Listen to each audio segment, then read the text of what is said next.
After my wife passed, her sister tried to claim my house as family property. The lawyer's letter I sent her changed everything. I'm writing this out because I'm still trying to process it. My wife, Clara, has been gone for 6 months. It feels like 6 minutes and 600 years. The fog of grief is real. It's a thick, gray, suffocating thing that settles over your life, and you just sort of exist in it.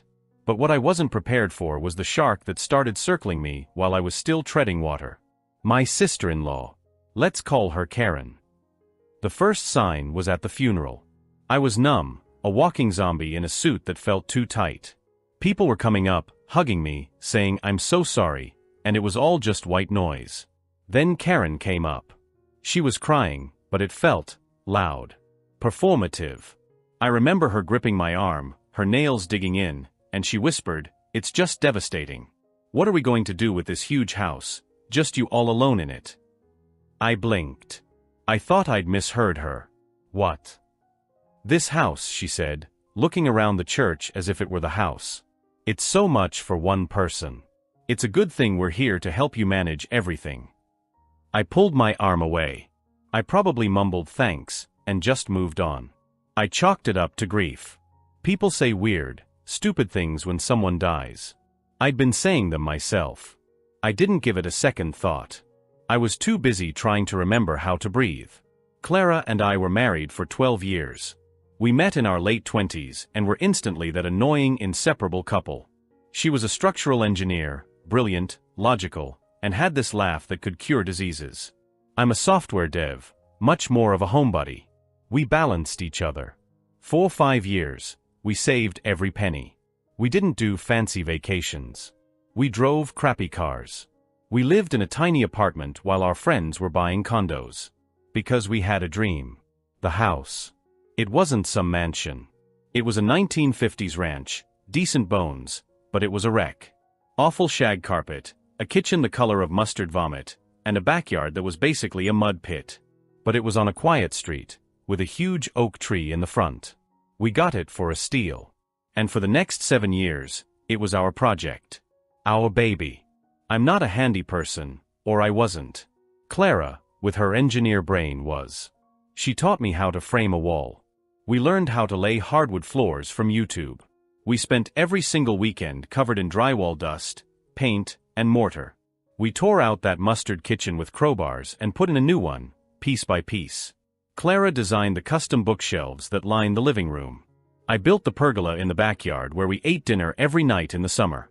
Every square inch of that house has our blood, our sweat, and our arguments in it.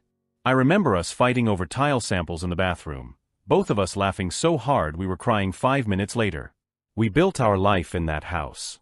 We planned to grow old there. We were trying for kids. Then she got the diagnosis.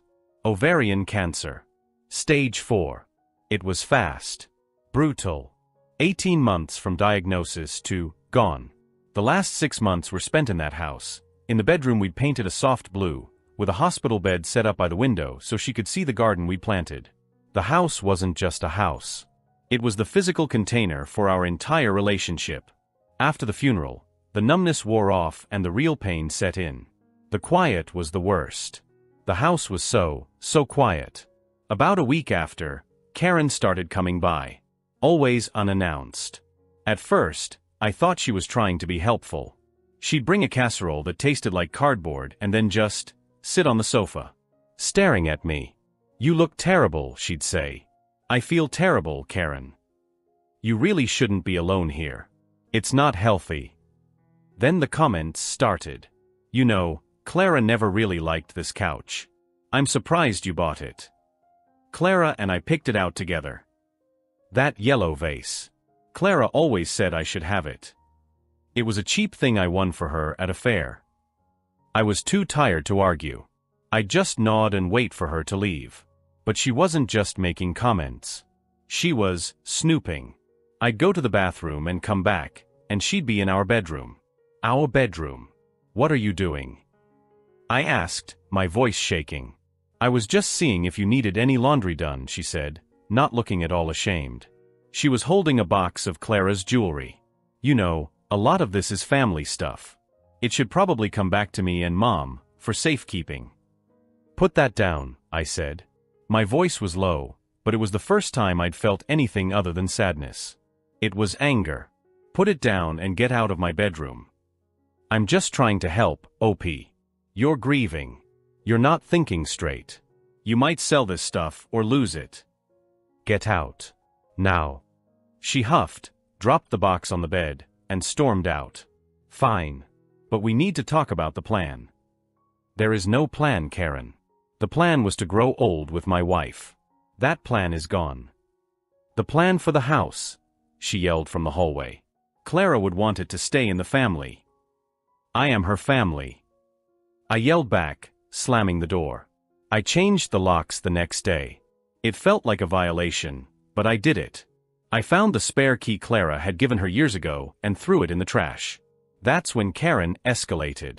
She stopped coming over and started texting. Novels. Walls of text, all day. OP, you're being incredibly selfish. You're not honoring Clara's memory. A man all alone in a 4-bedroom house, it's a waste. My kids deserve to grow up in a nice house like that. You know we're cramped in our rental. I ignored them. I blocked her number. So she started emailing. I've been talking to Mom and Dad. They agree with me. That house is family property. Clara would have wanted us to have it. We are her blood. This set off a new alarm. I adored my in-laws, my MIL and FIL. They were wonderful people, or so I thought. They were farmers, simple, good-hearted people who were destroyed by Clara's death. I hadn't seen them much since the funeral. They lived a few hours away, and I knew they were grieving in their own way. The email about them. It worried me. Karen was manipulative.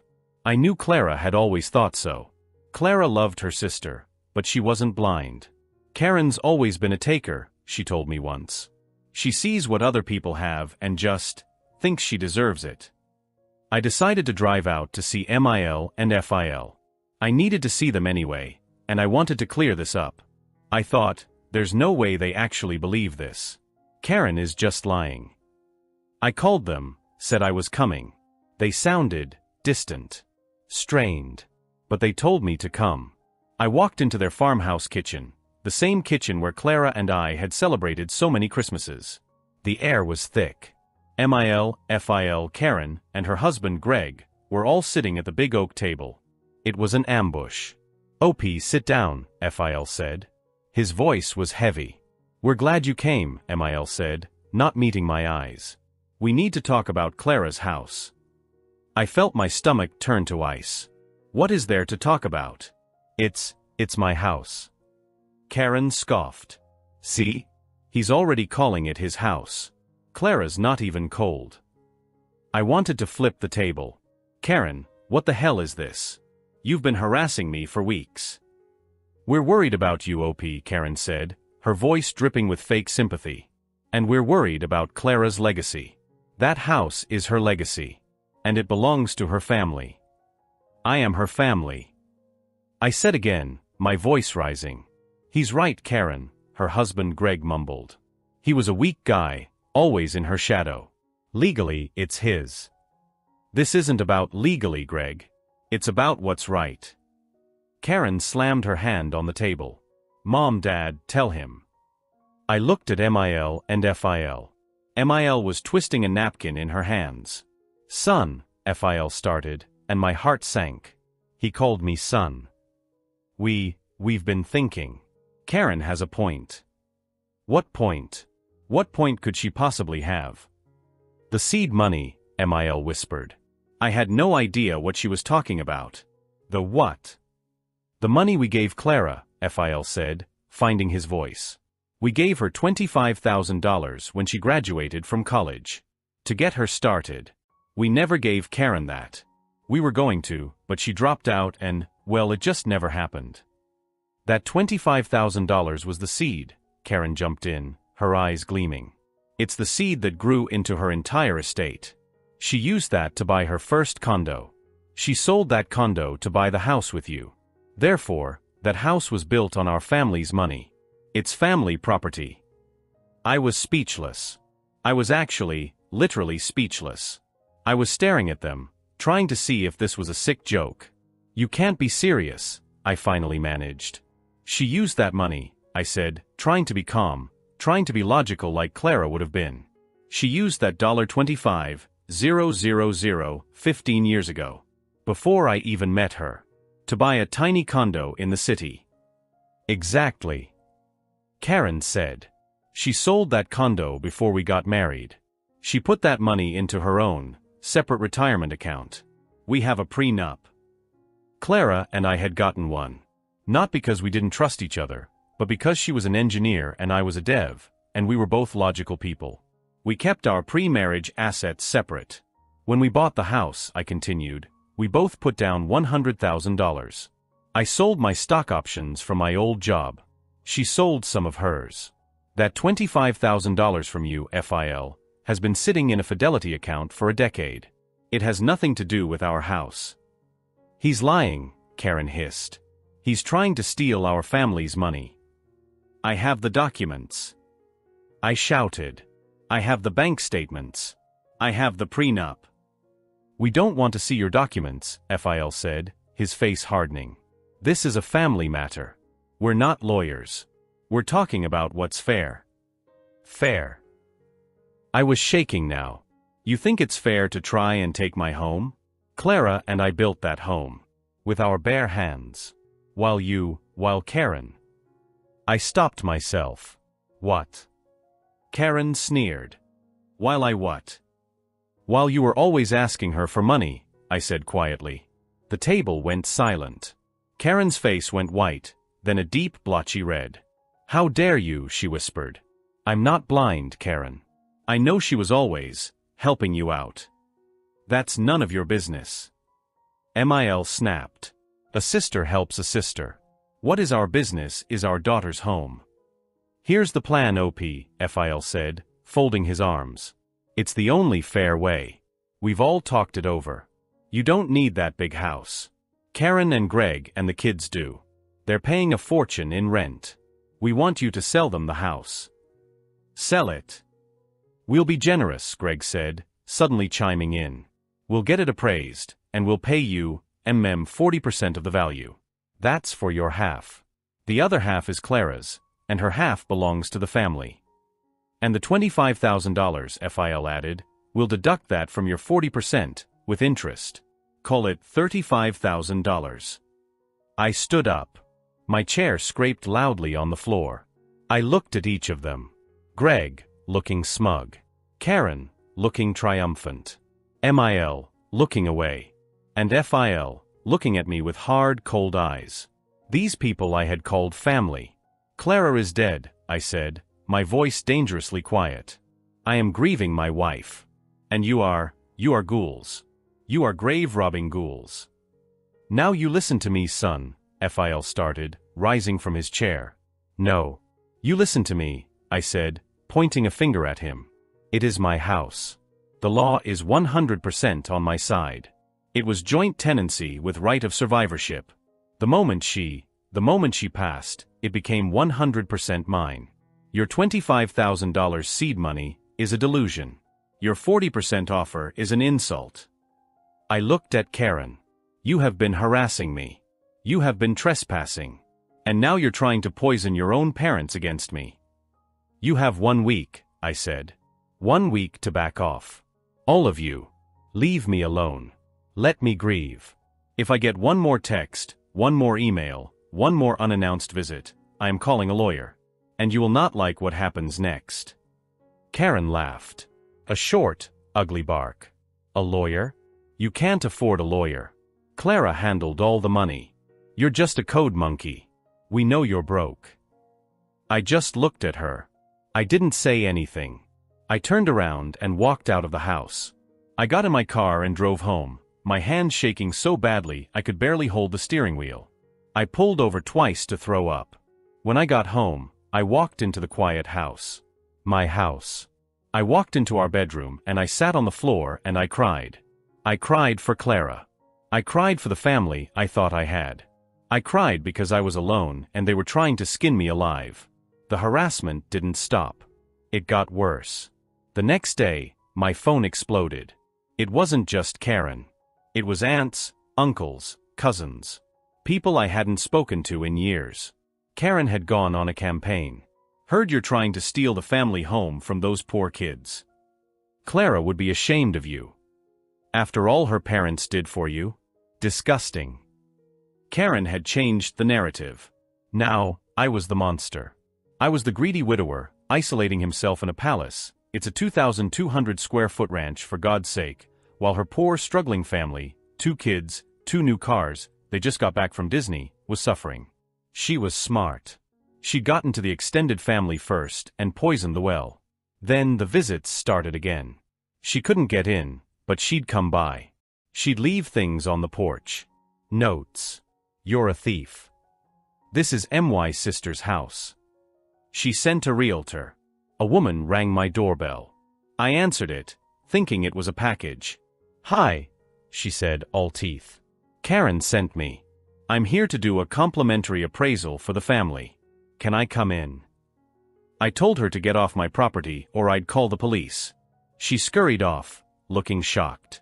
The final straw happened 2 days later. I was in the backyard, trying to weed the garden Clara and I had planted. It was one of the few things that brought me peace. I heard a noise. Karen was in my driveway. She was with a locksmith. I vaulted the fence and ran. What the hell are you doing, Karen? I lost my key, she said to the locksmith, putting a hand on her chest. This is my sister's house. She just passed, and this is her husband. He's not well. He doesn't remember me. The locksmith, a big guy, looked from her to me, and just sighed. He was holding a drill. Sir, can you confirm this is your residence? He asked me. Yes. It's my house. This woman is harassing me. I have a no trespassing sign right there. She is trespassing. He's lying. Karen shrieked. I co-own this house. It's family property. Show him your ID, OP. Show him the deed. Oh wait, you can't, because it's not just yours.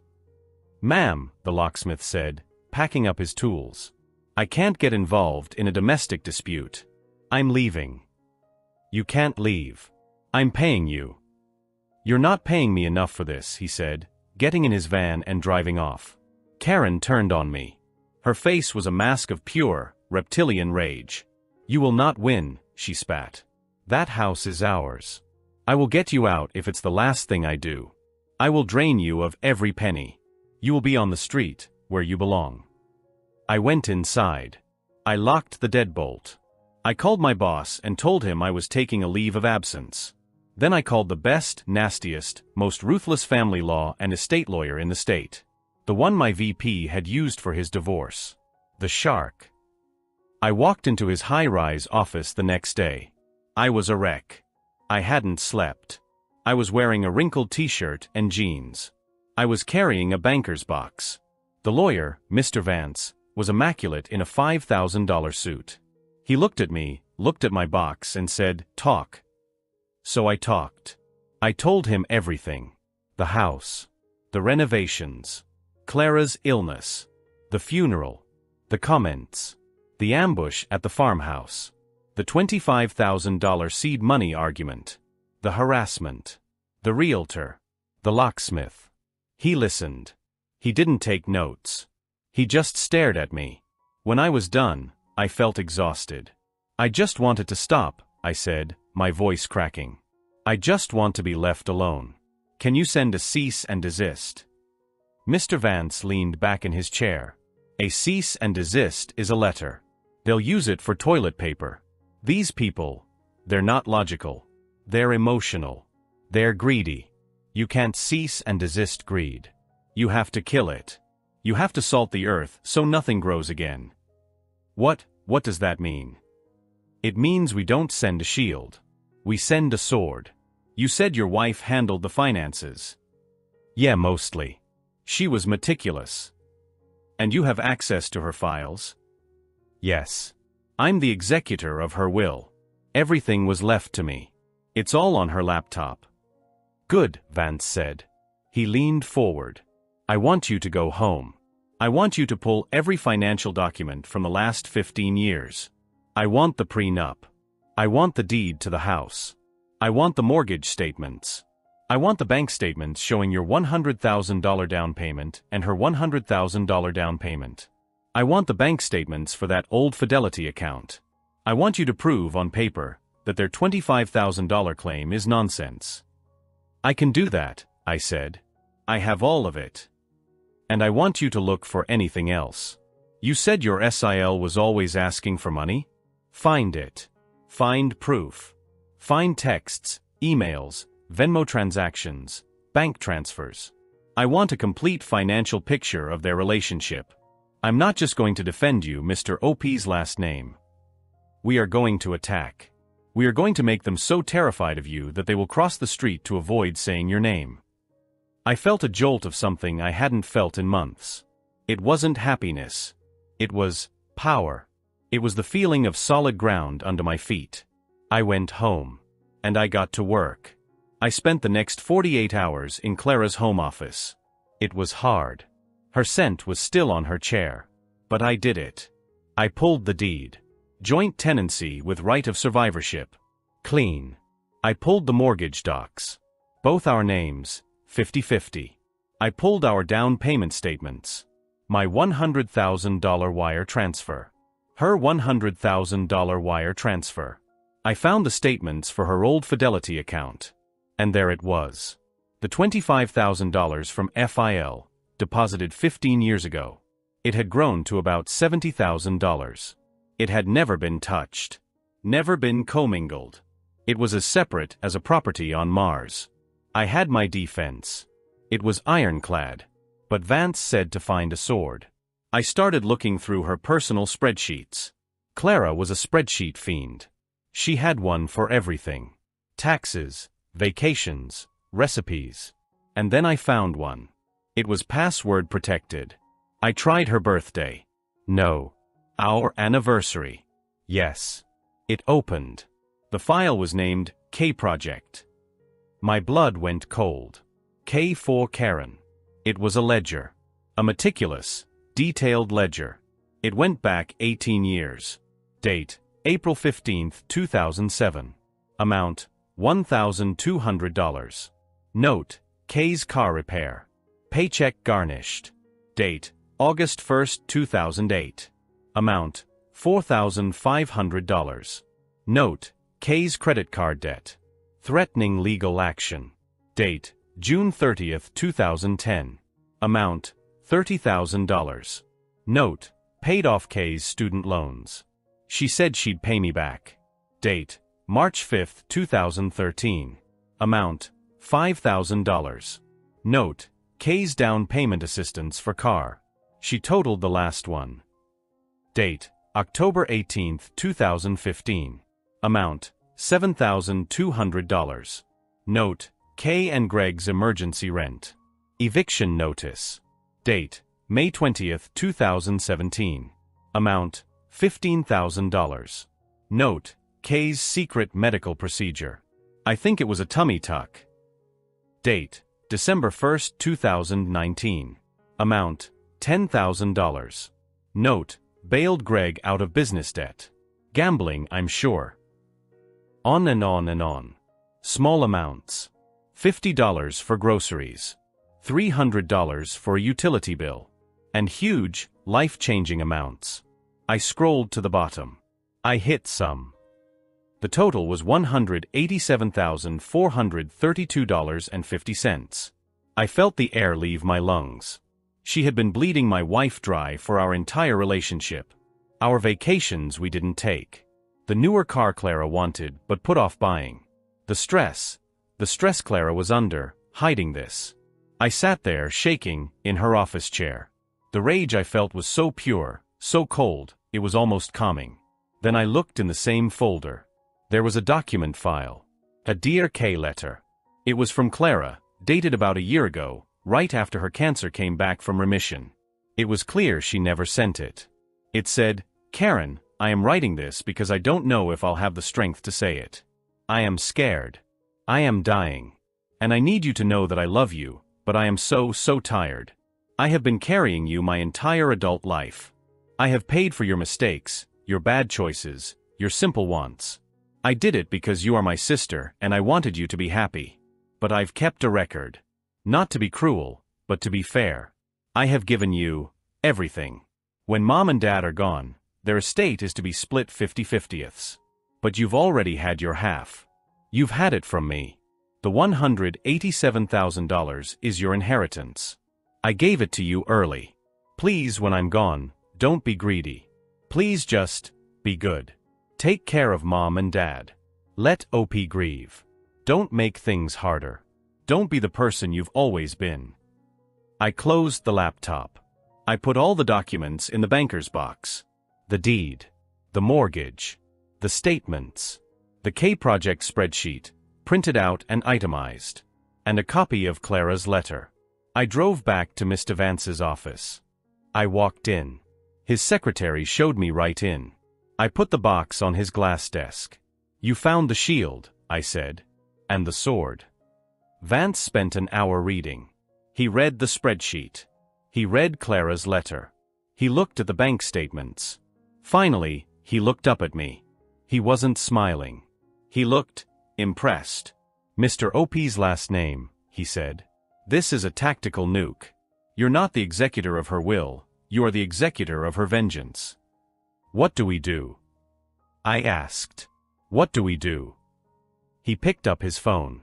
We draft a letter. We're not just sending a cease and desist. We are sending a demand. We are going to change the entire dynamic. Right now, they think you owe them. By tomorrow, they will know they owe you. He drafted it while I sat there. It was a masterpiece of legal, passive-aggressive, brutalist architecture. It was addressed to Karen, but CC'd to her husband Greg, and to MIL and FIL. It was 5 pages long. Page 1 was the shield. It outlined, in excruciating legal detail, the ownership of the house. It cited the deed, the mortgage documents, and the joint tenancy clause. It stated flatly that my ownership was 100% and not subject to debate, negotiation, or family discussion. Page 2 was the refutation. It specifically addressed the $25,000 seed money claim. It attached the Fidelity account statements showing the money was never touched, never commingled, and remained Clara's separate property, which was now mine as per her will. It called their claim frivolous, baseless, and frankly delusional. Page 3 was the cease and desist. It listed, by date, every act of harassment. The texts, the emails, the unannounced visits, the realtor visit, the locksmith incident. It stated that any further contact, direct or indirect, would be met with an immediate restraining order and a civil suit for harassment and intentional infliction of emotional distress. Page 4 was the sword. It was titled Debts owed to the estate of Clara, last name. It coolly laid out that Clara's meticulous records showed a pattern of consistent long-term financial support provided to Karen, totaling $187,432.50. It attached the full itemized K-Project spreadsheet. It explained that these gifts were, in fact, advances on any future inheritance, as documented by Clara herself. Page 5 was the demand. This was the killer. It stated that the estate of Clara, which I now controlled, was formally demanding one of two things. That Karen and her husband Greg immediately sign a legal, binding document, notarized, acknowledging the $187,000 as an advance on all future inheritance, to be deducted from her share of MIL/FIL's future estate. Or, that the estate of Clara was reserving the right to file a civil suit against Karen and Greg for the full repayment of the $187,000, citing the unjust enrichment and breach of contract, based on the I'll pay you back note. It concluded, you have 72 hours to choose. We advise you to secure legal counsel. Any and all future communication will be through this office. Govern yourselves accordingly. Vance printed 4 copies on the thickest paper I've ever seen. He had them sent via certified mail, return receipt requested, to Karen and Greg's rental, and to MIL/FIL's farmhouse. And now, he said, we wait. Do not answer your phone. Do not check your email. Go home. Lock your door. Drink a whiskey. Let the bomb go off. I went home. I did exactly that. The next 72 hours were the longest of my life. The silence was deafening. My phone, which had been blowing up for weeks, was dead. No texts. No emails. No calls. It was more terrifying than the noise. On the third day, at 5 p.m., my phone rang. It was an unknown number. I let it go to voicemail. It was my MIL. Her voice. I will never forget it. She was sobbing. Hysterical. Up. OP, please. Oh my God, OP, please call me. We didn't know. We didn't know. Oh Clara, my poor baby. We didn't know, that monster. Oh God, please call me. I didn't call her back. I forwarded the voicemail to Vance. Vance called me. Good. The bomb went off. The shockwave is hitting. Now, we stay silent. We hold the line. They are panicking. Let them. 2 hours later, a call from FIL. I let it go to voicemail. This one was different. He wasn't crying. His voice was hollow. OP, son. I have seen the letter. I have seen the spreadsheet. I am looking at it now. I am so sorry. We are so sorry. We are handling this. God. I'm so sorry, son. I didn't call him back. The 72-hour deadline passed. On the fourth day, Mr. Vance got a call. It wasn't from a lawyer. It was from Karen. She was, in his words, incoherent. Screaming, crying, threatening to sue him, to sue me, saying the spreadsheet was a fake, that Clara was a liar, that I was a liar. Vance calmly told her that her 72 hours were up, and that he was proceeding with filing the civil suit. She hung up. An hour later, Vance got a call from Greg, Karen's husband. Greg was not screaming. He was terrified. He kept saying, I didn't know. I had no idea about the money. I had no idea about any of this. $187,000? We don't have that. We can't. Is this real? She told me the $30,000 was a gift from her parents. Vance told him it was very real, and that as her husband, he was party to the debt. Greg apparently broke down. What do we do? We'll sign. We'll sign the paper. Just, don't sue us. We can't. I can't. Vance told him to get a lawyer, review the document, and send it back. A week later, a notarized lawyer-reviewed signed agreement showed up at Vance's office. It acknowledged the $187,000 debt. It acknowledged it as an advance on inheritance. It released all claim, real or imagined, to my house. It was over. I found out later, through a cousin who had been part of the harassment campaign and was now on a deep apology tour, what had happened. When the letters arrived, all hell broke loose. Greg, who had just been a passive, weak-willed guy going along for a free house, saw the spreadsheet. He saw the $10,000 business debt gambling that Clara had paid. He saw the $15,000 medical procedure tummy tuck that Karen had told him was an inheritance advance from her parents. He saw the decades of lies. He apparently packed a bag and left, taking the kids. He told Karen he was filing for divorce. He was done.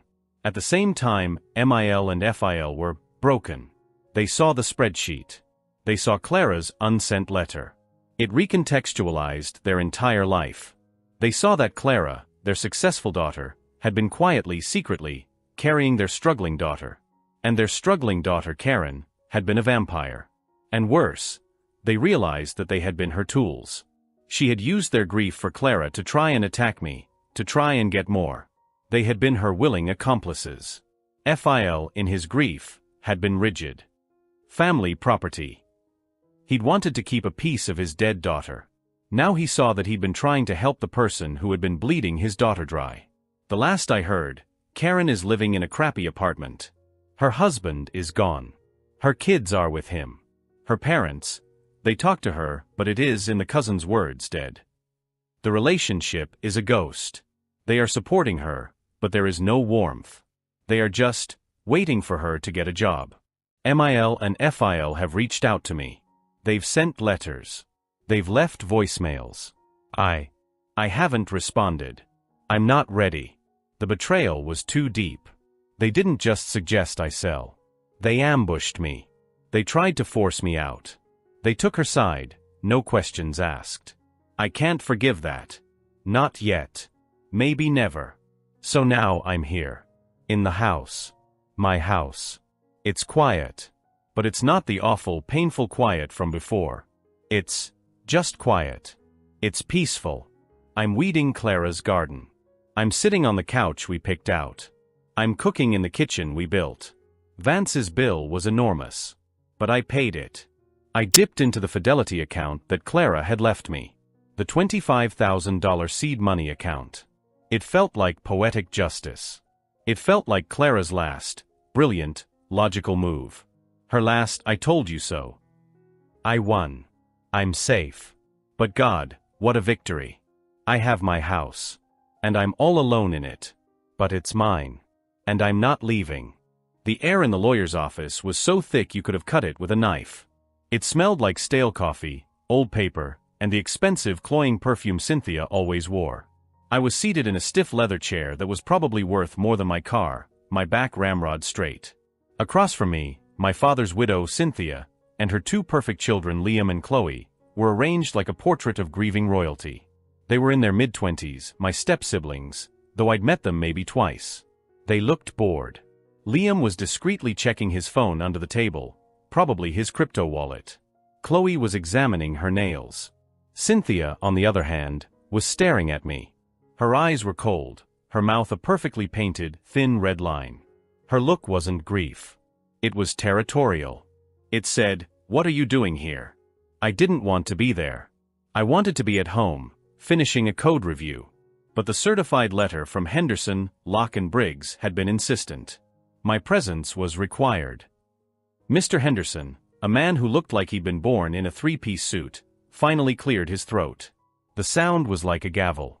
"We are gathered today," he began, his voice a dry monotone, "for the reading of the last will and testament of Mr. David Miller. David passed on the 14th of last month, following complications from a cerebral hemorrhage." Cynthia produced a delicate lace handkerchief and dabbed at a bone-dry eye. Liam sighed, annoyed at the interruption to his scrolling. "I will now read the document in its entirety," Henderson said. He adjusted his glasses, and I felt a knot tighten in my stomach. I was expecting my name to be read, followed by a token, insulting bequest. Maybe $1,000. Maybe just my son Mark, for whom I wish the best. I hadn't seen my father in 16 years. Not until the end. And that was a secret I'd kept for 8 months. A secret that was about to blow this entire room apart. My story with my dad, David Miller, is the oldest one in the book. He was a starter husband. He and my mom had me young. He was a struggling carpenter, and she was a waitress. They fought, they loved, they built a small life. And then when I was 12, he started building more than just houses. He got a big contract, met Cynthia, his client's polished, wealthy daughter, and just like that, the starter life wasn't good enough. He didn't just leave. He vanished. One day, he was teaching me how to use a circular saw. The next, his closet was empty, and my mom was crying at the kitchen table. The child support checks came, but that was it.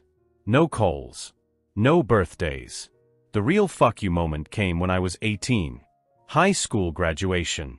My mom, sick with a cancer that would take her a year later, had saved him a seat. She was so sure he'd come. "He's still your father, Mark. He'll be here." I scanned the crowd from the stage, diploma in hand, and saw the empty chair next to her. That was the day I stopped being his son and just became the guy whose DNA he'd accidentally passed on. When my mom died, he didn't even come to the funeral. He sent a comically large arrangement of white lilies. I threw the card in the trash. I put myself through college. Got a degree in project management and computer science, landed a good remote job, and built my own life.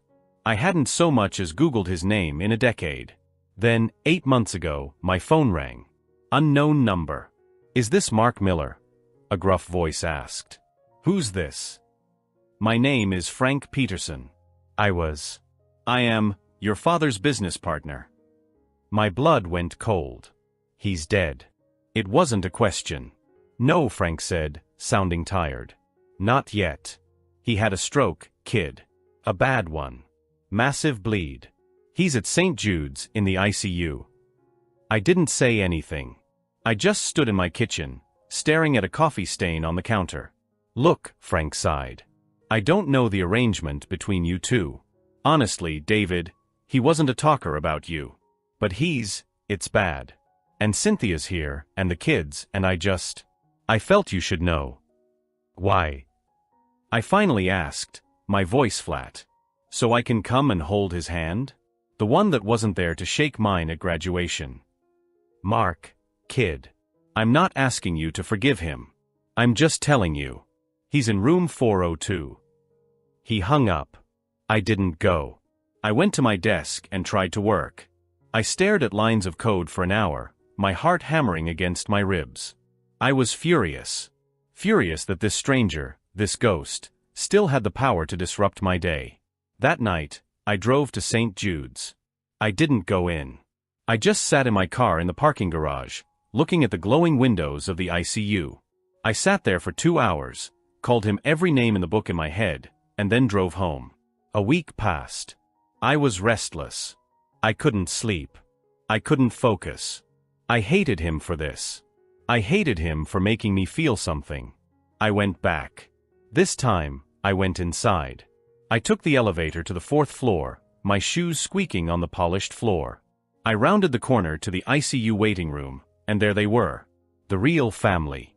Cynthia was on the phone, her voice a sharp, commanding whisper. I don't care what the policy is, I want a private room now. Liam was slouched in a chair, headphones on, watching a movie on his laptop. Chloe was taking a selfie against a hospital hero banner. Cynthia looked up, saw me, and her face hardened. She clicked her phone off and stood up, walking over to me like she was shooing a stray dog. Can I help you? She asked. I'm here to see David Miller. Her eyes narrowed. She knew exactly who I was. You're Mark. Yes. He can't have visitors. Especially not this. She gestured at me, at our entire shared, messy past. He doesn't need the stress. The doctor said he needs calm. I'm his son, I said, my voice dangerously quiet. You're a biological technicality, she hissed, and I won't have you upsetting him. His family is here for him. We're handling it. Please leave. She didn't even wait for me to respond. She just turned her back and walked away. I stood there, humiliated and shaking with a cold, pure rage I hadn't felt in years. I turned around, walked back to the elevator, and as the doors closed, I made a promise. I was done. He could live, he could die, I didn't care. I was washing my hands of David Miller for good. That should have been the end of it. It would have been, if Frank hadn't called again 2 weeks later. He sounded desperate. Mark, thank God. I didn't know who else to call. She's going to kill it. Kill what? What are you talking about? The business. Miller Construction. Your dad's entire life. She's running it into the ground. I leaned back in my chair. Frank, that's not my problem. It's her company now, or Liam's, or whoever. It's not, he said, his voice rising. It's his. He's still the sole owner. But he's not compos mentis. Not officially. Cynthia has medical proxy, but she's using it to get into the business accounts. And she's an idiot, kid. She's arrogant. She's canceling suppliers. She's trying to renegotiate contracts she doesn't understand. She's about to lose the Horizon Project. I knew the Horizon Project. Even I'd heard of it. It was a massive downtown commercial development. It was the contract that had made Miller Construction a major player. She thinks she's a businesswoman, Frank spat. She's a socialite. She's ignoring me, she's ignoring the lawyers. She's 3 days from defaulting on the Horizon bid. We're going to be sued into oblivion. Your dad's work. 30 years, gone. I felt nothing. And then an itch. A deep, unwelcome itch. The part of me that's a project manager, the part of me that fixes broken systems, started to twitch. What's the core problem? I asked, hating myself for it.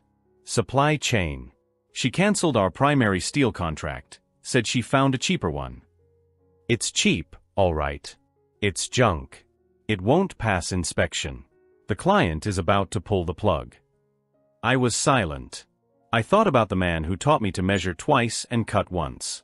The man who taught me the difference between pine and oak just by the smell.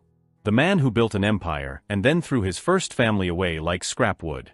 Send me the files, I said. What? The Horizon contract. The supplier lists. The P&L statements for the last 6 months. Send it all to a private email. I'll set one up. And Frank, you never spoke to me. This call never happened. Mark, what are you going to do? I'm going to look at the books, I said. That's all. He sent them. And it was worse than I thought. It wasn't just incompetence, it was a fire sale.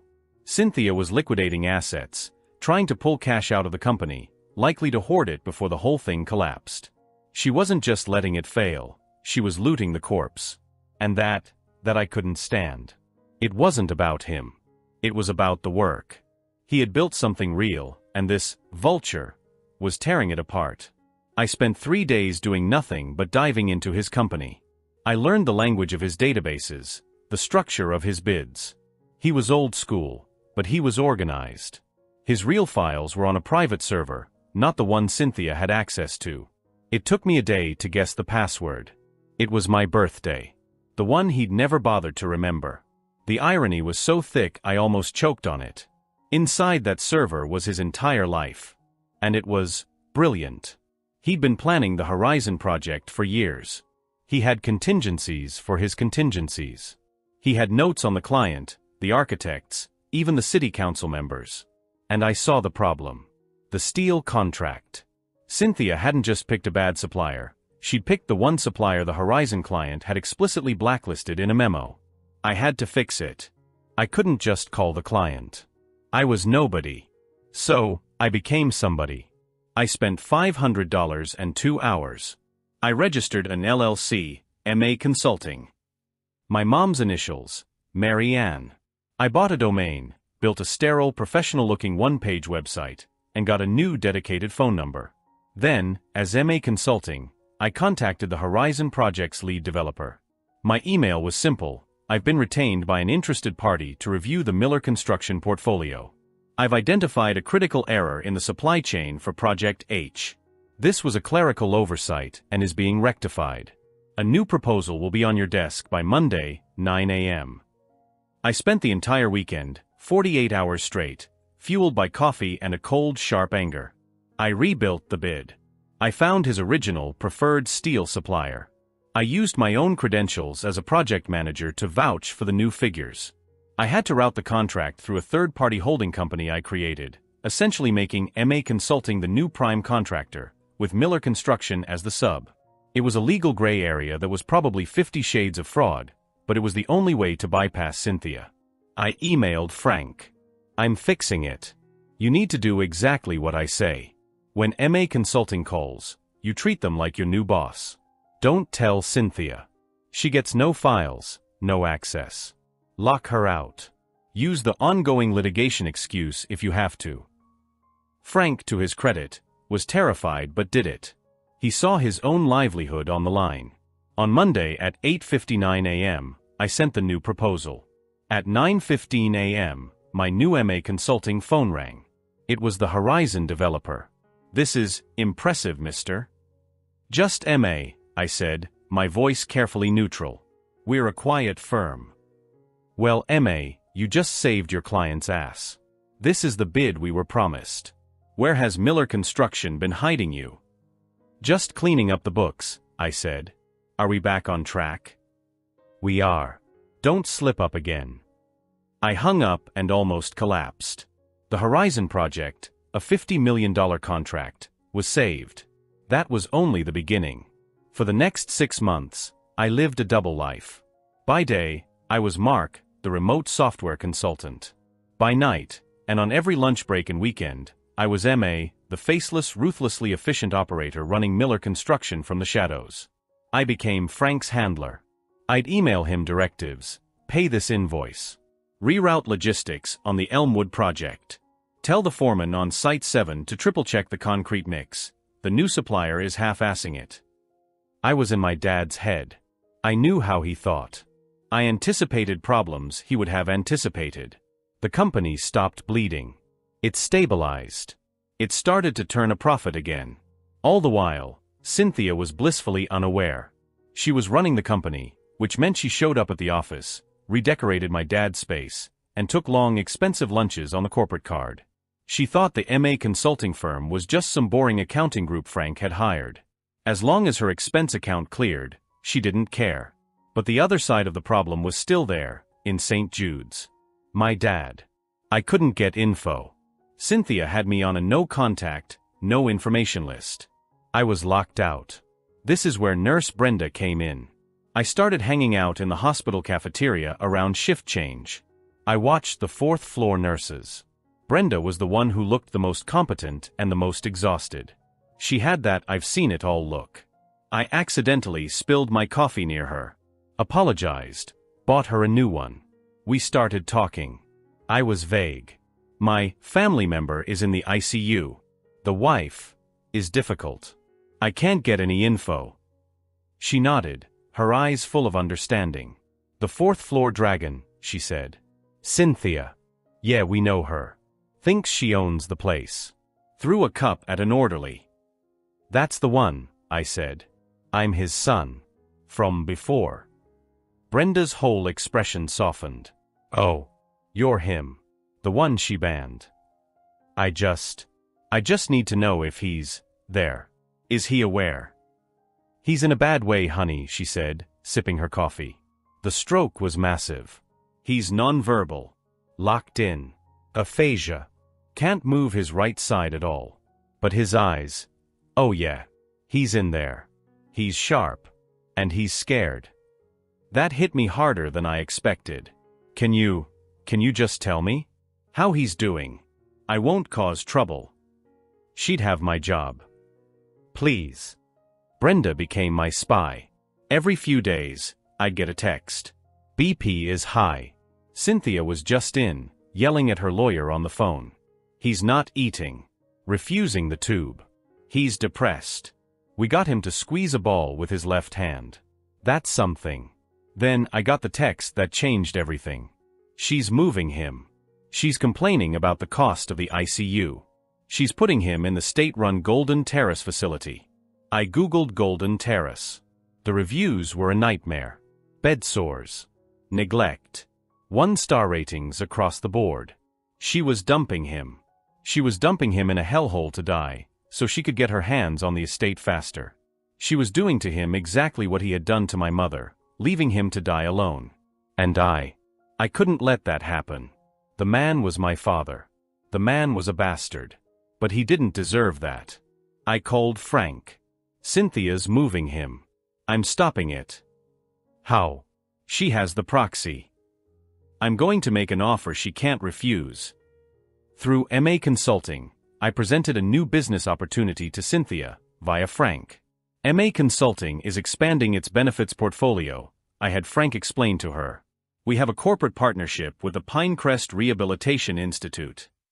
It's a top-tier private facility. We can get Mr. Miller a bed there, and Miller Construction will cover the cost as a deferred executive compensation package. Cynthia, of course, heard private top-tier facility, and the company pays for it. To her, it was a status symbol. She could tell her friends her husband was at the best place. She agreed instantly. Pinecrest was the best. It was also $30,000 a month. Miller Construction was paying for it, but only because I, as MA, was running the company so efficiently that it could afford it. I was working 20-hour days, my own job suffering, my savings dwindling because I'd had to float the company payroll twice myself. I was paying in sweat and blood and money to give my estranged father the best care in the world, while his wife thought she was just getting a free upgrade. This went on for 6 more months. The company was thriving. The Horizon project broke ground. And my dad was stable. He wasn't getting better, but he wasn't dying. Brenda had moved to Pinecrest with him. They'd offered her a head nurse position. She was my link. He's clean. He's comfortable. He watches a lot of old westerns. He's still in there. I knew I had to see him. I couldn't just keep being a ghost, paying the bills. I had to see the man I was pouring my life into saving. I arranged it with Brenda. Cynthia has her spa day every Tuesday, 10 to 4. You come then. You'll have an hour. I walked into Pinecrest. It was quiet, smelled like lemon polish, not bleach. I went to his room. Brenda was there. She smiled. He's had a good morning. Go on in. I'll be at the desk. I stepped inside. He was in a chair, propped up with pillows, facing a window that overlooked a garden. He was so small. The man I remembered was a giant, all sawdust and muscle. This man was frail, thin, his hair white. A blanket covered his lap. His right side was slack, his mouth slightly open. I sat in the chair opposite him. He didn't turn. "Hey," I said. My voice cracked. He slowly, with great effort, turned his head. His eyes, his blue eyes, my blue eyes, locked on me. There was no recognition. Just confusion. It's Mark," I said, my stomach churning. "Your son." His eyes widened. Just a fraction. But they did. I don't know why I'm here," I said, the words spilling out. "I'm not here to. I don't forgive you. I'll never forgive you for what you did to Mom.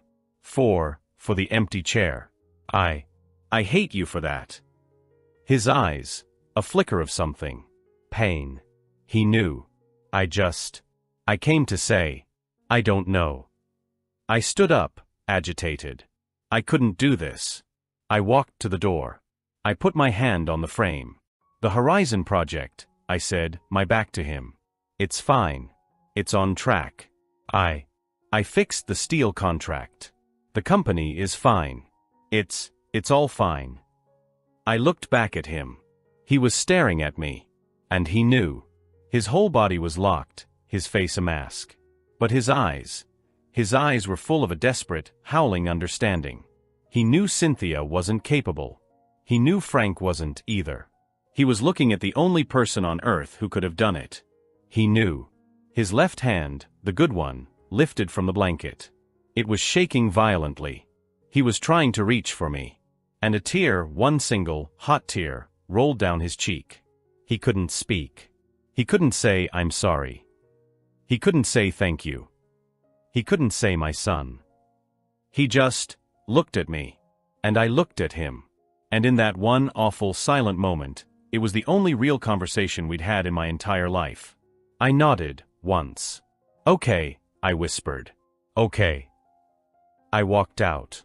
I never saw him again. 2 months later, he got a pulmonary embolism. It was fast. Brenda said he was watching Gunsmoke 1 minute and gone the next. I went to the funeral. I stood in the back, behind a large pillar. I watched Cynthia and Liam and Chloe weep crocodile tears and accept condolences. They never even saw me. I left before they lowered the casket. Which brought me back to the lawyer's office. "I will now read the main bequests," Mr. Henderson was saying. I tuned back in. He was droning on. "My watch collection and vintage car to my son, Liam Miller." Liam actually looked up from his phone at that. "My properties in Aspen and the lake house to my daughter, Chloe Miller." Chloe let out a little gasp. "My jewelry, personal effects, and the primary residence on Oak Hill Drive, I leave to my wife, Cynthia Miller, for her use during her lifetime. Upon her passing, the residence reverts to the estate." Cynthia's head snapped up. "What? For her lifetime? He promised me that house." "The will is clear, Mrs. Miller," Henderson said, not looking up. "The house is not yours to sell." "He can't do that. We're contesting that." "You can certainly try," Henderson said, his voice laced with the first hint of emotion, disdain. "Now, we come to the primary asset. Miller Construction, LLC, its holdings, its capital, its machinery, and all associated contracts." This was it. Cynthia sat forward, her anger forgotten, a hungry, greedy look on her face. This was the prize. Henderson took a sip of water. He was milking this. "I also have a codicil. Signed and witnessed 8 weeks ago, at the Pinecrest Rehabilitation Institute." Cynthia went white. 8 weeks ago? He was incapacitated. He was nonverbal. He couldn't sign anything. "On the contrary, Mrs. Miller," Henderson said, his voice sharp as a razor. "While your husband had severe expressive aphasia, his cognitive faculties were repeatedly tested and found to be, and I quote from his neurologist, in the 99th percentile. He was of sound mind. He was perfectly, legally capable of altering his will. But, he couldn't speak. He couldn't write. He communicated his intentions to me over a period of 3 weeks, using a system of blinks and hand squeezes, with a court-appointed witness present. The final document was signed with his left-hand mark, which was witnessed by myself, his primary care physician, and a nurse, Brenda Riley. Cynthia looked like she'd been struck. The codicil reads, Henderson continued, as of this date, all previous bequests regarding my company are null and void. My controlling interest in Miller Construction, LLC and all its assets, I leave in their entirety to. He paused. He looked right at me. M.A. Consulting, LLC. The silence in the room was absolute. It was so quiet I could hear the wall clock tick. Liam and Chloe looked confused. What? Cynthia whispered. What is that? M.A. Consulting? That's our accounting firm. No, Mrs. Miller, Henderson said. It is not. M.A. Consulting is a private limited liability corporation, registered in this state 6 months ago. He opened a new file and slid a piece of paper across the desk. The sole proprietor and managing member of M.A. Consulting is Mr. Mark Miller. I just sat there. I stared at the paper. Cynthia's reaction was spectacular. It wasn't a scream. It was a sound, a low guttural noise of pure primal disbelief. No. No, she shrieked, standing up so fast her chair fell over. That's impossible. That's fraud. You, she pointed a shaking red-nailed finger at me. You snake. You tricked him. You manipulated a sick old man. I did no such thing, Mrs. Miller, Henderson said calmly, though his knuckles were white. I was his lawyer for 30 years. David was many things, but he was not stupid. And he was not, as you've claimed in 3 separate legal filings, incompetent. We will sue. Liam yelled, finally finding his voice. We'll sue you, we'll sue this office, we'll sue the hospital. Go right ahead, Henderson said. But you should read the addendum first. David dictated a final note. It was the last thing he ever wrote. He put his glasses back on. It reads, Cynthia, Liam, and Chloe have been provided for. They have the houses, the cars, and the cash accounts I set up for them. They will be comfortable. But my work, my company, they were letting it burn. They saw it as their personal bank, and they were ready to let it die, and me with it. Cynthia was openly sobbing now, ugly, angry tears. Henderson read the last part. In the last months of my life, my son Mark, the son I failed, the son I threw away, did what my own family would not. He saved my life's work. He did it from the shadows, without thanks, without recognition. He poured his own money and his own life into it. He thought I didn't know. But I knew. This is not a gift. This is not an inheritance. This is payment for services rendered. He's the only one who knows what it's worth. He's the only one who can run it. The room was silent again, save for Cynthia's gasps. I finally stood up. My legs were shaking. I wasn't happy. I wasn't anything. I was just empty. I looked at Mr. Henderson. Send the paperwork to my office. The Miller Construction office. I turned and walked to the door. You won't get away with this. Cynthia screamed at my back. That company is ours. We will fight you. I paused at the door, but I didn't turn around. He was your husband, I said, my voice sounding like it was coming from a long way away. You were going to let him rot in a state facility just to save a few bucks. While you were planning his funeral, I was saving his company. While you were yelling at nurses, I was paying for the best doctors in the country to keep him comfortable. I finally turned and looked at her. Her face was a mask of pure, ugly hatred. I paid for that rehab center, Cynthia. I paid for it. The company paid for it because I was running it. You didn't even notice. You're right, we're going to talk to lawyers. My lawyers. The ones who work for my company. Now, if you'll excuse me, I have a business to run. I walked out. I didn't run.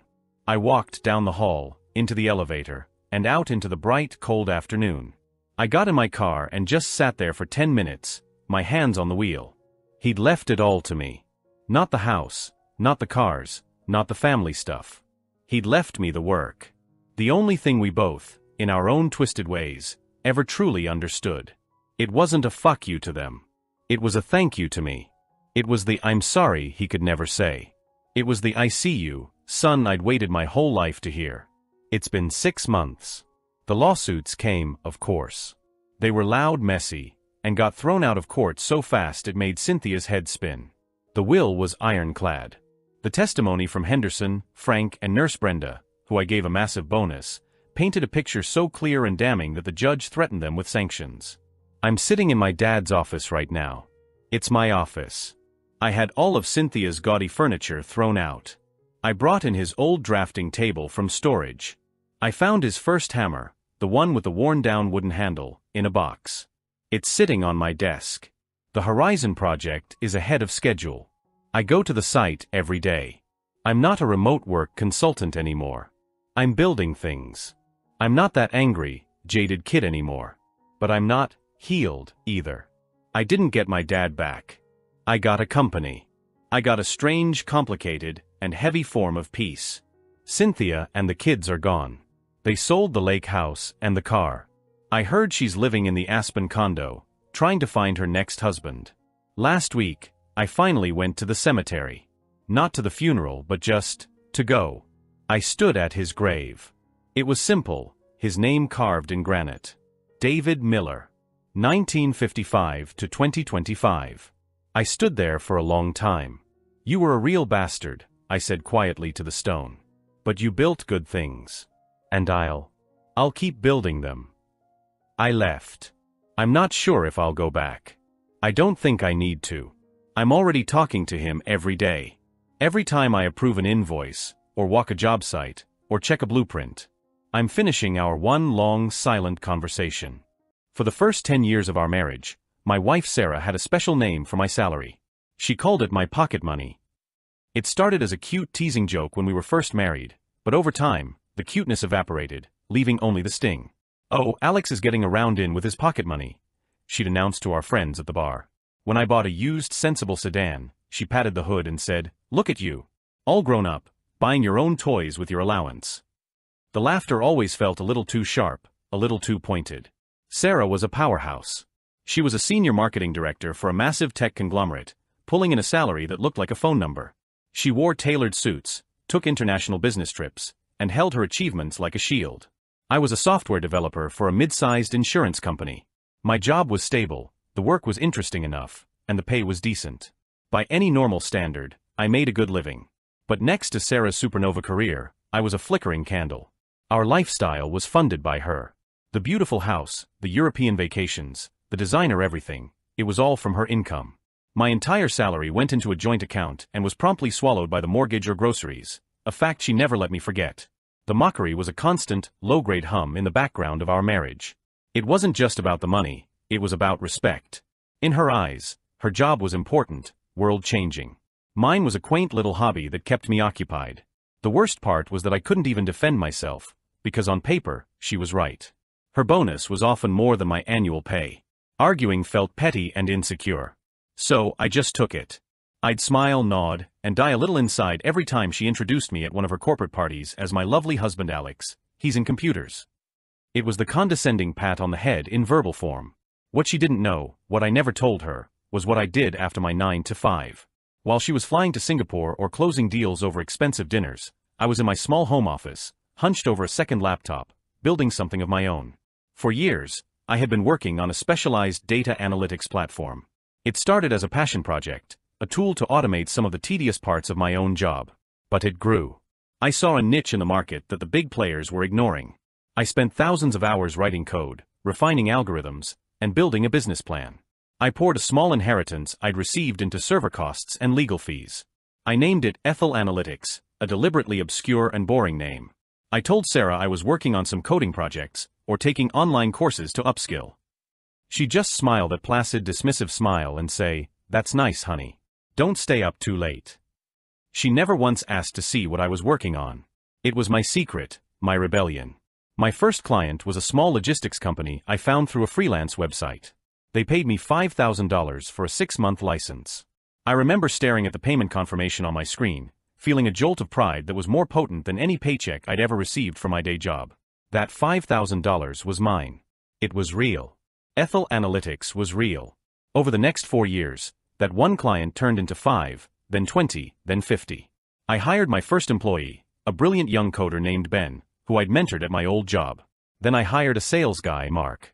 I was still working my insurance job, a perfect cover. I was running a rapidly growing 6-figure business from a 10 by 10 room while my wife thought I was playing with code. The irony was thick enough to choke on.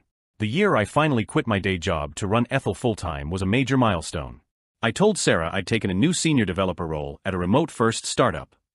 The pay bump I told her about was a fraction of what I was actually making, but it was enough to get her to nod with approval. "See? I knew you could do better if you applied yourself," she said, as if she were my career counselor. Then came the day the universe decided to balance the scales. It was a Tuesday. Sarah came home early, which never happened. Her face was pale, her movements stiff. She walked into the kitchen, put her briefcase on the counter with a loud thud, and just stood there, staring at the wall. I asked her what was wrong. She looked at me, her eyes vacant, and said 5 words that changed everything: "They laid off my whole division." Just like that, the supernova had been extinguished. Her massive salary, her expense account, her corporate identity, all gone. At first, she was in shock. Then came the denial. "It's fine," she said, waving a dismissive hand. "With my resume, I'll have a better job in a week. This is a vacation." But a week turned into a month. A month turned into 3. The tech world had hit a downturn, and senior director positions were scarce. Every rejection, every ghosted recruiter, chipped away at her confidence. The tailored suits stayed in the closet. The confident swagger was replaced by a worried shuffle. Our financial situation became tense. We had a huge mortgage and a lifestyle built for 2 massive incomes, not 1.5. My new job salary, which had seemed impressive to her, was suddenly not enough. We had to cut back. Drastically. No more fancy dinners, no more spontaneous weekend trips. I had to liquidate some of my own investments from Ethel to keep us afloat, funneling the money into our joint account. When she asked where the extra cash came from, I just said I'd gotten a performance bonus. She didn't question it. The power dynamic in our house had inverted so completely it was giving us both vertigo. She started to panic around the 6-month mark. Her severance was running out, and her spirit was broken. I'd come home to find her crying in front of her laptop, scrolling through job postings. The woman who once commanded boardrooms was now struggling to get a callback for a manager position. One evening, she threw her phone across the room in a fit of rage. "No one wants me," she screamed. "I'm 45 years old with a golden resume, and I can't even get an interview for a job that pays half of what I used to make." I held her as she sobbed, a storm of conflicting emotions swirling inside me. I felt pity for her, I really did. I loved this woman, and seeing her so broken was painful. But deep down, a dark, petty part of me felt a grim sense of satisfaction. The part that had endured years of pocket money jokes was whispering, "Now you know how it feels." A few weeks later, I was in my home office, which she now just saw as my permanent work-from-home setup. I was reviewing our internal hiring portal. We were looking for a new project manager to handle a growing portfolio of clients. It was a solid, mid-level role. Good pay, good benefits, but definitely not a senior director position. As I scrolled through the new applications, one name made my heart stop. Sarah Jenkins. My wife. She had applied for a job at my company. I stared at the screen for a full minute, my mind racing. Her resume was attached. It was, of course, impeccable. Overqualified, even. She had used a generic recruiting site and obviously had no idea who Ethel Analytics was. To her, it was just another faceless tech company. My first instinct was to delete the application. It was too risky, too complicated. But then, a second thought began to form, a seed of an idea that was both terrible and brilliant. For years, she had dismissed my work. She had no respect for what I did, because she had no idea what it actually was. What if she saw it from the inside?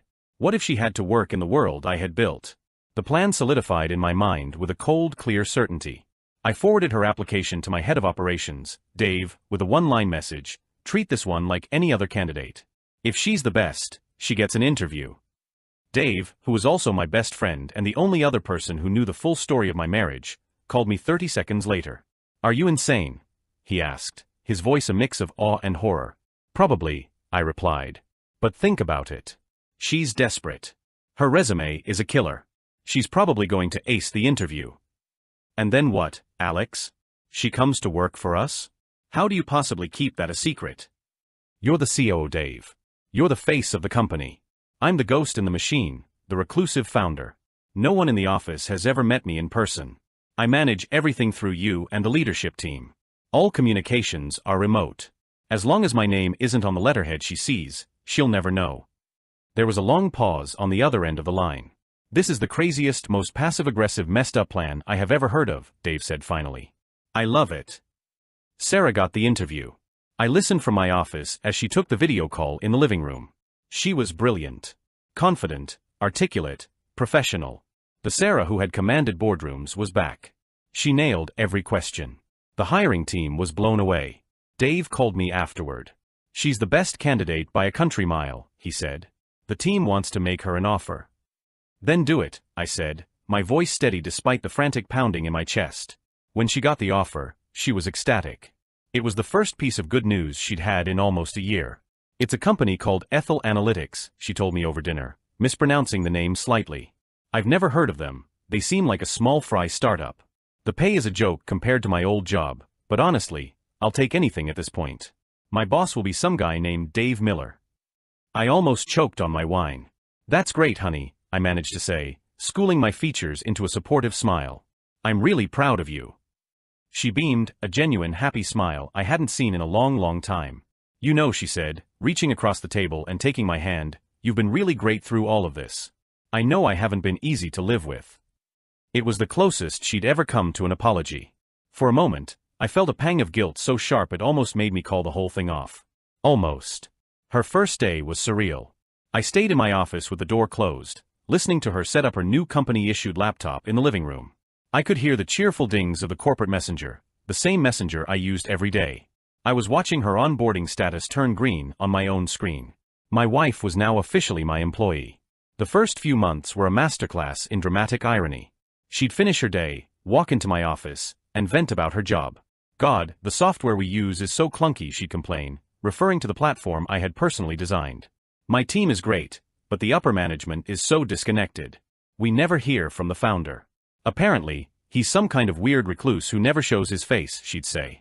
I would just nod sympathetically, offering helpful suggestions. Maybe you should suggest some UI improvements, I'd offer. Maybe the founder prefers to focus on the big picture. But then, something started to change. After the initial complaints, she started to dig into the work. She started to see the power of the platform I had built. She was good at her job, and she started making a real impact. You know, she said one night, about 4 months in, I was wrong about this company. They're actually brilliant. The tech we have is light years ahead of what we had at my old firm. It's revolutionizing how our clients operate. Whoever built this is a genius. I just smiled.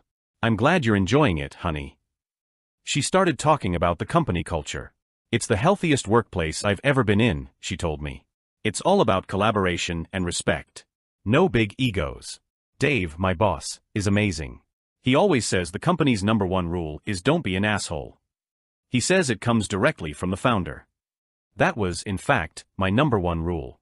Hearing her praise the culture I had so carefully and deliberately built, a culture that was the polar opposite of the cutthroat corporate world that had chewed her up and spit her out, was the most validating experience of my life. She was thriving. She was happier, lighter. She started respecting me more, too. She'd ask about my day at my startup, and she'd listen, really listen. We were becoming partners again. The guilt was still there, a constant companion, but it was mingled with a strange sense of pride and hope. Maybe this crazy, messed-up plan was actually working. Maybe it was healing us. The end came, as I suppose it had to, without warning. Our company had just landed its biggest client ever, a deal that would literally double our annual revenue. It was a massive win, one that the entire team had worked towards for months. Sarah had played a key role in preparing the final presentation. Dave decided to hold a last-minute, company-wide virtual town hall to announce the news and celebrate. It was scheduled for a Friday afternoon. I've got a big all-hands meeting at 4, Sarah told me, setting up her laptop at the kitchen island. Big announcement. You should probably make yourself scarce. I'll need to be on camera. No problem, I said, retreating to my office. I've got a big call myself. I logged into the video conference from my own desk. As the host, I could see all the little boxes of employee faces pop up, nearly 150 of them now. I saw Sarah's tile appear. She was smiling, sipping from a mug, looking relaxed and happy. Dave started the meeting, his face beaming. He announced the new client.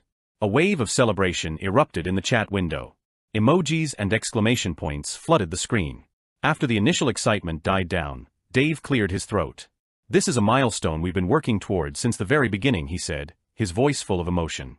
"And none of it would have been possible without the vision and the hard work of one person. He's been the architect behind the scenes from day one. Most of you have never met him, but you've all benefited from the company he built. For the first time, I'd like to introduce you all to the founder and CEO of Ethel Analytics." My heart was hammering against my ribs like a trapped bird. This was it. I took a deep breath, looked into my webcam, and unmuted my microphone. "Hey everyone," I said. I turned on my camera. My face, the same face my wife had seen across the breakfast table that morning, filled the main screen of the town hall. I watched Sarah's tile on my monitor. I saw the exact moment her brain processed what she was seeing. Her smile froze, then slowly melted away. Her eyes widened in confusion, then horror. The color drained from her face. She looked from her screen, in the direction of my office, and then back to her screen.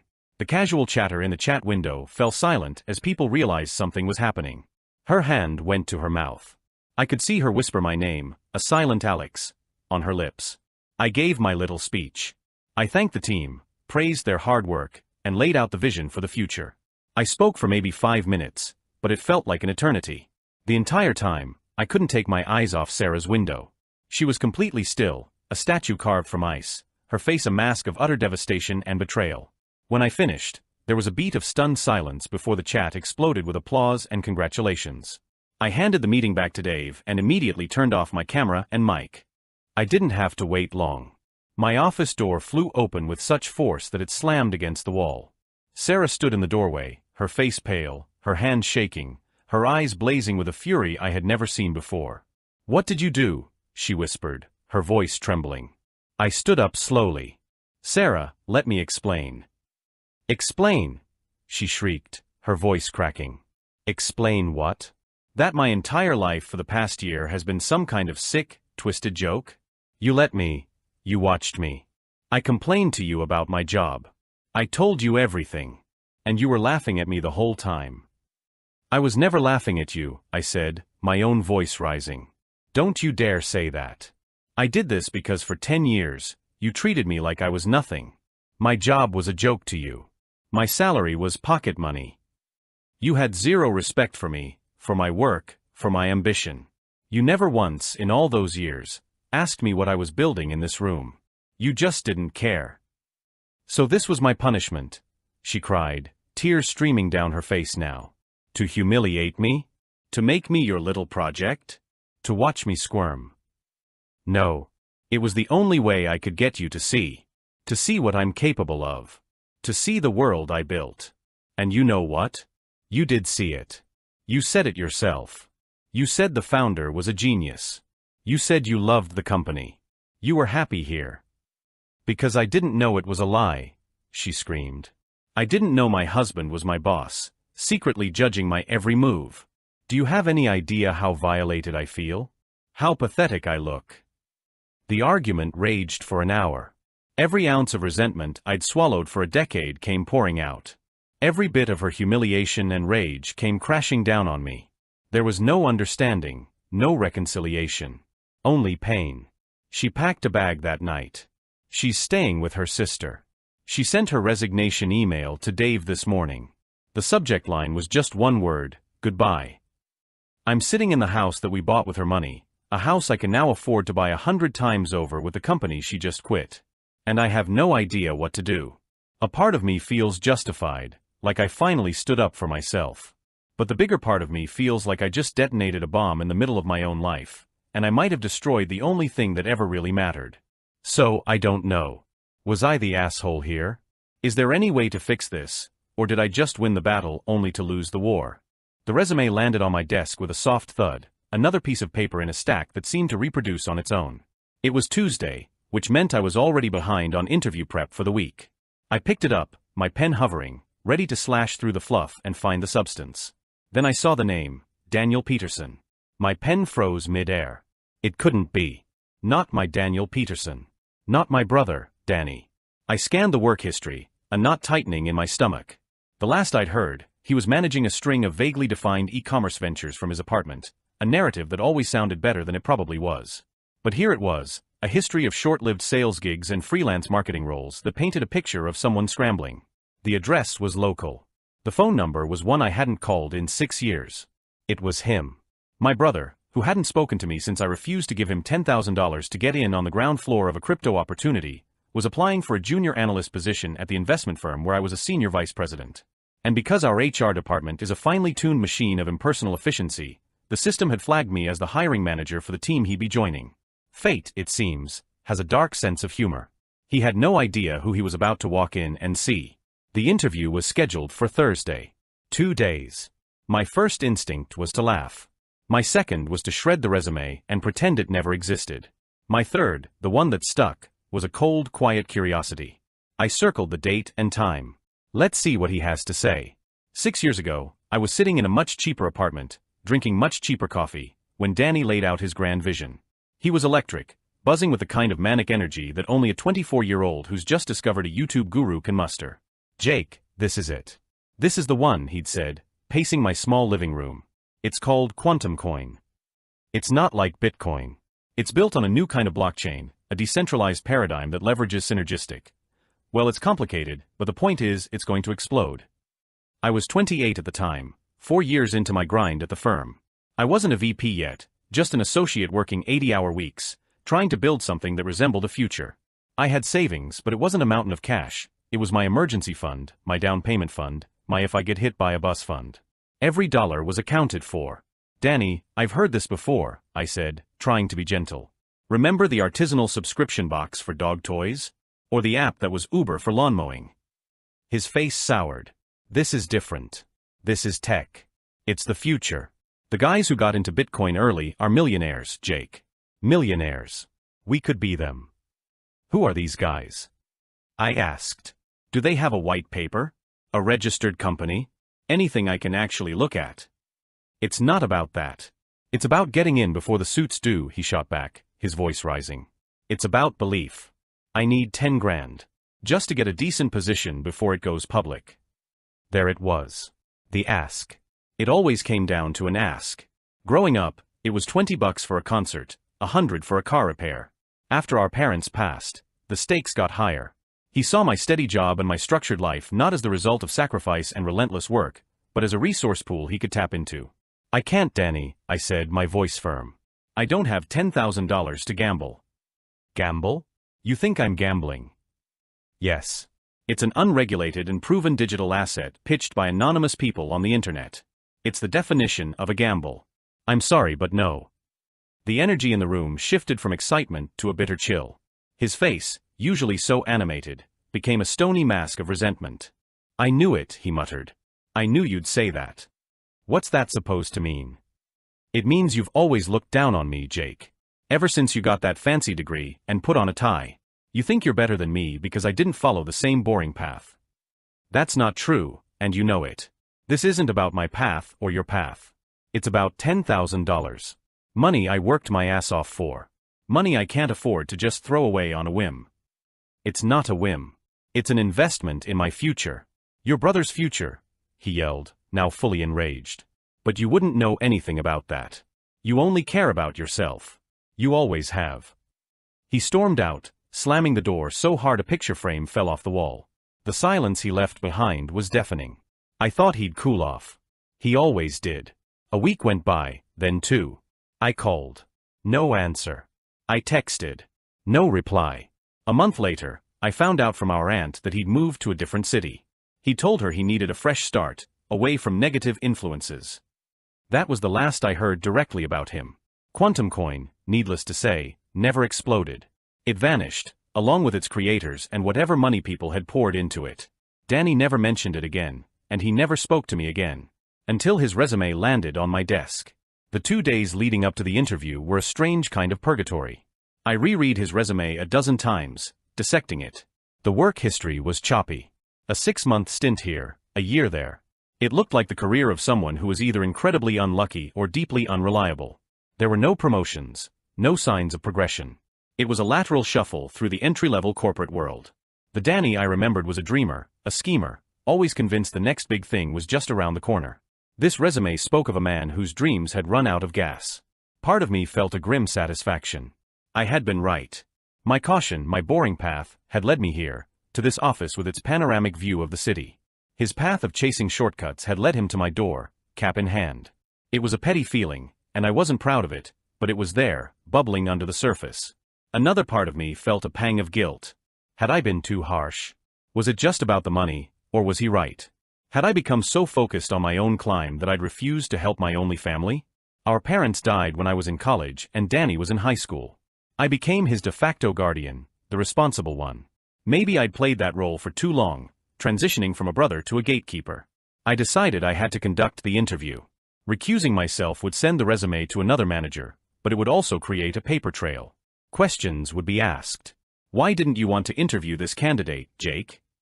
It would look like I was either avoiding a conflict of interest or worse, trying to secretly sabotage him. No, the cleanest way to handle this was to see it through. I would be professional. I would be objective. I would treat Daniel Peterson like any other candidate who walked through that door. It was a lie, of course, but it was a necessary one. I told my assistant, Sarah, to hold all my calls during the 10 a.m. slot. I want to give this candidate my full attention, I said, the irony thick in my throat. She nodded, oblivious. He must have a great resume. It's interesting, I replied. Thursday morning arrived. I put on my best suit, the one that felt like armor. I sat at my desk, the resume lying in front of me, next to a blank notepad and a pen. I felt like a judge preparing to hear a case where he already knew the defendant. At 10 a.m. sharp, Sarah's voice came through the intercom. Mr. Peterson is here to see you. Send him in, I said, my heart starting to pound a nervous rhythm against my ribs. The door opened, and he walked in. It was Danny. 6 years had changed him. The boyish, reckless energy was gone, replaced by a weary stiffness. He was thinner, and there were faint lines around his eyes that hadn't been there before. He was wearing a suit that was a little too big in the shoulders, clearly bought for the occasion. But the biggest change was in his eyes. The confident, almost arrogant spark I knew was gone. In its place was a look of tired hope, the look of a man who really needed this job. He was looking at the floor as he entered, then his eyes lifted to meet mine. For a split second, there was nothing. Just a blank professional smile plastered on his face. Then, the smile faltered. Confusion flickered across his features, followed by a wave of dawning horror. His mouth opened slightly, but no words came out. He just stood there, frozen in the doorway, his face a kaleidoscope of shock, embarrassment, and dread. Danny, I said, my voice calmer than I felt. Close the door. Have a seat. He seemed to move in slow motion, shutting the door with a soft click and sinking into the chair opposite my desk. The chair, normally a comfortable seat for eager candidates, suddenly looked like an electric chair. He stared at me, his eyes wide. Jake? What are you doing here? He stammered. I work here, I said, keeping my tone even. I'm a senior VP. This is my team you've applied to join. He swallowed hard, his Adam's apple bobbing. The color had drained from his face. I had no idea. I just saw the posting on LinkedIn. Peterson Capital Management. I didn't connect the name. My name wasn't on the job posting, I clarified. No reason you would have. An awkward, heavy silence filled the room. The air hummed with 6 years of unspoken anger, resentment, and hurt. He looked around my office, at the framed diplomas on the wall, the view of the skyline, the polished mahogany of my desk. He was taking in the physical evidence of the life I had built while he was doing whatever he was doing. I decided to take control. This was my office, my interview. I picked up his resume. So, I began, my voice all business. It says here you have experience in digital marketing and client acquisition. Can you tell me about your role at Innovate Solutions?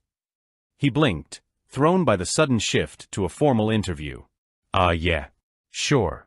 At Innovate, I was responsible for lead generation, cold calling, email campaigns, that sort of thing. And what were your metrics? What was your conversion rate? My conversion rate? He was flustered. He clearly hadn't prepared for this level of scrutiny, and certainly not from me. It was pretty good. Industry standard. What is industry standard? I pressed, my pen tapping on the notepad. I knew I was being hard on him, harder than I would be on a normal candidate. But a part of me couldn't help it. This was the man who had called me selfish, who had accused me of looking down on him. Now he was here, asking me for a job, and he wasn't even prepared. I don't know the exact number off the top of my head, he mumbled, looking down at his hands. We went on like that for another 20 minutes. I asked him standard interview questions, and he gave me vague, rambling answers. He talked about being a team player and a go-getter. He used corporate buzzwords that sounded hollow and rehearsed. He couldn't provide a single concrete example of a project he'd led, a problem he'd solved, or a success he'd owned. The resume, which already looked weak, was completely falling apart under the slightest pressure. He wasn't just a bad candidate. He was a terrible one. And he was my brother. Finally, I put the resume down. Why do you want this job, Danny? The question seemed to break the spell of the formal interview. He looked at me, and for the first time, I saw the raw desperation in his eyes. I need it, Jake, he said, his voice barely a whisper. I need this. Why this job? A junior analyst at an investment firm? Your background is in sales and marketing. This is a numbers and research-heavy role. You don't have any experience in finance. I can learn, he said, a flicker of the old Danny resurfacing. I'm a fast learner. I can do this. I need a chance. Something stable. I'm tired of bouncing around, man. I'm tired of being broke. There it was. The raw, unvarnished truth. He wasn't here because he was passionate about financial analysis. He was here because he was at the end of his rope. The last time we spoke, I said, my voice low and dangerous, you wanted $10,000 for a crypto scheme. You told me I was a selfish bastard for not giving it to you. You cut me out of your life because I wouldn't fund your get-rich-quick fantasy. Now you're sitting in my office, asking me for a steady paycheck. You have to appreciate the irony. He flinched as if I'd slapped him. The shame on his face was palpable. He sank back into the chair, looking defeated. I know, he said softly. I know how this looks. How does it look, Danny? He was quiet for a long moment, staring at the grain of the wood on my desk. When he finally looked up, his eyes were glistening. It looks like I was a stupid, arrogant kid, he said, his voice thick with emotion. And it looks like I was wrong. About everything. He took a deep breath. That crypto thing, it was a scam. I didn't just ask you for money. I borrowed a few grand from Mom and Dad's old friend, Mr. Henderson. I put in every cent I had. I lost it all. Everything. I was too proud and too ashamed to ever tell anyone. Especially you. Because you'd been right. The confession hung in the air between us. Mr. Henderson was a kind old man who had helped our family after our parents' accident. The thought of Danny taking money from him made me sick.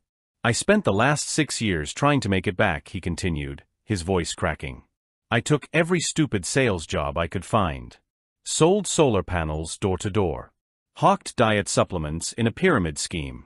I kept thinking the next one would be the one. The big break. But there was no big break, Jake. There was just a string of failures. I got into debt.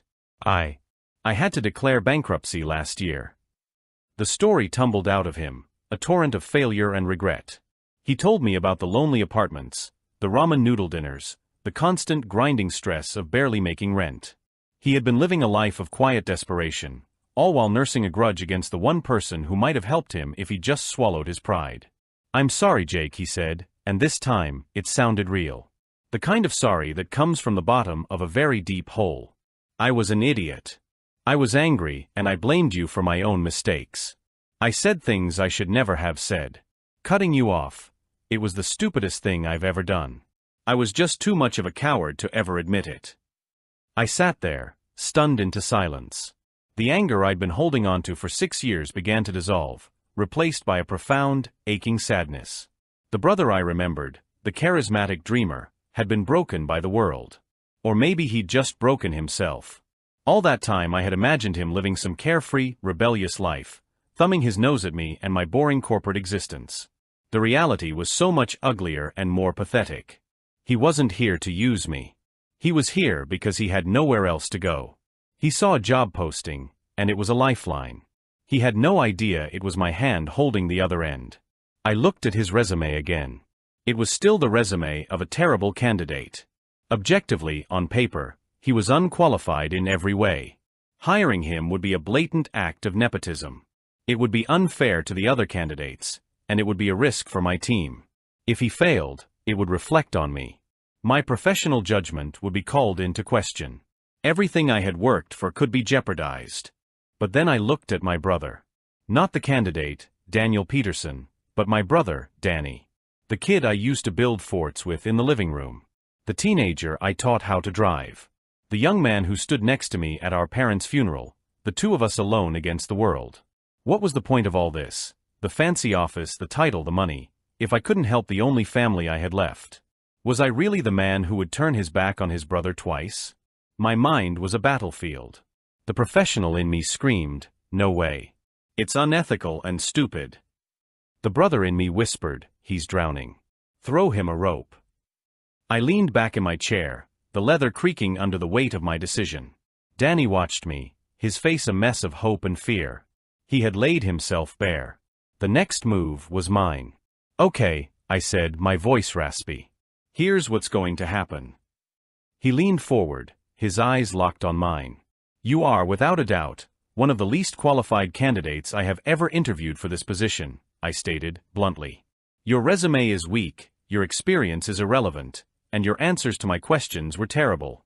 Based on this interview, there is no way I could justify hiring you." His face fell. The last glimmer of hope seemed to extinguish. He nodded slowly, as if accepting his fate. "I understand. But," I continued, "I'm not going to make a decision based on this interview." I stood up and walked over to the window, looking out at the city below. "This role isn't for you, Danny. You'd hate it. You'd be miserable within a month, and you'd probably get fired within 6. It's all spreadsheets and data analysis. It's not you." I turned back to face him. "However, our firm has a marketing department. And a sales department. They sometimes have entry-level openings. Roles that might actually fit your skills. The pay isn't as good to start, but it's stable. It's a foot in the door. A real door, not a get-rich-quick fantasy." A spark of confusion, then cautious optimism, appeared in his eyes. What are you saying?" "I'm saying I'm going to walk your resume down to Carol in marketing and Mark in sales. I'm going to tell them that my brother, who has been estranged from me for 6 years, showed up out of the blue and that I believe he deserves a second chance. I'm going to be completely transparent about our relationship. I will tell them that you are not qualified for the analyst role, but that you have some raw talent in sales and a desire to work hard. I'll ask them, as a personal favor to me, to give you an informational interview. Not a job interview. An informational one. To see if there's any potential fit, now or in the future." I walked back to my desk and picked up his resume. "The rest," I said, looking him straight in the eye, "is up to you. I can get you a conversation. I can't get you a job. You'll have to earn it. You'll have to show them you're not the same reckless kid you used to be. You'll have to prove you can be reliable, professional, and humble. You'll start at the bottom, with no special treatment. Can you do that?" Tears were now openly streaming down his face. He nodded vigorously, unable to speak. He just sat there, a broken man being offered a single fragile piece of hope. "And one more thing," I said, my voice hardening slightly. "You're going to call Mr. Henderson. You're going to apologize, and you're going to work out a plan to pay him back every single cent, with interest. I don't care how long it takes. You will make that right." He nodded again, wiping his eyes with the back of his hand. "I will," he choked out. "Jake, thank you. God, thank you." "Don't thank me yet," I said, my professional mask slipping back into place. "You haven't done anything yet. Go home. Wait for a call from HR. And for God's sake, buy a suit that fits." Danny got an interview with the marketing department the following week. Carol, the department head, owed me a favor. She called me after. "He's rough around the edges, Jake," she said. "But he's hungry. There's a fire in his belly I don't see very often. He was honest about his past failures. Took ownership. That's rare." They had an entry-level coordinator position open. Basic stuff. Scheduling social media posts, compiling reports, getting coffee. It was a grunt job, a world away from a high-flying VP life. They offered it to him. He took it without hesitation. The first few months were strange. We'd pass each other in the hallway. He'd give me a small, grateful nod. I'd give him a curt nod back. We didn't do lunch. We didn't talk outside of work. I needed to see he was serious. This wasn't about a family reunion. It was about him proving he could be a responsible adult. I kept my distance, observing from afar. And he worked. He was the first one in, the last one out. He took on the tasks nobody else wanted. He asked questions. He learned. He never complained. He was slowly, painstakingly, rebuilding his life from the ground up. About 6 months after he started, he sent me an email. Subject: dinner? It just said, I'd like to take my brother out to dinner. To say thank you properly. My treat. I agreed. We went to a small Italian place, nothing fancy. It was awkward at first. We made small talk about work, about the weather. Then, he pulled out an envelope. This is my first payment to Mr. Henderson, he said, sliding it across the table. It's not much, but it's a start. I'm sending it tomorrow. I looked at him, really looked at him, for the first time in years. The weariness was still there, but it was mixed with something else now, pride. He wasn't the arrogant kid trying to sell me on a fantasy anymore. He was a man who was taking responsibility for his life. That's good, Danny, I said, and I meant it. That's really good. We talked for hours that night. Not about money or crypto or jobs. We talked about our parents. We talked about stupid things we did as kids. We talked about how much we missed them. We started to bridge the 6-year gap that had separated us. We started to become brothers again. It's been a year since that day he walked into my office. Danny is still at the firm. He got a small promotion a few months ago. He's still a coordinator, but he's a senior coordinator now. He's dating one of the graphic designers. He paid back Mr. Henderson. He's building a life, my brother. A real one. A boring one, maybe. But it's his. Our relationship isn't what it was before the fight. Maybe it never will be. There's a scar there, a reminder of the years we lost. But it's something new, and maybe it's something better. It's quieter. More honest. Built not on shared dreams of getting rich quick, but on the shared reality of hard work and second chances. Sometimes I see him across the office, focused on his computer, and I think about the resume that landed on my desk. It was the resume of a terrible candidate. But it was the application of a brother who needed help. And I'm glad for once that I chose to see the brother instead of the candidate. It was the best bad hire I ever made. The first time I met my neighbor Richard, he wasn't yelling at me. That would come later. The first time, he sauntered over with his wife Chloe, a pair of manicured poodles yapping at their heels. They carried a bottle of wine that probably cost more than my first car and wore matching pastel polo shirts. It was the unofficial uniform of the Whispering Pines Homeowners Association, a place I just unwittingly moved into. I was on my back, halfway under my truck, covered in a film of grease and sweat, trying to coax a new fuel pump into place. "Big project you've got there," Richard said, his voice a smooth, condescending purr. He looked from my grime-caked hands to the truck, his lip curling just enough to be noticeable. The truck is a 1978 Ford F-150 Ranger. It's got rust in the usual places, the paint is a faded bicentennial blue, and the engine, a 460 big block, rumbles like a sleeping bear with a grudge. To me, it's beautiful. It was my grandfather's. He bought it new, used it to build his own house, and taught me how to drive in it on dusty back roads. When he passed, it was the only thing I wanted. Restoring it wasn't a project, it was a conversation with his memory. Just some routine maintenance, I said, sliding out and wiping my hands on an already ruined rag. Chloe gave a tight, plastic smile. "We're just so glad to have some new vibrant people in the neighborhood. We were worried when the last owners left. This neighborhood, you know, it has standards." She glanced at the Ford, then back at me. The message was clear. My truck did not meet those standards. That was the opening salvo in a 2-year war I didn't even know I was fighting. It started with notes. Tucked under my windshield wiper, printed on expensive cream-colored cardstock in a flowing cursive font. Your vehicle is an eyesore and is negatively impacting our property values. Please consider storing it elsewhere. A concerned neighbor. The first one I laughed at. The second, a week later, I crumpled up and tossed. The third came with an official-looking HOA letter, a friendly reminder about a clause in the bylaws regarding inoperable or unsightly vehicles. Here's the thing about my truck, it was perfectly operable. It was my daily driver for errands. It just looked its age. It was registered, insured, and passed emissions with flying colors, after a little tuning. I read the HOA bylaws cover to cover. The rule was specific. A vehicle couldn't be left on blocks, have flat tires, or be visibly leaking fluids for more than 48 hours. My truck was guilty of none of these. I was meticulous. I always worked on it on a large tarp to catch any stray drips, and I cleaned up my tools every single night. I wasn't violating a single rule. I decided to meet this head-on. I baked a batch of cookies, my mom's recipe, a gesture of goodwill, and walked over to Richard and Chloe's house. Their lawn was a perfect, weedless carpet. The flowers in their beds were arranged by color. It looked like a picture from a magazine, sterile and without personality. Richard answered the door, still in a polo shirt, this one a vibrant salmon. "Can I help you?" he asked, his eyes immediately flicking past me to my truck in my driveway. "Hey, Richard. I'm Mark, from next door. I think we got off on the wrong foot.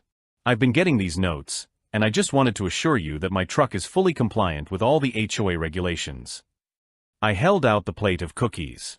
Thought I'd bring these over as a peace offering. He stared at the cookies as if I'd handed him a dead rat. "We don't eat carbs," he said flatly.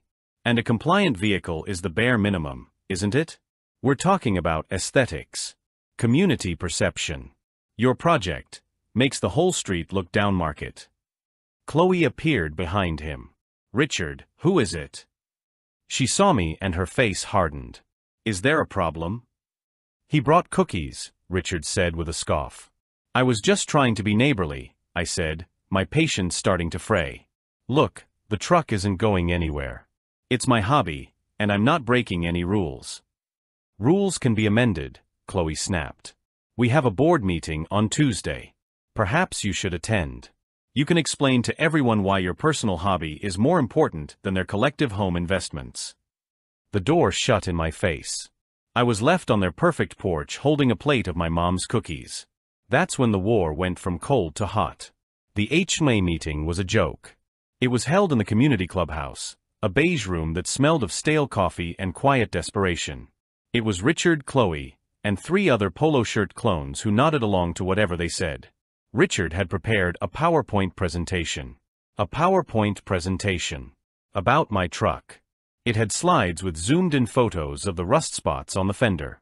A slide titled "Fluid Stains on Driveway," with a picture of a small dark spot that was actually a shadow from my mailbox. Another slide had a red circle around my license plate, which had a renewal sticker that was peeling slightly at the corner. "As you can see," Richard said, pointing a laser at the screen, "this is not just one issue. It is a pattern of neglect that reflects poorly on all of us. It invites a certain element. It says we don't care." I stood up. "My name is Mark. The truck in question is mine. It's a classic vehicle, and it's a restoration project. It is legally registered, insured, and passes all state inspections. The fluid stain is a shadow, and if you're concerned about my registration sticker, you can call the DMV and confirm it's valid. I have a copy of the bylaws here, and I'm not in violation of a single one." Chloe spoke up, her voice dripping with venom. "It's about the spirit of the law, not the letter. This isn't a junkyard. It's an executive community. People pay a premium to live here, and that premium is threatened by that thing." They voted to form a Community Standards Enhancement Committee, with Richard as the chairman. Its first order of business was to draft a new amendment specifically targeting older vehicles. It was a masterpiece of passive-aggressive legislation, banning any vehicle over 15 years old from being parked in a driveway for more than 24 hours unless it was in showroom condition, a term that was left intentionally vague and subject to the committee's approval. My 40-year-old Ford didn't stand a chance. The amendment needed a 2/3 majority of the homeowners to pass. For the next month, Richard and Chloe went door to door with their petition, clipboards in hand, spreading their gospel of property values. They told people I was running an unlicensed auto repair shop. They said my truck was attracting crime. They were relentless. But a funny thing happened. Most of my other neighbors were actually pretty cool. There was Dave 2 doors down, a retired plumber who loved the sound of the 460 V8. There was Maria across the street, a single mom whose kids thought the truck was the coolest thing they'd ever seen. Richard and Chloe had overestimated their influence.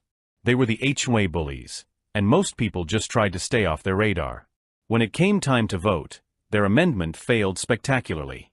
They didn't even get a simple majority. This loss didn't chasten them.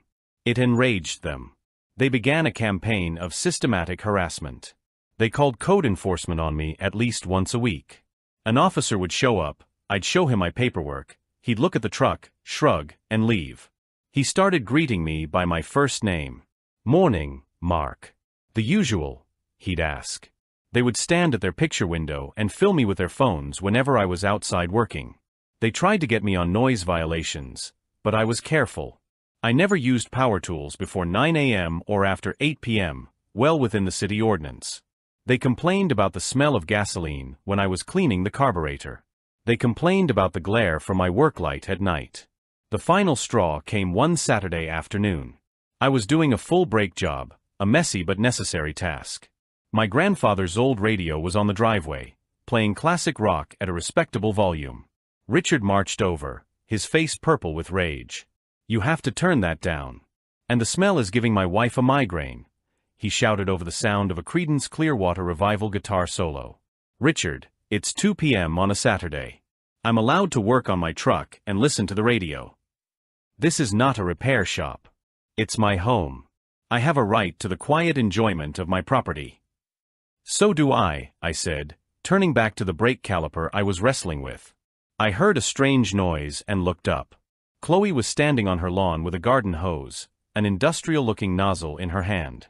Before I could react, she'd cranked it on full blast and aimed a powerful jet of water directly at my truck. And me. The icy water hit me in the chest, soaking me instantly.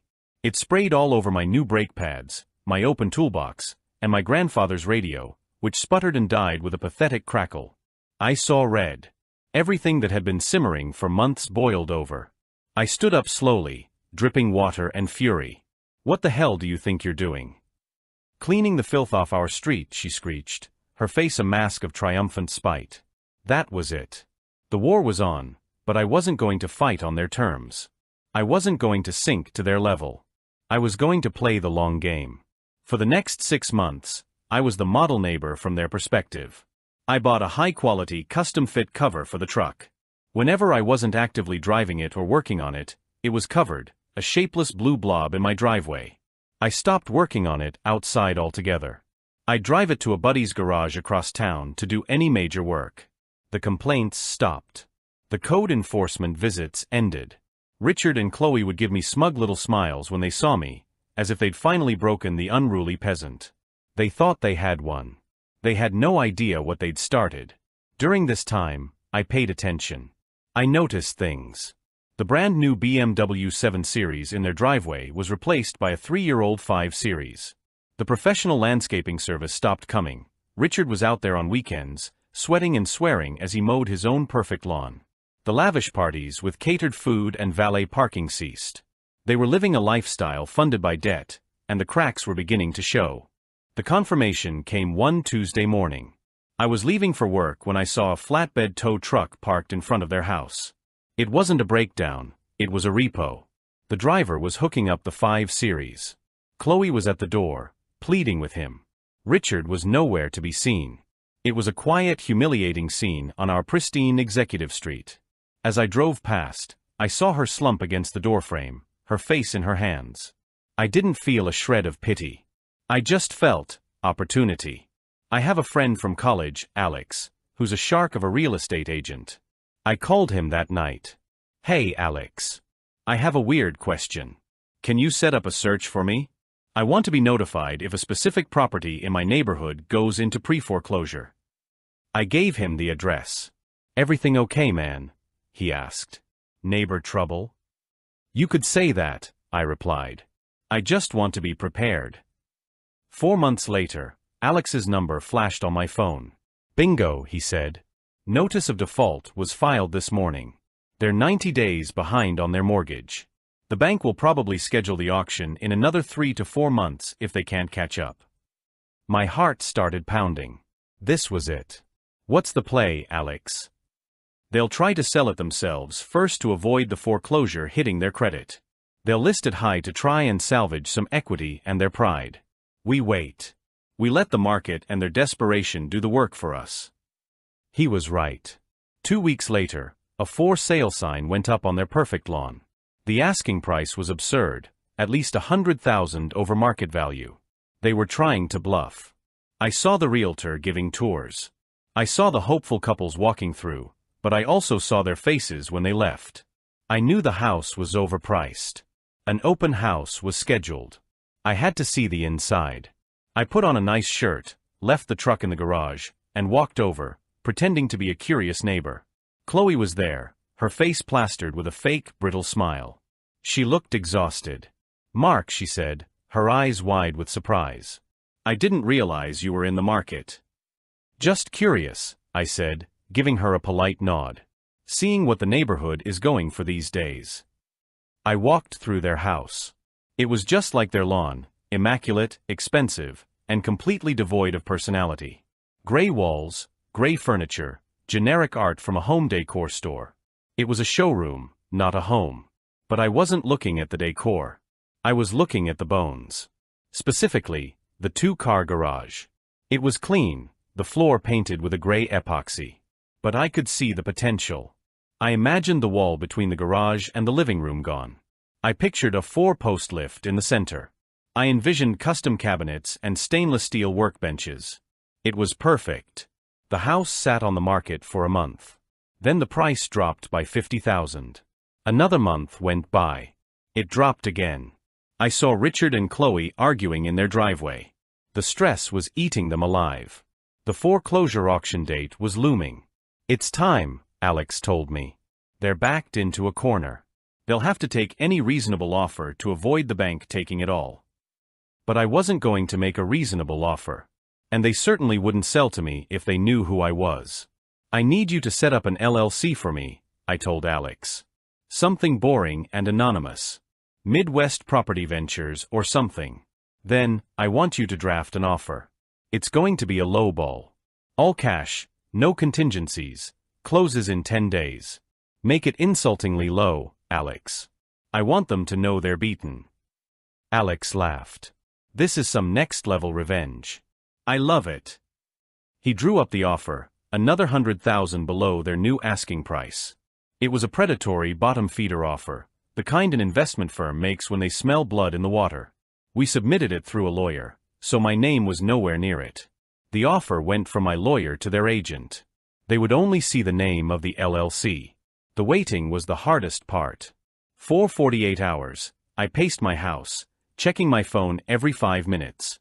I imagined them seeing the offer, the indignation, the rage. But I also imagined them looking at their mountain of debt and the looming auction date. On the second day, Alex called. They countered, he said. My heart sank. How much? 5,000 more. It's a token counter, Mark. They're begging. They just want to feel like they didn't get completely fleeced. They're desperate. What do you want to do? I thought about Chloe spraying me with the hose. I thought about the PowerPoint presentation. I thought about the cookies. Tell them our offer is final. Take it or leave it.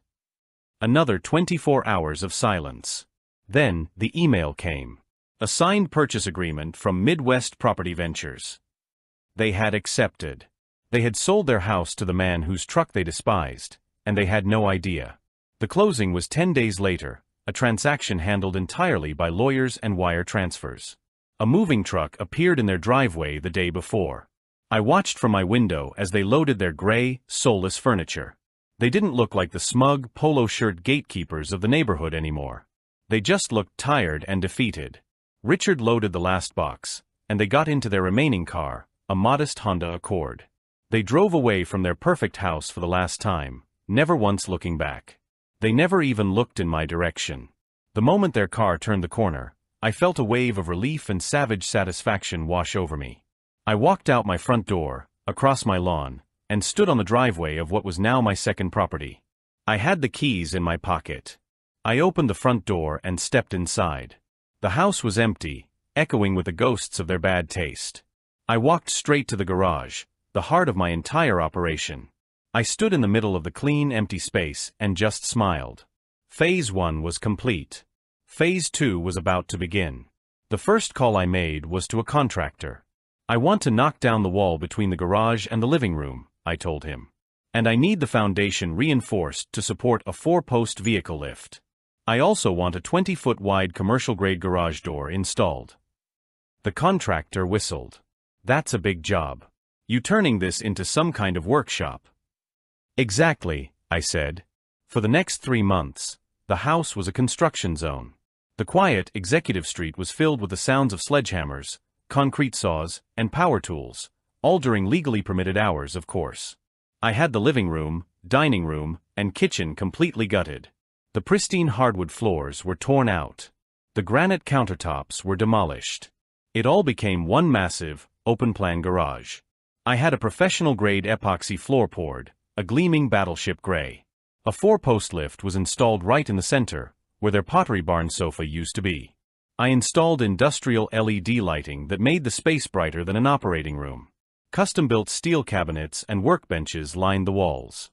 A full-wall snap-on tool chest, my personal holy grail, was delivered and installed against the back wall. I even had a ventilation system put in that could cycle the air in the entire space in under 5 minutes. It was no longer a house. It was a temple dedicated to the internal combustion engine. The final piece was the garage door. It was a beast, a single-panel, windowless, insulated steel door that took up almost the entire front of the house where their living room window and front door used to be. I had a separate, discreet man door installed on the side for everyday entry. When it was all done, I moved the truck. I backed my beautiful, rusty 1978 Ford F-150 out of my garage, drove it across the street, and into its new home. I parked it right in the middle of the massive space, under the bright lights. It looked like a museum piece. I spent the next few weeks in my new sanctuary, working on it every night. I pulled the engine, began a full, frame-off restoration. This wasn't a driveway project anymore. This was a professional operation. I hadn't seen or heard from Richard and Chloe since they moved. I assumed they had left the state, shamed and broke. But I guess curiosity, or maybe nostalgia for the life they lost, is a powerful thing. It was a Saturday, about 6 months after I had bought the house. I had the big garage door wide open, letting the afternoon sun in. The engine for the Ford was on a stand, gleaming and mostly reassembled. The truck's cab was on a rotisserie, the old paint stripped away, ready for bodywork. I was elbow deep in the engine bay of my daily driver, a newer Toyota, doing a simple oil change on the lift. Classic rock was playing from a new sound system, the speakers mounted in the ceiling. A silver Honda Accord slowed down as it passed the house. It stopped, then slowly backed up. It parked across the street. The passenger door opened, and Chloe got out. She looked different. Her hair wasn't perfectly styled. She was wearing jeans and a simple t-shirt. She stared at the house, her mouth hanging open. She was staring at what used to be her living room window, now just a wall of steel. She was staring at the cavernous opening where her front door and 2-car garage used to be. She was staring at the impossible sight of a car on a lift inside her old house. Her eyes darted around the scene, trying to make sense of it. And then she saw me. I slid out from under the Toyota and wiped my hands on a rag. I looked across the street and met her gaze. I didn't smile. I didn't scowl. I just looked at her. Her eyes widened in disbelief, and then a wave of understanding, horror, and fury washed over her face. She recognized me. She looked from my face to the gleaming engine on the stand, and then her eyes fell on the unmistakable half-disassembled shape of the 1978 Ford F-150. The eyesore. The pattern of neglect. The source of all her misery. She knew. In that one silent moment, she understood everything. She knew who had bought her house. She knew why it had been gutted. She knew that the dream home she had fought so viciously to protect had been transformed into a glorified garage for the very truck she had tried to have banned from existence. She got back in the car and slammed the door. The Honda sped away, tires squealing just a little. I never saw her or Richard again. I stood there for a moment, in the middle of my perfect workshop, the smell of grease and metal in the air, the sound of a Tom Petty guitar riff echoing off the walls. I looked at my grandfather's truck, and I finally turned the radio up. The clinking of silverware on china felt like a countdown. Each scrape of a fork, each tap of a glass was a tick of the clock, bringing me closer to the moment I'd been working towards for 2 years. I looked across the table at the rehearsal dinner. My fiancée Sarah was laughing, her head tilted back, the light from the chandeliers catching the subtle highlights in her dark hair. She looked beautiful. To her left, her mother was dabbing at her eyes with a napkin, beaming with pride. To her right, her father was midway through a story about Sarah's childhood that involved a hamster and a broken lamp. And sitting directly across from me, next to his father, was Michael, my former best friend. The best man I was forced to have. His smile was a tight plastic thing that didn't reach his eyes. His jaw was clenched so hard I could see the muscle twitching from 10 feet away. He knew. He didn't know how, or why, or what was really happening, but he knew he was trapped. He was a fly in a web he hadn't seen being spun, and I was the spider, patiently waiting. He just stared at me, his eyes burning with a confusion that was rapidly curdling into hate. I just smiled back, a calm, easy smile, and raised my glass of champagne in a silent toast just for him. His eyes narrowed. This wasn't the celebration he thought it would be. For him, it was a funeral. He just didn't know it yet. My world had ended exactly 734 days ago because of him. And tonight, I was standing on the ruins, ready to build my new world on the ashes of his. 2 years earlier, Michael and I were inseparable. It's a cliché for a reason. We'd been best friends since we were 6 years old, when my family moved in 2 houses down from his. We learned to ride bikes together, went to the same schools, got our driver's licenses on the same day. He was the brother I never had. His family was my family. His parents, Mr. and Mrs. Collins, always had a plate for me at their dinner table.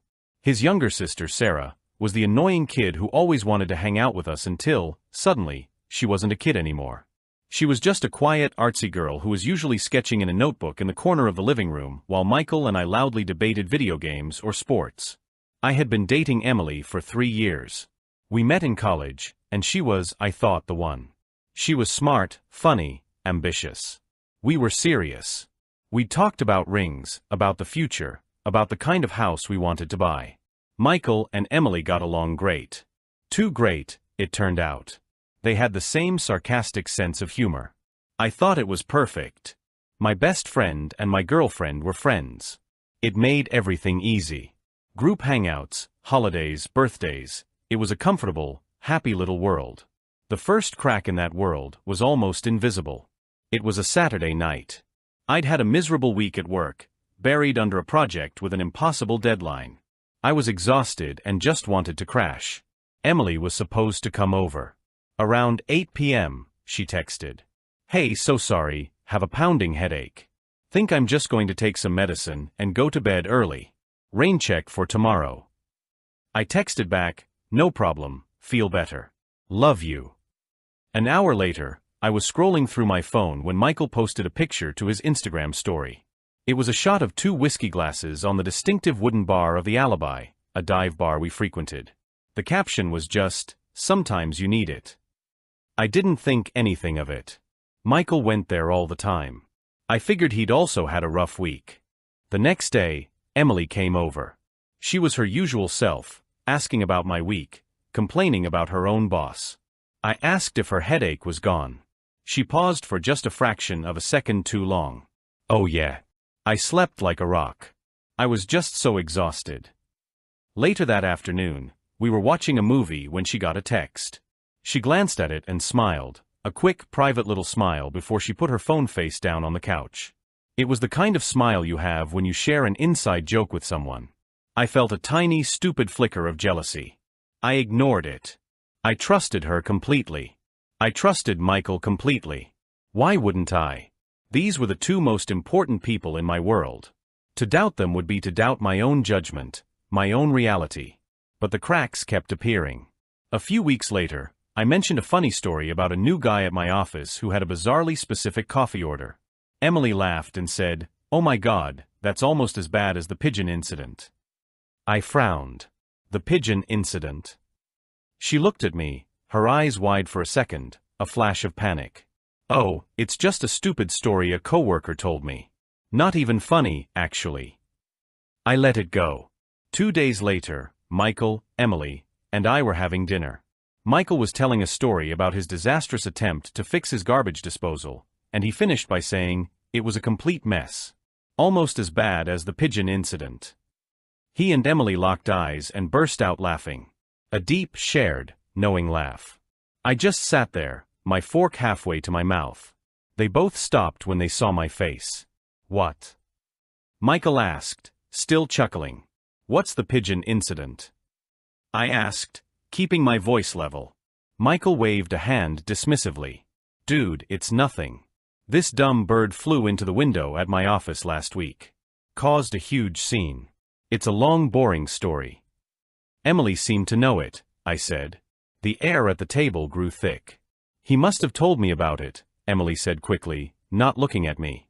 Yeah, I must have, Michael added. They were lying. Their timing was off, their answers too quick. They were terrible liars, and the only reason I hadn't seen it before was because I had never thought to look. That night, I couldn't sleep. I lay in bed, staring at the ceiling, replaying every little odd moment from the past few months. The late-night texts Emily would get that she'd say were from her mom. The times Michael would cancel plans with me at the last minute, only for Emily to suddenly have a girls' night she forgot to tell me about.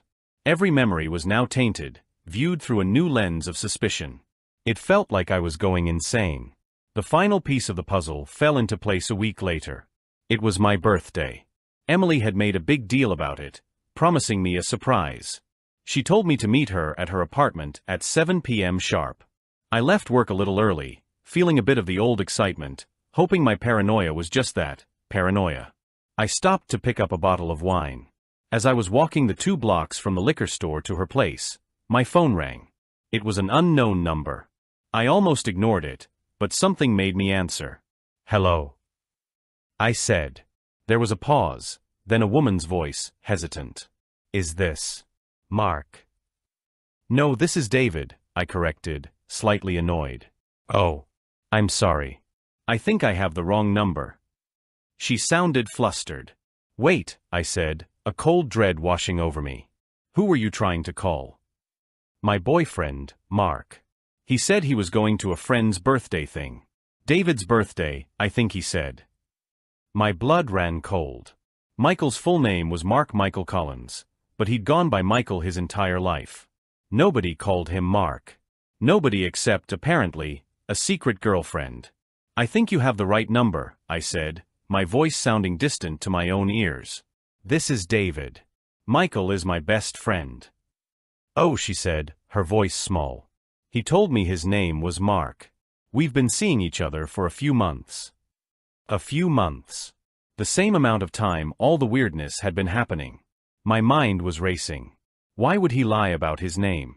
Unless he was trying to hide his identity from someone. Someone who might hear his real name and connect the dots. Does he happen to drive a blue Ford Mustang? I asked, already knowing the answer. Yes, she whispered. Listen, I said, my voice tight. Where is he right now? He's not with me. There was a long silence on the other end of the line. When she spoke again, her voice was shaking. He said he was going to his friend Emily's apartment to help her set up a surprise party. He said he'd be there an hour early to help. The phone slipped from my hand and clattered onto the sidewalk. I didn't even bend to pick it up. I just stood there, the bottle of wine suddenly feeling like a lead weight in my hand. He wasn't helping her set up a party for me. He was with my girlfriend. On my birthday. In her apartment. The one where I had a key. The one I was 200 feet away from. I started walking. My legs felt like they were moving through water. My heart was pounding in my ears, a frantic, sickening rhythm. I got to her building, used my key to get into the lobby, and took the stairs 2 at a time to the 3rd floor. I stood outside her door, number 3B, and I could hear them. I could hear their laughter. It was the same shared, knowing laughter from the restaurant.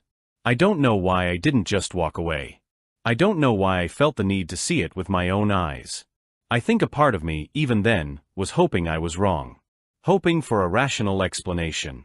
I put my key in the lock, turned it as quietly as I could, and pushed the door open an inch. Her apartment was a small one-bedroom. The living room was visible from the door. And they were there. On the couch. They weren't setting up for a party. There were no balloons, no streamers. There were just 2 empty wine glasses on the coffee table and a half-empty bottle. Michael was leaning over Emily, his hand tangled in her hair, and he was kissing her. It wasn't a friendly kiss. It was a deep, passionate kiss between 2 people who were intimately familiar with each other. I didn't say anything. I just watched for what felt like an eternity, but was probably only 5 seconds. I saw Emily's hand come up and rest on the back of his neck, pulling him closer. A wave of nausea washed over me, so intense I thought I was going to be sick right there in the hallway. I pulled the door shut, making sure it didn't make a sound. I walked back down the stairs, out of the building, and onto the street. The world felt tilted, unreal. The sounds of the city were muffled, distant. I walked in a daze, with no destination in mind. I ended up at a park bench 3 miles from her apartment, the unopened bottle of wine still in my hand. I sat there until the sun came up, my phone buzzing incessantly in my pocket with texts and missed calls from both of them. "Where are you? Dude, are you okay? Emily is worried. David, please call me. I'm starting to get scared." I didn't go home. I couldn't. My apartment was full of pictures of her, gifts from her, memories of a life that had just been revealed as a complete fabrication. I went to a cheap motel on the outskirts of town and checked in under a fake name. I turned off my phone. For 2 days, I didn't speak to anyone. I just sat in that sterile, anonymous room and let the pain wash over me. It was a physical thing, a crushing weight on my chest that made it hard to breathe. The betrayal was absolute. It wasn't just the cheating. It was the calculated, systematic deception. It was the hundreds of lies, the secret meetings, the shared jokes at my expense. They had built a separate world together, right under my nose, a world where I was the fool. And the person who had helped her do it, who had held the hammer and nails, was my best friend. The person I trusted more than anyone. On the 3rd day, I turned my phone back on. There were over 100 missed calls and texts. I read none of them. I called my landlord and told him I was breaking my lease and would be out by the end of the week, forfeiting my security deposit. I called my boss and told him I was taking a week of emergency personal leave. Then, I drove to my apartment. I packed everything that mattered: clothes, documents, a few books. I left everything else. The furniture we'd picked out together, the TV, the photos on the wall. I put the key to her apartment on the kitchen counter, along with the engagement ring I had bought 3 months earlier and had been hiding in my sock drawer, waiting for the right moment. Then I drove to Michael's house. I knew he'd be at work. His parents' car was in the driveway. I rang the doorbell, and Mrs. Collins opened it. Her face was etched with worry. "David. Oh, thank God. We've been so worried. Michael said you just disappeared. Is everything all right?" "No, Mrs. Collins. Nothing is all right," I said, my voice flat. I couldn't look her in the eye. This woman had been like a second mother to me. "Can I come in for a minute?" She led me into the living room. It was the same living room where Michael and I had built forts out of couch cushions, where we'd spent countless hours playing video games. I saw Sarah's sketchbook lying on the coffee table. "What is it, dear?" "You look terrible," Mrs. Collins said, her hand fluttering to her chest. I took a deep breath. "Michael has been sleeping with Emily," I said. The words hung in the air, ugly and heavy. Her face crumpled. "Oh, David. No. There must be some mistake." "There's no mistake," I said, and I told her everything. The whiskey glasses, the inside jokes, the phone call from the other girl, what I had seen through the apartment door. I left nothing out. By the time I was finished, she was crying silently, her hands covering her mouth. Mr. Collins had come in from the garage and stood in the doorway, his face pale and grim. "I'm so sorry to tell you this," I said, my voice breaking for the first time. "But I wanted you to hear it from me. I'm leaving town for a while. I need to go." "Where will you go?" Mr. Collins asked, his voice rough. "I don't know yet. But I can't stay here." I stood up to leave. "David," Mrs. Collins said, her voice thick with tears. "We love you like a son. Whatever Michael did, that doesn't change." I just nodded, unable to speak. I couldn't absorb their kindness. It was too painful. As I walked out the door, Sarah was coming up the walkway. She was 21 at the time, home from college for the summer. She looked at my face, then at her mother crying in the doorway, and her expression shifted from confusion to a deep, knowing sadness. Our eyes met for a moment. I saw pity in them, and something else I couldn't identify. I just got in my car and drove away without another word. I didn't just leave town. I erased my life there. I got a transfer at work to a branch in a city 300 miles away.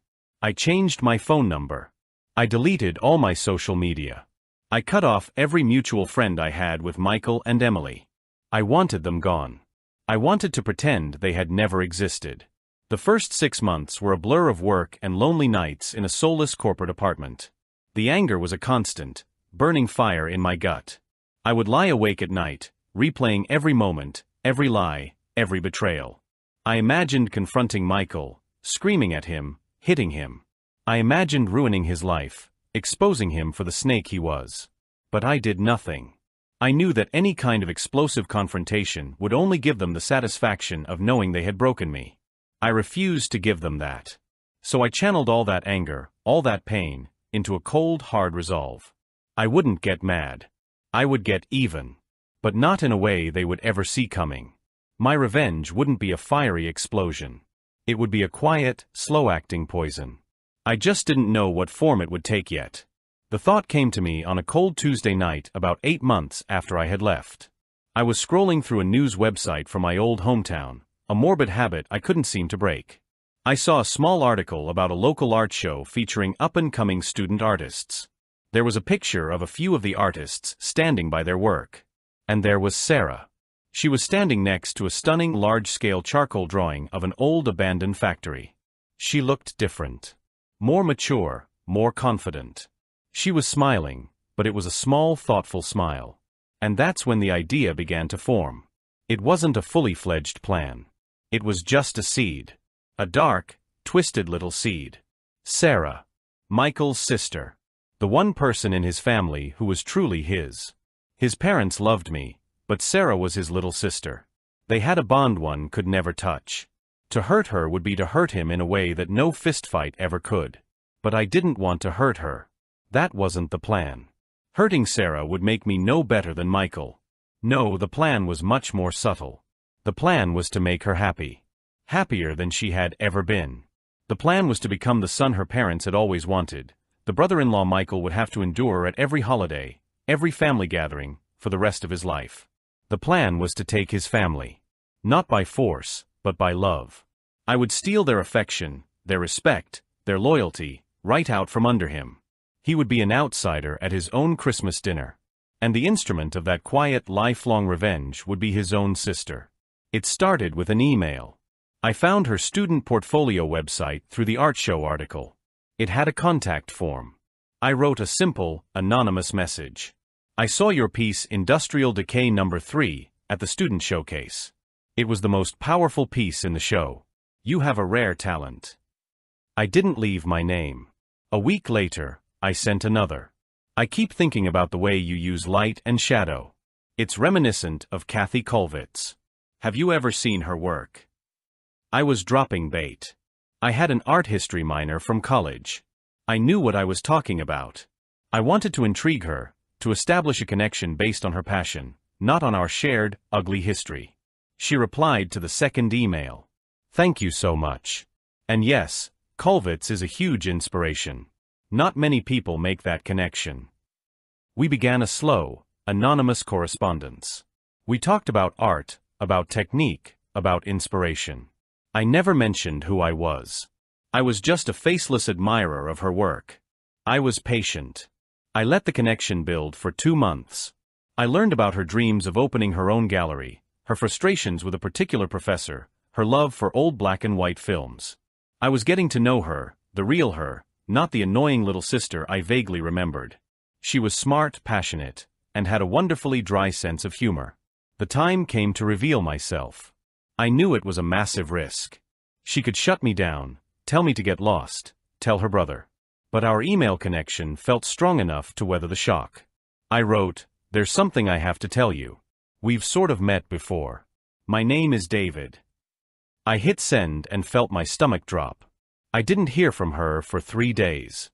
It was the longest 3 days of my life. I was convinced I had blown it. I had miscalculated, and the whole plan was about to come crashing down. Then finally, an email appeared in my inbox. The subject line was just one word, David. My heart pounded as I opened it. "I'd be lying if I said I wasn't shocked," she wrote. "I'd also be lying if I said I hadn't wondered. You seem to know a lot about the art scene in my specific, small town for a random stranger. I need some time to process this. But I'm not going to tell Michael. What he did was wrong. I'm not on his side." That was the opening I needed. She hadn't slammed the door in my face. It was cracked open, just enough. I waited another week before writing back. I didn't push. I just said, "I understand." I just wanted to be honest. "I've enjoyed our conversations more than you know." We started emailing again, slowly at first. The conversation was more guarded. We were tiptoeing around the massive elephant in the room. Finally, I addressed it head-on. "I know this is incredibly awkward," I wrote. "What happened with your brother and Emily was devastating. But it has nothing to do with you. I see you as Sarah, the brilliant artist, not Sarah, Michael's sister. I hope we can continue to be friends." That seemed to be the right thing to say. The wall between us came down. She admitted she and Michael had barely spoken since she'd found out what he did. Their relationship was strained. He was defensive and angry whenever she brought it up, and she couldn't look at him the same way. She felt caught in the middle of a war she hadn't asked to be in. She appreciated that I wasn't trying to make her choose a side.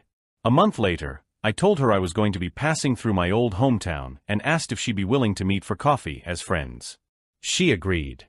I drove the 300 miles with a knot of anxiety in my stomach. This was the real test. Online chemistry was one thing. Real life was another. We met at a small neutral coffee shop halfway between her college and her parents' house. When she walked in, I was struck by how much she had changed. She carried herself with a quiet confidence. She was beautiful, not in the flashy way Emily was, but in a deeper, more soulful way. The coffee was awkward for the first 10 minutes. We made small talk about the drive, the weather, the coffee. Then she looked me straight in the eye and said, "Why are you really here, David?" I had prepared for this question. I had rehearsed a dozen different answers.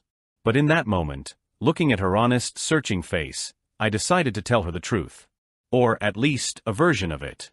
"Because talking to you for the past few months has been the first time I've felt like myself since everything happened," I said. "And I wanted to see if that was real." It wasn't a lie. It was just an incomplete truth. The part of me that was genuinely drawn to her was real. The cold, calculating part that saw her as a pawn in my revenge was the part one kept hidden. We talked for 3 hours.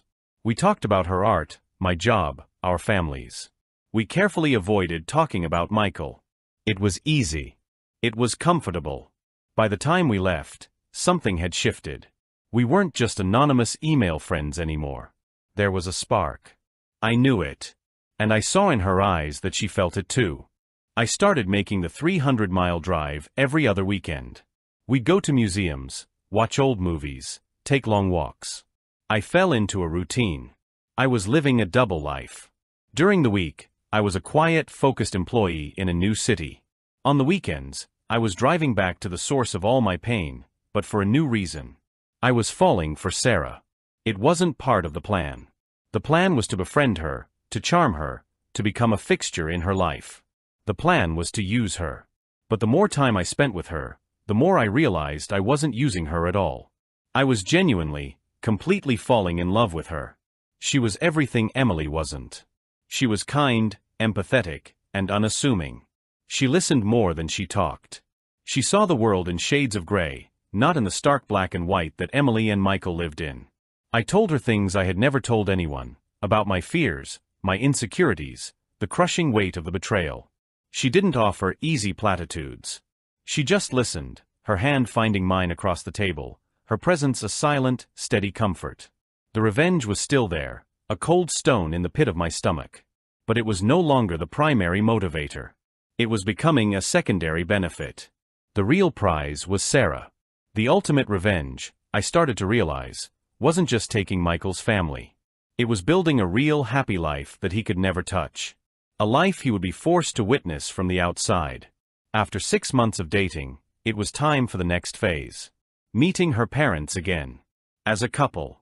Sarah was nervous. I was terrified. We drove to their house for Sunday dinner. Mrs. Collins opened the door, and her face went through a rapid series of emotions: surprise, confusion, and then a slow dawning joy. She threw her arms around me and hugged me tight. "David," she whispered. "It's so good to see you." Mr. Collins shook my hand, a firm, welcoming grip. "We've missed you, son," he said. We sat down for dinner. Michael wasn't there. He had moved out a few months prior and, according to Sarah, was still dating Emily. The thought sent a jolt of bitter satisfaction through me. Their relationship, born from deceit, was somehow still going. Good. Let them be miserable together. The dinner was wonderful. It was like coming home. We talked and laughed. I helped Mrs. Collins with the dishes, just like I used to. They asked about my new job, my new life. They were so happy to see me, so happy to see their daughter looking so happy. They didn't ask about the circumstances of our relationship. They didn't need to. They could see it on our faces. They just accepted it. They welcomed me back into the family with open arms. As we were leaving, Mrs. Collins pulled me aside. "I never thought I'd say this, David," she said, her eyes shining. "But I'm glad you're back. You're good for her. You're good for us." Phase 2 was complete. I had been reassimilated into the Collins family. Now for the hard part. Michael. Sarah and I had been dating for nearly a year, and he still didn't know. Sarah had kept it from him. She was afraid of his reaction, of the inevitable explosion. But we couldn't hide forever. The confrontation came at Thanksgiving. It was the first time I would be in the same room with him in almost 2 years. We walked in, and he was standing in the kitchen, talking to his dad. He turned, saw me, and froze. His glass of beer stopped halfway to his lips. His face went slack with shock. Then he looked at Sarah, who was holding my hand. He looked back at me. The shock in his eyes hardened into disbelief, then into a dark, ugly rage. "What the hell is he doing here?" he snarled, his voice low and dangerous. The whole house went quiet. "He's with me, Michael," Sarah said, her voice shaking but firm. "We're together." Michael let out a short, incredulous laugh. "You're with him? Are you insane? After what he did?" "What he did?" Sarah shot back, her voice rising. "What about what you did? You and Emily. You blew up his life, and you've never once shown an ounce of remorse." "This has nothing to do with you, Sarah," he yelled. "It has everything to do with me when you bring your drama and your lies into this family and try to paint David as the villain." Mr. Collins stepped between them. "Michael, that's enough," he said, his voice like steel. "David is our guest. He is Sarah's partner. You will treat him with respect in this house." Michael stared at his father, his mouth agape. He looked around the room, at his mother's disappointed face, at my calm, neutral expression. He was looking for an ally, and he found none. He had become the villain in his own family's story. He slammed his beer down on the counter, splashing foam everywhere. "I can't do this," he muttered, and he stormed out the back door, slamming it so hard a picture fell off the wall. The rest of the dinner was tense but quiet. Michael didn't come back. After we left, Sarah cried in the car. "I knew he would react like that," she sobbed. "He's so selfish." I just held her hand. "It's okay," I said. "We knew this was coming. Now it's out in the open." It was more than okay. It was perfect. His violent, self-pitying outburst had solidified his role as the bad guy. He had played his part exactly as I had known he would. Over the next year, the family dynamic settled into a new, fractured normal. Michael would only come to family events if he knew I wouldn't be there, or he would make a brief, sullen appearance and leave early. He and Emily broke up 6 months after that Thanksgiving. I heard through Sarah that it was a nasty breakup, full of accusations and anger. I felt nothing. She was a ghost from a past life. Meanwhile, My life with Sarah was getting better and better. We moved in together. I helped her set up a small studio space in our spare bedroom. I went with her to art fairs and helped her sell her work. I loved her. The dark, vengeful part of me that had started this whole thing had shrunk, replaced by something genuine and real. The thought of Michael's suffering was no longer a burning need, but a quiet background hum of satisfaction. I proposed to Sarah on the 2-year anniversary of the day I left town. We were on a weekend trip to the coast. I didn't mention the significance of the date to her. It was just for me. A quiet marker of how far I had come. She said yes, her eyes filled with happy tears. The plan, my quiet long-term plan, was nearing its conclusion. The wedding planning was a dance. Michael, by tradition, was supposed to be the best man. Mr. Collins sat us both down in his study one evening. It was the first time Michael and I had spoken in 2 years. "This is tearing your mother apart," he said, his voice heavy. "Michael, you will be David's best man. You will stand up there, you will smile, and you will be happy for your sister. This is not negotiable." Michael just stared at the floor, his jaw tight. He nodded once, a sharp, angry jerk of his head. He never looked at me. Which brings me back to the rehearsal dinner. Watching him across the table, trapped by family obligation, forced to participate in the celebration of my ultimate victory. He had to sit there and listen to his father give a toast about how happy he was to finally be able to officially call David his son. He had to watch his mother hug me, her eyes wet with tears, whispering how proud she was of the man I had become. Every kind word, every happy glance in my direction, was a twist of the knife for him. He was being erased, replaced. And the most beautiful part of it all? I wasn't doing anything. I was just sitting there, smiling, in love with his sister. My happiness was my revenge. After the dinner, as people were starting to leave, he cornered me by the bar. "You think you're so clever, don't you?" he hissed, his face pale with fury. "I don't know what you're talking about," I said calmly, taking a sip of my water. "This. All of this." He gestured wildly at the room, at our families mingling. "You did this on purpose. This was all some twisted game to get back at me." I looked him dead in the eye. I didn't smile. I didn't gloat. I just gave him the truth. "You think I would dedicate 2 years of my life, move in with your sister, plan a future with her, just to get back at you? You're giving yourself way too much credit, Michael. I'm doing this because I love her. She makes me happy. The fact that it makes you miserable? That's just a bonus." I saw something in his eyes break at that moment. The anger deflated, replaced by a hollow, empty look. He had wanted me to be a monster, a vengeful manipulator. Because if I was the bad guy, then maybe he wasn't. But the simple, boring truth, that I had moved on, that I had found real happiness, that his betrayal had inadvertently led me to the love of my life, was a punishment far worse than any contrived revenge scheme. I had won by simply living well. I left him standing there and went to find my fiancée. The next day, I stood at the altar, watching Sarah walk down the aisle on her father's arm. She was radiant. My heart felt so full I thought it might burst. Michael stood beside me, a grim statue in a tuxedo.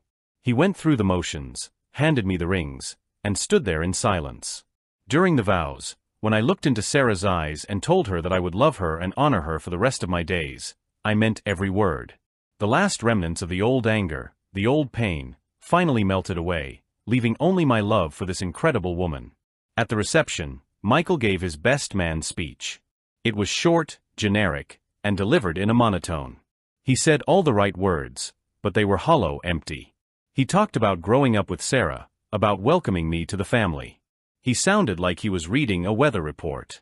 He couldn't even look at us. He ended his toast, raised his glass, and downed the entire contents in one gulp before retreating to a dark corner of the room, where he stayed for the rest of the night, drinking alone. Later that evening, I was out on the patio, getting some air. Mr. Collins came and stood beside me. We watched the party inside for a minute in comfortable silence. "He'll come around," he said quietly. "He's stubborn, but he's not a bad person.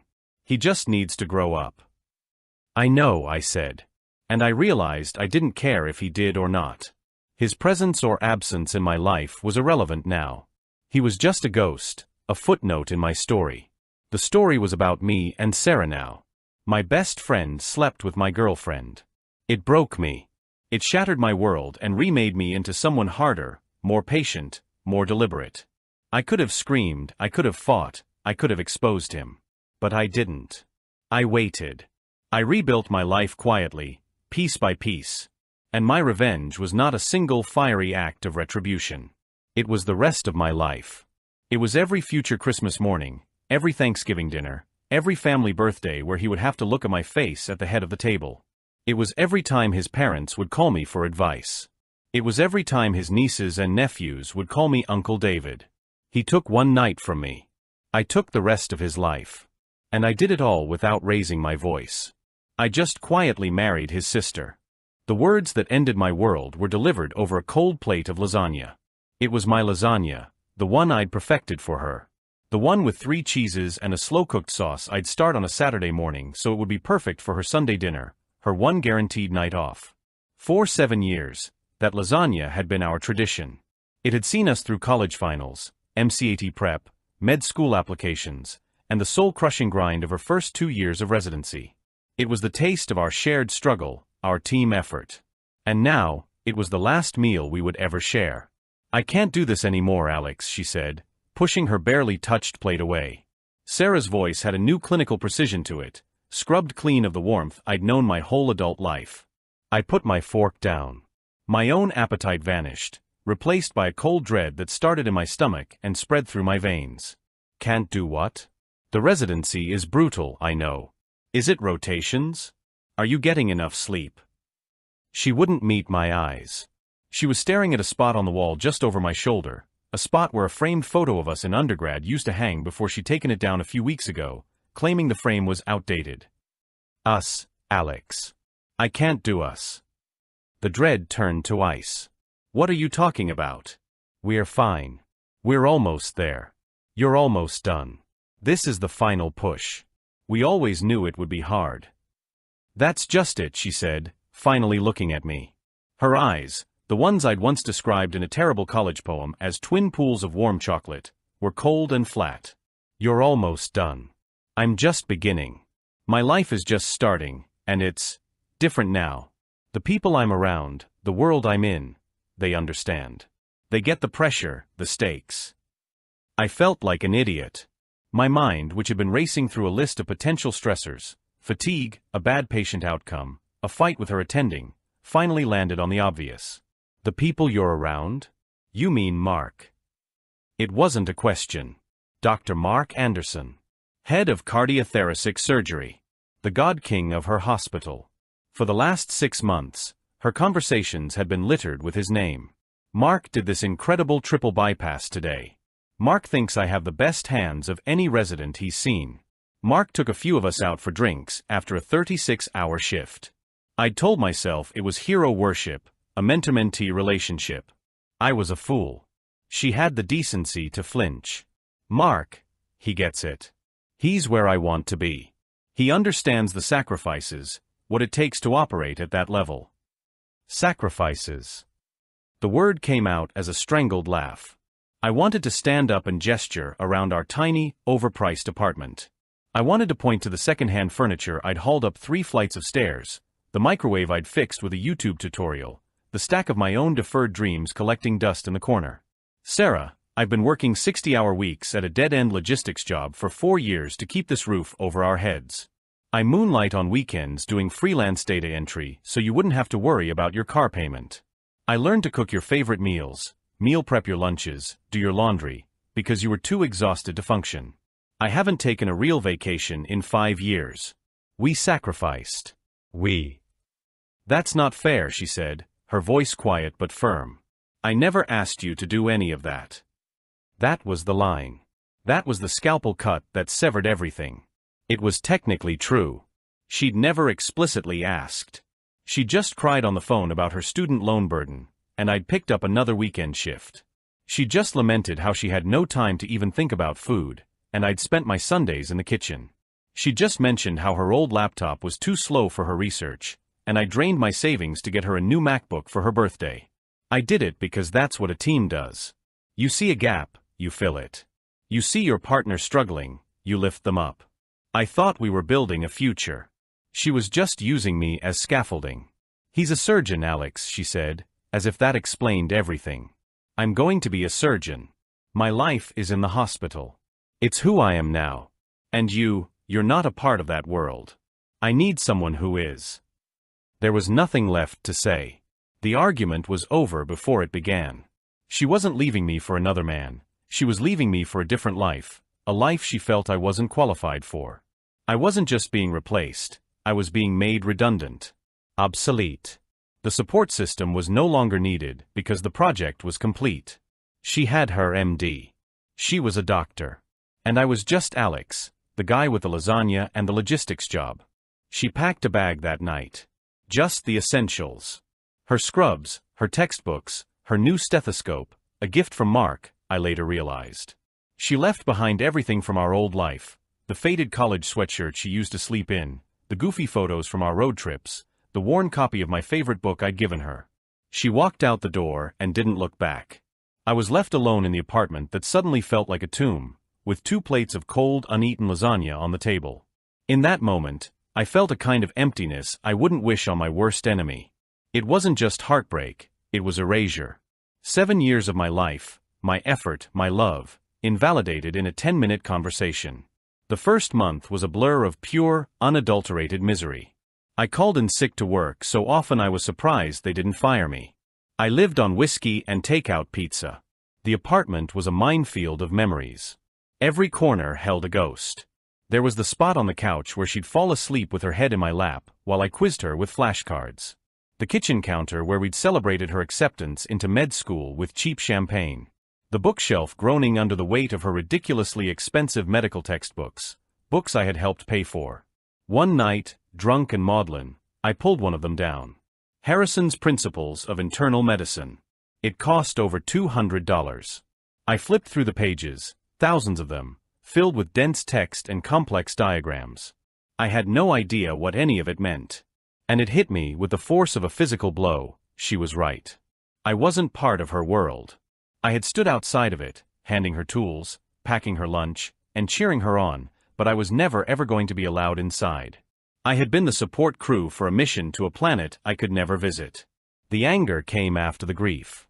A white-hot, purifying rage. Not just at her, but at myself. For being so naive. For putting my entire life on hold for someone else's dream. I had a degree in business analytics from a decent state school, a degree I had barely used. I had been smart, ambitious, and full of my own plans before Sarah's dream became our central focus. I'd planned on getting my MBA. I wanted to work in tech, maybe in data science.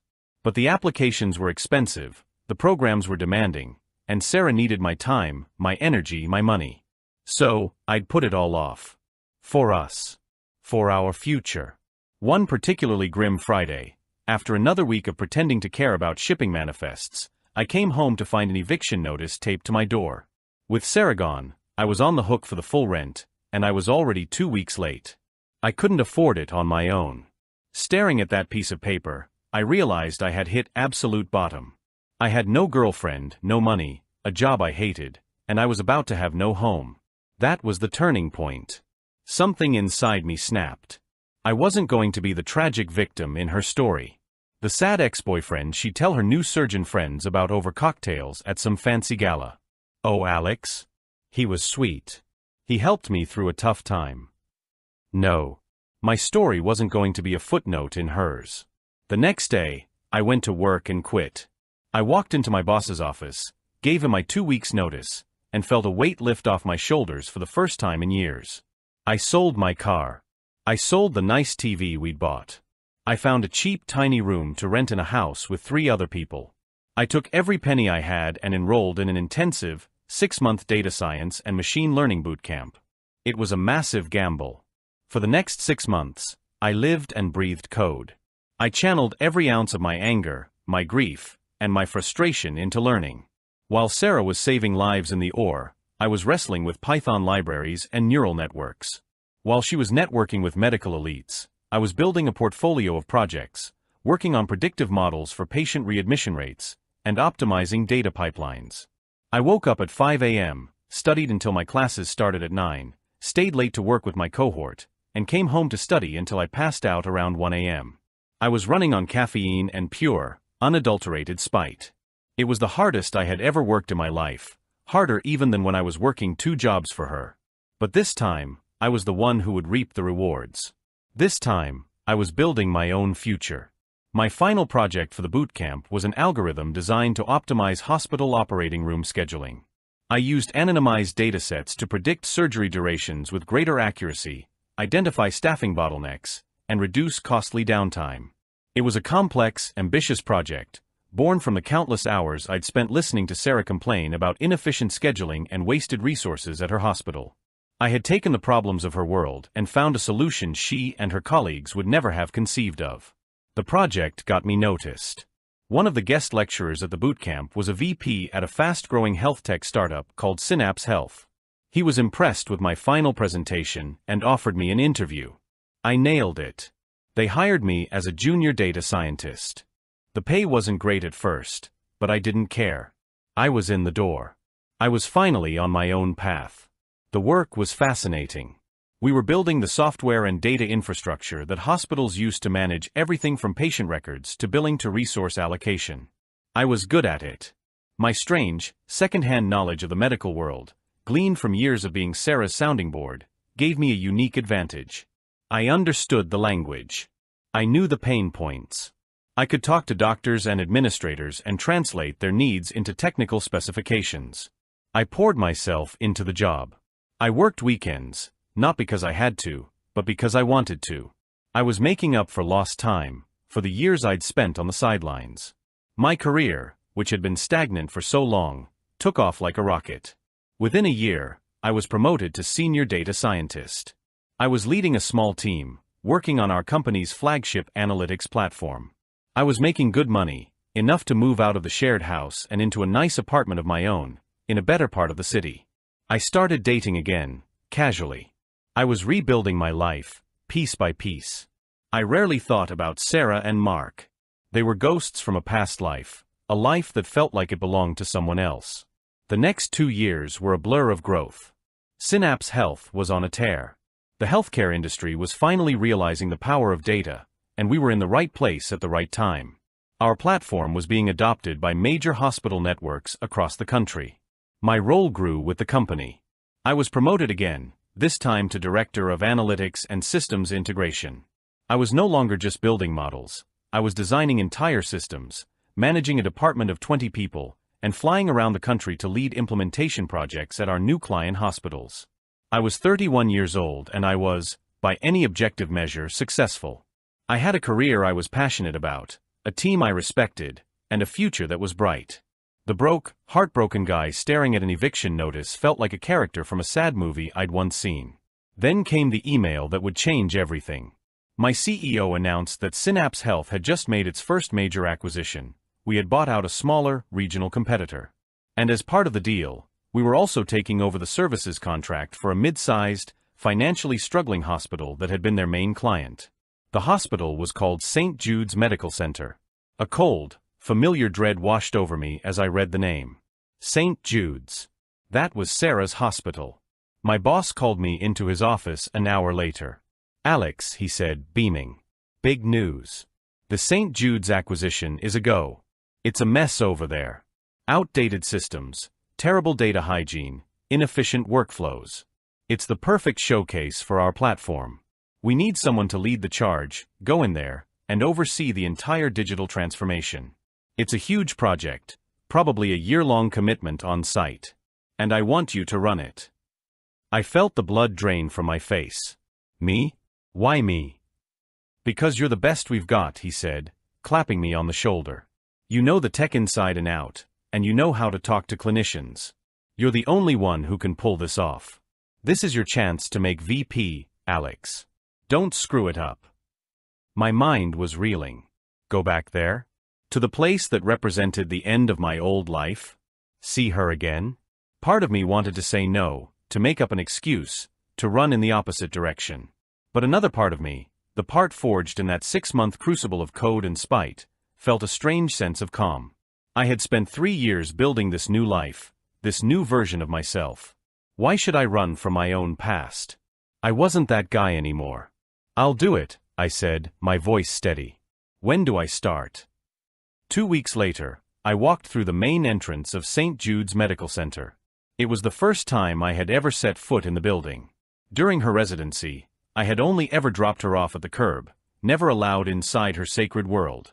Now I had an ID badge that read Alex Williams, Director of Systems Integration, Synapse Health. My face was next to the words. I had all-access clearance. My first task was to get the lay of the land. I spent a week meeting with the hospital's C-suite, department heads, and IT staff. They were wary, as expected. I was the outsider, the tech guy coming in to change everything. But I was prepared. I listened to their concerns, I understood their workflows, and I presented my plan not as a corporate takeover, but as a partnership. I was there to give them better tools so they could do their jobs better. And then came the day I knew was inevitable. As part of the integration, my team needed to conduct a full audit of every department's current software and hardware. That included the Department of Surgery.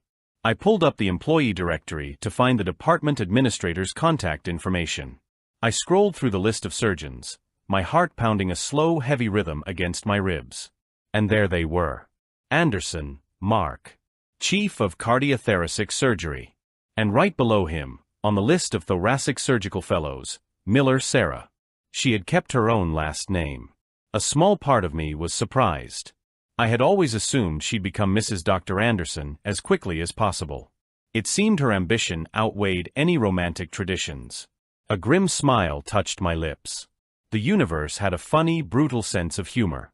3 years ago, I was unworthy of entering her world. Now, I was here to fundamentally redesign it. The meeting was set for the following Tuesday.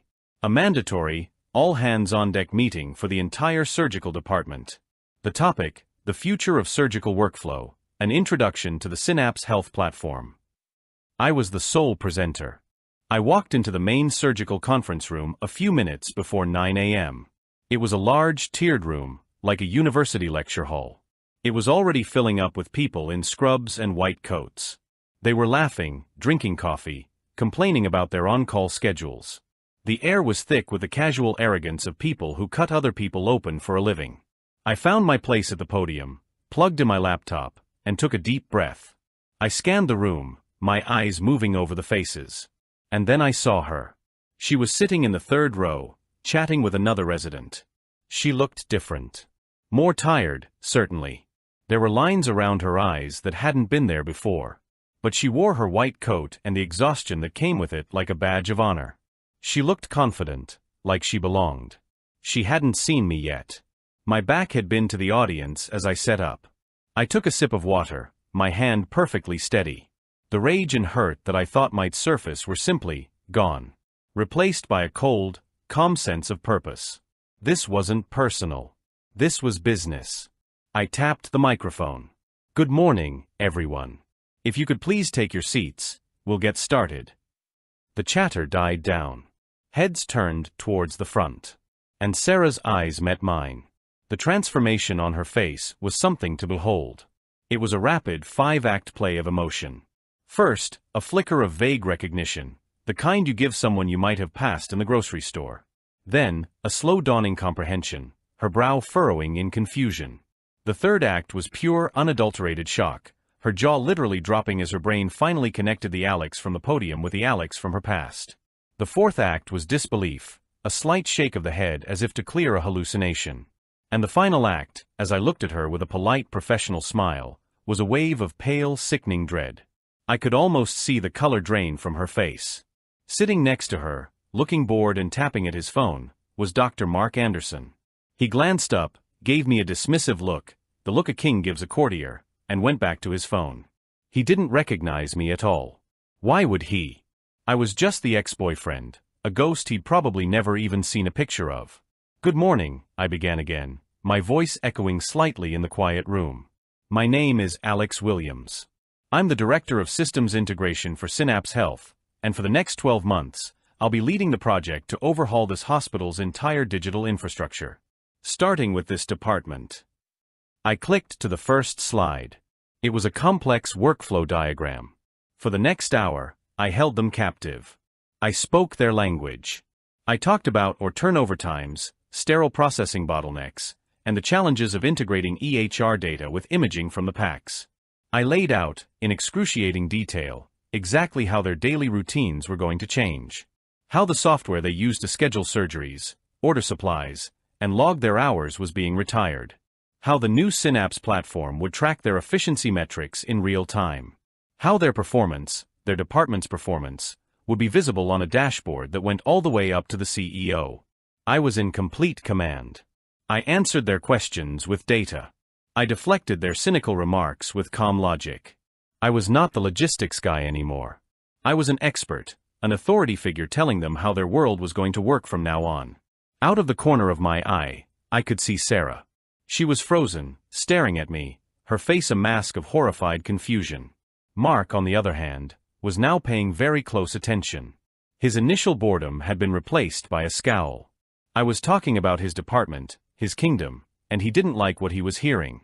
When I finished, there was a moment of silence, followed by a smattering of polite applause. As people started to file out, I saw Mark say something to Sarah. She just shook her head, still looking at me. He stood up and approached the podium with the swagger of a man who was used to getting his way. "Mr. Williams," he said, not offering a hand. "Dr. Anderson, Chief of Surgery." That was a comprehensive presentation. But a lot of what you're proposing sounds like bureaucratic nonsense that's going to slow my surgeons down. "Dr. Anderson," I replied, matching his cool tone. "It's designed to do the opposite.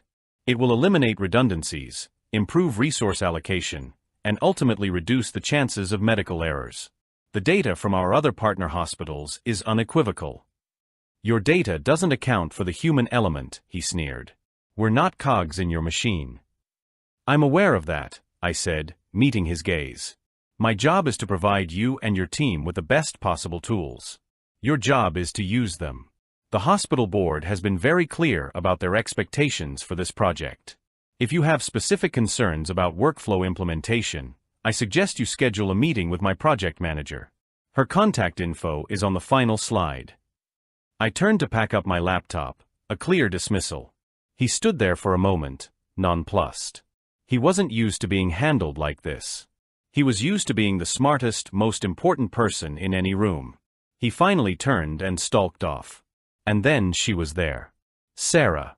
She approached the podium hesitantly, as if I were a wild animal that might bolt. "Alex," she whispered, her voice barely audible. I don't understand. What are you doing here?" I closed my laptop and looked at her. I had rehearsed this moment in my head 1,000 times in 1,000 different ways over the past 3 years. Sometimes I was angry, sometimes I was witty, sometimes I was devastatingly cold. But now, face to face, I felt nothing. Just a vast, empty space where our history used to be. "I'm working," I said simply. "This is my job." "But, a director? Of all this?" She gestured vaguely at the empty conference room, at the screen behind me. "You worked in shipping." "I did," I said. "A lot has changed in 3 years, Sarah. People change. Careers change." She looked lost, her carefully constructed world tilting on its axis. I had no idea. You never asked," I finished for her, the words hanging in the air between us. It wasn't an accusation. It was just a statement of fact. "Listen, Alex, about what happened," she started, her voice pleading. "I was young. I was under so much pressure. I made a terrible mistake." I held up a hand to stop her. "Don't," I said, my voice gentle but firm. "Please don't. It was 3 years ago. It doesn't matter anymore." "But it does," she insisted. "Seeing you here, like this. I've thought about you. I've wondered if you were okay." "I'm more than okay," I said, and for the first time, I let a genuine smile touch my lips. Because it was true. "I'm great. And I'm also very busy. We're rolling out the new scheduling module in your department next month, and it's going to be a significant adjustment. I need you and the other fellows to be champions for the new system, not obstacles." I shifted the conversation seamlessly from personal to professional. I watched her mind try to catch up. She was here to apologize, to dredge up the past, and I was giving her a work assignment. "Dr. Miller," I said, using her last name deliberately. It was good to see you. I'm sure we'll be interacting a lot over the coming months. Please don't hesitate to reach out to my team if you have any questions about the platform. I picked up my bag and walked past her, out of the conference room and into the busy hospital corridor. I didn't look back. There was no triumphant music, no slow-motion walk away from an explosion. Just the quiet, profound satisfaction of closing a door that I had thought would haunt me forever. The weeks that followed were a masterclass in professional awkwardness. Sarah seemed to be everywhere. I'd see her in the cafeteria, her head bowed with other residents, and she'd look up and quickly look away. I'd pass her in the hallway, and she'd press herself against the wall as if to make herself smaller. The real friction, however, came from Mark. He hated the new system. He hated the loss of control. He hated that he, the chief of surgery, had to submit IT tickets and attend mandatory training sessions run by people on my team who were a decade younger than him. And most of all, he hated me. He couldn't stand the fact that this IT guy held so much power over his domain. He tried to pull rank, going over my head to the hospital CEO. It backfired spectacularly.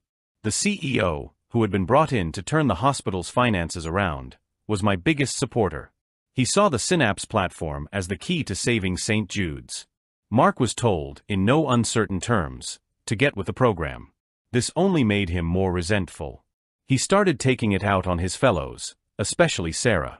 I'd hear secondhand stories about him berating her in the OR, blaming her for scheduling mix-ups that were a result of his own refusal to learn the new software. Her life, which she had chosen so deliberately, was becoming a living hell.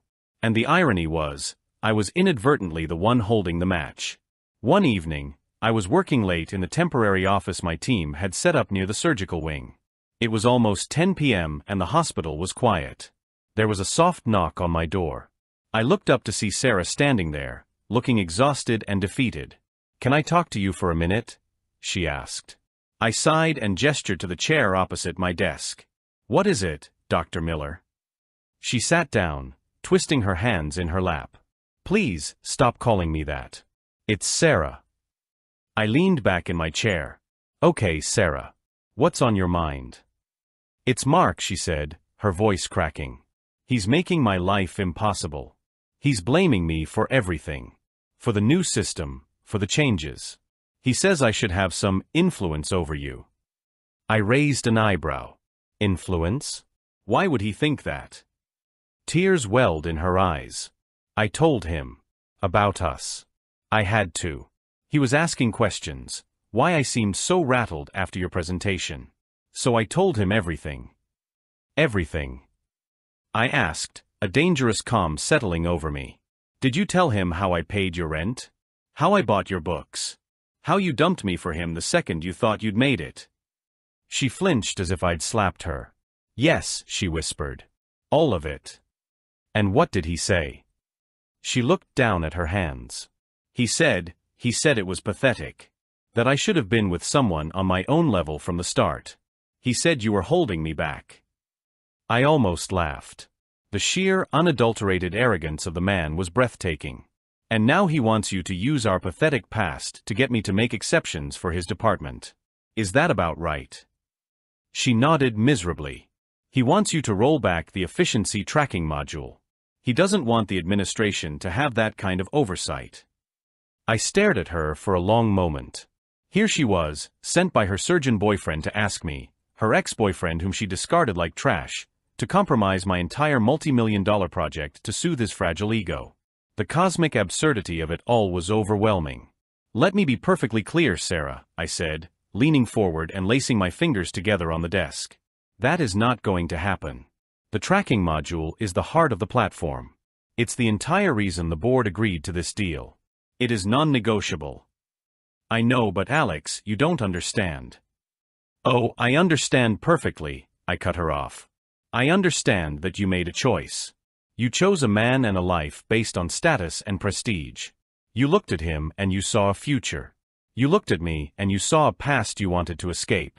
And that's fine. You are free to make your own choices.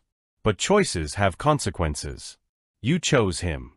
And the consequence is that you now have to deal with who he is. An arrogant, insecure bully who is threatened by transparency and accountability." I stood up, signaling the end of the conversation. I'm sorry he's making your life difficult. Truly. No one deserves that. But your relationship with him is not my problem to solve.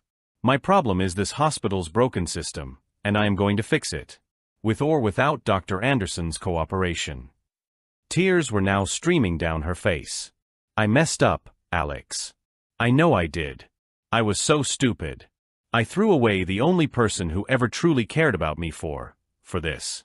For a title. For a man who looks at me like I'm an accessory. A part of me, the ghost of the boy who loved her, felt a pang of pity. But it was quickly overwhelmed by the man I had become. Yes, you did, I said, my voice devoid of malice. It was just a fact. You made your bed, Sarah. I'm not going to help you lie in it, but I'm not going to unmake it for you either.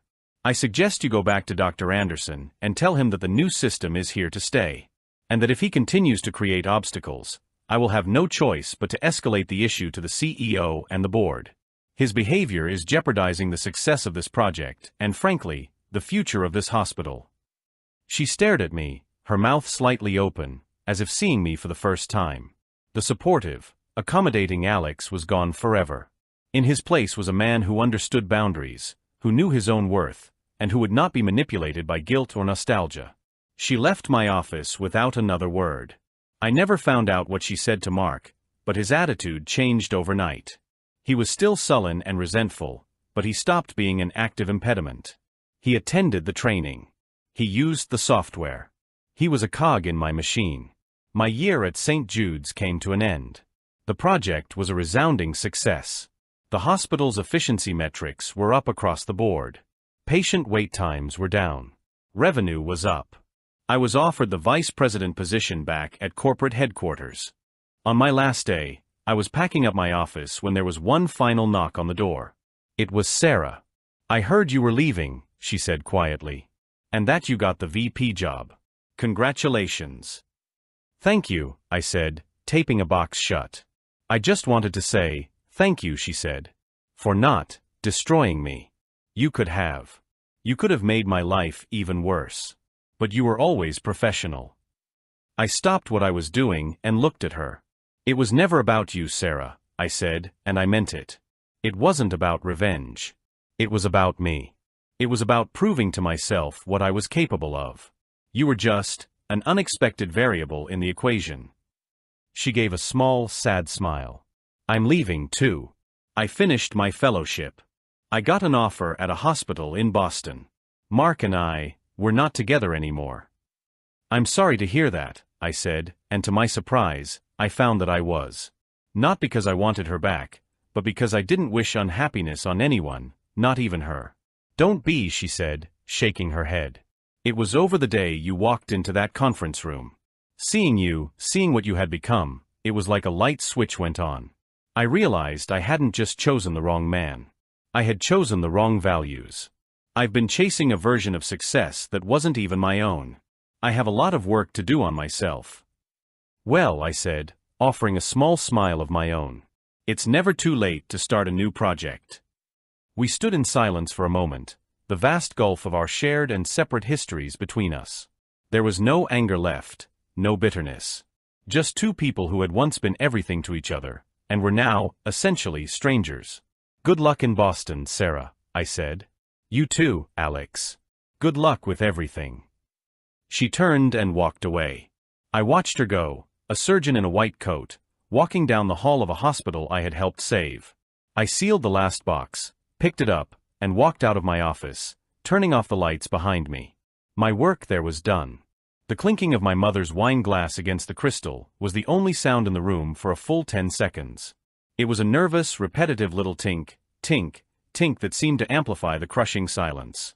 My dad just stared at me, his fork hovering halfway to his mouth, a piece of perfectly cooked filet mignon speared on the end. His face, usually a mask of weary disapproval, was completely blank. It was the look of a computer that had just received an impossible command, every process frozen. My sister, Dr. Perfect, looked back and forth between us, her brow furrowed in genuine confusion. She'd always been a spectator to my family drama, never a participant. What did you just say? My mother finally whispered, placing her glass down with exaggerated care. Her voice was thin, brittle. I took a slow sip of water, letting the moment hang in the air. I'd rehearsed this in my head 1,000 times, played out 100 different scenarios, but the reality was so much more satisfying. I began, my voice even in calm, that the new owners of Stalwart Industries, the soulless tech vultures you were just complaining about, Dad, well, that's me. My company finalized the acquisition on Tuesday. As of this week, I own it. Which means, technically, I'm your boss. That was it. The bomb had been dropped. The years of being called a disappointment, a loser, the family failure, it all led to this single beautiful, catastrophic moment. My dad's face cycled through a Rolodex of emotions: confusion, disbelief, a flash of anger, and then finally, a deep, soul-crushing dread. The kind of dread a man feels when he realizes the world he built his entire identity around has just been bought, paid for, and handed over to the one person he never, ever respected. He finally understood. I wasn't the failure. I was the end game. My story doesn't start with a trust fund or an Ivy League education. It starts in a cluttered bedroom in a perfectly average suburban house, with parents who worshipped at the altar of conventional success. My dad, Mark, was a lifer at Stalwart Industries, a mid-sized manufacturing company that made specialized steel components. He started in the mailroom 40 years ago and clawed his way up to regional director of operations. It wasn't a glamorous job, but it was stable. It paid the mortgage, funded our family vacations to Disney, and allowed my mom, Susan, to be a stay-at-home parent. To them, my dad's path was the blueprint for a successful life: get a sensible degree, find a good company, keep your head down, and climb the ladder, one painful rung at a time. Their masterpiece, their proof of concept, was my younger sister, Emily. She was everything I wasn't.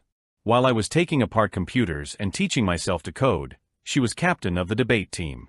While I was exploring the nascent worlds of online forums and gaming communities, she was president of the student council. She got straight A's, volunteered at the hospital on weekends, and had her entire life mapped out by the time she was 16. She was going to be a surgeon. There was never any doubt. My parents paraded her achievements around like a prize racehorse. Every family gathering, every holiday dinner, was a recital of Emily's latest triumphs. And then there was me. I was the glitch in their perfect family program. My report cards were a roller coaster of A's in math and computer science and C's in everything else. I didn't care about Shakespeare, I cared about server architecture. I didn't want to dissect a frog, I wanted to build a motherboard. My parents saw my passion as a pointless distraction. Playing on your computer isn't a career, Alex, my dad would say, his voice thick with disappointment. The real world doesn't run on video games. The shaming wasn't always overt. It was 1,000 subtle cuts. It was the way they'd introduce me to their friends. This is our son, Alex. He's very creative. It was the way their eyes would glaze over when I tried to explain a project I was excited about. It was the constant, weary sighs. But the real crusade began when it was time for college applications. I had zero interest in getting a 4-year degree in business or engineering just to follow in my dad's footsteps. I saw the tech world exploding, and I knew with absolute certainty that a traditional university was a slow, expensive, and outdated path for what I wanted to do.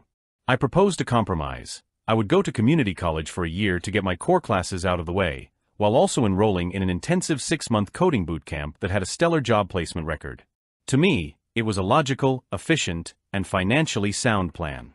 To my parents, it was a declaration of failure. I'll never forget the night I told them. We were in the living room.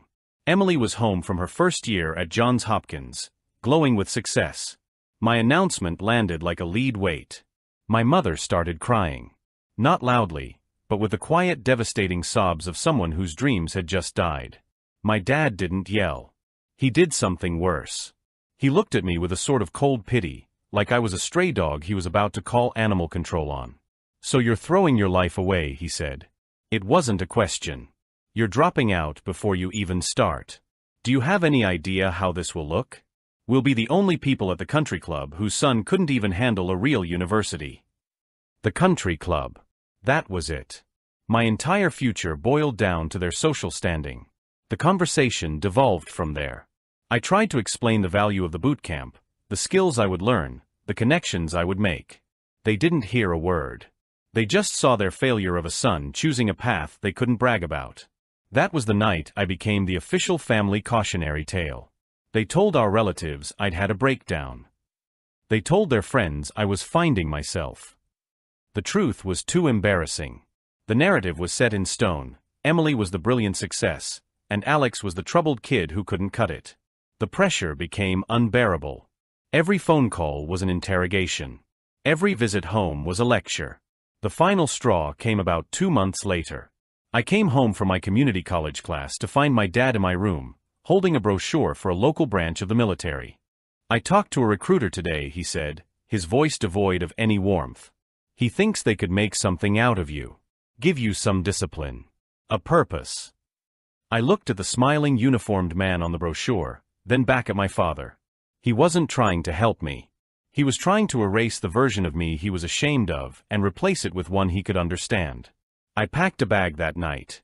I took my savings, which was about $3,000 I'd scraped together from fixing people's computers, and I left. I found a crappy one-bedroom apartment an hour away with 2 other guys I found on Craigslist.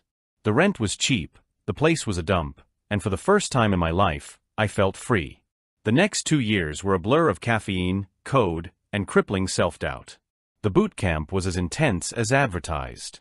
It was 12 hours a day, 6 days a week, of non-stop programming. I loved it. I was surrounded by people who spoke my language, who saw the world in the same logical, systematic way I did.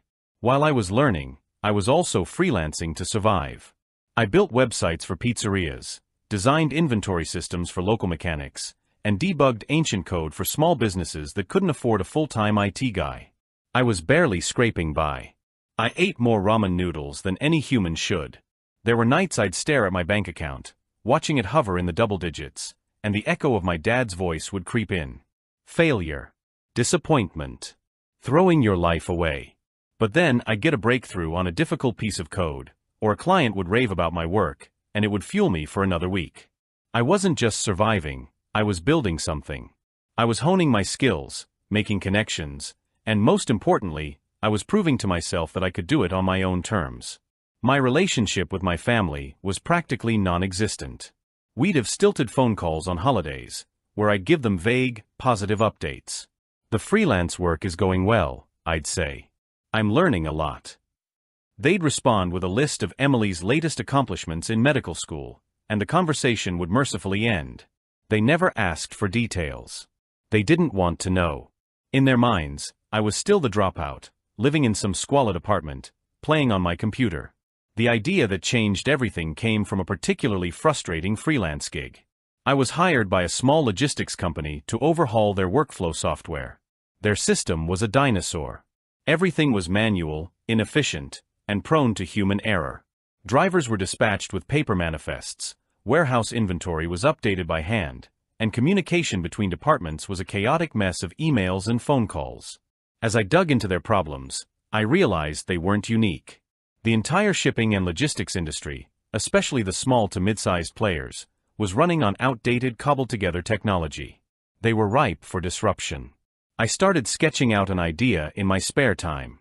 It was a cloud-based platform that would integrate every aspect of a logistics company's operations: real-time fleet tracking, automated dispatching, dynamic inventory management, and a unified communications hub. It was ambitious. It was a monumental undertaking for one person. But I couldn't let it go. The idea consumed me. I spent the next year of my life building the prototype. I worked my freelance jobs during the day to pay the bills, and I coded from 8 p.m. to 4 a.m. every night. I stopped seeing friends. I stopped dating. My life was my apartment, my laptop, and the glow of the screen. I called the platform NexusFlow. By the time I had a working beta, I was exhausted but exhilarated. I knew I had something special, but I also knew I couldn't take it to the next level alone. I needed a partner, someone who could handle the business side of things: sales, marketing, strategy. I found him at a local tech meetup. His name was Ben, and he was the exact opposite of me. He was charismatic, a natural salesman, and he had a background in business development. He just left a soul-crushing job at a large corporation and was looking for a startup to join. I showed him the NexusFlow prototype. His eyes lit up. He got it instantly. We became partners. We incorporated, polished the prototype, and started pounding the pavement. The first 6 months were brutal. We got 100 no's. Investors told us we were too small, that the market was too crowded, that we couldn't compete with the big players. Potential clients were skeptical. They were used to doing things the old way and were resistant to change. The rejections were relentless. My savings were gone. I was living on credit cards. My dad's voice was a constant drumbeat in my head. Our big break came from the most unexpected place. It was the small logistics company I had originally freelanced for. Their old system had finally had a catastrophic failure, and they were desperate. They agreed to be our first official client. We gave them an impossibly steep discount, but we didn't care. We were in the game. Their results were staggering. Within 3 months of implementing Nexus Flow, their fuel costs were down by 15%, their delivery times were 20% faster, and their order accuracy went up to 99.9%. They became our biggest advocates. They gave us a glowing testimonial, which we plastered all over our website. That testimonial was the key that unlocked the door. Slowly, we started signing more clients. First 1, then 2, then 5. Ben was a machine, and the software spoke for itself. We hired our first 2 employees, both developers, to help me refine the platform. We moved out of my apartment and into a small windowless office that smelled faintly of old pizza. It was the most beautiful place I'd ever seen. The next few years were a rocket ride. We were in the right place at the right time. The world was waking up to the power of supply chain optimization, and we had a best-in-class product. We secured our first round of seed funding, then a Series A. We grew from 4 people in a cramped office to 50 people in a modern downtown space with a cold brew tap and a ping-pong table. I was no longer just a coder, I was a CTO. I was managing a team, shaping the technological vision of a multi-million-dollar company. My personal life had transformed. I was making more money than I had ever dreamed of. I bought a nice condo downtown, drove a car that wasn't perpetually on the verge of breaking down, and could afford to eat at restaurants that didn't have a drive-thru. But my relationship with my family remained in the same frustrating stasis. I tried, on occasion, to bridge the gap. I invited them to see my new office. My mom commented on the lack of windows in the conference rooms. My dad asked if I had a 401k. They looked at the bustling, energetic environment and saw a temporary, frivolous game, not a legitimate enterprise. One Christmas, I flew home for the holidays. Emily was there with her new fiancé, a successful cardiologist. The entire weekend was an endless parade of their accomplishments. Their new house, their upcoming trip to Europe, their brilliant careers. I mentioned that my company had just landed a major contract with a national retail chain. My dad nodded absently and then turned to Emily's fiancé. "So David," he said, "tell me about that new arterial stent procedure. That sounds like real, important work." It was infuriating. I was the CEO of a company that employed over 100 people, a company that was fundamentally changing an entire industry, and in their eyes, I was still the kid playing on the computer. The failure. The narrative they had written for me was more comfortable for them than the truth. Admitting my success would mean admitting they were wrong. And my parents never, ever admitted they were wrong. So I stopped trying. I kept the conversations superficial. I sent generous checks for birthdays and anniversaries, which were always accepted but rarely acknowledged with any genuine warmth. I focused on my work. I built my company. I built my life. The opportunity to buy Stalwart Industries came out of the blue. I was in a quarterly strategy meeting with Ben and our CFO. We were discussing potential acquisitions to expand our market share. We were looking for companies that were technologically behind, with a solid, albeit declining, customer base. Companies that Nexus Flow could revolutionize from the inside out. Our CFO pulled up a slide with a list of potential targets. And there it was. Stalwart Industries. I felt a strange jolt, like a low-voltage electric shock. Ben, who knew my family history, shot me a look from across the table. I kept my face impassive. "Stalwart?" I asked, my voice purely professional. "Why them?" Our CFO launched into the data. Stalwart was struggling. Their profits were down 30% over the last 5 years. They hadn't invested in technology in over a decade. Their entire operation was a case study in inefficiency. They were bleeding clients to more agile competitors. But they had a strong brand reputation, long-standing relationships, and valuable physical assets. They were a perfect target. Their valuation was low, making them a bargain. For us, it was a strategic masterstroke. We could acquire them, integrate our software, slash their operational overhead, and turn a dying dinosaur into a lean, profitable machine. From a business perspective, it was a no-brainer. But for me, it was something else entirely.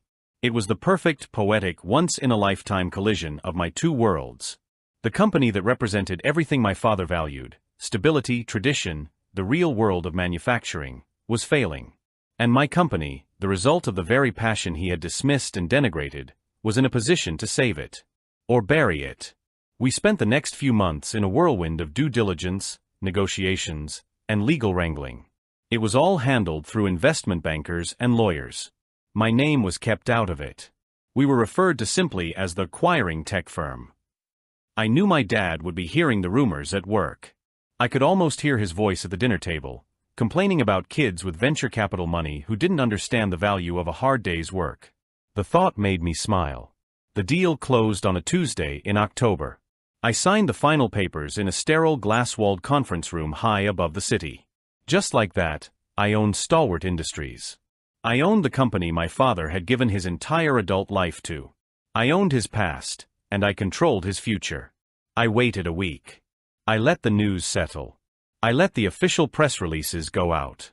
I let the shockwaves ripple through Stalwart's corporate structure. I knew my dad would be in a panic, worried about his job, his pension, his identity. Then, I called my mom. "Hi, Mom," I said, my voice cheerful. I was thinking we should all go out for a nice dinner on Saturday. My treat. To celebrate. Celebrate what? She asked, her tone suspicious. Let's just say I closed a big deal at work, I said. I want to treat the family. Let's go to the Capitol Grill. The mention of the expensive old-school steakhouse, my dad's favorite special occasion spot, was the bait. She agreed. The stage was set. Which brings us back to the dinner table. The silence after my announcement was thick and suffocating. My sister was the first to speak. "Wait, you're kidding, right?" Emily asked, a nervous laugh in her voice. "This is a joke." I turned to her and gave her a small, calm smile. "No joke, Em. Nexus Flow acquired Stalwart. It's a strategic growth initiative." I used the corporate jargon deliberately. I wanted them to understand that this wasn't some emotional whim. This was business. My dad finally found his voice. It was a hoarse, strangled sound. You can't." "How? How is that even possible?" "It's very possible when your company is profitable and growing, and another company is undervalued and failing," I said, keeping my tone level. I refused to let them see the anger and resentment that had been simmering for over a decade. I would not give them the satisfaction of a shouting match. This would be a cold, quiet victory. "We are not failing," my dad snapped, his face turning a blotchy red. "We've had a few tough quarters, that's all.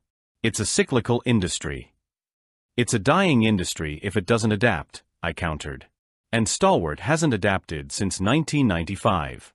Your entire workflow is a museum piece. Your logistics are a joke. You're losing 7 figures a year, and the only reason you're still solvent is because you've been selling off assets for the last 3 years. I know. I've read the books." Every word was a perfectly aimed dart.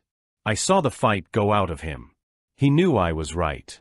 He slumped back in his chair, looking older than I had ever seen him. My mother, however, shifted gears. The shock was wearing off, and the instinct for self-preservation and spin was kicking in.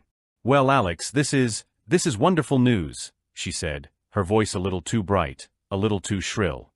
She reached across the table and patted my hand. "We are so proud of you. Your father and I, we always knew you had it in you.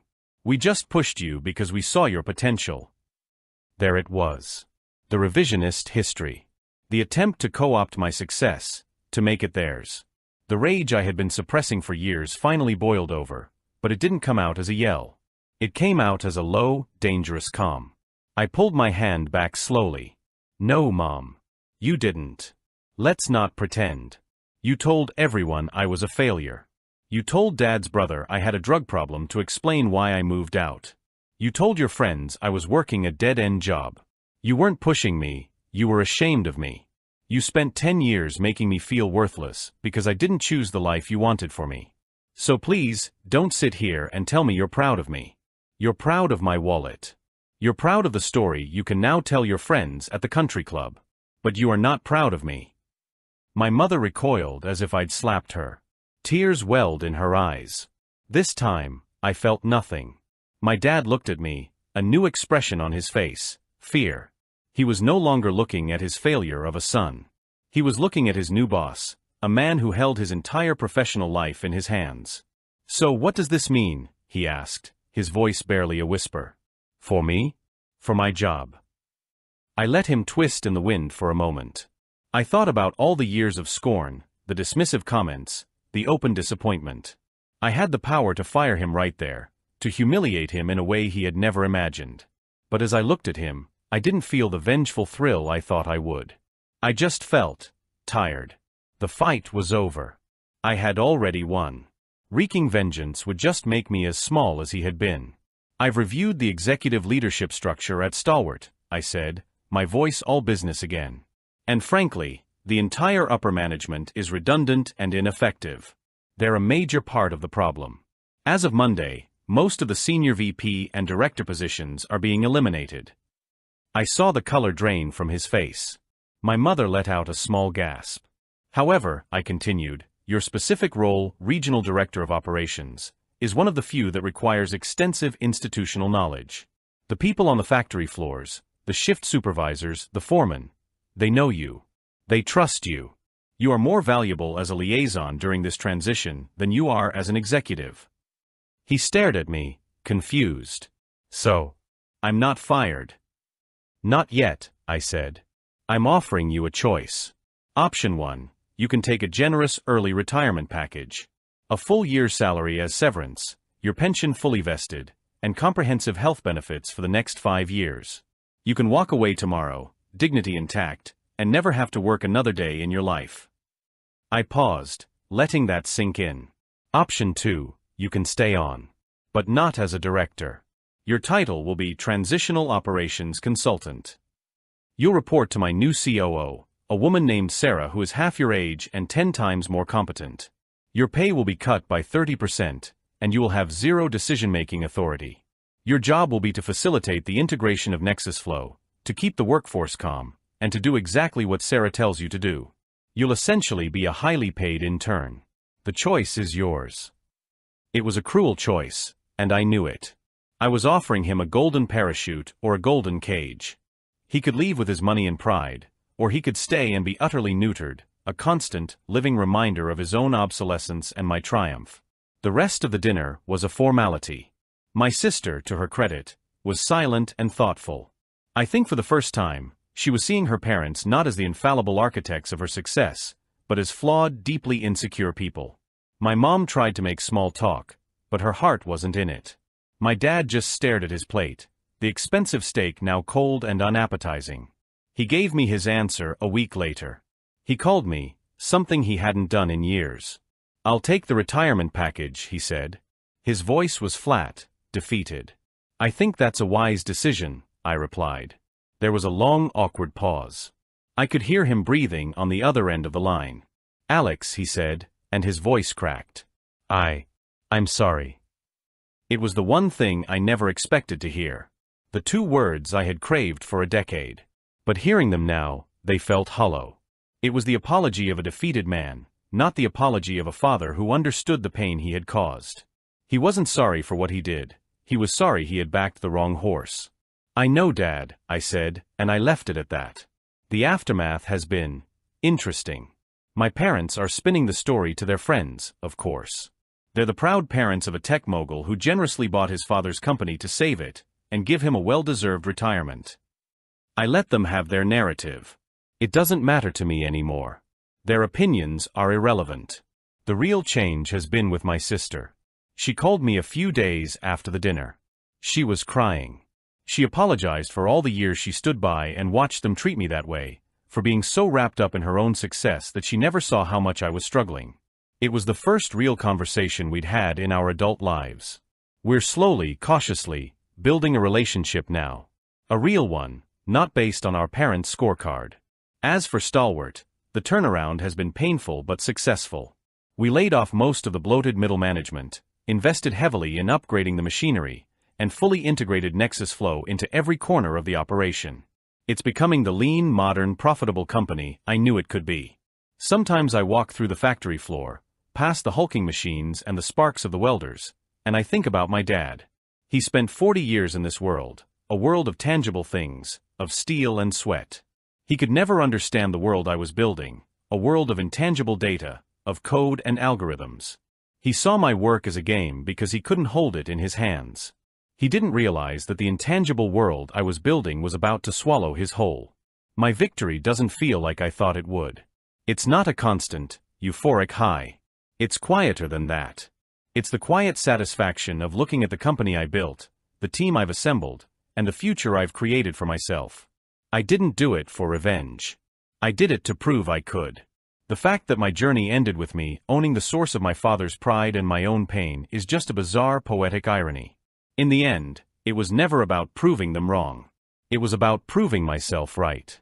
And in that, I have succeeded beyond my wildest dreams. My ex-wife, Sarah, always had a flair for the dramatic. When our marriage crumbled, she didn't just want a divorce, she wanted to erase me.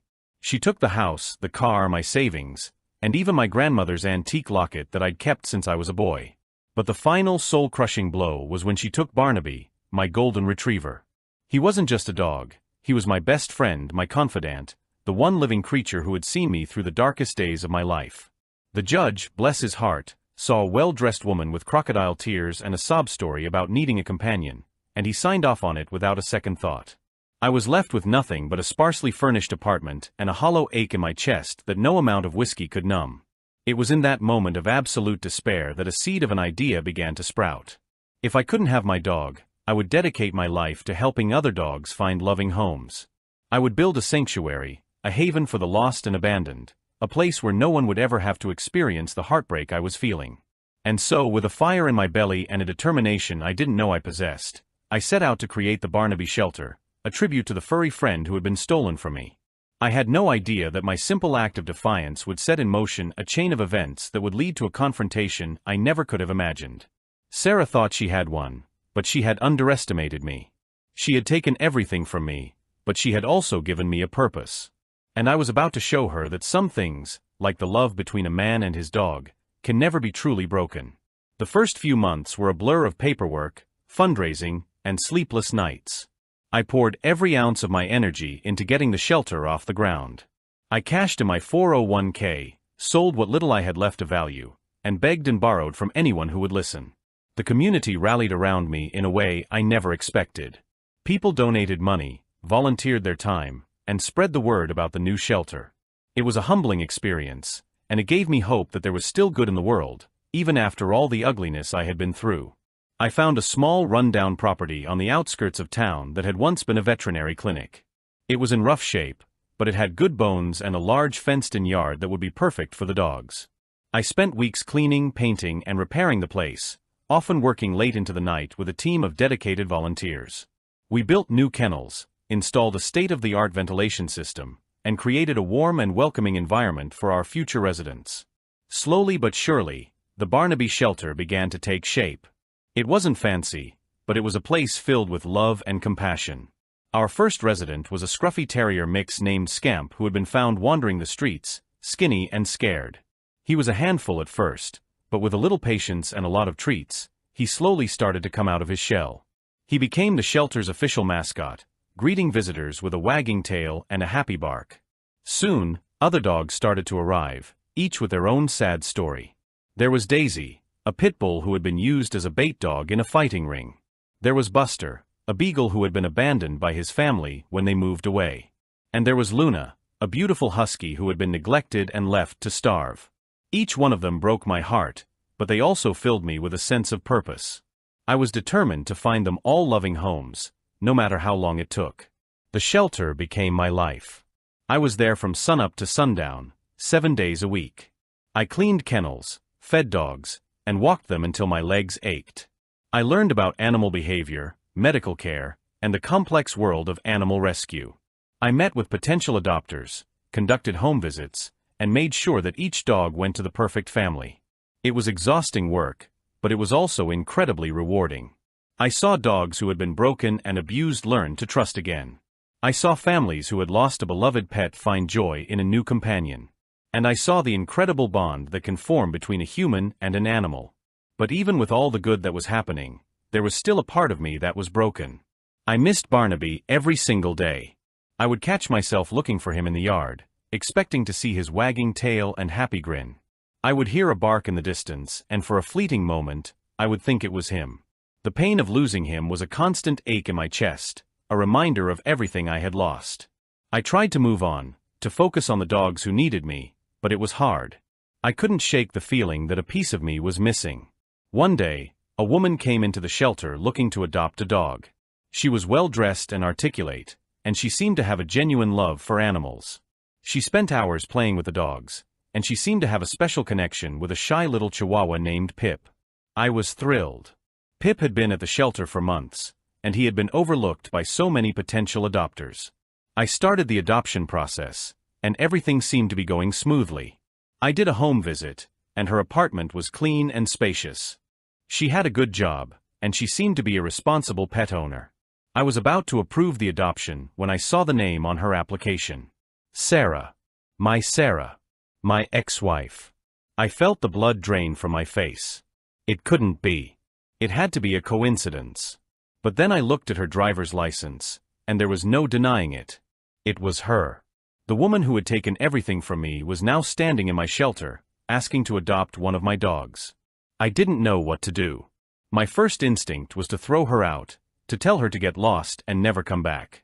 But then I looked at Pip, who was nestled in her arms, looking up at her with adoring eyes. He had been so lonely for so long, and he deserved a loving home.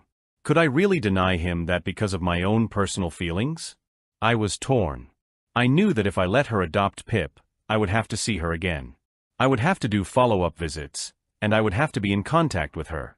I didn't know if I could handle that. The thought of seeing her with another dog, a dog that I had rescued and cared for, was almost too much to bear. But then I thought about what was best for Pip. He deserved a chance at happiness, and Sarah seemed to be a good candidate. She had a stable home, a good job, and a genuine love for animals. What right did I have to stand in the way of that? I decided to put my own feelings aside and do what was best for the dog. I approved the adoption. The day she came to pick him up was one of the hardest days of my life. I watched as she signed the paperwork, her hand steady and sure. I watched as she put Pip in his new carrier, his little tail wagging with excitement. And I watched as she walked out the door, without so much as a backward glance. I felt like I had been punched in the gut.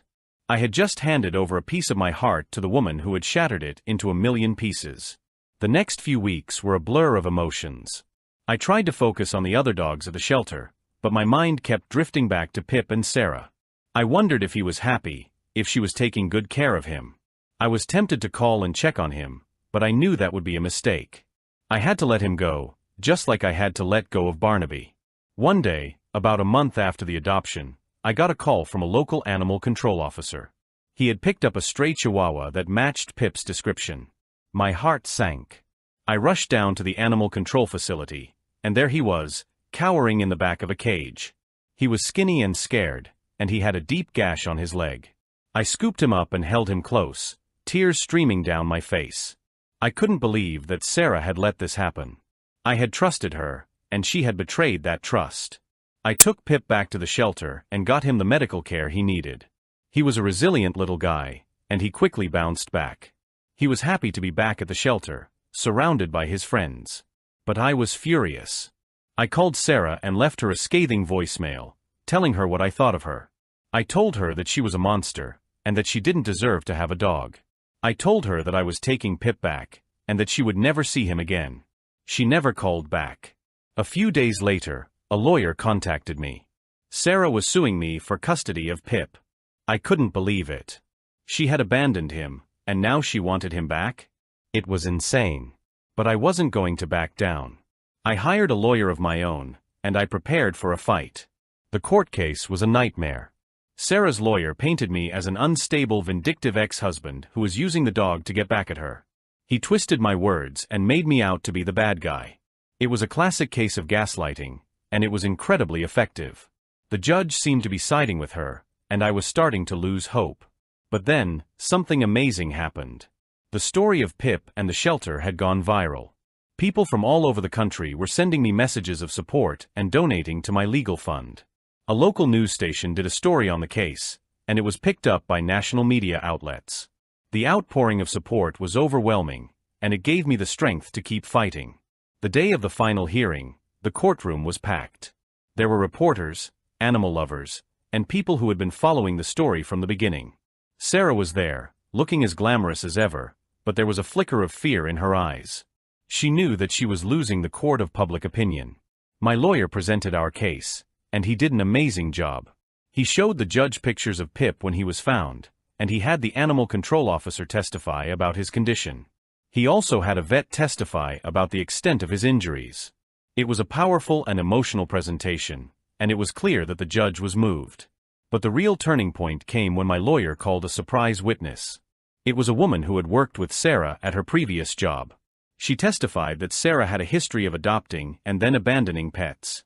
She had done it with a cat, a rabbit, and a hamster. She would get bored with them and then just dump them on the side of the road. It was a shocking revelation, and it completely destroyed Sarah's credibility. The judge was furious. He ripped into Sarah, calling her a cruel and heartless person.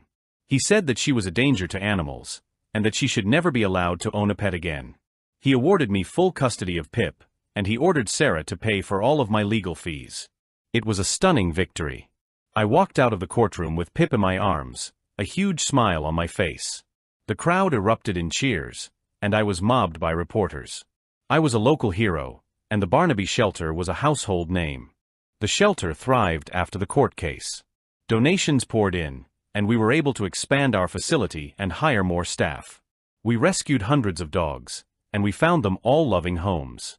I even started a program to help people who were struggling to keep their pets, providing them with food, medical care, and training. But the best part of it all was that I had Pip. He was my little shadow, and he never left my side. He was a constant reminder of why I had started the shelter in the first place. He was a symbol of hope, and a testament to the power of love and compassion. I never saw Sarah again.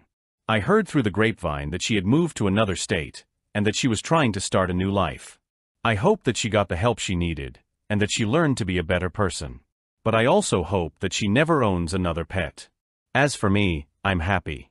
I have a job that I love, a community that supports me, and a loyal companion by my side. I may have lost everything in the divorce, but I gained so much more in the end. I found my purpose, and I found a new best friend. And that's something that no one can ever take away from me. The years that followed were a testament to the resilience of the human spirit, and the unwavering loyalty of a good dog. The Barnaby Shelter became more than just a place for abandoned animals. It became a community hub, a beacon of hope for both two-legged and four-legged creatures alike. We expanded our services, offering low-cost spay and neuter clinics, educational programs for schools, and a pet food bank for families in need. I even started a therapy dog program, taking our gentlest residents to visit hospitals and nursing homes, bringing smiles to the faces of those who needed it most. Pip, of course, was the star of the show. He had a sixth sense for knowing who needed a little extra love, and he would curl up on the laps of the elderly and lick the tears of the sick. He was a natural-born healer, and he brought comfort to so many people. He was also my constant companion, my co-pilot on this incredible journey. We were a team, and we were making a difference.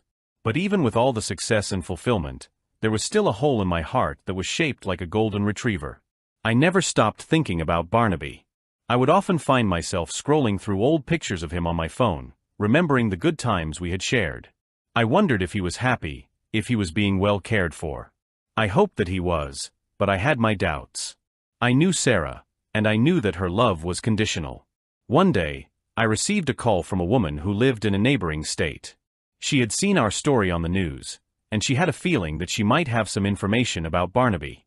She told me that she had a neighbor who had a golden retriever that matched his description. The dog was often left outside for long periods of time, and he seemed to be neglected. My heart skipped a beat. Could it be him? I asked her for the address, and I told her that I would be there as soon as I could. I packed a bag, loaded Pip into the car, and we hit the road. It was a long shot, I knew, but I had to find out. The drive was a blur of anxiety and anticipation. I played out every possible scenario in my head. What if it wasn't him? What if it was, but he didn't remember me? What if he was in bad shape? I tried to stay positive, but it was hard. When I arrived at the address, my heart was pounding in my chest. I parked the car down the street and walked towards the house. It was a large, modern house with a perfectly manicured lawn. It looked like the kind of place Sarah would live in. And then I saw him. He was lying in the front yard, chained to a tree. He was thinner than I remembered, and his coat was matted and dirty. But there was no mistaking him. It was Barnaby. Tears streamed down my face as I ran towards him. I called his name, and his head shot up. He looked at me for a moment, his eyes wide with confusion. And then, a flicker of recognition. He started to wag his tail, slowly at first, and then with more and more enthusiasm. He barked, a happy, joyous bark that I had missed so much. I unchained him, and he jumped into my arms, licking my face and whining with excitement. It was a reunion that I had only dreamed of. We were both crying, a man and his dog, reunited after years of being apart. I didn't know what to do next. I couldn't just take him. He was legally Sarah's dog. But I couldn't leave him there, not in this condition. I decided to call the local animal control. I explained the situation, and they agreed to send an officer to the house. When the officer arrived, I showed him the pictures of Barnaby from when he was with me. I also showed him the pictures of Pip when he was found, and I told him about the court case. The officer was sympathetic, and he agreed that the dog was being neglected. He went to the door and knocked, but there was no answer. He left a notice on the door, and he told me that he would be back the next day. I didn't want to leave Barnaby, so I decided to spend the night in my car, parked down the street. I wanted to be there in case Sarah came home. The next morning, the animal control officer returned. He knocked on the door again, and this time, Sarah answered. She was dressed in a silk robe, and she looked like she had just woken up. She was shocked to see me, and she was even more shocked to see the officer. She tried to deny everything, of course. She said that Barnaby was fine, and that I was just trying to cause trouble. But the officer wasn't buying it. He had seen the condition of the dog, and he had seen the evidence that I had provided. He told her that she was being charged with animal cruelty, and that he was taking the dog. Sarah was furious. She started screaming and yelling, but it was no use. The officer took Barnaby and put him in the back of his truck. He told me that he would be taken to the local shelter, and that I could start the process of getting him back. It was another long and complicated legal battle, but this time, I was prepared. I had the support of the community, and I had the evidence to back up my claims. Sarah's lawyer tried to use the same tactics as before, but it didn't work. The judge saw right through her lies, and he awarded me full custody of Barnaby. It was another victory, and it was even sweeter than the first. I brought Barnaby home to the shelter, and he was an instant celebrity. The staff and volunteers all fell in love with him, and he quickly became the king of the castle. He and Pip became the best of friends, and they were inseparable. They were a symbol of hope and resilience, and they brought so much joy to everyone who met them. I had my two best friends back, and my life was complete. I had faced my demons, and I had come out on the other side, stronger and more determined than ever. I had learned that even in the darkest of times, there is always hope. And I had learned that the love between a man and his dog is a bond that can never be broken. The Barnaby shelter continued to grow and thrive. We became a model for other shelters around the country, and I was often asked to speak at conferences and workshops. I shared my story with anyone who would listen, and I encouraged others to get involved in animal rescue. I wanted to make sure that no one ever had to go through what I had been through. And so my life went on. I had my dogs, my shelter, and my community. I was happy, and I was at peace. I had found my happily ever after, and it was better than anything I could have ever imagined. It wasn't the life I had planned, but it was the life I was meant to live. And I wouldn't have traded it for anything in the world. The story, however, doesn't end there. Life has a funny way of throwing you curveballs when you least expect them. A few years after I got Barnaby back, I received a letter in the mail. It was from a lawyer, and it was addressed to me. I opened it with a sense of dread, expecting another legal battle with Sarah. But it wasn't from her. It was from a woman I had never met, and she was claiming to be my long-lost sister. I was stunned. I had been an only child, or so I had been told. My parents had passed away when I was in college, and I had no other family to speak of. I was sure that it was a mistake. I called the lawyer, and he confirmed that it was true. My parents had given up a baby for adoption before I was born. They had never told me about her, and I had no idea that she even existed. Her name was Emily, and she had been searching for me for years. We agreed to meet. I was nervous, but I was also excited. I had always wanted a sibling, and now I had a chance to have one. We met at a coffee shop, and it was an instant connection. We looked alike, we had the same sense of humor, and we even had the same favorite color. It was like we had known each other our whole lives. Emily was a wonderful person. She was kind, compassionate, and she had a deep love for animals. She was a vet, and she had her own practice in a small town a few hours away. She had been following my story in the news, and she was so proud of what I had accomplished. We became fast friends, and we spent a lot of time together. She would come to the shelter and help me with the dogs, and I would go to her clinic and watch her work her magic. We were making up for lost time, and it was a beautiful thing. One day, Emily told me that she had an idea. She wanted to open a low-cost veterinary clinic at the shelter. She said that she was tired of seeing people have to give up their pets because they couldn't afford medical care. She wanted to make a difference, and she wanted to do it with me. I was thrilled. It was a brilliant idea, and it was something that was desperately needed in our community. We started a fundraising campaign, and the response was overwhelming. People from all over the country donated to our cause, and we were able to raise enough money to build a brand new, state-of-the-art clinic.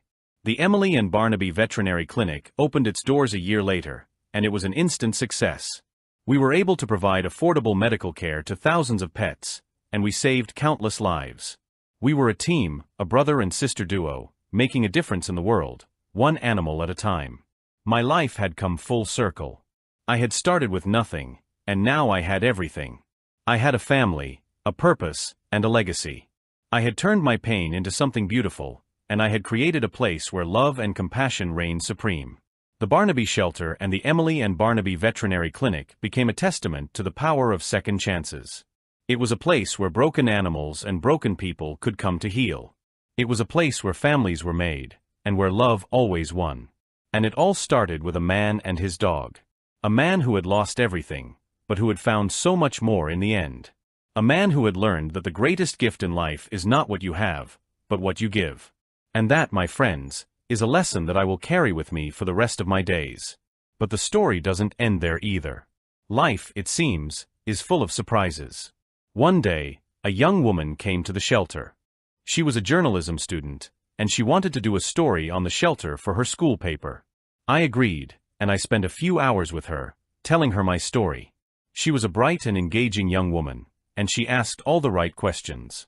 She was also beautiful, with a kind smile and a warm heart. Her name was Jessica. We hit it off immediately, and we started dating. It was a whirlwind romance, and we fell madly in love. A year later, we were married. Jessica was the love of my life, and she was the perfect partner for me. She shared my passion for animals, and she was my biggest supporter. She helped me run the shelter, and she was an amazing stepmom to Barnaby and Pip. We had a beautiful life together, and we were so happy. A few years later, we had a child, a little girl named Lily. She was the light of our lives, and she brought so much joy to our family. She grew up at the shelter, surrounded by dogs and cats and all sorts of other creatures. She learned to be kind and compassionate, and she had a deep love for all living things. And so, my life was complete. I had a wife, a child, a sister, and two of the best dogs a man could ask for. I had a job that I loved, and I was making a difference in the world. I was a happy man, and I was grateful for every single day. The Barnaby Shelter continued to be a beacon of hope in our community. We rescued thousands of animals, and we found them all loving homes. We provided affordable medical care to those in need, and we taught people about the importance of animal welfare. We were a family, a community, and a movement. And it all started with a broken heart and a dog named Barnaby. A dog who had been stolen from me, but who had ultimately led me to a life of purpose, love, and fulfillment. A life that was better than anything I could have ever imagined. A life that was full of second chances, and a life that was full of love. The end. But is it ever really the end? The story of the Barnaby Shelter is a story that will continue to be written for years to come. It's a story of hope, of resilience, and of the incredible bond between humans and animals. It's a story that will be passed down from generation to generation, a reminder that even in the darkest of times, there is always light. And it's a story that will live on in the hearts of every person and every animal that has ever been touched by its magic. So the next time you see a stray dog on the side of the road, or a cat that has been abandoned, don't just walk on by. Stop and help. You never know where that act of kindness might lead you. It might just lead you to a life of purpose, a life of love, and a life of happily ever after. Just like it did for me. The years rolled on, each one bringing new challenges and new triumphs. The shelter became an institution, a beloved part of our town's fabric. Lily grew from a little girl who toddled after puppies into a sharp, compassionate young woman with a fierce love for animals. It was no surprise to anyone when she decided to follow in her Aunt Emily's footsteps and become a veterinarian. Jessica, my rock and my partner in all things, had long since left journalism behind to become the full-time director of operations for the shelter and clinic. She had a mind for business and a heart for rescue that made her indispensable. Together, we were a formidable team. Barnaby and Pip lived long, happy lives, eventually passing away peacefully, surrounded by family. Their loss was immense, a quiet ache that never fully disappeared. We buried them side by side on a sunny hill overlooking the shelter's main play yard, their favorite spot. Their graves were marked with simple stones, but their legacy was etched into every corner of the sanctuary that bore Barnaby's name. It was a legacy of hope, a testament to the idea that no life is disposable, that every creature deserves a chance at happiness. After their passing, the house felt empty. For the first time in decades, I was without a dog of my own. I poured myself even deeper into the work of the shelter, but the quiet moments at home were heavy with their absence. Jessica understood. She knew the unique shape of the hole they had left in my heart. One evening, she came home from the shelter with a small trembling creature tucked inside her coat. It was a scruffy one-eyed pug mix that had been found in a dumpster, terrified and emaciated. He was, to put it mildly, not a conventionally handsome dog. He had a snaggletooth that protruded at a jaunty angle, and his one remaining eye was a bit cloudy. But when Jessica placed him in my arms, he looked up at me with an expression of such profound gratitude and trust that my heart melted. We named him Winks. He was a quirky, lovable mess, and he filled our home with a new kind of joy. He wasn't Barnaby, and he wasn't Pip, but he was exactly who we needed. He was a reminder that love comes in all shapes and sizes, and that sometimes, the most broken things are the most beautiful. Life continued its gentle, relentless rhythm. Lily graduated from vet school at the top of her class and came home to join the clinic, bringing a fresh wave of energy and new ideas. Emily, with her hair now streaked with silver, was thrilled to mentor her niece. The two of them were a force of nature, their shared passion a beautiful thing to witness. I, in turn, began to step back from the day-to-day operations, handing the reins over to Jessica and our capable staff. I found a new role for myself as the shelter's storyteller, its historian. I spent my days writing grant proposals, giving tours, and sharing the story of how it all began with anyone who would listen. And then, one crisp autumn afternoon, it happened. I was sitting on a bench in the main yard, watching Winks chase a leaf, when a car pulled into the visitor parking lot. It was a late-model luxury sedan, the kind you didn't often see in our neck of the woods. A woman got out. She was older now, her perfectly coiffed hair a brittle shade of blonde, her face a mask of expensive plastic surgery. But I would have known her anywhere. It was Sarah. My heart did a strange, painful lurch in my chest. I hadn't seen or heard from her in over 20 years. I had assumed she was a closed chapter, a ghost from a past life.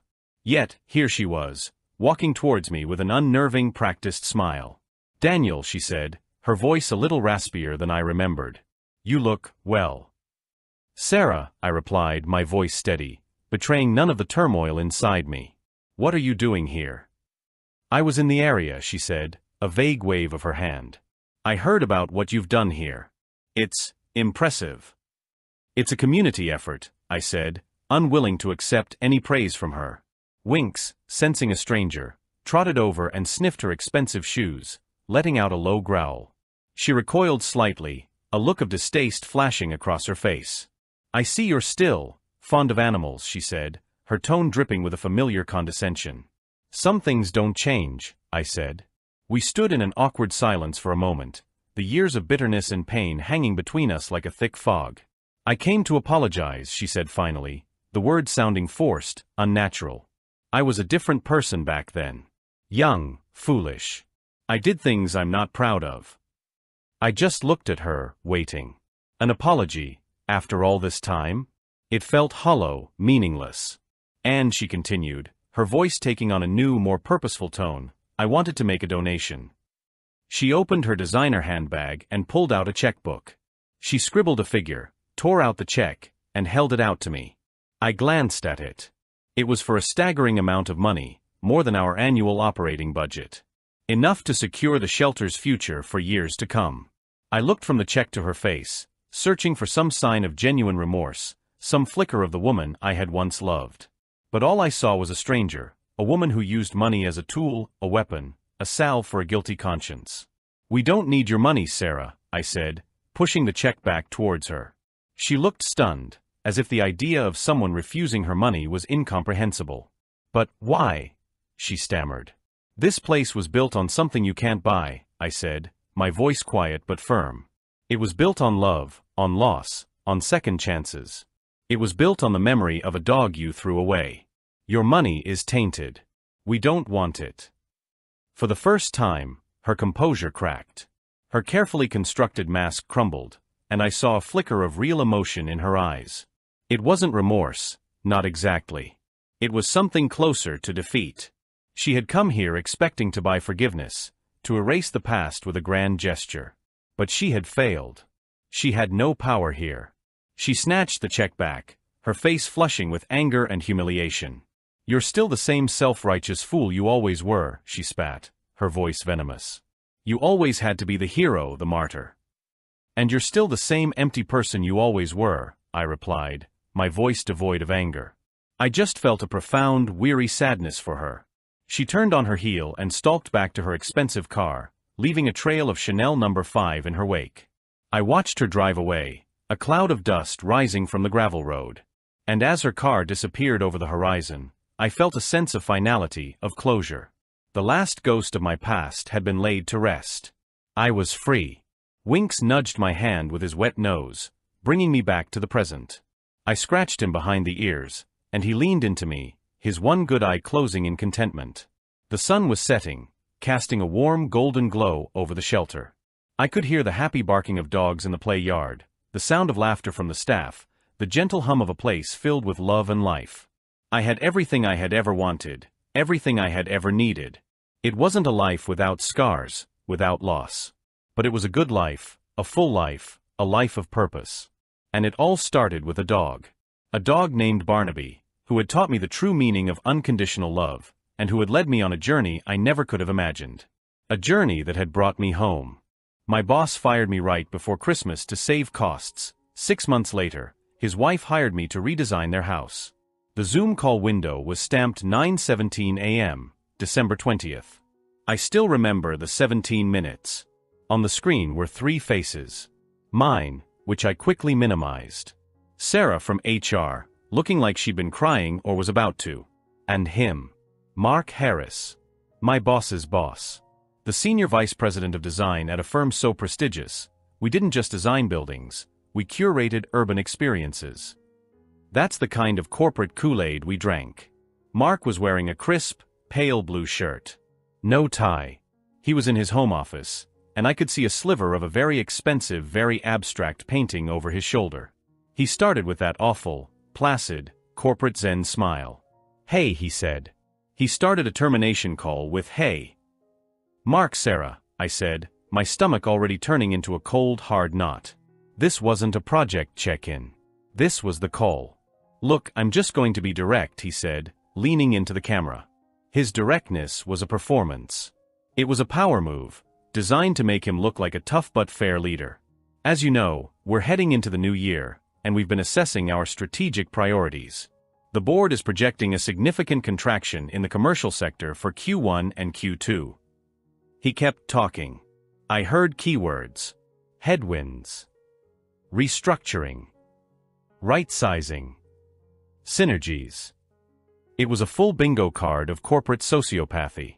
"Sarah," The HR rep finally unmuted. Her voice was trembling. What this means, OP, is that your role is being made redundant, effective immediately. My hands went numb. I just billed 70 hours the week before, finalizing the pitch deck for the new University Arts Center. A project I had brought in. A project Mark had taken full credit for in the all-hands meeting. Immediately, I managed to say. My voice sounded thin, like it was coming from someone else. But Christmas is in 5 days. Mark actually sighed. An audible, impatient sigh. This is never an easy time, OP. But the financials are the financials. We have to make these tough calls to protect the firm. This isn't personal. My project.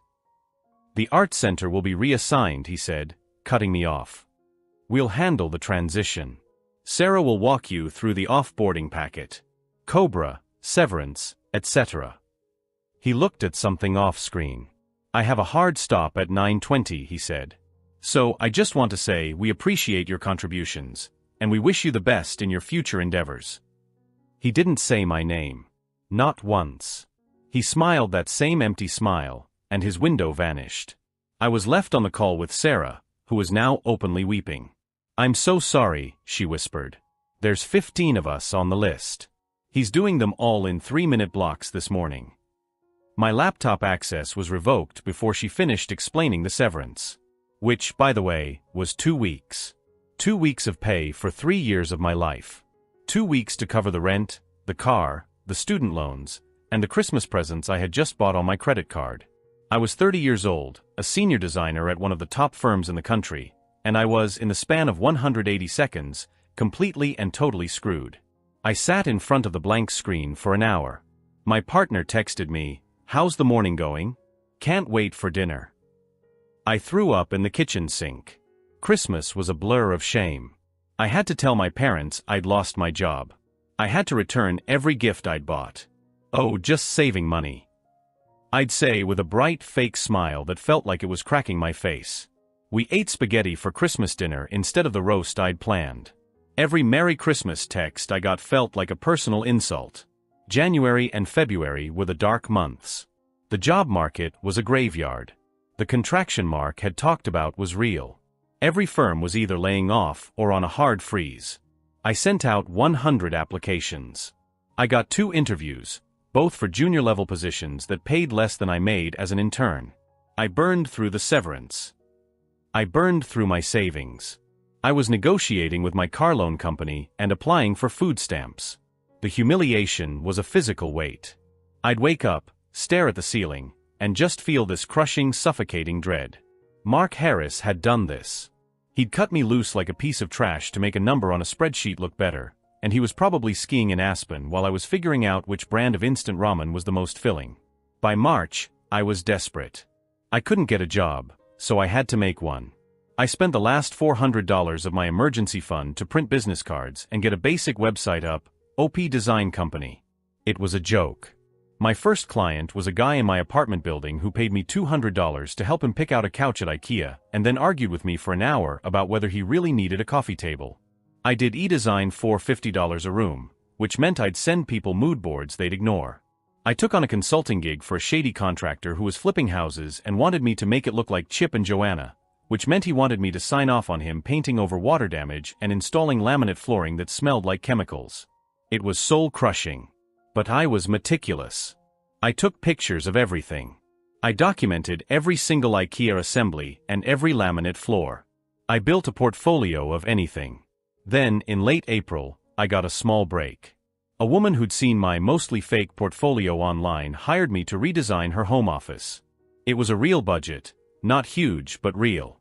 $15,000. I worked myself to the bone on that project. I stretched every dollar until it screamed. I called in favors I didn't have. I hand-built a set of custom bookshelves because I couldn't afford the carpenter I wanted. When it was done, it was good. Really good. The client was ecstatic. She posted it on Instagram. Her friend, another woman with a slightly bigger budget, called me. And then her friend called me. By early June, I wasn't thriving, but I was surviving. I had 2 active projects, I was paying my rent, and I'd stopped waking up with that feeling of pure, cold panic. I was still broke, but I was a business owner.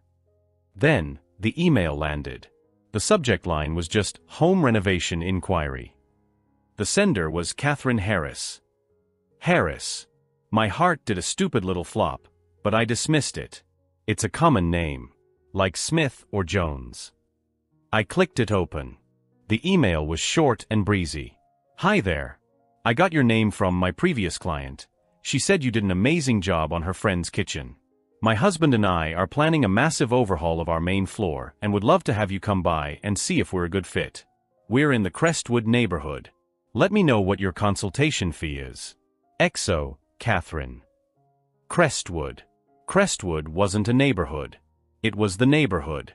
The one with gates.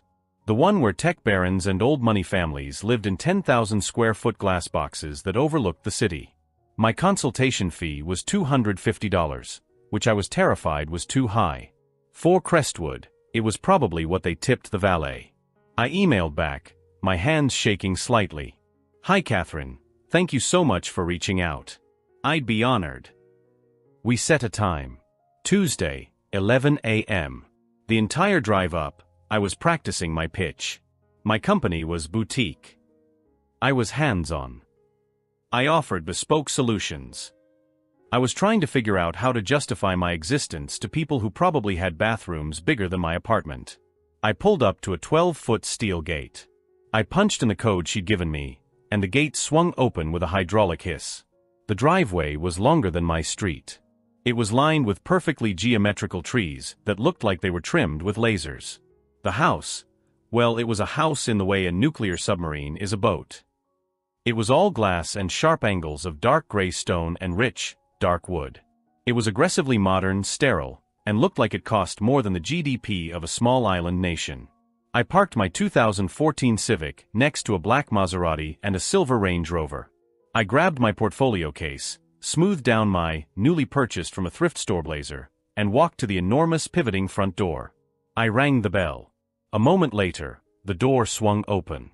A woman stood there, beaming. She was in her late 40s, blonde, wearing Lululemon leggings and a cashmere sweater that probably cost $2,000. She was holding a green juice. You must be OP, she chirped. I'm Catherine. Come in, come in. Don't mind the mess. There was no mess. The interior was a vast, open-plan cavern of white walls, white marble floors, and glass. A floating staircase with no railing, a death trap, but an expensive one, dominated the entry. Your home is stunning, I said.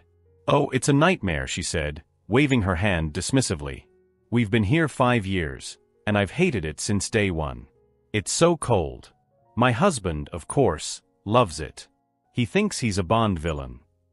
She laughed, a light, tinkling sound. She led me into the main living area. It was 60 feet long, with a wall of glass looking out over a stunning infinity pool. The furniture was all low profile, black leather, and looked profoundly uncomfortable. So, here's the disaster, she said. I want warmth. I want texture. I want a place that feels like a home, not a museum. I want to tear out this entire kitchen. I hate these cabinets. I hate this island. The island was a 20-foot-long slab of gray quartz. I want to knock down this wall and open it all up to the dining room. I don't know. I want you to tell me what I want. I was in. I could feel it. This was the one. The project that would change my life. I was mentally calculating the square footage, the potential budget. This wasn't a $15,000 office. This was a 7-figure renovation. I can definitely help with that, I said, my voice all professional calm. My process usually starts with, Babe, is that the designer? The voice came from down the hall. My blood didn't just run cold. It evaporated. I knew that voice. I knew that entitled, offhand, I owned the room baritone. I turned, very slowly. He walked into the living room, tapping on his phone. He was wearing gray sweats and a black polo. He hadn't shaved. He looked up, annoyed, like I was an interruption. This is OP, Catherine said, beaming. OP, this is my husband, Mark. It was him. Mark Harris. He glanced at me, a brief, dismissive flicker of the eyes. "Hey," he said, the same way he'd said it on the Zoom call. And then he looked back at his phone. Nothing. Not a spark of recognition. Not a "Hey, don't I know you?" Not a "Wait, you're the one I fired."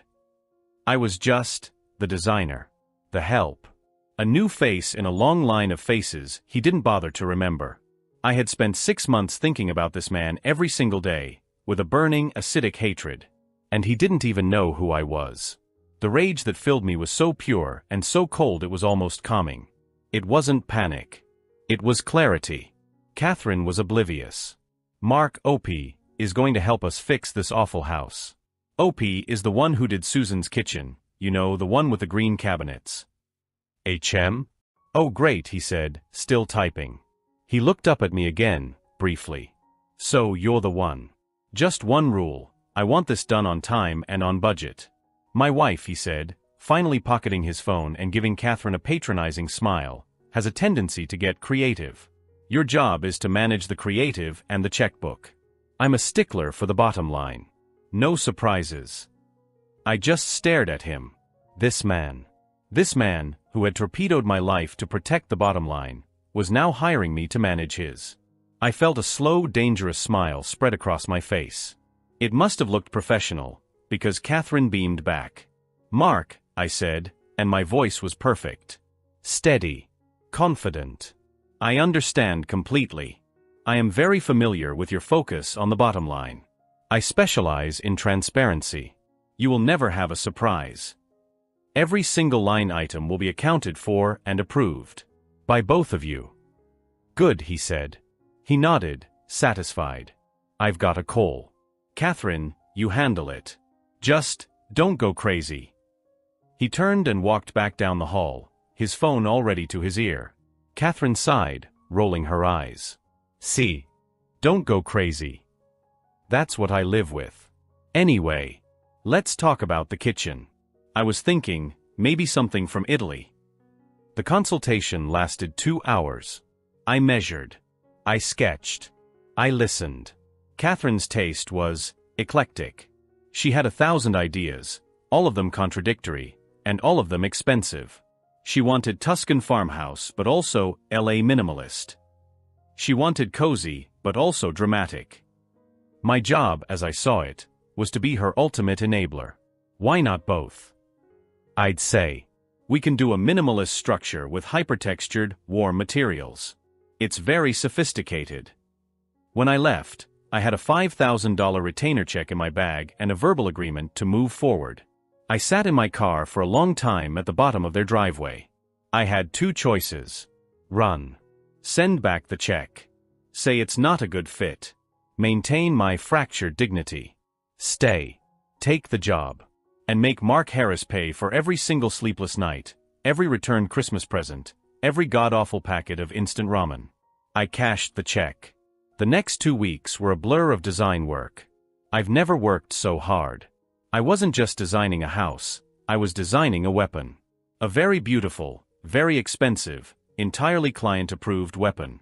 I put together 3 concepts. Concept A was budget-conscious. It was beautiful. It hit all of Catherine's notes.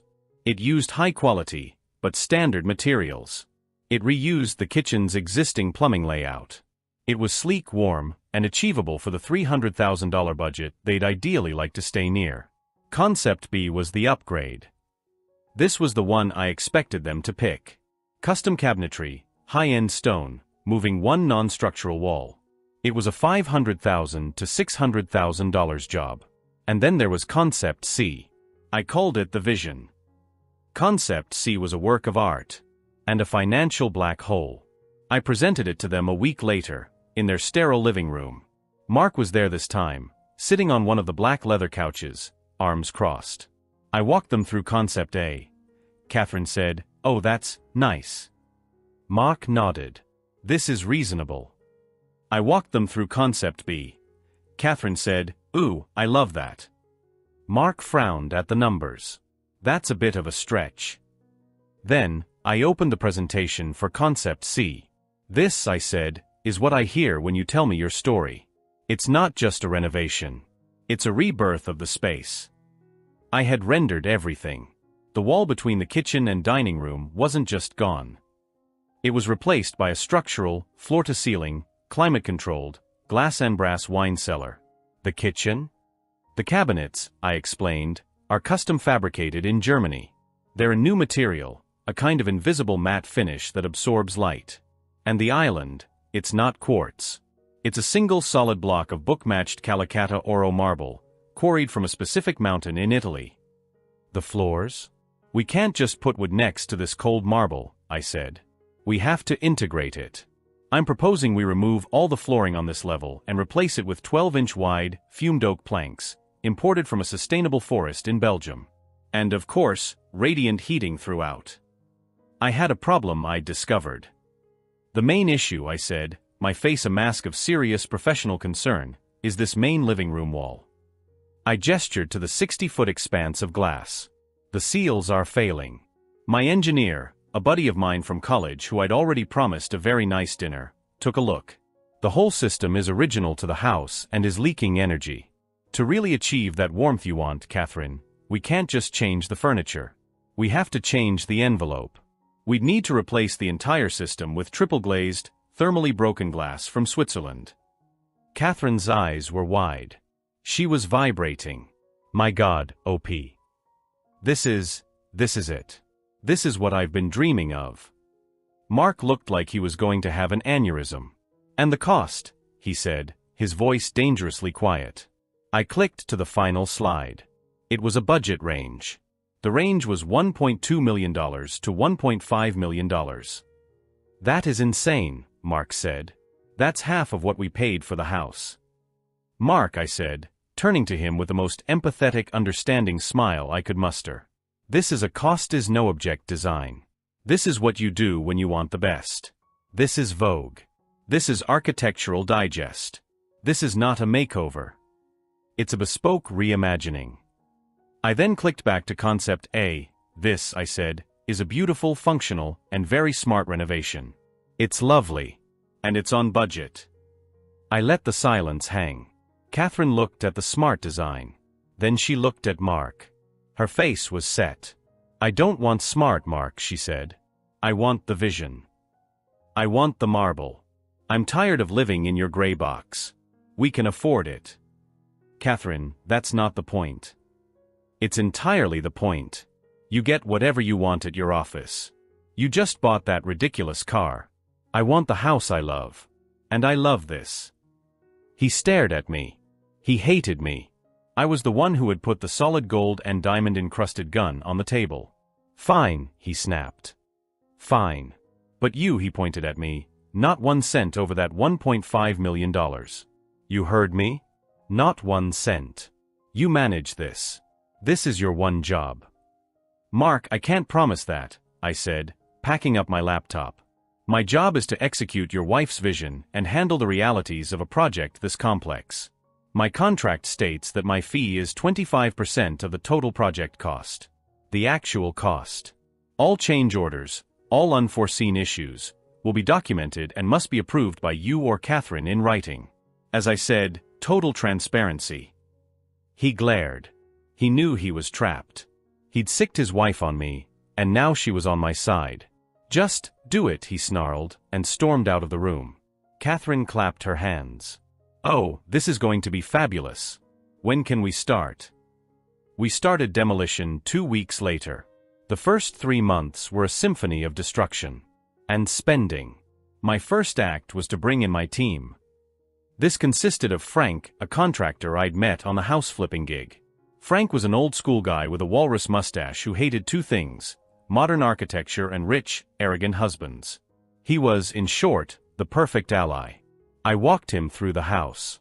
Frank, I said, I have a feeling this place has problems. Frank ran his hand along a perfectly smooth wall. He tapped it. Oh yeah, he said, a grin spreading under his mustache. This wall? This looks like a nightmare. A nightmare? Catherine asked, her hand at her throat. Oh, Mrs. Harris, Frank said, shaking his head. The blueprints say this is just a partition wall. But I'm feeling a non-standard stud spacing. And this? I bet you this whole thing is tied into the upstairs shear wall. To move this? We're not just opening it up. We're talking structural steel. A big I-beam. How big? Mark asked, who had just joined us. Frank looked at me. I looked at Frank. We'll need to get an engineer in, I said. But my gut says 40 feet. We'll probably need a crane to lift it in through the window wall. Mark's eye twitch started. That little twitch would become my favorite thing in the world. And so it began. The unforeseen issues. The demolition of the kitchen revealed catastrophic, Frank's word, plumbing. They used Type M copper, Mark. I said, holding up a piece of pipe. On a house like this, it's a disgrace. We have to replumb the entire manifold. No question. Change order number 1, plus $45,000. The German cabinets arrived. But, as I'd warned them, the lead time was 16 weeks. So for 4 months, they had no kitchen. Just a plywood sink and a microwave. Then came the marble. The single block of Calacatta Oro. Terrible news, I said, walking into a progress meeting. I was the master of delivering terrible news with a cheerful "we can solve this" attitude. What now? Mark grunted. The quarry. They've hit a fissure. The first block we selected? It's unusable. They have another one. It's even more beautiful, actually, with this stunning gold vein. But it's a premium block. And it set our timeline back another 6 weeks. How premium? Catherine asked, her eyes lighting up at stunning gold vein. Change order number 7, plus $80,000 for the marble, plus $30,000 for the delay-related costs, rental, storage, etc. Mark was living in a high-end rental down the street, and the bill for it was astronomical. He was livid. He started calling me 3 times a day. Where is the crane? Why is there no glass? The Swiss company said it would be here. Mark, as I explained in my email, I'd say, my voice dripping with patience, the Swiss company's shipping was delayed by a customs issue in Rotterdam. These are highly specialized materials. We can't just pick them up at Home Depot. This is incompetence. Mark, it's logistics. I am managing it. But if you'd like, I'd offer, we can switch to a domestic, standard-size glass. We'd have to reframe the entire wall, of course. That would be another change order. Your call. Silence. He knew I had him. My secret weapon was Catherine. While Mark was fuming about delays and budgets, I was taking Catherine on sourcing trips. Catherine, you need to see this wallpaper. It's hand-painted. On silk. By artisans in Japan. Catherine, the standard light fixtures just die in this space. I found a sculptor in Brooklyn who does custom bronze work. Catherine, the vision needs this. You can't put a C+ sofa in an A+ room. Every single upgrade, every new purchase, was a text to her. Found it. With a picture. She'd reply with a string of heart emojis.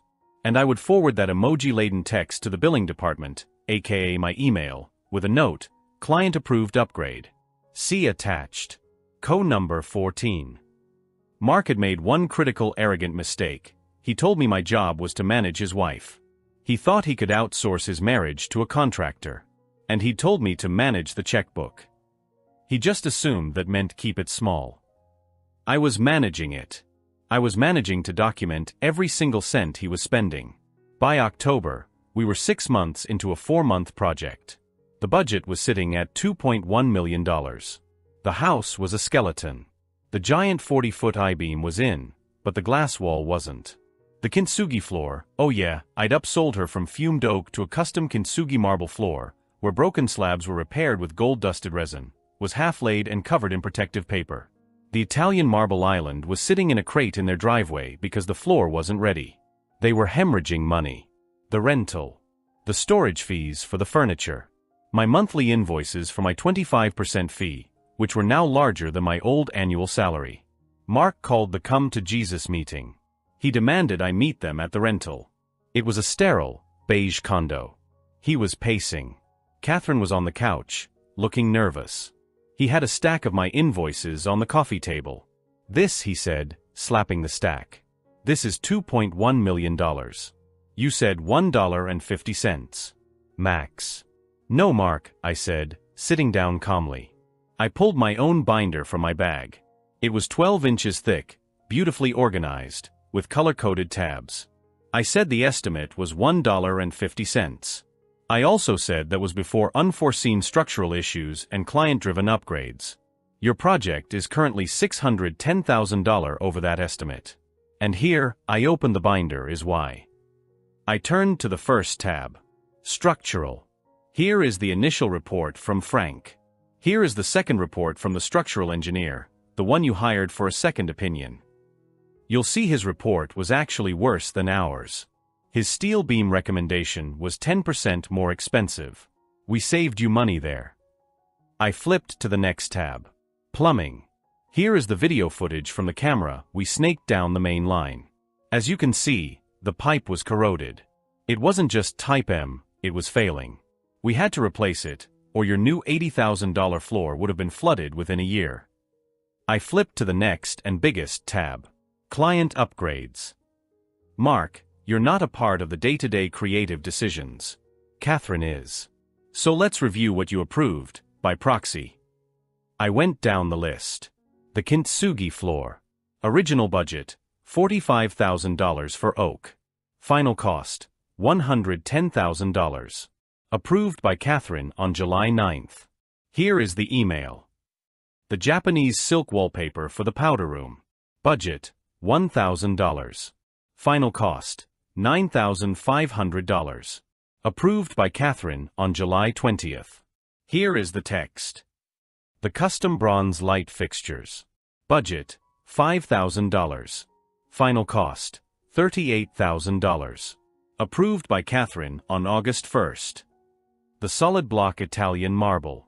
Approved by both of you on June 28th. I went on for 10 minutes. With every line item, Catherine sank lower into the couch.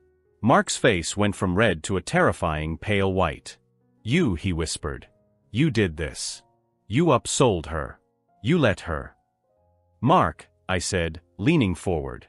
My job is to present my clients with the best possible options to achieve their vision. My job is not to tell your wife what she can and cannot spend your money on. You gave her that authority. And she used it. I just documented it. She didn't know what she was doing, he yelled. Mark, stop it. Catherine finally snapped. She was in tears. Don't you dare talk about me like I'm a child. I wanted those things. You said don't go crazy, not live in a box. You're just mad because you're losing. Losing? He roared. It's not a game, Catherine. It's our money.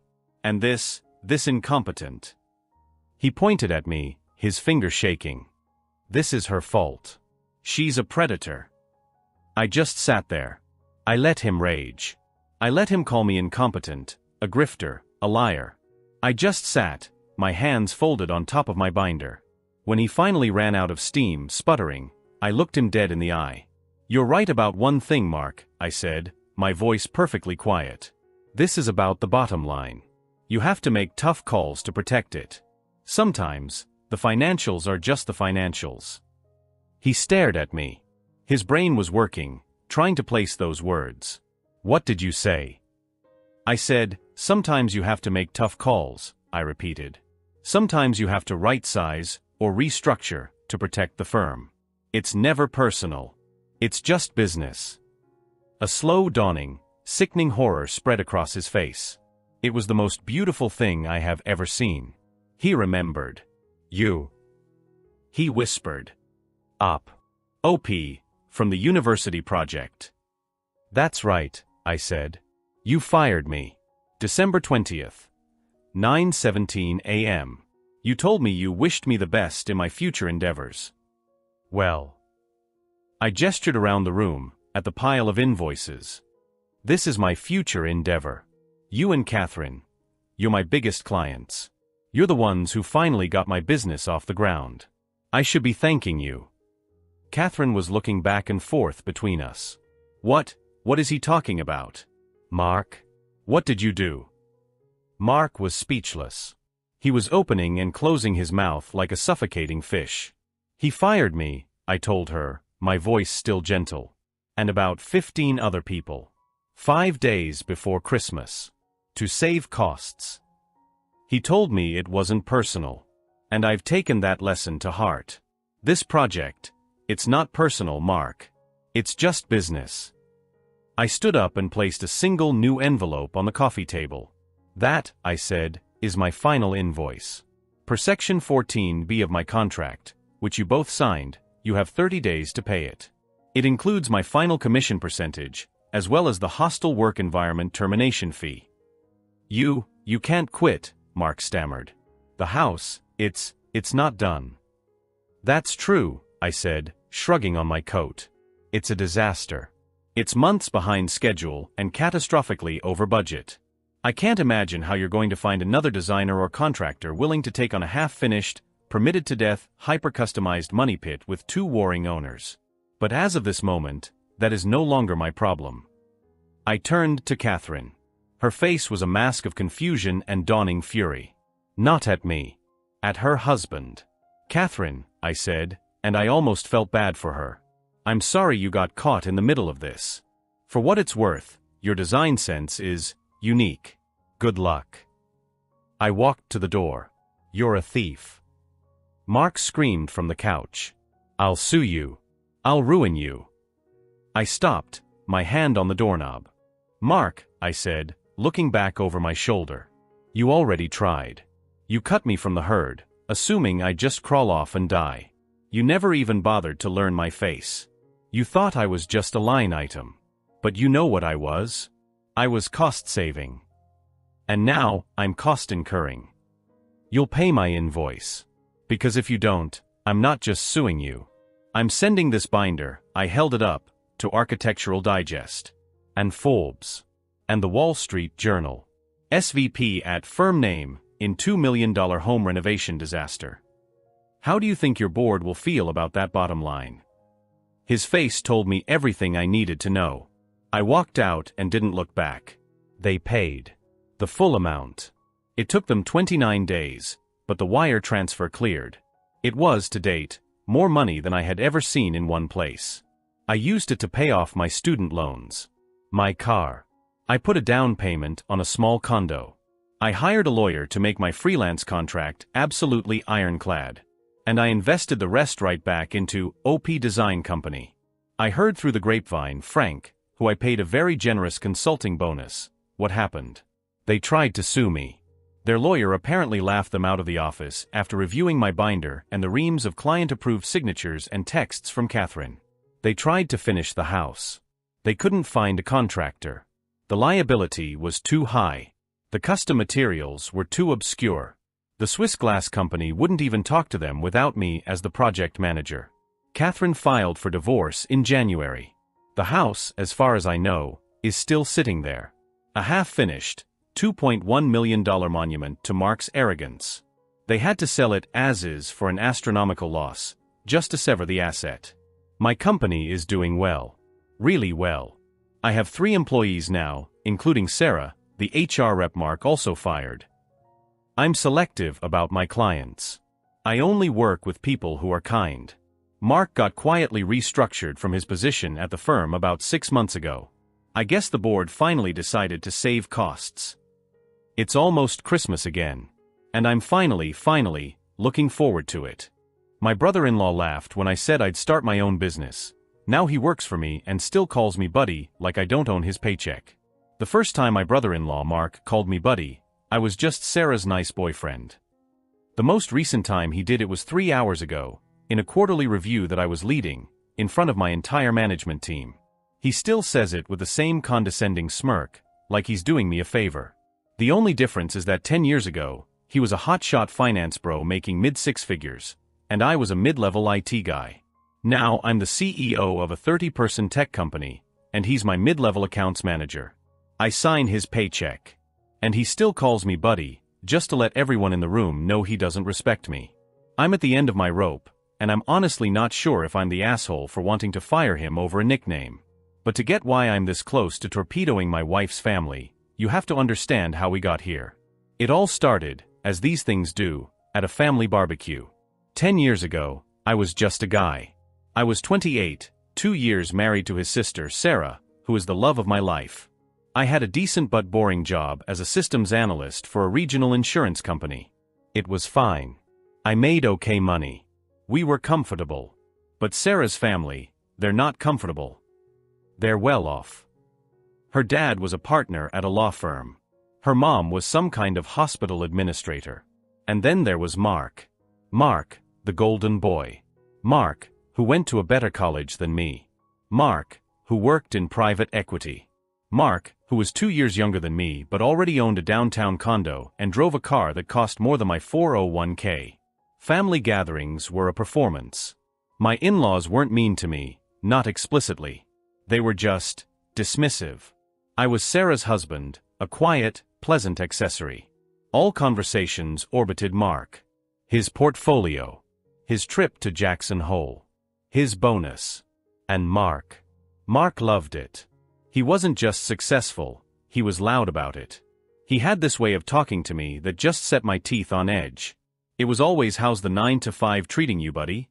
Or, "Still tinkering with those computers, pal?" He never used my name. It was always a nickname that subtly put me in a junior position. Like he was the varsity quarterback and I was the water boy. Sarah saw it. She'd squeeze my hand under the table or snap at him, "Mark, his name is my name," but he'd just laugh it off.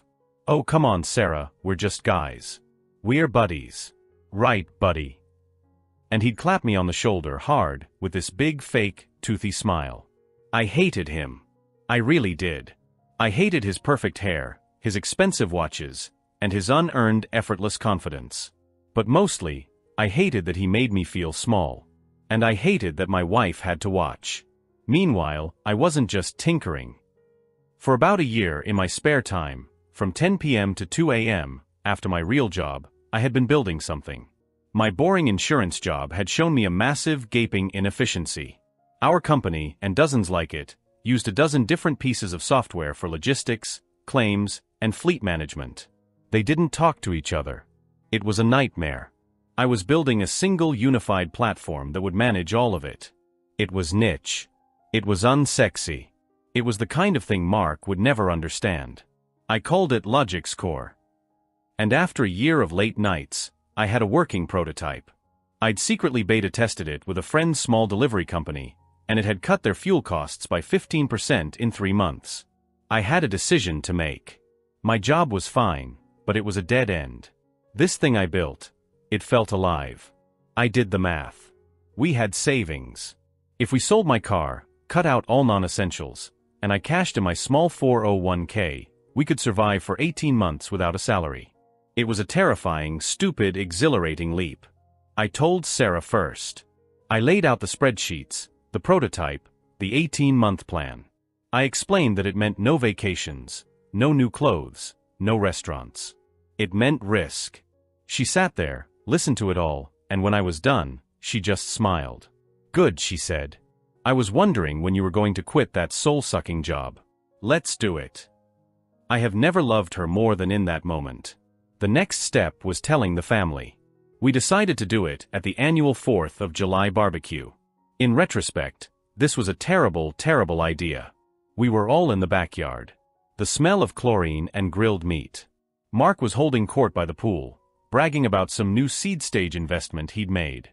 Disrupting the pet food space, he said, with total seriousness.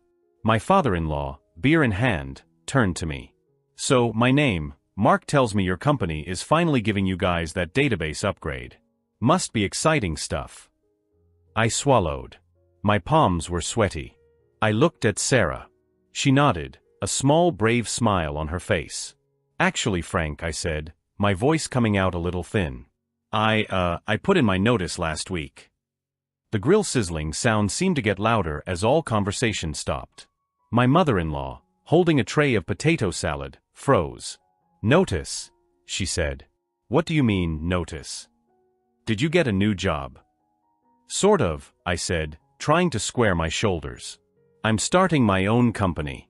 A software business. I've been building a platform for logistics management, and I'm taking it full-time." Silence. My father-in-law's folksy smile faltered. "His own company?" Like a website. It's a SaaS platform, Dad, Sarah jumped in, her voice proud. It's brilliant. It helps companies manage their vehicle fleets and... She was cut off by a laugh. It wasn't a chuckle. It was a full barking belly laugh. Mark had his head tilted back, one hand on his knee. Whoa, hold on, he sputtered, wiping a tear from his eye. You? A businessman?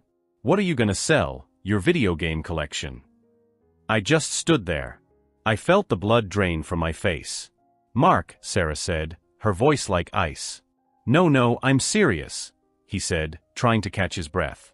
He walked over and clapped me on the shoulder, that same hard, patronizing clap. Buddy. Pal. My man. That's adorable.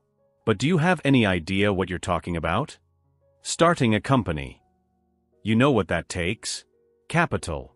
Connections. A killer instinct. It's not for everyone. He leaned in, his voice dropping to a confidential man-to-man whisper that everyone could still hear. Stick to the 9 to 5, buddy. It's safer. Trust me. The real world will eat you alive. You're just not cut out for it. He gave me one final pitying pat, then turned back to the grill. Now, who wants a burger? My in-laws just stared at me, their expressions a mix of pity and embarrassment. My father-in-law cleared his throat and said, Well, son, that's ambitious. Maybe you should run the numbers by Mark. He knows this world. I didn't say anything. I just looked at Mark, who was now flipping burgers, whistling, acting like he hadn't just metaphorically slit my throat in front of his entire family. I'm not a violent man. But in that moment, I wanted to take the metal grill spatula and brand his smug, laughing face. Instead, I just said, Excuse me. I walked inside, grabbed my keys, and left. Sarah found me 10 minutes later in the car, parked around the corner. I was just staring at the dashboard, my hands gripping the wheel so hard my knuckles were white. She got in. She didn't say I'm sorry, or he's a jerk. She just put her hand on mine and said, I'll go get my purse. Let's go home and get to work. That laugh became my rocket fuel. The next 2 years were hell. I mean pure, unadulterated, 18-hour-a-day, 3 a.m. cold sweat panic attack hell. We sold my car. We moved from our nice but modest apartment to a tiny one-bedroom with rattling pipes. I set up a folding table in the corner of our living room. That was Logix Core Global HQ. My 401k and savings, which had looked so comforting on a spreadsheet, vanished like water in a desert. Software development is one thing. Sales, marketing, legal, accounting. I was doing it all. And I was bad at most of it. I spent my days cold calling logistics managers who had no reason to trust a one-man shop. I'd get hung up on, laughed at, a different, more polite, but still soul-crushing laugh, or worse, ignored. I remember my first big sales meeting. I'd spent $200 we didn't have on a new shirt and a rental projector. I drove 90 minutes to their office. I got there, and the guy I was supposed to meet had forgotten. His assistant, without making eye contact, told me he was in meetings all day and that I should email him. I sat in my 15-year-old Toyota, Sarah's old car, in the parking lot and just cried for 10 minutes. I was a failure. I was a joke. Mark was right. I called Sarah, ready to tell her I was going to look for my old job. She picked up on the second ring. Hey, how'd it go? I couldn't do it. I couldn't break her heart. It was good, I lied. They're interested. Need to follow up. That's great, she said, and her genuine, unadulterated belief in me was like a punch to the gut. I drove home, sat down at my folding table, and sent 100 more cold emails. Family dinners became landmines. We had to go. Not going would be admitting defeat. My in-laws treated me with this delicate funereal pity. So, my name, how is the project coming along? It's good, I'd lie, forcing a smile. Making progress. Signed a new client this week. My new client was my old college roommate, who I'd begged to use the software for free, just so I could say I had a new client. And Mark. Oh God, Mark. He was relentless. Still playing CEO, buddy? He'd ask, sipping a $100 bottle of wine he'd brought. You know, my firm is looking for a new IT guy. It's mostly just rebooting printers and stuff, but it's a real paycheck. I could put in a good word for you. I'm fine, Mark. Thanks. Just saying. No shame in it, pal. Most startups fail. It's statistics. Everybody and pal was a twist of the knife. He wasn't just kicking me while I was down, he was grinding his heel in. He enjoyed it. He'd loved being right. My failure confirmed his worldview, that he was a killer and I was a 9-to-5 guy. The turning point came 16 months in. We had $4,000 left in our bank account. That was it. 18 months was a fantasy. We had 2 months max. I was on the verge of giving up. I was looking at job postings for systems analysts. Then, I got an email. It was from a mid-sized regional trucking company. Not a massive corporation, but they had 150 trucks. The subject line was, your platform. My cold email from 6 months ago had been sitting in some manager's inbox. Their old system had just crashed, and he was desperate. Can you do a demo? Like today. I was in his office 3 hours later. I didn't rent a projector. I brought my laptop. I was tired, I was broke, and I had nothing left to lose. I didn't give him a sales pitch. I just showed him what I'd built. I walked him through the dashboard. I showed him the routing optimization, the automated maintenance logs, the real-time fuel cost tracking. He was a 30-year logistics veteran with a face like a catcher's mitt. He just watched, expressionless. When I was done, he just grunted. How much? I'd practiced this. It's a $1,000 setup fee and $50 per truck per month. He leaned back. That's $7,500 a month. I held my breath. Yes. He stared at me for what felt like a year. Then he nodded. My current system costs me $10K a month, and it's a piece of crap. Send me the contract. Can you have us up and running by the 1st of next month? I almost fainted. Yes, I said, my voice steady. Absolutely. I walked out of that building, got into my car, and I didn't cry. I roared. That $1,000 setup fee hit our bank account 3 days later. It felt like $1 million. That one contract changed everything. It wasn't just the money though, my God, the money. It was the proof. The implementation was a nightmare, transferring all their data, training their drivers, but we did it. 2 months later, their logistics manager called me. Your damn thing works, he grunted. My fuel per mile is down 18%. And I've identified 2 drivers who were detouring. He recommended me to another company. And that company recommended me to another. Suddenly, I wasn't a guy with a project. I was a business. 6 months after that first contract, I hired my first employee. Jess, a brilliant young coder just out of college who was 10 times smarter than me. We moved out of my living room and into a tiny 2-room office above a falafel shop. The rent was cheap, and it perpetually smelled like garlic, but it was ours. By year 3, we had 12 clients. By year 4, we had 50. We were growing. Fast. I wasn't just a coder anymore. I was a CEO. I hired a sales guy, Dave, another developer, and a part-time office manager. We moved into a real office, a 5,000 square foot space in a boring but respectable office park. The family dynamic shifted. It was seismic. The pity from my in-laws turned into a weird, fumbling respect. They'd ask about the company in hushed, reverent tones. My father-in-law, who used to ask Mark for stock tips, was now asking me about the cloud and SaaS. But Mark was a different story. My success made him weird. He couldn't dismiss it anymore. I was making real money. Not Mark money, not at first, but I was employing people. I was a job creator. So he shifted tactics. He started treating my company like he had discovered it. Yeah, I've been advising my name from the start. I overheard him telling a cousin at Thanksgiving. He had this little idea, and I told him, buddy, you've got to chase that. Just gave him a few pointers on capital and strategy.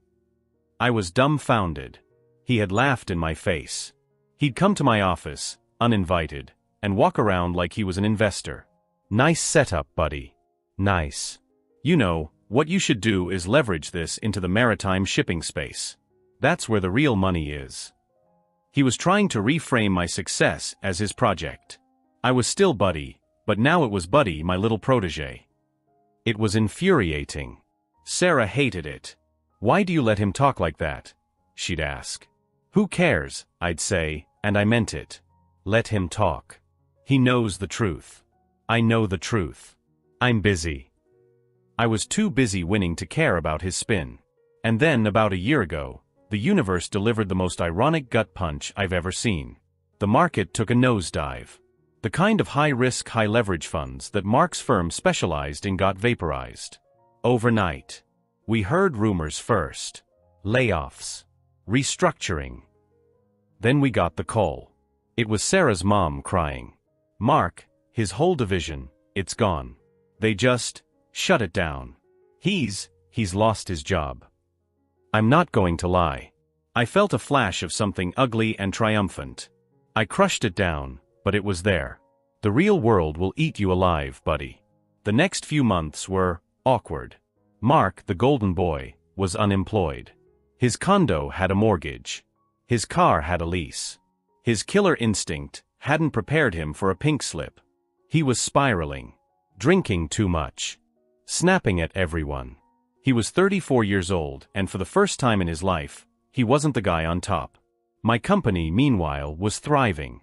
Logistics is recession-proof. In fact, when times get tough, companies need our software more to save money.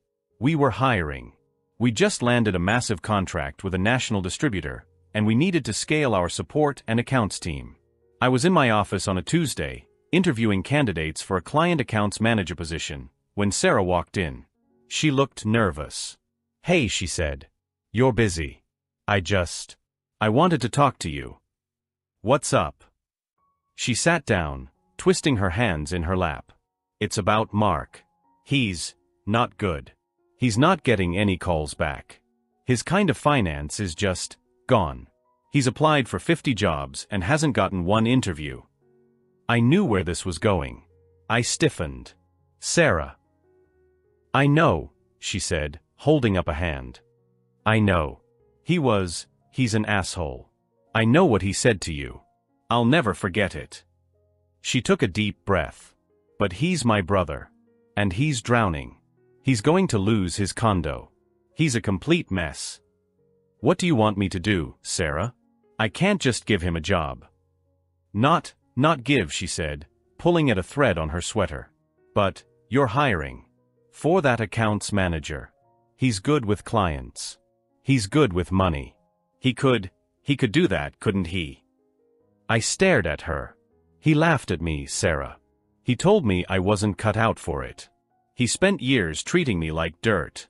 And now you want me to hire him? I know, she whispered, and I saw tears welling in her eyes. I know I have no right to ask. But, for me, please? Just interview him. If he's not a fit, he's not a fit. But just give him a look? Please. My wife has supported me through everything. She believed in me when no one else did. She worked a second, weekend job for 6 months so we could make rent. I looked at her, and the anger I felt toward Mark just deflated. I was beaten. Fine, I sighed. Tell him to send his resume to HR. He applies through the normal portal. I'm not playing favorites. He interviews with me and Dave. And if he's the best candidate, I'll consider it. No promises. She threw her arms around me. Thank you. Thank you, thank you, thank you. I felt sick. The interview was, to this day, the most surreal hour of my life. He sent in his resume. It was a resume. Full of finance bro buzzwords, synergy, leveraged, risk assessment, portfolio management. It had almost nothing to do with SaaS client management. But, as Sarah said, he could talk to people. And he did understand numbers. He came in on a Thursday. I had Dave, my head of operations, sit in with me. Dave is a no-nonsense ex-logistics guy who I'd hired for my first client. He knew my backstory. He knew who Mark was. Mark walked in. He was wearing his $3,000 suit, but it looked rumpled.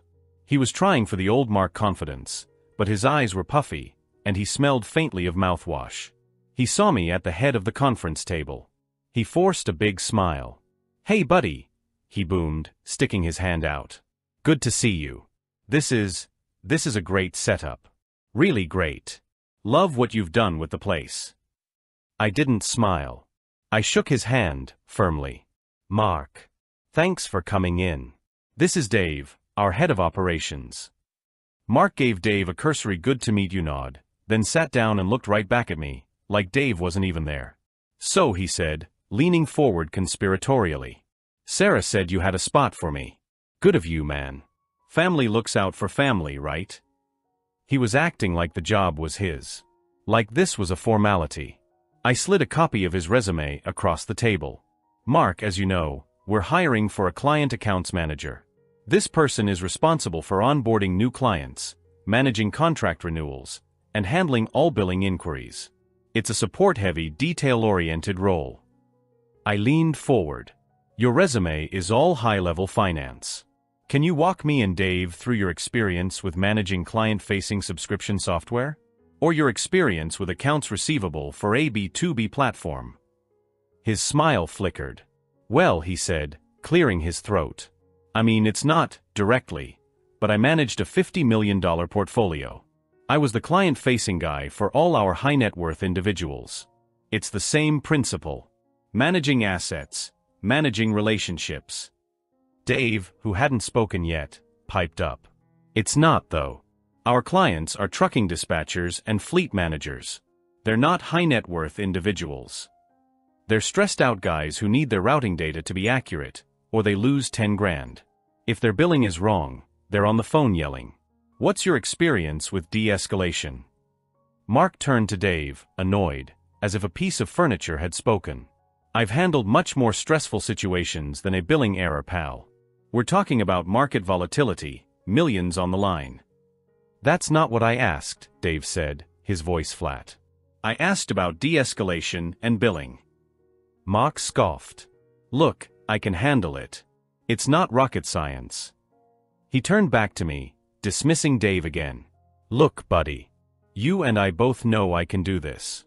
I'm a smart guy. I'll pick it up in a week. Come on, let's not waste time. What's the compensation package look like?" The room went cold. I looked at Dave. Dave looked at me. I could see Heleno written all over his face. I took a slow breath. I folded my hands on the table. "Mark," I said, my voice quiet and very, very level. "In this room, and in this building, I am not Buddy. I am Mr. my last name, or my name. I am the CEO of this company. And this little company, as you once called it, is what would be signing your paychecks." I picked up his resume. "You are here interviewing for a mid-level manager position. The same as the last 4 candidates we saw today. Frankly, your resume is the least qualified. You have no SaaS experience. You have no accounts receivable experience. And in the last 10 minutes, you've been arrogant, dismissive of my head of ops, and called me buddy 3 times. His face had gone pale. "I am this close," I said, holding my finger and thumb an inch apart, "to ending this interview right now. The only reason you're still in this chair is because I love your sister, and she asked me, as a personal favor, to give you a chance. So, you have one more opportunity. Convince me and Dave why you aren't a complete waste of our time. And I suggest you start by apologizing to Dave, and then answering his damn question about de-escalation." I've never seen Mark look like that. It was like I had physically slapped him. All the swagger, all the confidence, just evaporated. He looked small in his big, expensive suit. He looked at me. He looked at Dave. He swallowed. He stammered. "I apologize, Dave. I don't have direct experience with that kind of de-escalation. But I'm a fast learner. I know I've been an ass. I really need this job." It was the first honest thing he'd said since he walked in. He didn't get the job. Not that one. Dave was adamant. He's toxic. He's arrogant. And he's not qualified. The team will hate him. He was right. I went home. I told Sarah. She didn't argue. She just cried, quietly. I know, she said. I knew it was a long shot. I'm sorry I put you in that position. I hated it. I hated seeing her hurt. And I hated seeing Mark that broken. The flash of triumph I'd felt was gone. Now I just felt sad. So I came up with a different plan. We were also hiring for a junior, more data entry-focused role. Accounts coordinator. It was a step below the manager job. It was glorified billing and contract filing. It paid a lot less. It paid about a third of what Mark used to make. But it was a decent, respectable salary. It was enough to pay his mortgage. I called him. Mark, I said. You're not a fit for the manager role. Dave is right. You don't have the experience. I heard him sigh. Yeah. Okay. Thanks anyway. But, I said. We have an accounts coordinator position open. It's not glamorous. It's data entry. It's chasing down late payments. It's reporting to the accounts manager, who is 10 years younger than you. The pay is X. But it's a job. It's yours if you want it.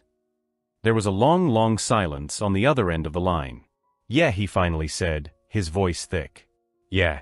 Okay. I'll take it. You start in 2 weeks, I said. One condition. You never call me buddy in this office again. You treat Dave, and every other person here, with respect. You're not the finance bro here. You're the new guy.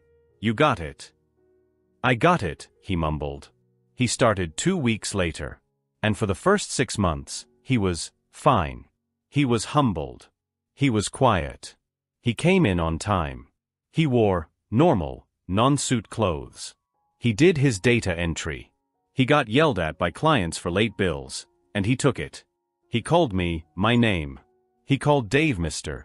Dave's last name. It was working. It was weird. Family dinners were deeply, profoundly awkward. My in-laws would thank me profusely for helping Mark out. Mark would just stare at his plate, silent. Sarah was happy the tension was gone, but sad about her brother's diminishment. I thought that was it. I thought I had one. I'd built my company. I'd shown him. I'd even saved him. I was the bigger man. I was wrong. About 3 months ago, the buddy started to creep back in. It started small. Just a thanks, buddy, in the break room when I handed him a report. I let it slide. Then it was in an email. Buddy, can you check these numbers? I replied, Mark, these look fine.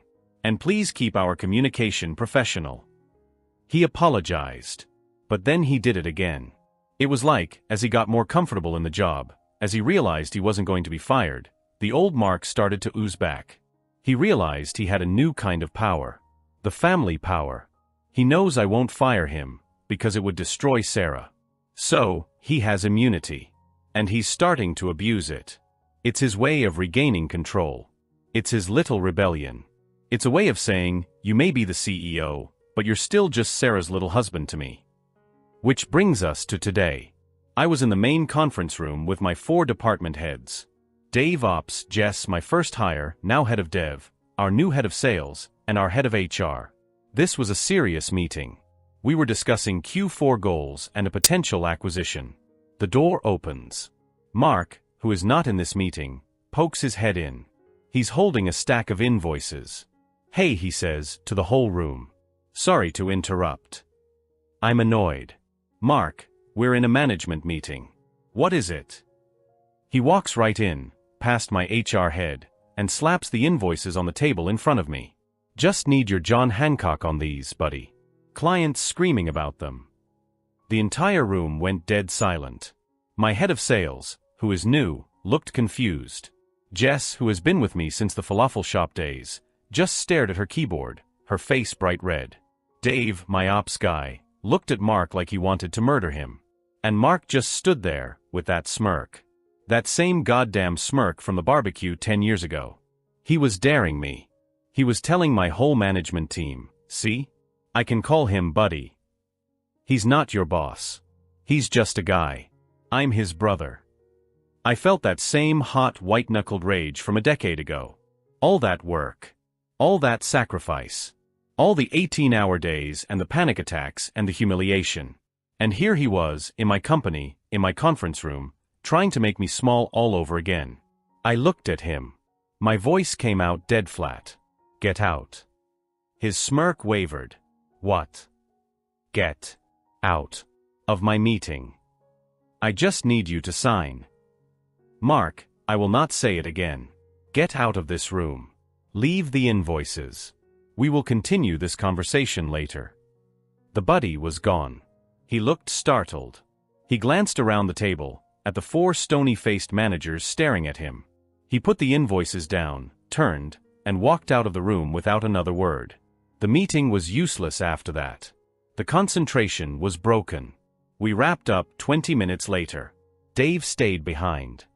You're not going to let that stand, are you? No, I said. I'm not. I went to my office. I called HR. I called Sarah. Sarah was not great. He called you what? In that meeting? Oh my God. I am so sorry. I don't know what to do, Sarah, I said, rubbing my temples. I'm this close to firing him. I don't care. I'm done. No, don't, she said, and I could hear the panic in her voice. Please. He's just him. He's an idiot. Talk to him.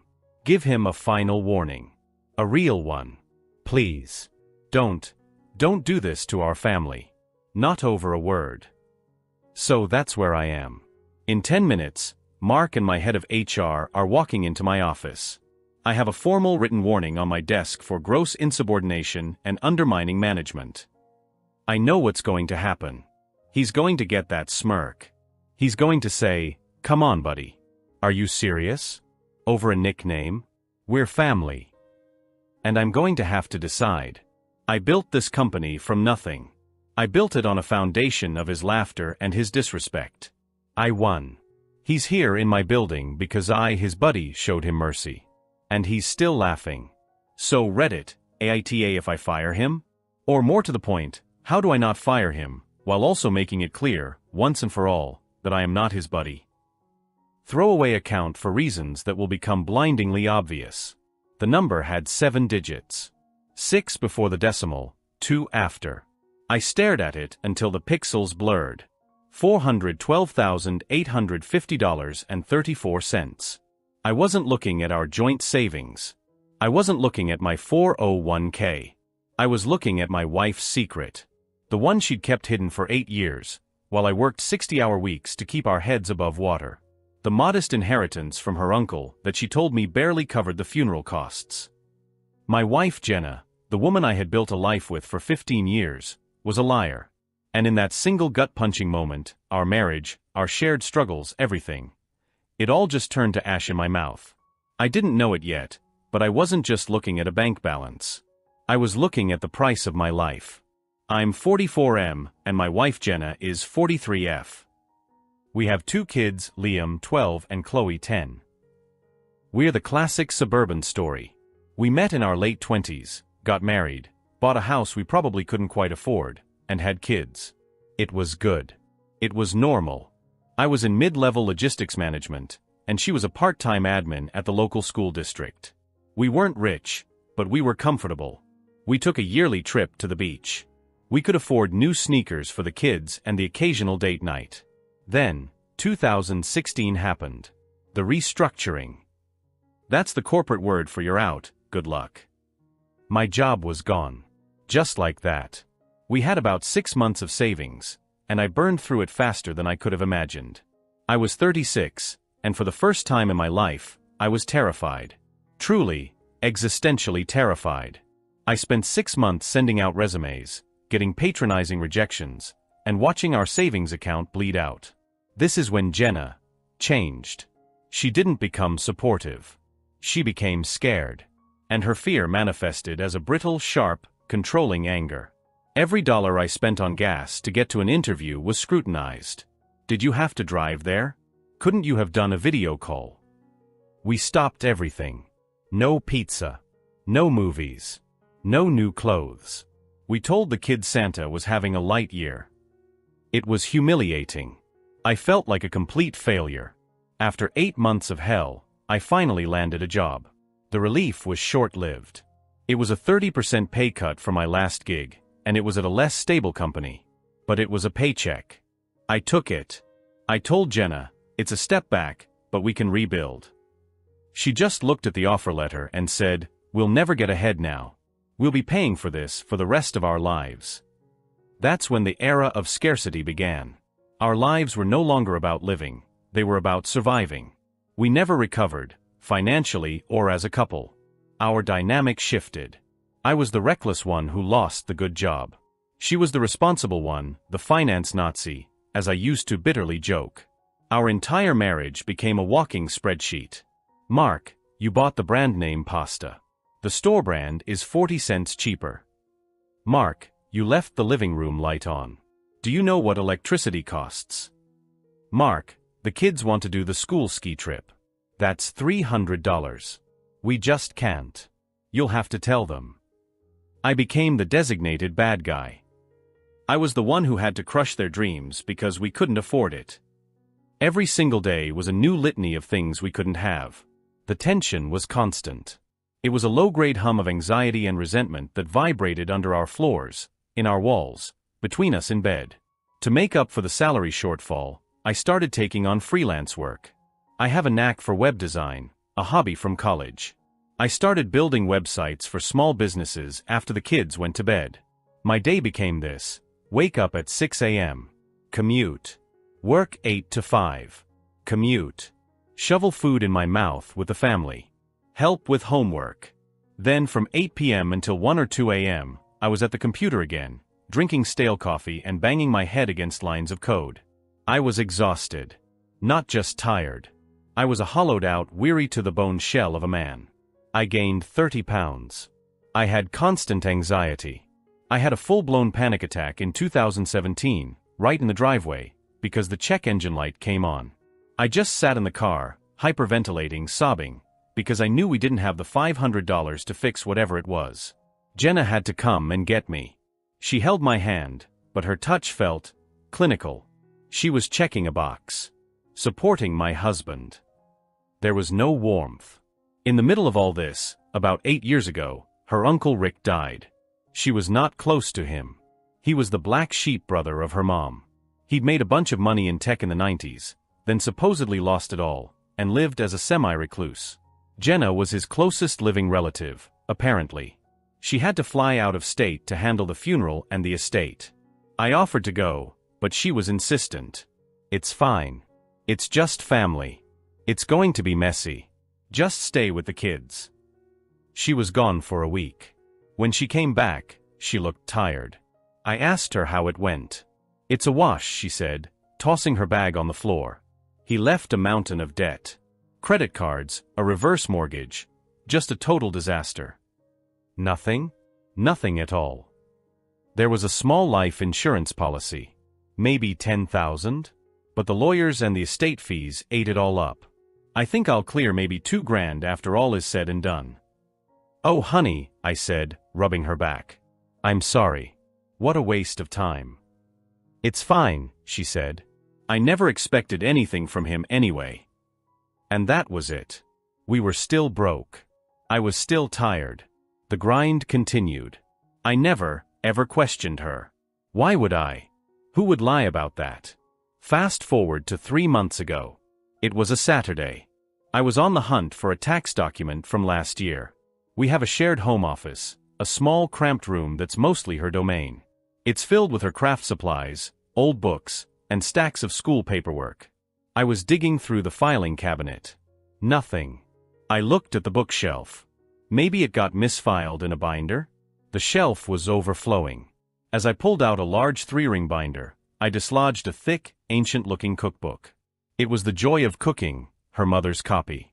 It fell to the floor with a heavy thud, and a single folded piece of paper fluttered out from between the pages.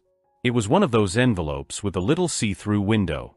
My first thought was that it was junk mail she'd hidden. But it wasn't. It was a bank statement. The name on the envelope wasn't our bank. It was Meridian Trust and Savings. The name on the statement wasn't Mark and Jenna. It was just her name. Her maiden name. My stomach did a weird little flip. My first, charitable thought was identity theft. Someone had opened an account in her old name. I unfolded the paper. My eyes went straight to the ending balance. $412,850.34. I literally could not process the number. It was like my brain short-circuited. I thought it was a mistake. A typo. Maybe $4,128.50? I've made that mistake before. I read it again. $412,850.34. I sank into the office chair, my legs shaking. What the hell? I whispered. I scanned the page. The statement date was from the previous month. It was current. I looked at the transaction history. It was almost all interest payment and quarterly dividend deposit. She wasn't using it. It was just sitting there, growing. And then I saw it. A single, massive deposit. Dated 8 years ago. Deposit, estate of Richard P., her uncle's last name. The amount, $350,000. The air left my lungs. It was a physical blow. The messy estate. The mountain of debt. The $2,000 she cleared. All of it. A lie. $350,000. 8 years ago. 8 years. 8 years of me working until 2 a.m. 8 years of telling my kids no. 8 years of panic attacks over car repairs. 8 years of her scrutinizing 40-cent pasta. She had $350,000. She could have paid off our mortgage. In 2016. The year I lost my job. The year our lives went to hell. We could have been debt-free. We could have weathered that storm without breaking a sweat. But she chose not to. She chose to watch me struggle, to watch me break myself, while she was sitting on a dragon's hoard of gold. I felt a wave of nausea so profound I thought I was going to be sick. Then the nausea was gone, replaced by something else. A cold, sharp, and terrifyingly clear rage. I folded the statement. I put it in the back pocket of my jeans. I slid the cookbook back onto the shelf. I walked out of the office, closed the door, and went downstairs. Jenna was in the kitchen, humming along to the radio, packing lunches for Monday. "Hey," she smiled. "Can you believe Liam needs another new pair of cleats? The kid is growing like a weed. These sports are going to bankrupt us." I looked at her. Her face, so familiar. The face I'd loved for 15 years. And I felt nothing. It was like looking at a stranger. A very, very good actress. "Yeah," I said, my voice sounding strange to my own ears. "Bankrupt us. For sure." I didn't confront her. My first instinct was to scream. To throw the statement in her face. To demand an answer. But what answer could she possibly give? I forgot. I was saving it for a rainy day.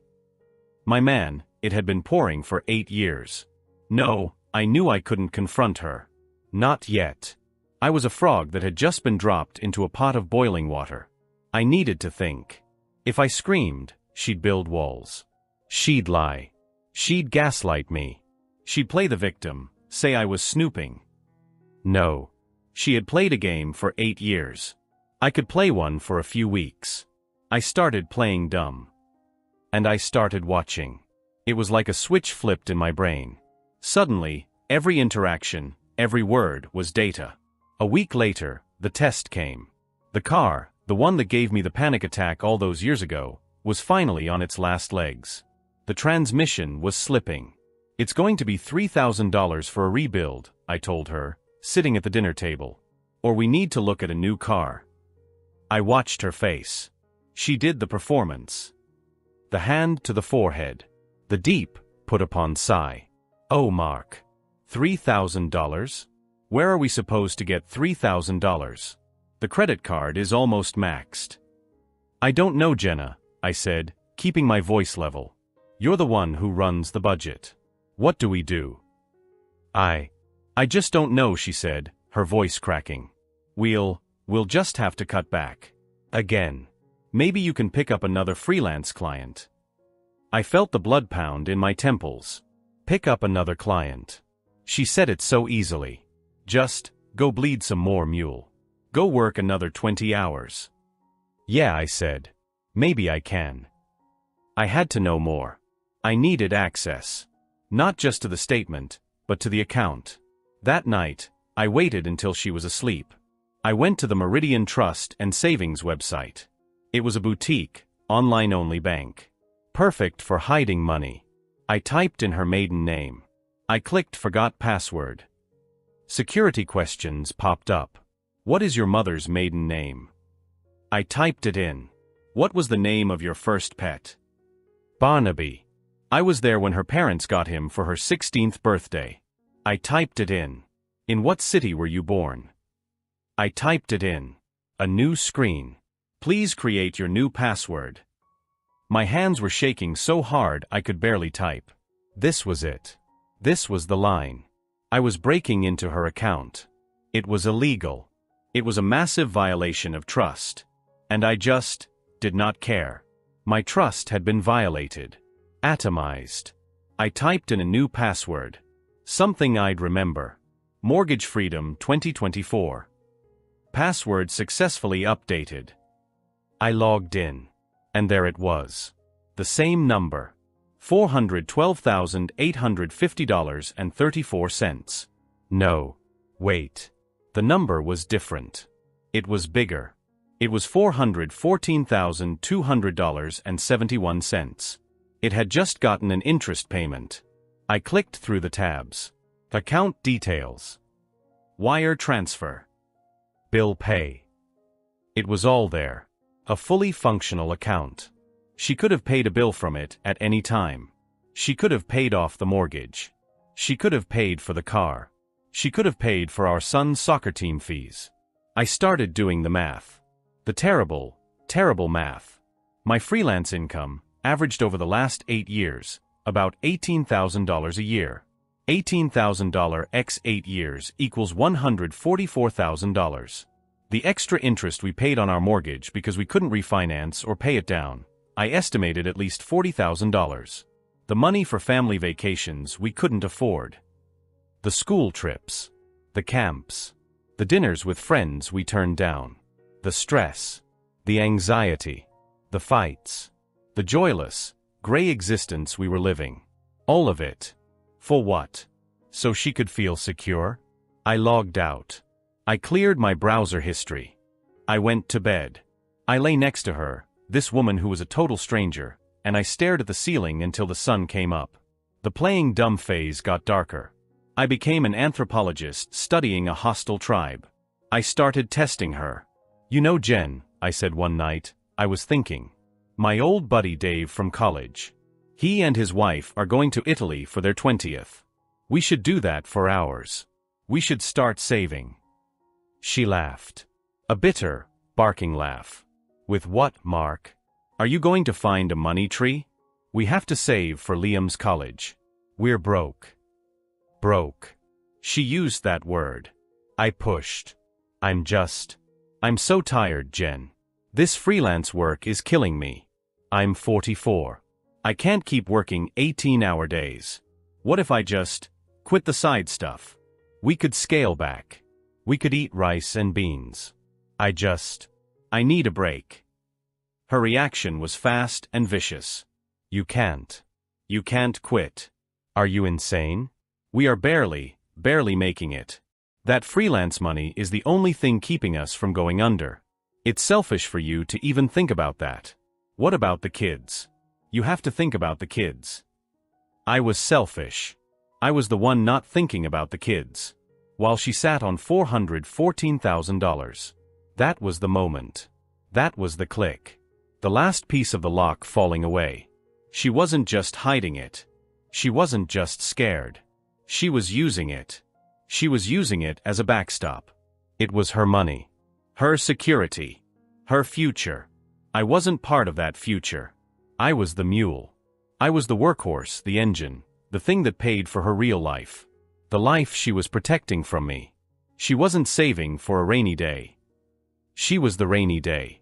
I realized she was never going to tell me. She would never have offered that money.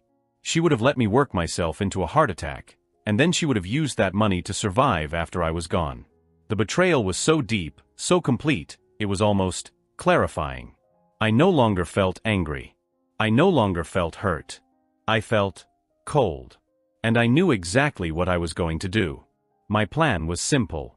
It was, in my mind, an act of justice. It was a market correction for our marriage. I wasn't going to take the money and run. I wasn't going to drain the account and buy a sports car. I wasn't even going to take the $144,000 I had personally earned in those 2 a.m. sessions. I was going to solve the one problem that she had used as a whip to beat me with for 8 years. I was going to pay off the mortgage. The one single solitary debt that had kept us chained, kept us fighting, and kept me exhausted.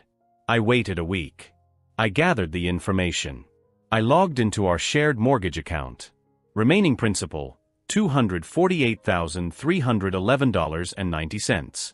I requested an official 10-day payoff quote. They emailed it to me. Payoff amount, including per diem interest and fees, $248,540.22. I printed it to PDF. I got the mortgage company's wire transfer information. Routing number. Account number. The next night, Jenna went to a school board meeting. She'd be gone for hours. I sat down at the office computer. I took a deep breath. I logged into her Meridian Trust account. $414,288.14. It had gone up again. I clicked on Wire Transfer. Enter payee information.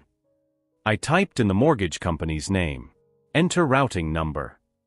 I copied and pasted it. Enter account number. Copied and pasted. Enter amount. I typed it in.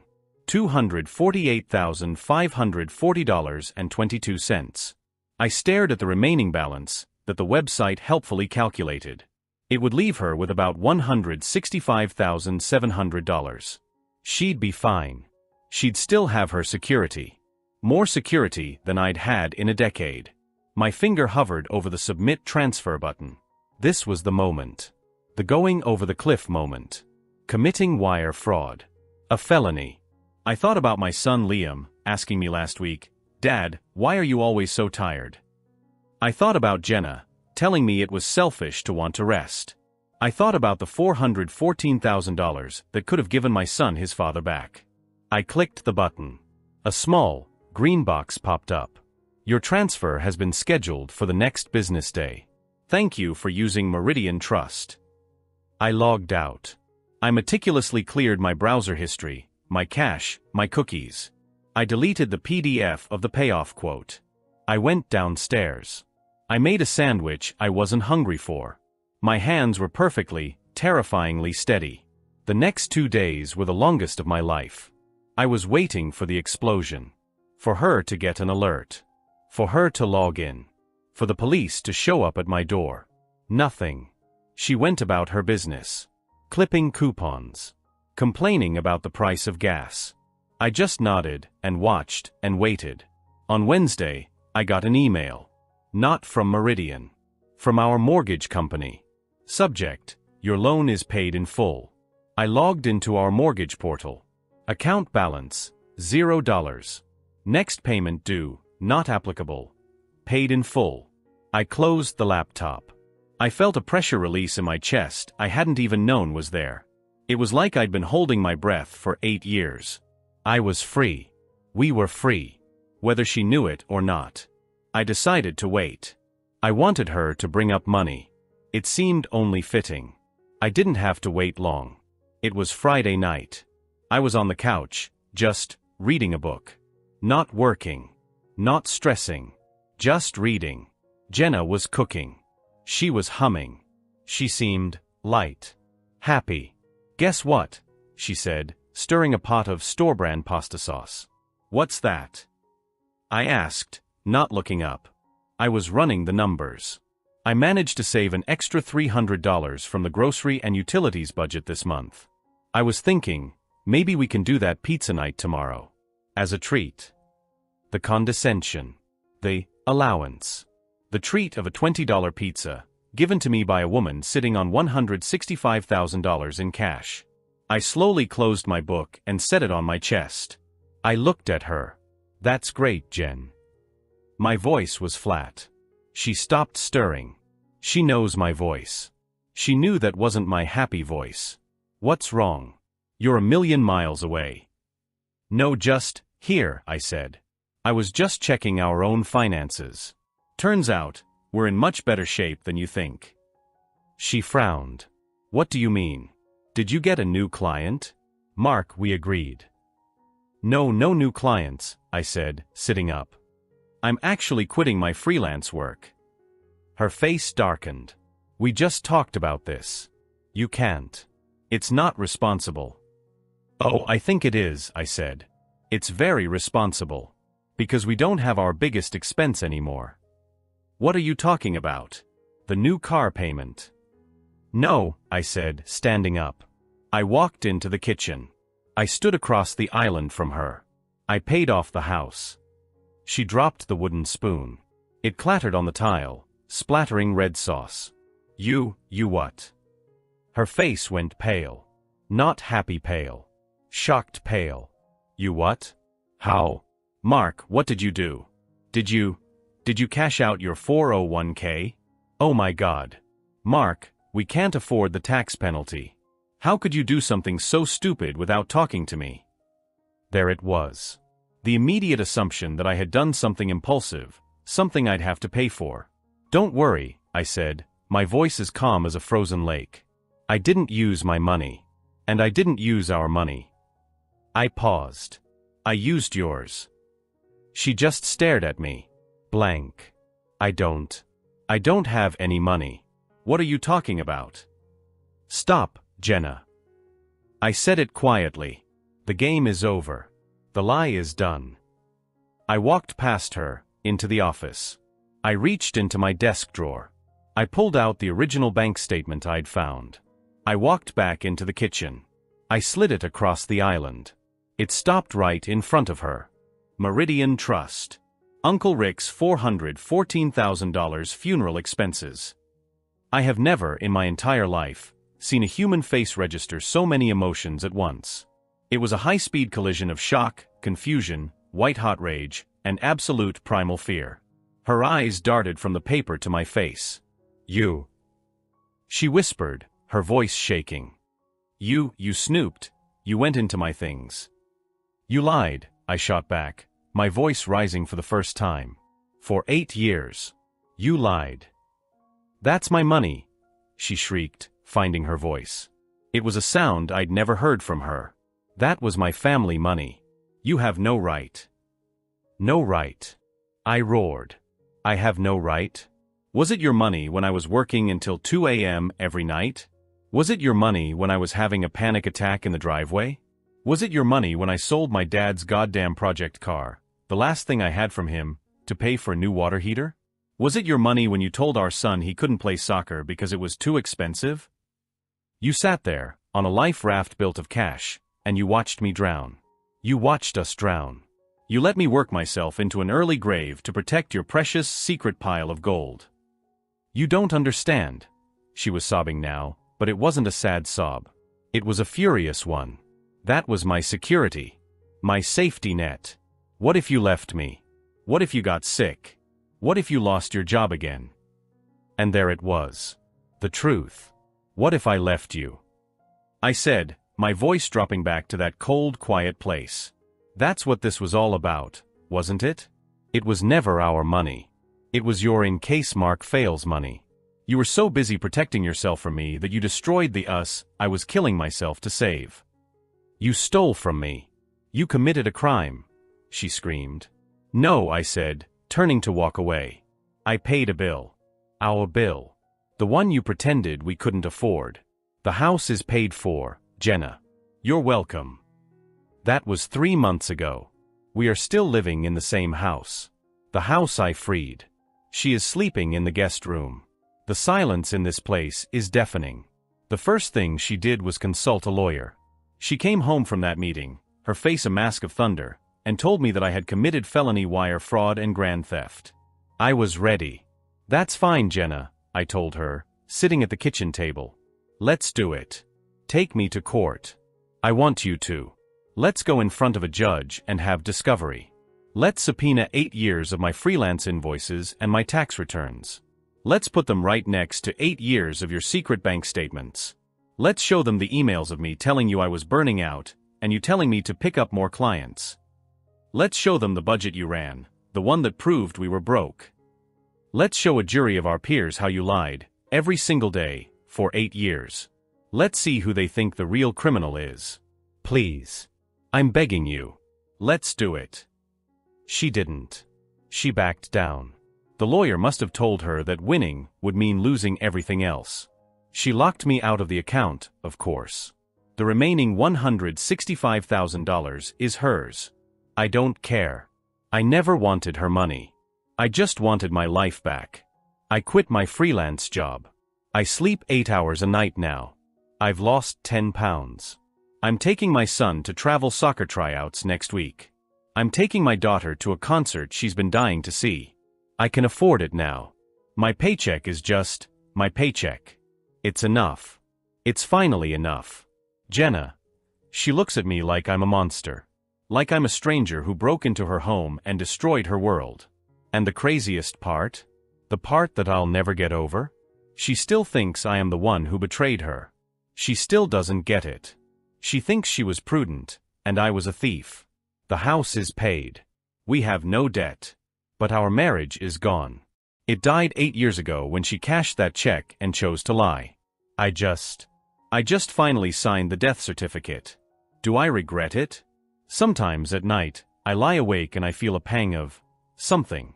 Sadness for the man I used to be, the man who would never have done this. Then I wake up in the morning, and I don't have that crushing weight in my chest. I don't have to go to my second job. I can just be a father. I look at that $0 mortgage balance. I think about the next 20 years of my life that I just bought back. No. I don't regret it at all. My best friend has been living in my house for 388 days. For 387 of those days, I thought I was saving him from the worst year of his life. I gave him my guest room, my food, my whiskey, and my endless, unconditional support.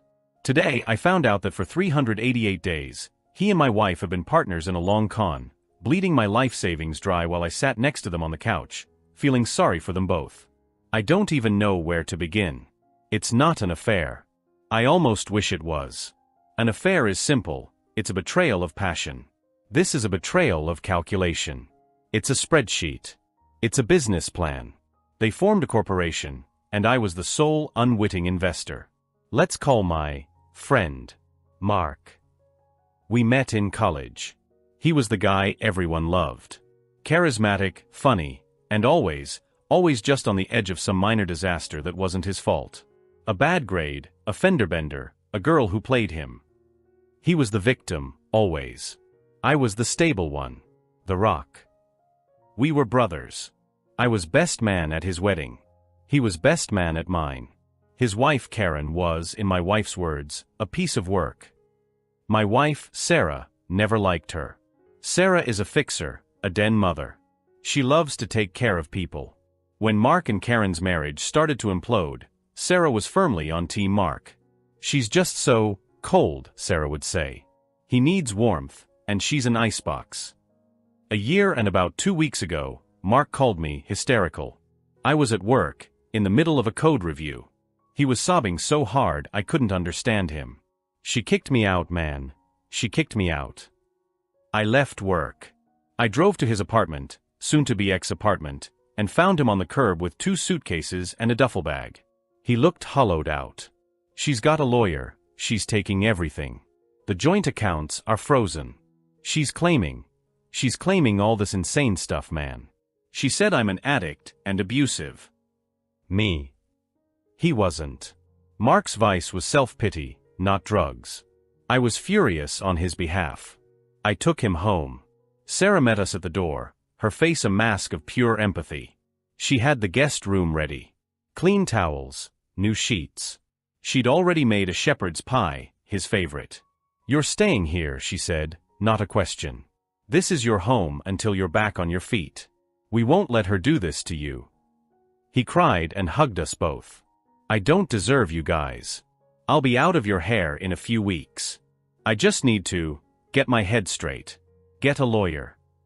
The first few weeks were fine. It was almost fun. Like a college sleepover. The three of us would drink wine, watch movies, and rail against Karen. Mark would tell us horror stories. She's trying to get the dog, man. My dog. She's demanding alimony, after she was the one who wanted this. Sarah would just shake her head, rubbing his back. She's a monster, Mark. A straight-up monster. We'll help you fight her. I was the primary earner. I have a good job in tech. Sarah was a graphic designer, but she stopped working a few years after we got married. She said the industry was too stressful, and she'd rather manage our home. I was fine with it. I loved her, and I made more than enough. She handled all the bills, the budget, the investments. She was meticulous. She had spreadsheets. I just transfer my paycheck to our joint checking, and she'd handle the rest: mortgage, utilities, car payments, and transferring a set amount into our long-term savings and our vacation fund. I trusted her completely. She was the responsible one. Mark's few weeks turned into a month. Then 2. The problem was the divorce. She's trying to bleed me dry, he'd say over dinner, that Sarah cooked, that I paid for. My lawyer fees are astronomical. I'm literally at zero. I'm worse than zero. He looked broke. He wore the same rotation of faded t-shirts. He'd forget his wallet when we went out. I'd cover him. I'll pay you back, man. Every penny. Don't worry about it, I'd say.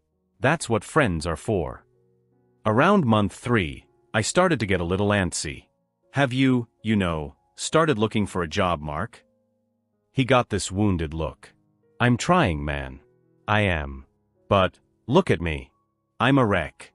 I go into an interview and they can see the damage on me. And with the legal stuff. I'm on the phone with my lawyer all day. Sarah would shoot me a look. Honey, be patient. He's going through a trauma. You can't just get a job when your life is in flames. I'd back off, feeling like an insensitive jerk. She was right. Mark was our friend. We had to support him. But the months kept rolling.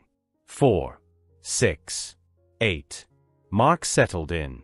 He wasn't just a guest. He was a feature of the house.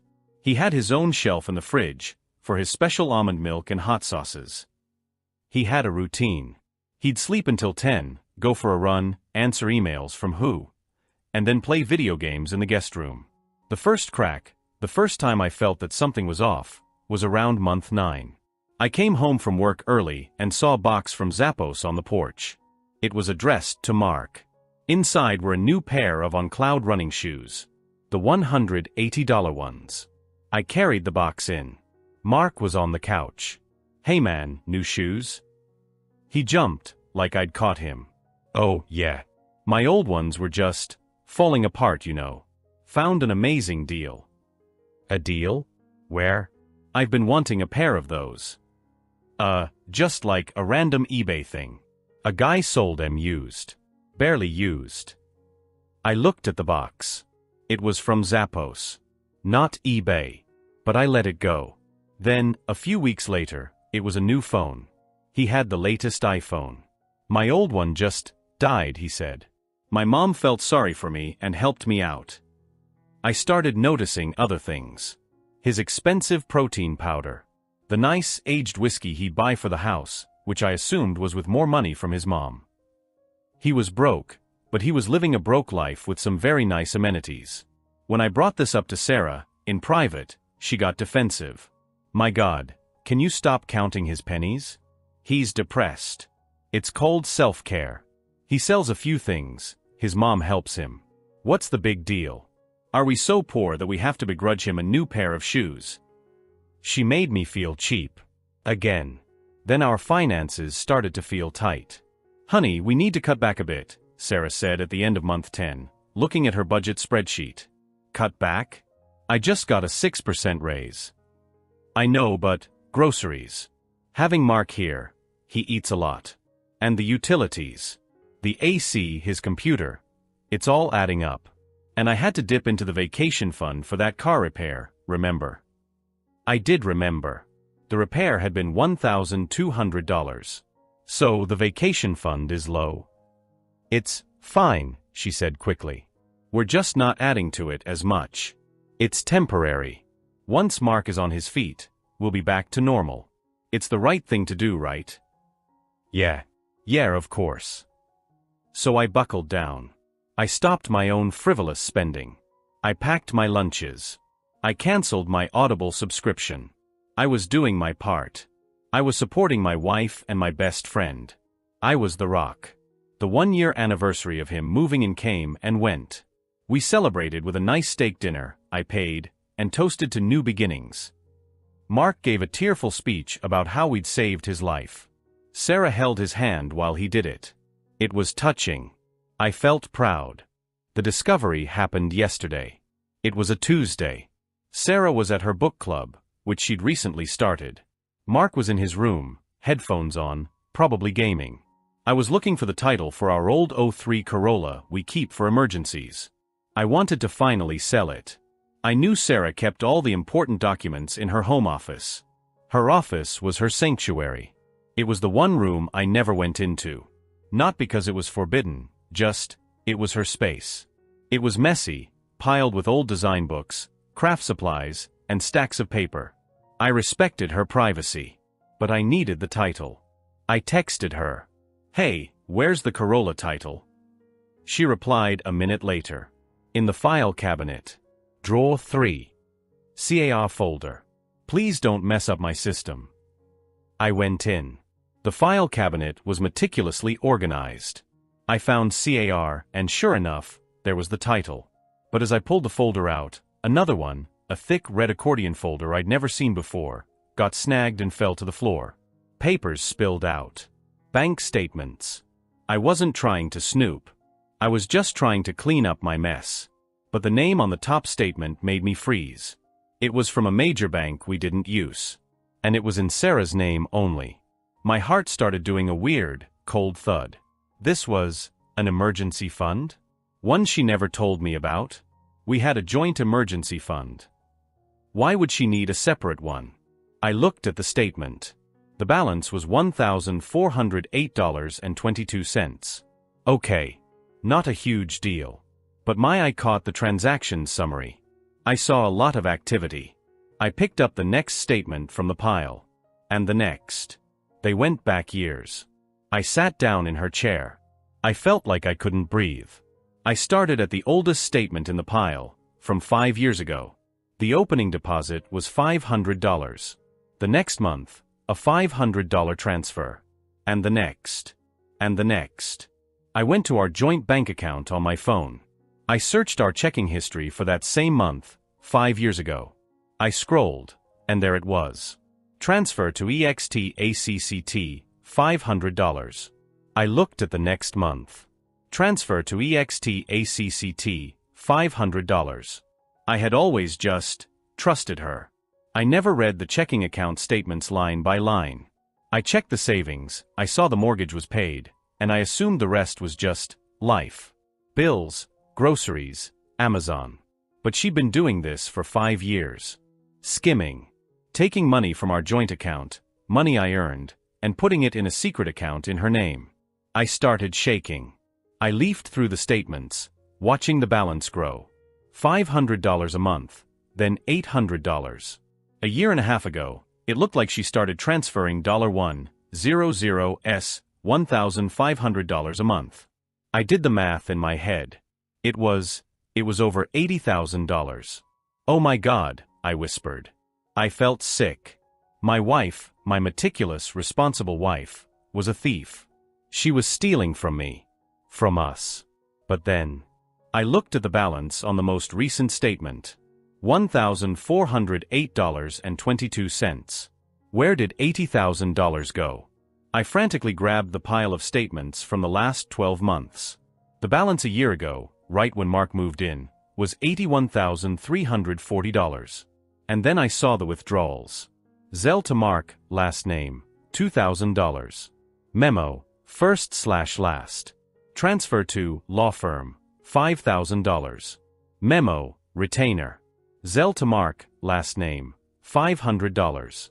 Memo, groceries, Check number 104, cashed $1,500. Zelle to Mark, last name, $800. Memo, car broke. Zelle to Mark, last name, $180. Memo, shoes. Transfer to, law firm, $3,000. Memo, legal fees. Month after month after month. A non-stop, hemorrhaging flow of my money from her secret account to my best friend. It wasn't his mom. It wasn't gigs or eBay. It was Sarah. The protein powder. The whiskey. The new iPhone. The goddamn $180 running shoes. The lawyer fees he was so stressed about. The reason his divorce was draining him. It was all a lie. Sarah wasn't just supporting him with our household budget. She was funding his entire life from a secret stash of my money. I felt the blood drain from my face. I grabbed the most recent statement. The one from this month. The $81,000 was almost completely gone. She had given him $79,000. The sound in my ears was like a jet engine. I put the papers back in the red folder. I put the folder back in the cabinet. I took the car title and walked out of the office, closing the door softly. Mark was in the kitchen, making a smoothie. He'd finished his game. "Hey man," he said, not looking up from the blender. "Sarah back yet? I was thinking we could order Thai tonight." I just stared at the back of his head. His stupid, comfortable, well-funded head. He was wearing a new-looking hoodie I didn't recognize. You want Thai?" I said. My voice sounded strange. Distant. "Yeah man. Pad CEW. My treat." "Your treat?" I asked. "With what money, Mark?" He laughed, a little nervous, still not turning around. "What? Just, a little freelance gig I did." "A freelance gig," I repeated. He finally turned around. He must have seen the look on my face. The smoothie word in his hand. "Dude. What's wrong? You look like you just saw a ghost." "I think I did," I said. "I think I just saw the ghosts of about $80,000. His face went stiff. The color just fell out of it. I don't know what you're talking about, man." "The shoes, Mark. The phone. The lawyer fees. All the little gigs. The endless whining about how Karen took everything and you were broke." "She did," he yelped, his voice high. "She's a psycho, you know that." "Is she? Is she really? Or did you just need a good story so you could live here for free, while my wife secretly paid all your bills?" He dropped the blender cup. Smoothie splattered all over the floor. You don't know." "I know you took $79,000. I roared. I've never yelled like that in my life. The windows felt like they shook. "I know she gave it to you. From my paycheck." Mark stumbled back, his hands up. It wasn't like that. She was just helping me. We were going to pay you back." "Pay me back? Pay me back? You've been lying to my face every single day for 388 days. You ate my food, you drank my booze, you sat on my couch and cried your fake, pathetic tears, all while you were cashing checks for my wife." The front door opened. It was Sarah. She had her yoga mat. She was smiling. "Hey guys, what's all the yelling? Oh my God, the floor." She saw the smoothie. Then she saw my face. Then she saw Mark's face. Her smile didn't just fade. It broke. What's wrong?" she whispered. I didn't say anything. I just walked past her, into her office. I ripped the red accordion file out of the cabinet and walked back to the kitchen. I threw it on the island. The statement scattered again, this time across the sticky, fruity mess. "Explain this," I said. My voice was dead calm now. The rage was gone, replaced by something cold and heavy. "Explain your secret bank account. Explain the 5 years of skimming. And then you can explain the $79,000 you gave to him." Sarah looked at the papers. She looked at me. She looked at Mark. And the first thing she said, the very first thing, was not "I'm sorry." It was not "I can explain." It was, "You went through my desk?" I laughed. It was a horrible, dry sound. I went through your desk. Yes. I did. I violated your privacy, Sarah. After you violated our marriage, our finances, and our entire life. So yeah. I went through your goddamn desk. Now talk. Mark the coward was slinking towards the hallway. I'm just gonna let you two. You sit down, I commanded. He froze. You are a part of this. You're the star of the show. You don't get to leave. He slowly sat at the kitchen island, his eyes darting between me and Sarah. He was a cornered animal. Sarah, on the other hand, was transforming. The soft, empathetic den mother was gone. A hard, cold stranger took her place. She crossed her arms. It was my money, she said, her voice sharp. Your money? Your money from what? Your job? Oh wait. You don't have a job, Sarah. You've been unemployed for 8 years. That's my money. That's our money. I managed this household, she hissed. I saved. I scrimped. I was the one who found the coupons and canceled the subscriptions. The money I saved by my labor, that was mine. I put it aside. For me. For you. I was incredulous. You told me we couldn't afford a vacation. You told me I had to cut back.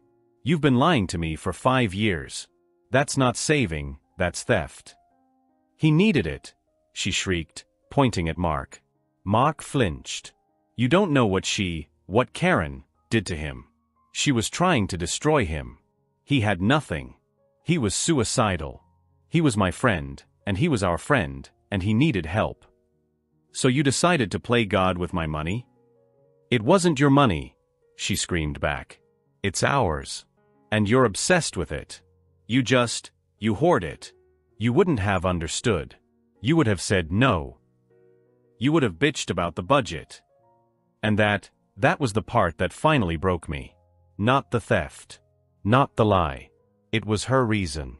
She saw my hard work, my savings, my planning for our future, as a hoard. As an obstacle.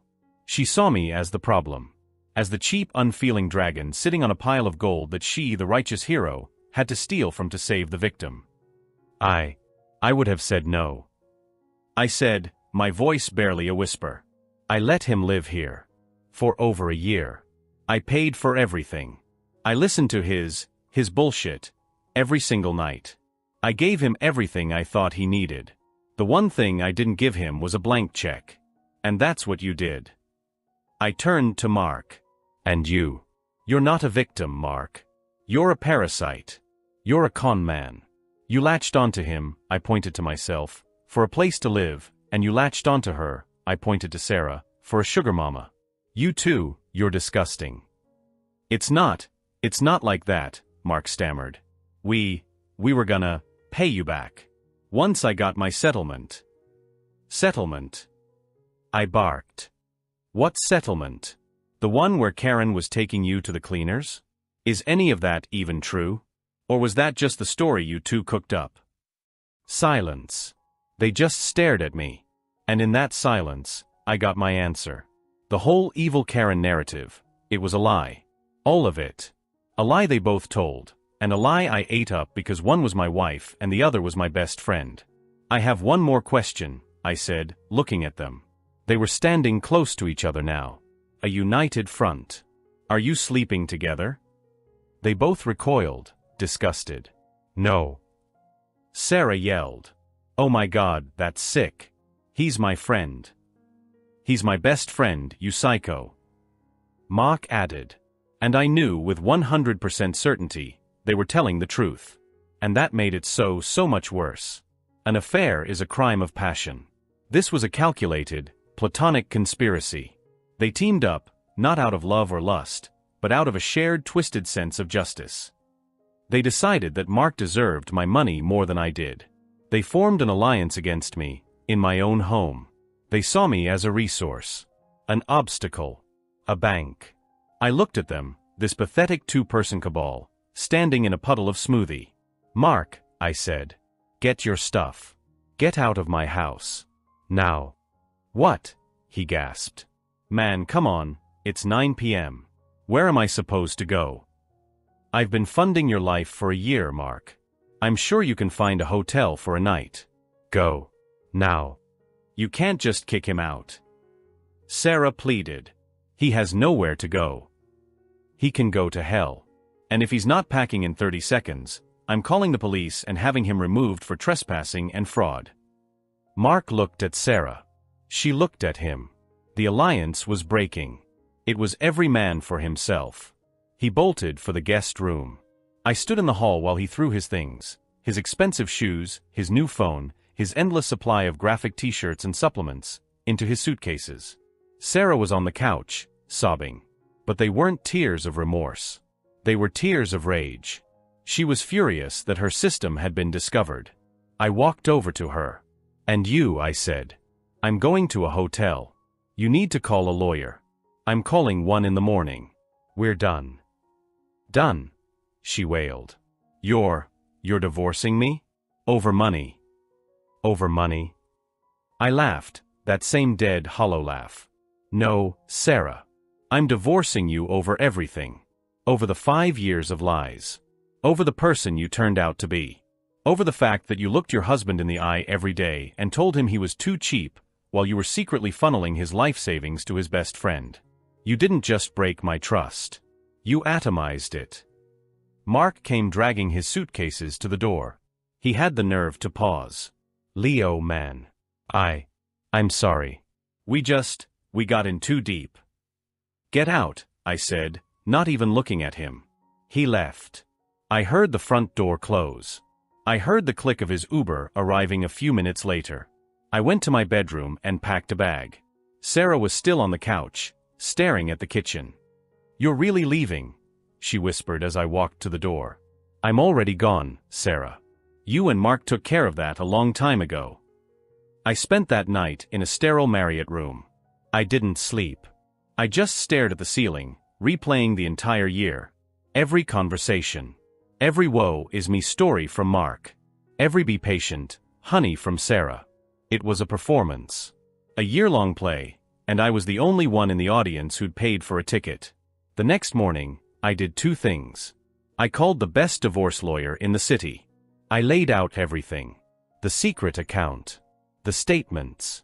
The 5 years of skimming. The $79,000. He was gleeful. Financial infidelity, he called it. This is a slam dunk, my friend. She's not going to get a dime more than she's legally entitled to, and we're going to argue that this entire secret fund is marital property she dissipated, and it needs to be paid back to you from her share of the assets. The second thing I did, this was the hard one. My hands were shaking. I went on Facebook. I unblocked Karen. I had blocked her a year ago, in solidarity with Mark. I'd been a loyal, stupid idiot. Her profile was public. She looked great. She had a new, short haircut. Photos of her hiking. A post from 6 months ago, celebrating my new job and my new peaceful apartment. Life gets good, folks. I sent her a message.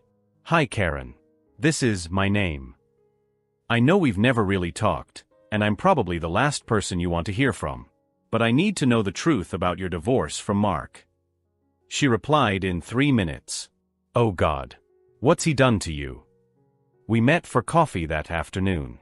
It was the most surreal, soul-crushing conversation of my life. I let her talk. And she unspooled the real story. Mark wasn't the victim. He was the villain. He had been cheating on her, not with Sarah, with a string of other women. He had been draining their accounts. She was the one who was left with nothing. She was the one who had to fight him. The lawyer fees he was paying with my money weren't to defend himself. They were because he was the one being countersued for hiding assets and refusing to pay what he owed. He and Sarah were always weird, Karen said, stirring her latte. It wasn't sexual. It was like they were in a club. A we're smarter than everyone club. They'd text constantly. She'd tell him everything about your finances. He'd brag about it. Sarah says, my name is about to get a huge bonus. We should all go to Vegas. I always knew she'd take his side. She hated me. I think she hated me because I wouldn't let Mark get away with his crap. And she loves his crap. She was right. Sarah didn't love Mark. She loved the idea of Mark. She loved the broken bird she could fix. She loved being the savior. And Mark loved being saved. Karen told me he'd been manipulative and a financial black hole their entire marriage. His victim status was his primary tool. And my wife had not only fallen for it, she'd co-signed on it. She'd become his accomplice. I told Karen my story. The secret account. The $79,000. She wasn't even surprised. That sounds about right, she said, shaking her head. They're two halves of the same con. He's the talent, she's the bank.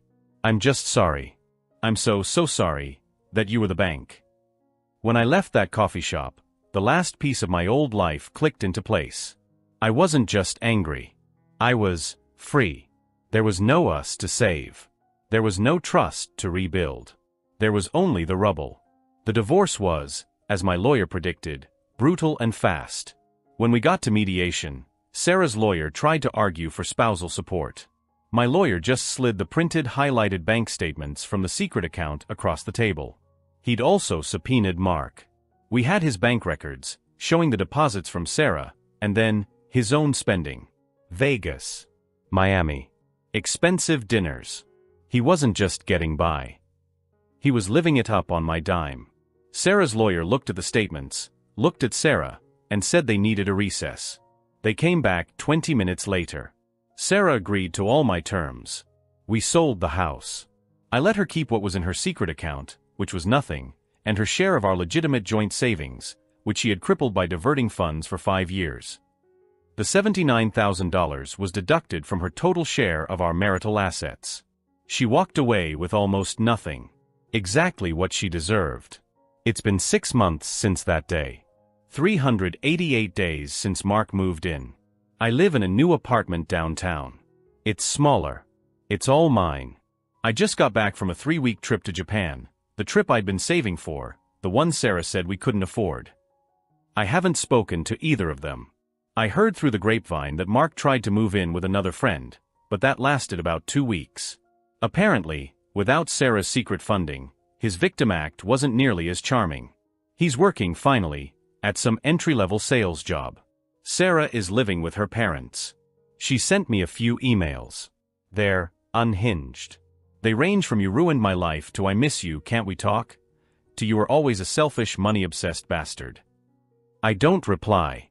I've blocked her on everything. I'm in therapy. I'm learning to trust my own gut. I'm learning that loyalty is something you earn, not something you're entitled to. My best friend and my loving wife were two parasites who found each other. They formed a symbiotic relationship, and I was the host. I don't know if I'll ever be able to trust someone like that again. But I'm okay with that. The guy who lived in that house, the rock who was so proud of taking care of everyone, he's gone. He died on day 388, in a kitchen, surrounded by spilled smoothie and bank statements. And honestly, good riddance.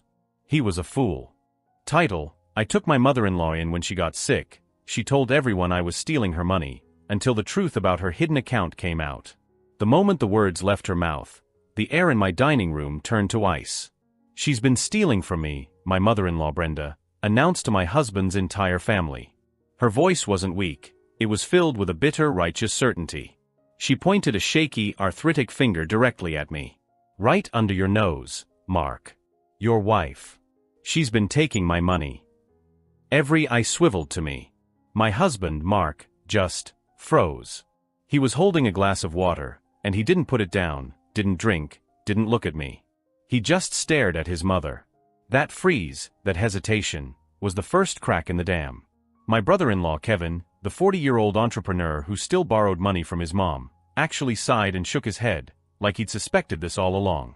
My sister-in-law Chloe just put her hands over her mouth, her eyes wide. I had spent the last 4 months of my life dedicated to this woman. I was a full-time senior project manager, working remotely, and I had rearranged my entire existence to also become her full-time, unpaid nurse. I managed her 14 daily medications. I drove her to physical therapy 3 times a week. I helped her shower, I cooked her special low-sodium meals that she complained about daily, and I listened to endless meandering stories about her childhood. And this was my thanks. To be called a thief in my own home, at my own table. Brenda, I said, my voice dangerously calm. What on earth are you talking about? Oh, you know, she sneered, her face twisting. You think I'm stupid. You think I'm old and I don't see. But I see. My money is disappearing.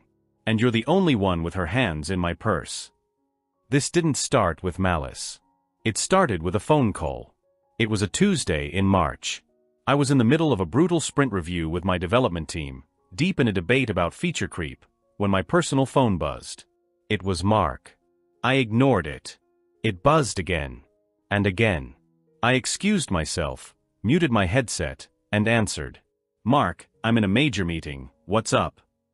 It's Mom, he said, and his voice was tight with panic. She fell. She was trying to get something from the top shelf. She broke her hip. She's at St. Jude's. My FIL had passed away 2 years prior.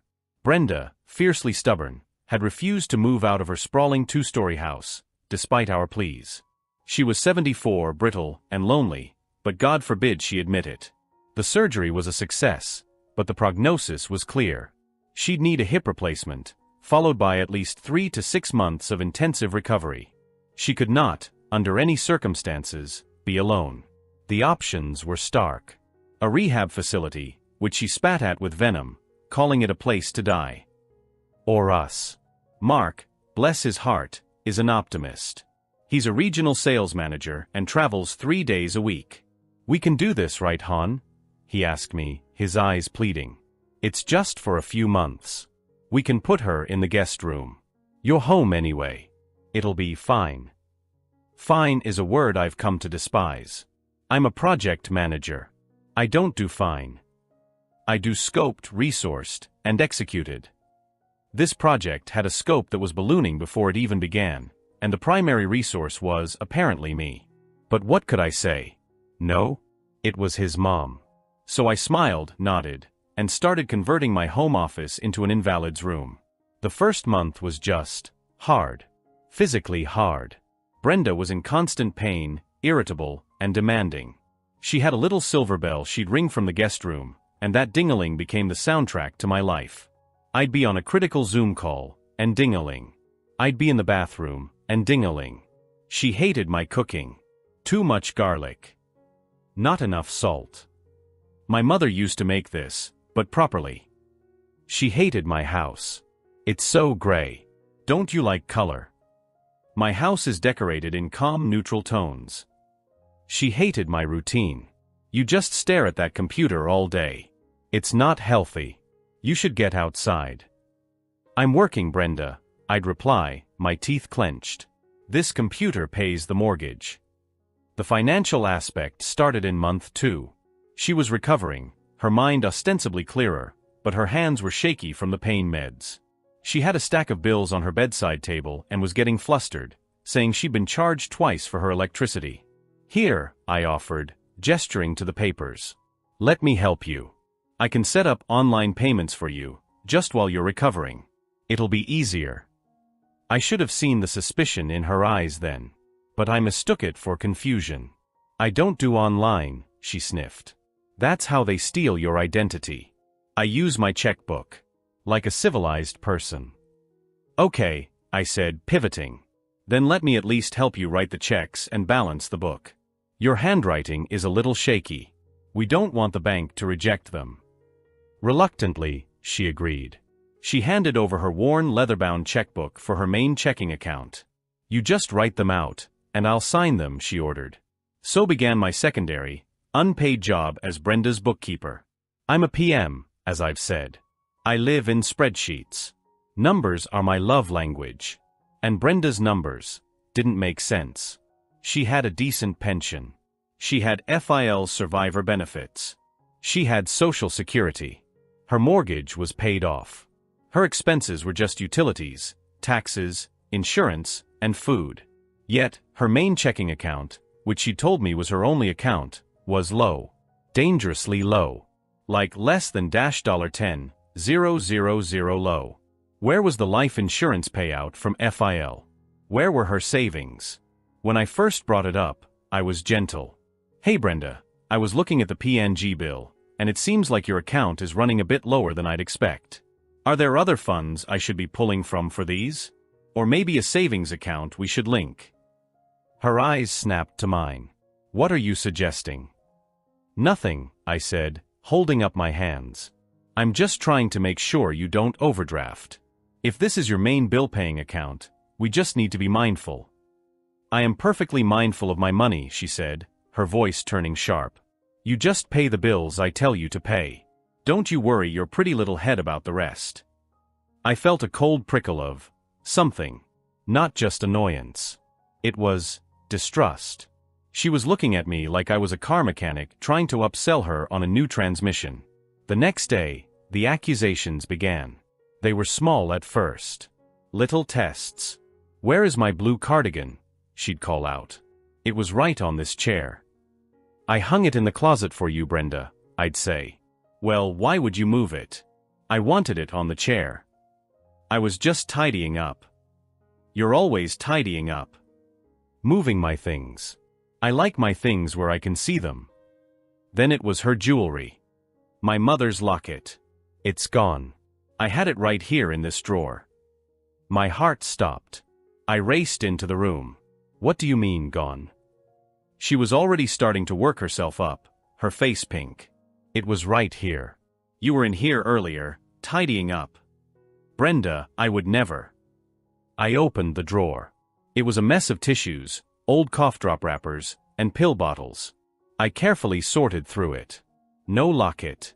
I checked the other drawers. I looked under the bed. "You probably took it to sell it," she muttered, just loud enough for me to hear. "Brenda."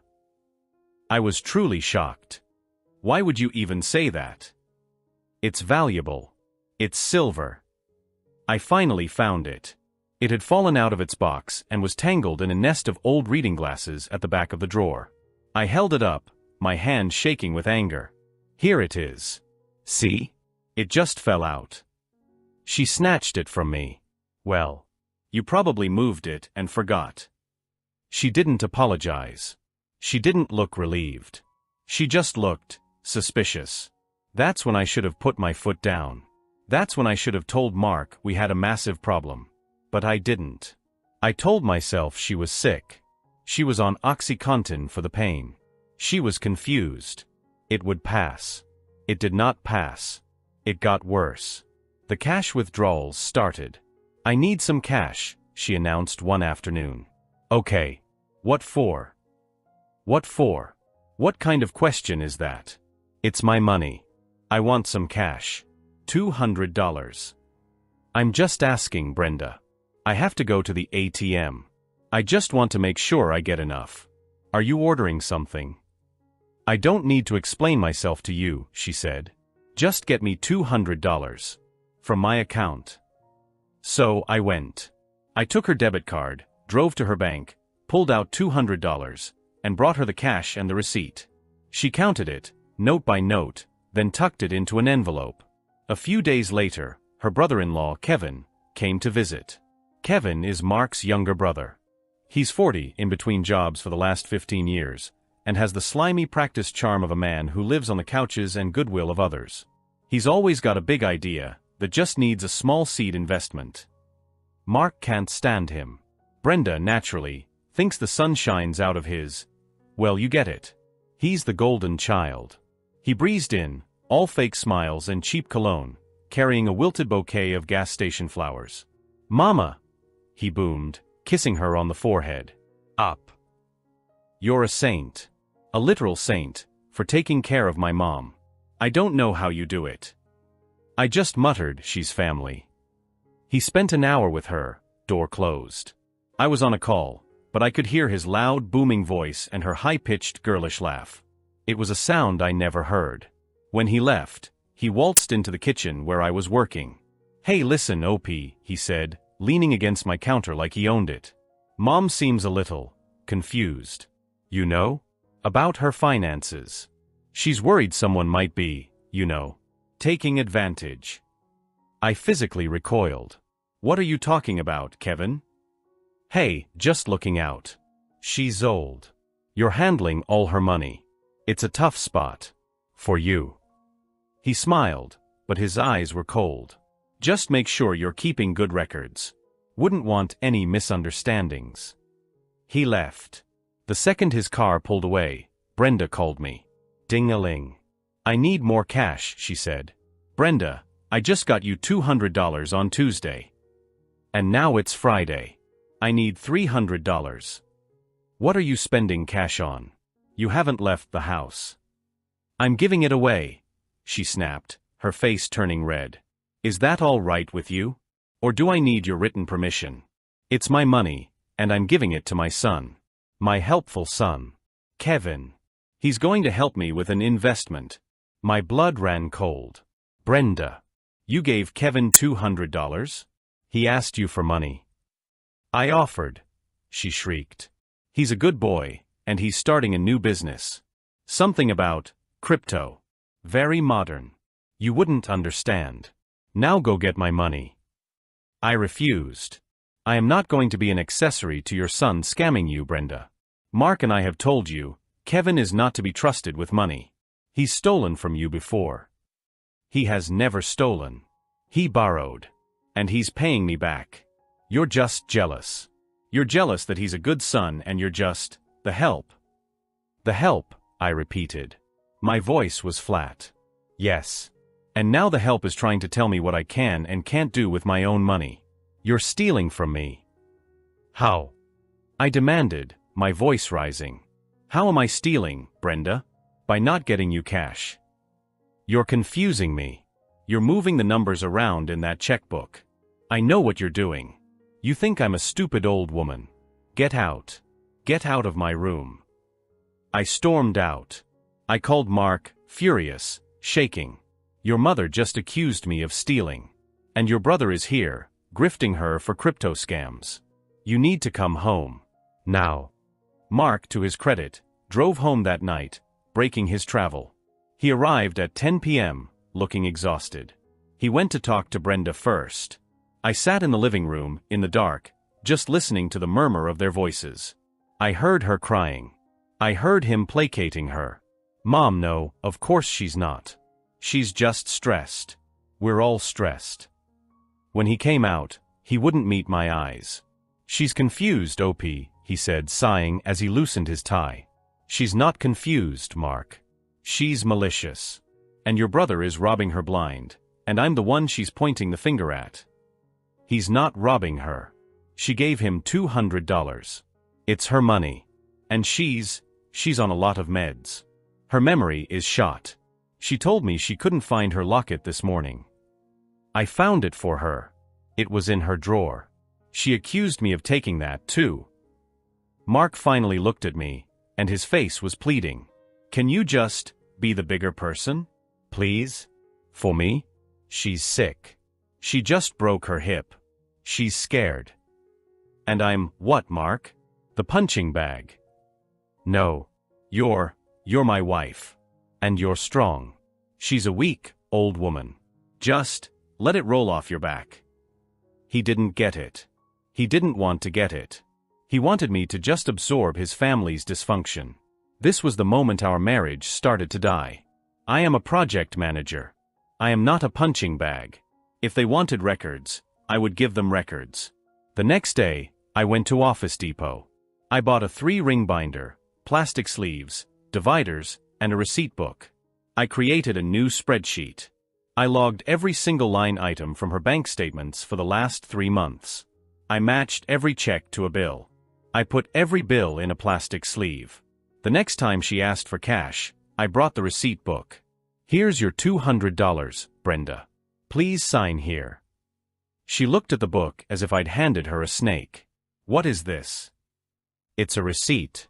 It's a record that I gave you the $200 you asked for your records, so there's no more confusion.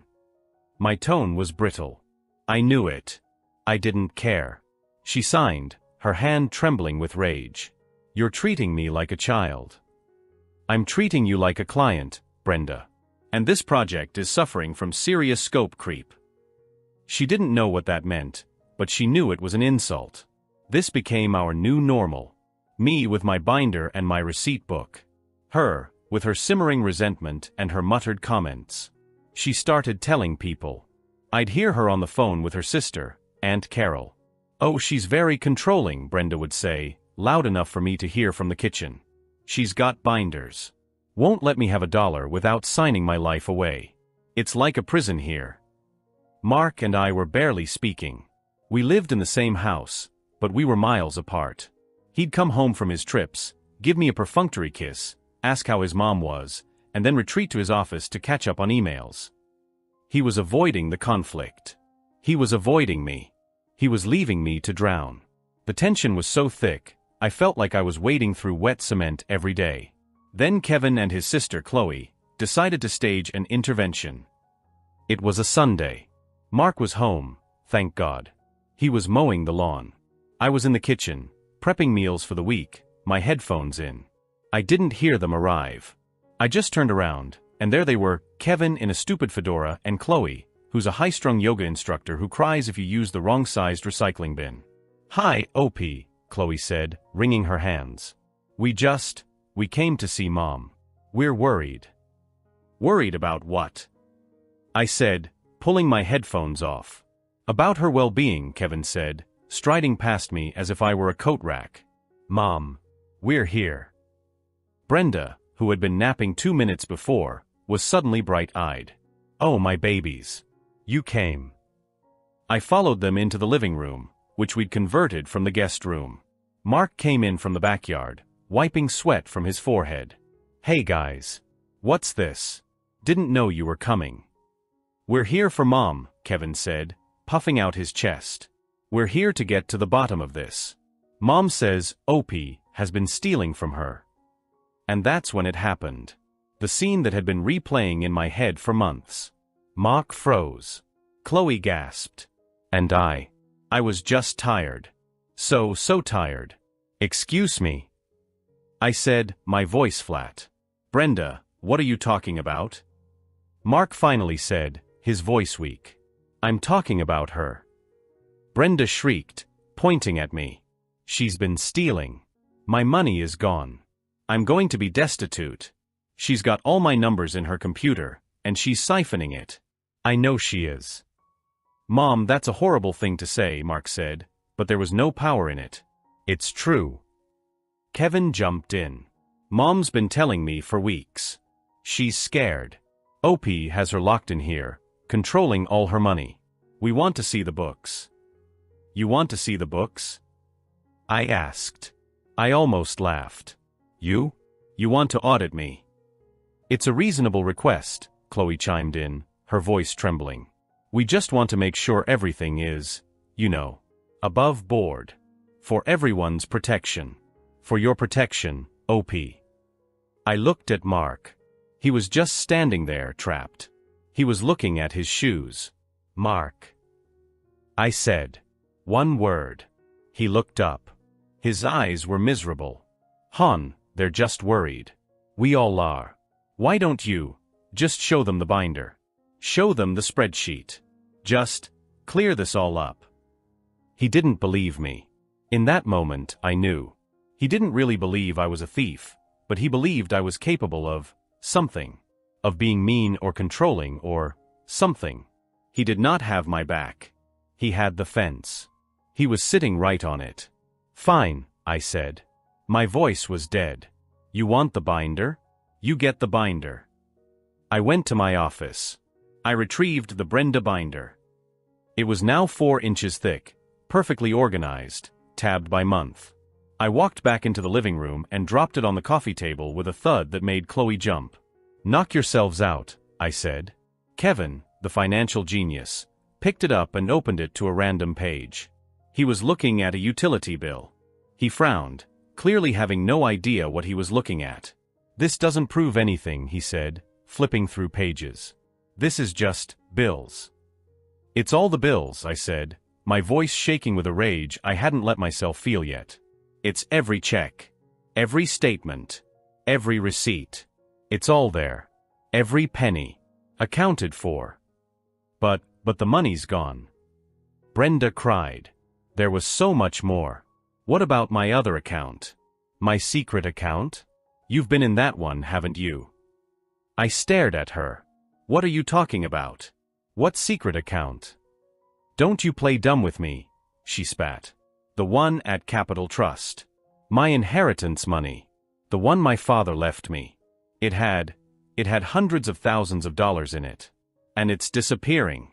You found it, and you're stealing it. I looked at Mark. His face was pale. Mom? What Capital Trust account? Dad never mentioned that. Your father didn't know everything, she said, her eyes wild. It was my money. And she found it. She must have.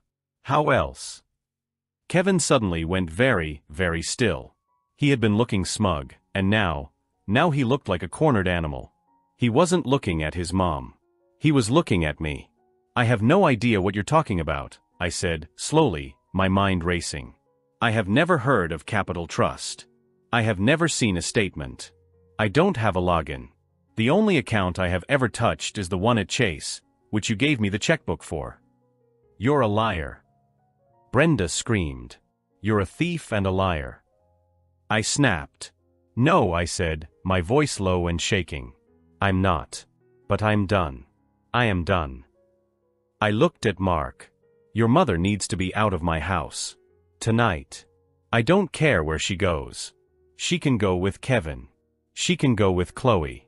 But she is not spending one more night under my roof. Hon, don't be like this, Mark started. Be like what? Be the woman who won't be called a criminal in her own home?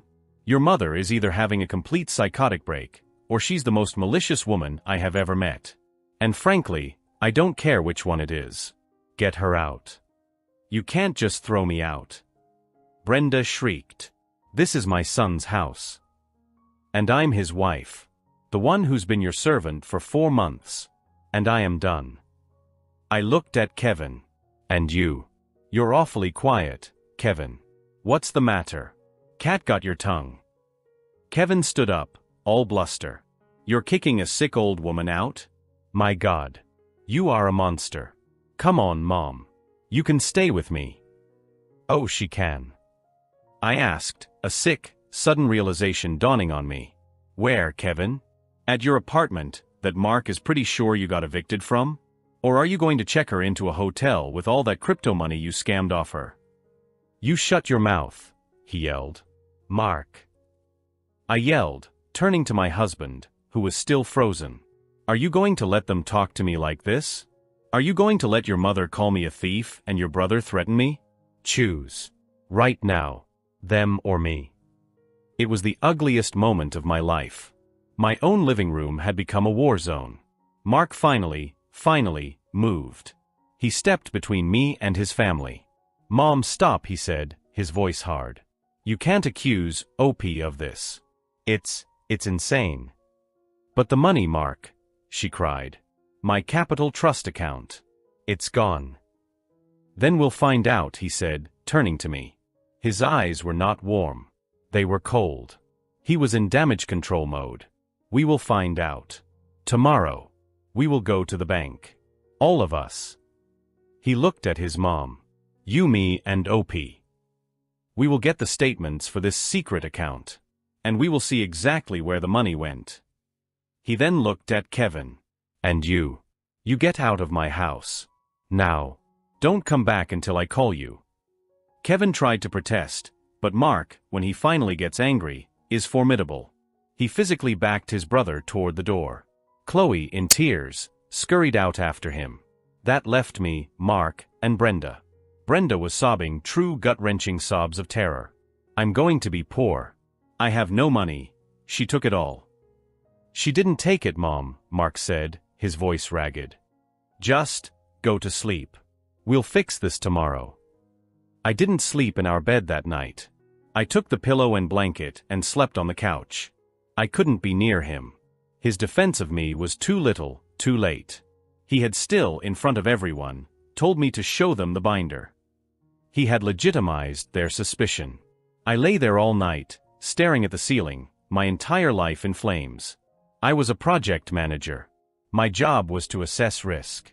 And I had ignored the biggest risk of all, my own in-laws.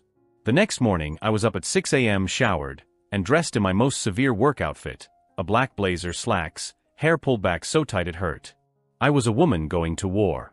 Mark was already in the kitchen, nursing a coffee. He looked like he hadn't slept either.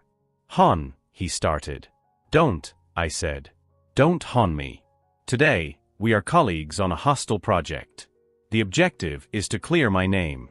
After that, we can discuss the dissolution of our partnership. Get your mother ready. We're going to the bank." He flinched, but he nodded. The car ride to Capital Trust was the quietest, most toxic 20 minutes of my life. Brenda sat in the back, sniffling. I sat in the passenger seat, staring straight ahead. We walked in. Mark had called ahead. We were meeting with the branch manager. We sat down in a glass-walled office. The manager, a kind-looking woman named Ms. Davis, looked at us over her glasses. "Mrs. Johnson," she said to Brenda. "You called yesterday with your son, to add him to your account as a power of attorney, is that correct?" Yes, Brenda stammered. Mark had apparently done that last night, after I went to the couch. Good. One smart move. "Okay," Ms. Davis said. "So Mark, you now have full access and transparency. You requested we pull the last 12 months of statements for this account. I have them here." She handed a thick stack of papers to Mark. My heart was pounding so hard, I was sure they could hear it. What if? What if there was some kind of fraud, and I was going to be blamed? Mark opened the first page. He scanned it. Then he flipped to the next. And the next. His face, which had been pale, turned a dark, mottled red. His breathing got shallow. He didn't say anything. He just kept flipping faster and faster. "What?" I finally whispered. "What is it?" Brenda was leaning forward. "See? It's gone, isn't it?" She took it. Mark finally looked up. He didn't look at his mother. He looked at me. And his eyes were filled with a profound, horrifying shame. "Mark, what is it?" I demanded. He slid the top statement across the table to me. "Look at the transfers," he whispered. I looked. It was a savings account. It had, 12 months ago, a balance of $187,000. FIL's inheritance, just like she said. Now, the balance was $4,312. I scanned the withdrawal column. Transfer to Chase ACCTK. Johnson $1,500 transfer to Chase ACCTK. Johnson $1,500 transfer to Chase ACCTK. Johnson $2,000 transfer to FanDuel Sportsbook, $500 transfer to Chase ACCTK. Johnson $1,500 transfer to DRAFTKNGS $1,000. It was page after page after page. Weekly transfers to K. Johnson. Kevin. And hundreds of charges to sports betting sites. He hadn't just been taking the cash she gave him. He'd had full, online access to her secret nest egg. He had been systematically, clinically draining it for an entire year. The $200 cash he'd gotten from her at my house. That was just pocket money. An appetizer. "K. Johnson," I said out loud, my voice hollow. "Kevin." Brenda's face crumpled. "What? No. No. That's for his business. He was investing it for me. He said he was moving it to a high-yield crypto account. He said it was safer." "Brenda," I said, my voice surprisingly gentle. "This isn't an investment. These are online gambling sites. He's a gambling addict. He's been robbing you." Mark was just staring at the paper, his hands clenched into fists so tight his knuckles were white. The dates," Mark choked out. He looked at the manager. "My father died 2 years ago. These transfers, they started 18 months ago. 6 months after Dad died. He's been doing this whole time." "No," Brenda whispered. It was a desperate, horrified sound. "No. Not my Kevin. He wouldn't. He wouldn't. You're lying.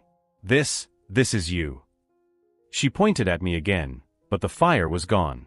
You framed him. You're the one with the computer." Ms. Davis, the manager, cleared her throat. "Ma'am, these transfers are all electronic, initiated from an IP address we have on file. The login credentials are KevMoney22, and the security questions. The answers are: what is your favorite dog's name? Buddy. And what was your high school mascot?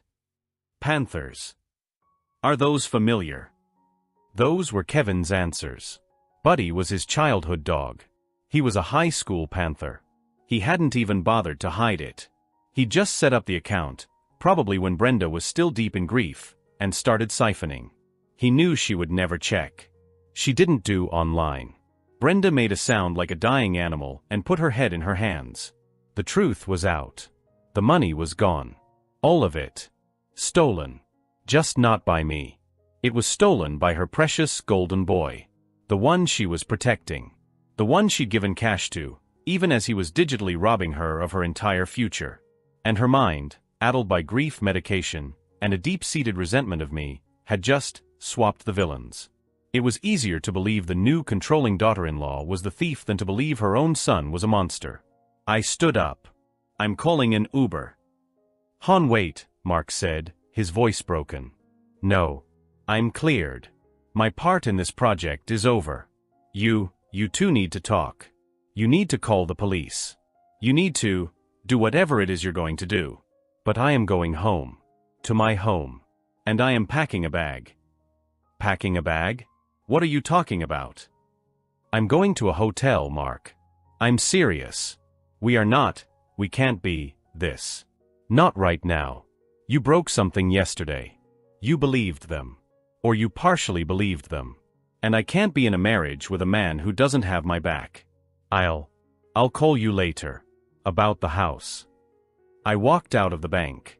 I left them there, sitting in the glass office, with a pile of statements between them. I spent 3 days at a downtown hotel. 3 days of silence. I turned my phone off. I emailed my boss, told him I had a family emergency, and took a week of PTO. I just sat. I ordered room service. I watched bad TV. I cried. I was so angry. On the 4th day, Mark showed up at my hotel room. I don't know how he found me. He looked terrible. He hadn't shaved. His eyes were red. Can I come in? He asked. I held the door open. He walked in and just stood in the middle of the room. I filed a police report, he said. Okay. They arrested Kevin. He was at a casino hotel in Atlantic City. He confessed. All of it. Okay. Mom is a wreck. She's not just confused, OP. She's sick. I took her to a neurologist. The one you tried to get her to see. She has early onset dementia. The doctor thinks the fall and the surgery, it accelerated it. Her paranoia. It's the disease. It's the disease, and she's also an asshole, Mark, I said, my voice flat. The two aren't mutually exclusive. He actually winced. You're right. She always was. Hard on you. I see that now. I didn't want to. You didn't want to, I repeated. So you let me take it. You threw me to the wolves. You stood there in our living room, and you told me to show them the binder. You made me prove I wasn't a criminal. To your deadbeat brother. Your hysterical sister. And your sick mother. You didn't defend me. You managed me. He started to cry. Not just tears. He sat on the edge of the unmade bed and he sobbed. I know, he choked out. I know. I'm so sorry. I was a coward. I was so scared. My dad is gone. My brother is who he is. My mom is disappearing. And I wanted you to be the strong one. The project manager. I wanted you to just fix it. And I never stopped to ask what it was costing you. I am so sorry, OP. I love you. Please.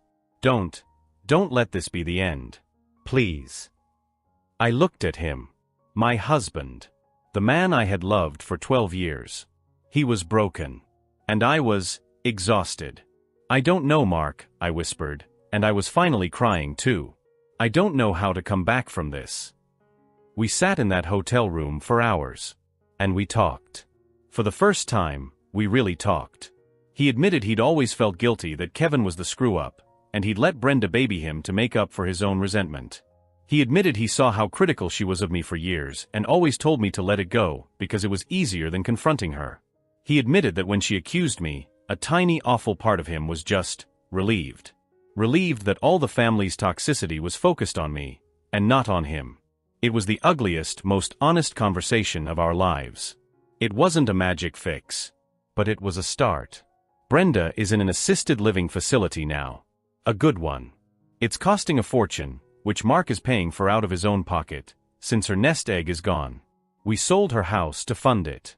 Her dementia is progressing. Some days she knows who I am, and she's ashamed.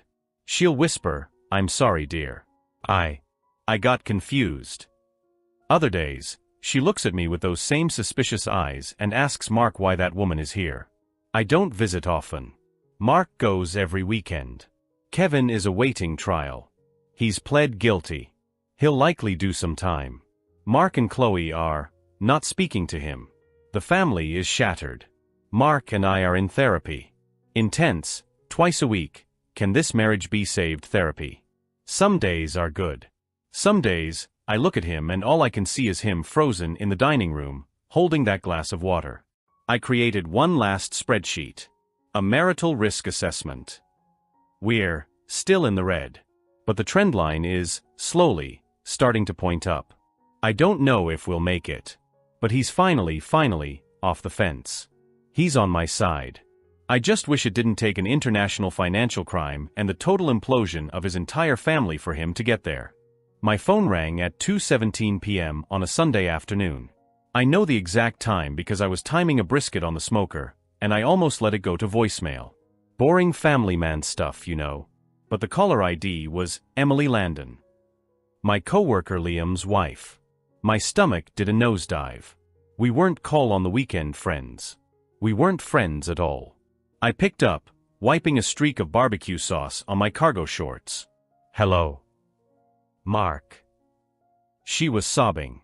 Not just crying, but that gasping, hyperventilating sobbing that means the world has just ended. "Mark, oh God. He's not at the lake. He's in Pine Creek. He's been here the whole time." A cold rock settled in my gut. I knew exactly what Pine Creek was.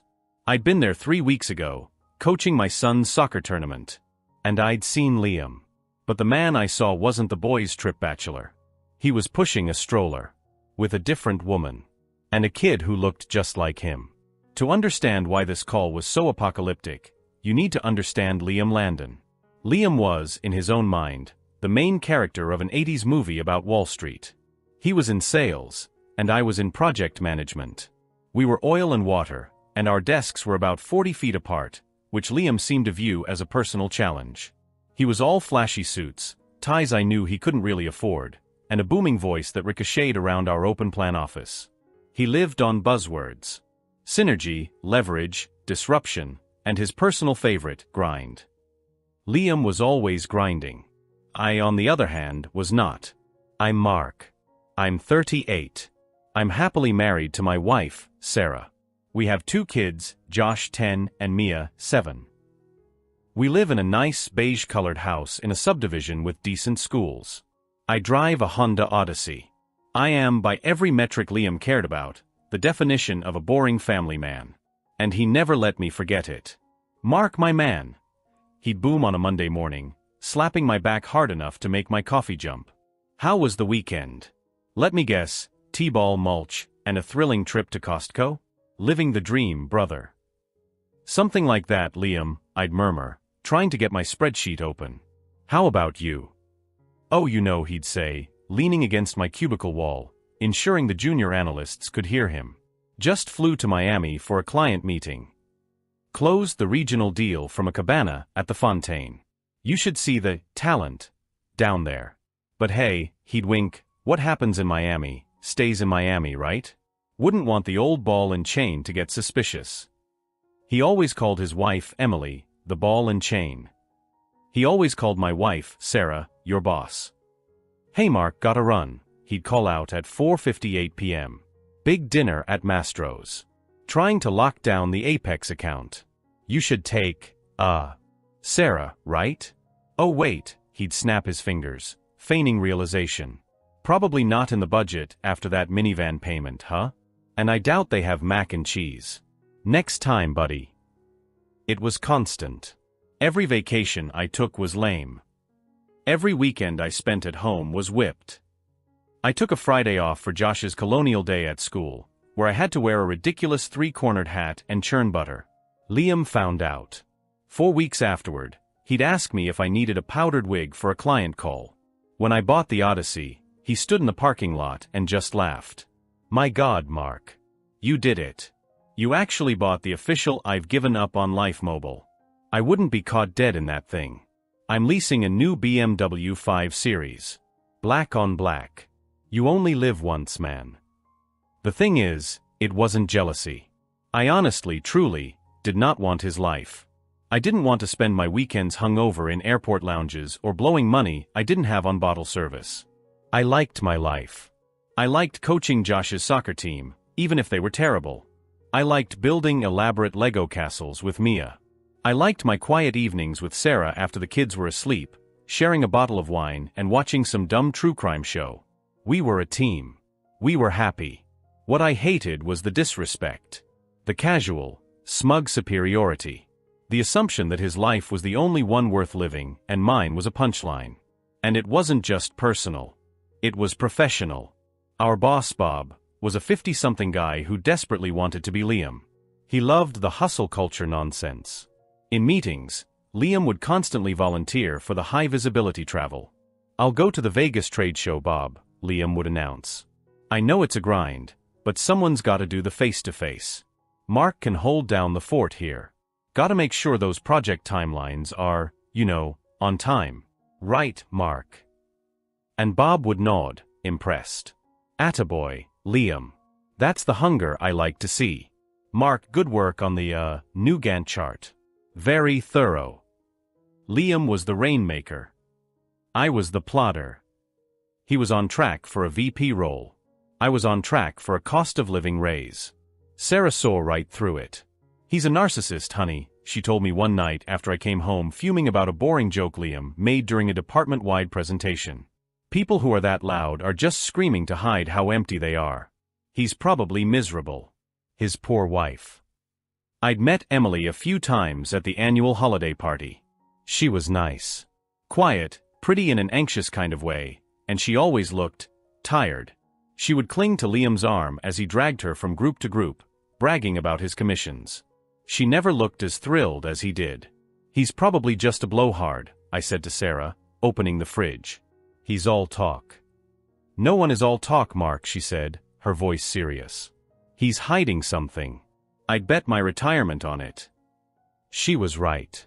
I just never could have guessed what it was. The discovery happened 3 weeks before Emily's call. Josh's soccer team, the Blue Comets, a name they chose themselves, bless their hearts, had somehow managed to win their way into the regional semifinals. It was a 2-day tournament held in Pine Creek, a small town about 3 hours north. It was the peak boring family man weekend. We loaded up the Odyssey on Friday night. Suitcases, coolers full of orange slices and Capri Suns, soccer balls, Mia's tablet, and a pillow pet. The drive up was a chorus of "Are we there yet?"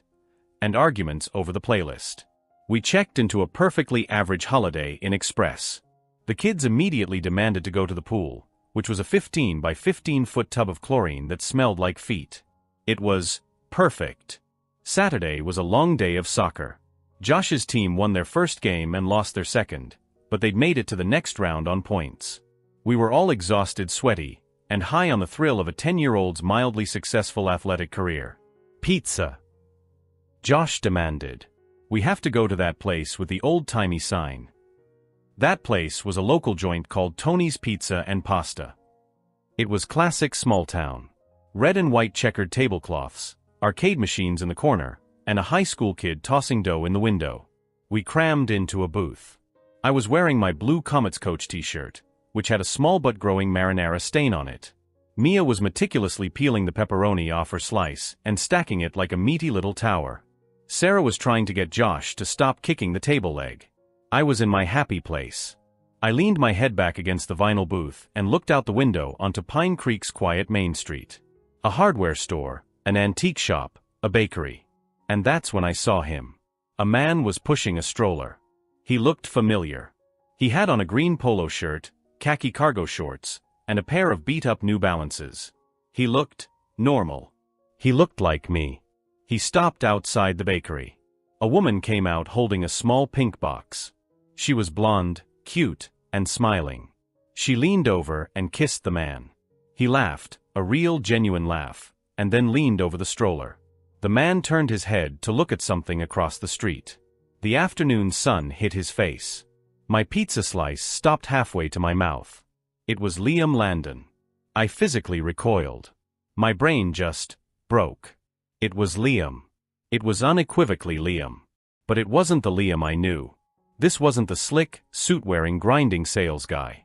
This was Dad. He tickled the baby in the stroller. The woman looped her arm through his. They looked happy. They looked like a family.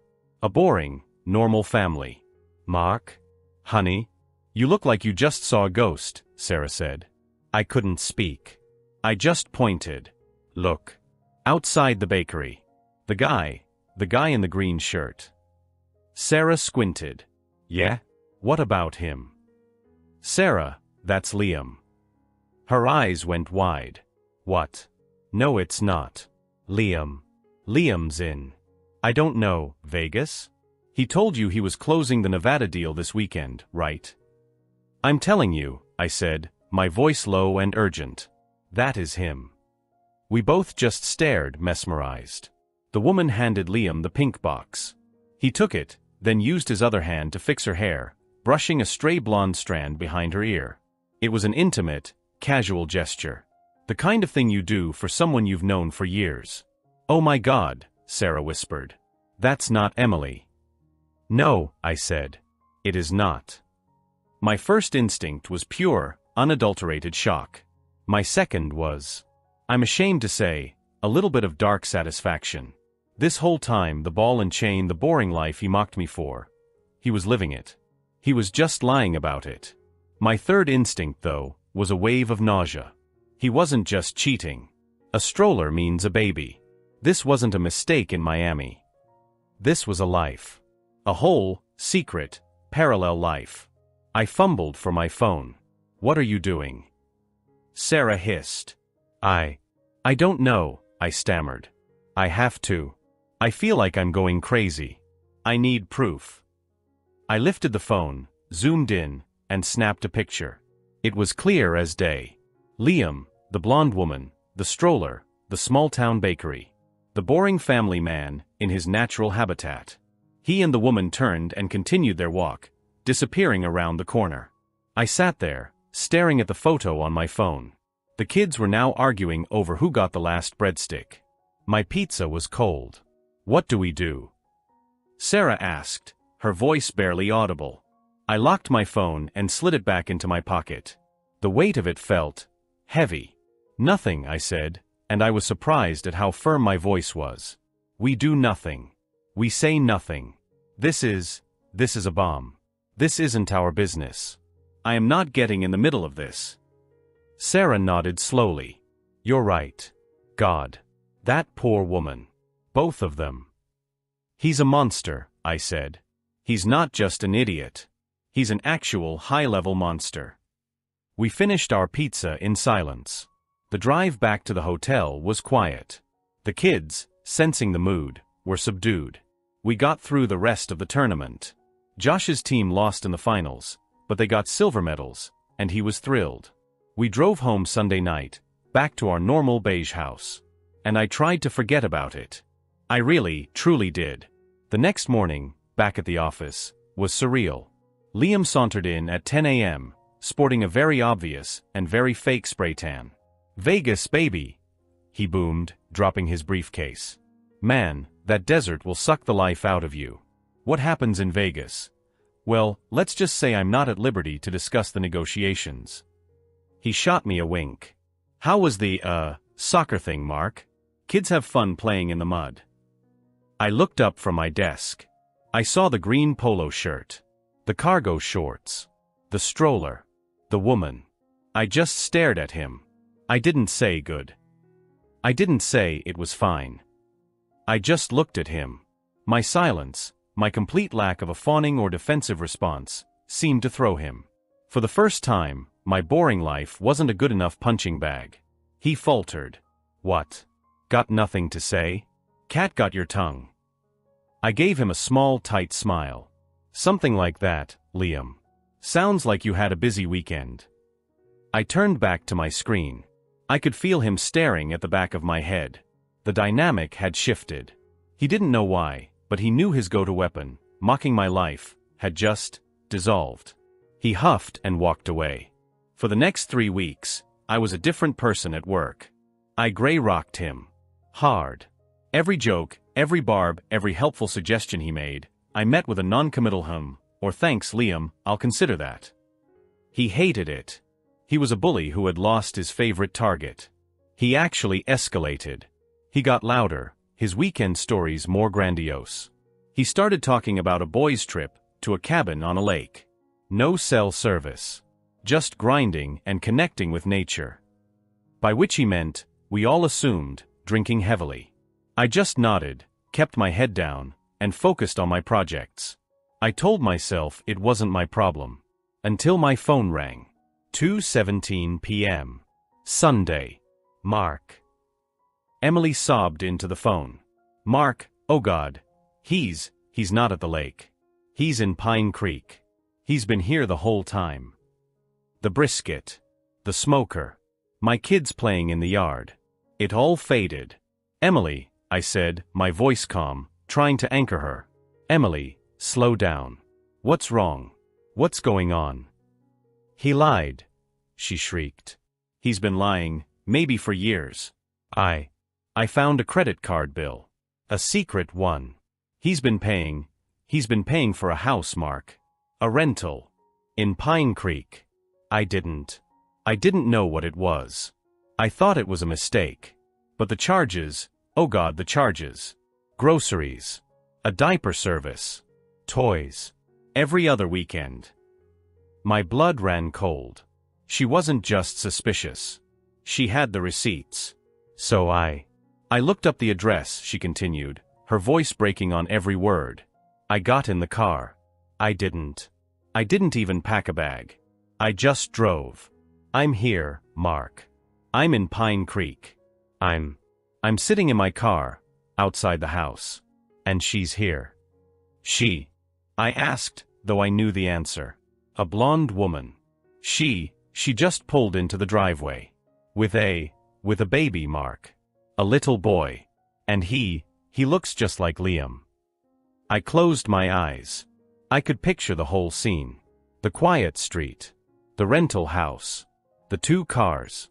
Emily, I said, where is Liam now? He's in there, she wailed. His car is in the driveway. His BMW. He's in there with them. What do I do? What do I do? I'm going to drive my car through the living room. No. Emily. Do not do that, I said firmly. Listen to me. Just breathe. Are you safe? No. I'm not safe. My life is over. He's a monster. I know, I said quietly. I know. There was a pause. The hyperventilating slowed, replaced by a suspicious, sharp inhalation. Wait, she whispered. How do you know? Mark. I have to ask you. Did you know about this? He told me a few weeks ago. He said he was covering for you on a project. A weekend project. Were you covering for him? Please, Mark. Please just tell me the truth. Am I crazy? This was it. The moment I'd been dreading. I was no longer a passive observer. She had asked me a direct question. And I am, if nothing else, a boring honest man. I took a deep breath. I looked over at Josh and Mia, who were now in a water gun fight. My normal, happy, single family. Emily. I said, and my voice was heavy. I am not covering for him. I'm at home, in my backyard, smoking a brisket. I haven't seen Liam all weekend. Oh, she said, a small broken sound. But, Emily. I continued, I was in Pine Creek. 3 weeks ago. My son's soccer team had a tournament there. The silence on the other end of the line was deafening. I could hear her stop breathing. You saw him, didn't you? She whispered. I thought about lying. I thought about saying no, I just heard it's a nice town. It would be so much easier. But I couldn't. This woman was 3 hours from home, sitting in her car, watching her entire life detonate. She deserved the truth. She deserved to know she wasn't crazy. Yes, Emily, I said. I saw him. It was Saturday afternoon. He was on Main Street. At the pizza place. He wasn't alone. He was with a blonde woman. And a baby. In a stroller. A sound came out of her. It wasn't a cry. It wasn't a scream. It was a low, animalistic wail of such profound pain that I had to pull the phone away from my ear. It was the sound of a heart being ripped out. He mocked me, she suddenly screamed, her voice cracking. He said I was too domestic. He said he was suffocating, and that's why he needed his boys' trips. He said I was boring. The irony was so thick and so bitter, I could taste it. Emily, I am so sorry, I said. What can I do? Do you want me to call someone? Do you want me to call the police? I don't know what to do. I have to go, she stammered. I think I'm going to be sick. I have to go. Emily, wait. Are you going to be okay? Do not confront him. Not like this. Just drive to a hotel. Or drive home. Just be safe. He told me I should be more like the women in Miami, she whispered, as if she hadn't heard me. And he's here, with a woman in cargo shorts. I'd forgotten about the cargo shorts. I have to go, Mark. Thank you. Thank you for not lying. She hung up. I stood by my smoker for a long time, phone in my hand. The brisket was overcooked. I didn't care. Sarah came outside. What's wrong? You're pale. Was that? It was Emily, I said. She's in Pine Creek. She found them. Sarah put her hands over her mouth. Oh, Mark. No. Yeah, I said. It's done. It's all over. I didn't sleep that night. I just kept replaying the phone call. The sound of her voice. I went to work on Monday in a daze. I got to my desk at 8:45 a.m. Liam's desk was empty. This wasn't unusual. He often worked from home on Mondays after a hard weekend. But at 9:15 a.m., an email hit everyone's inbox. From HR. Subject: Personnel announcement.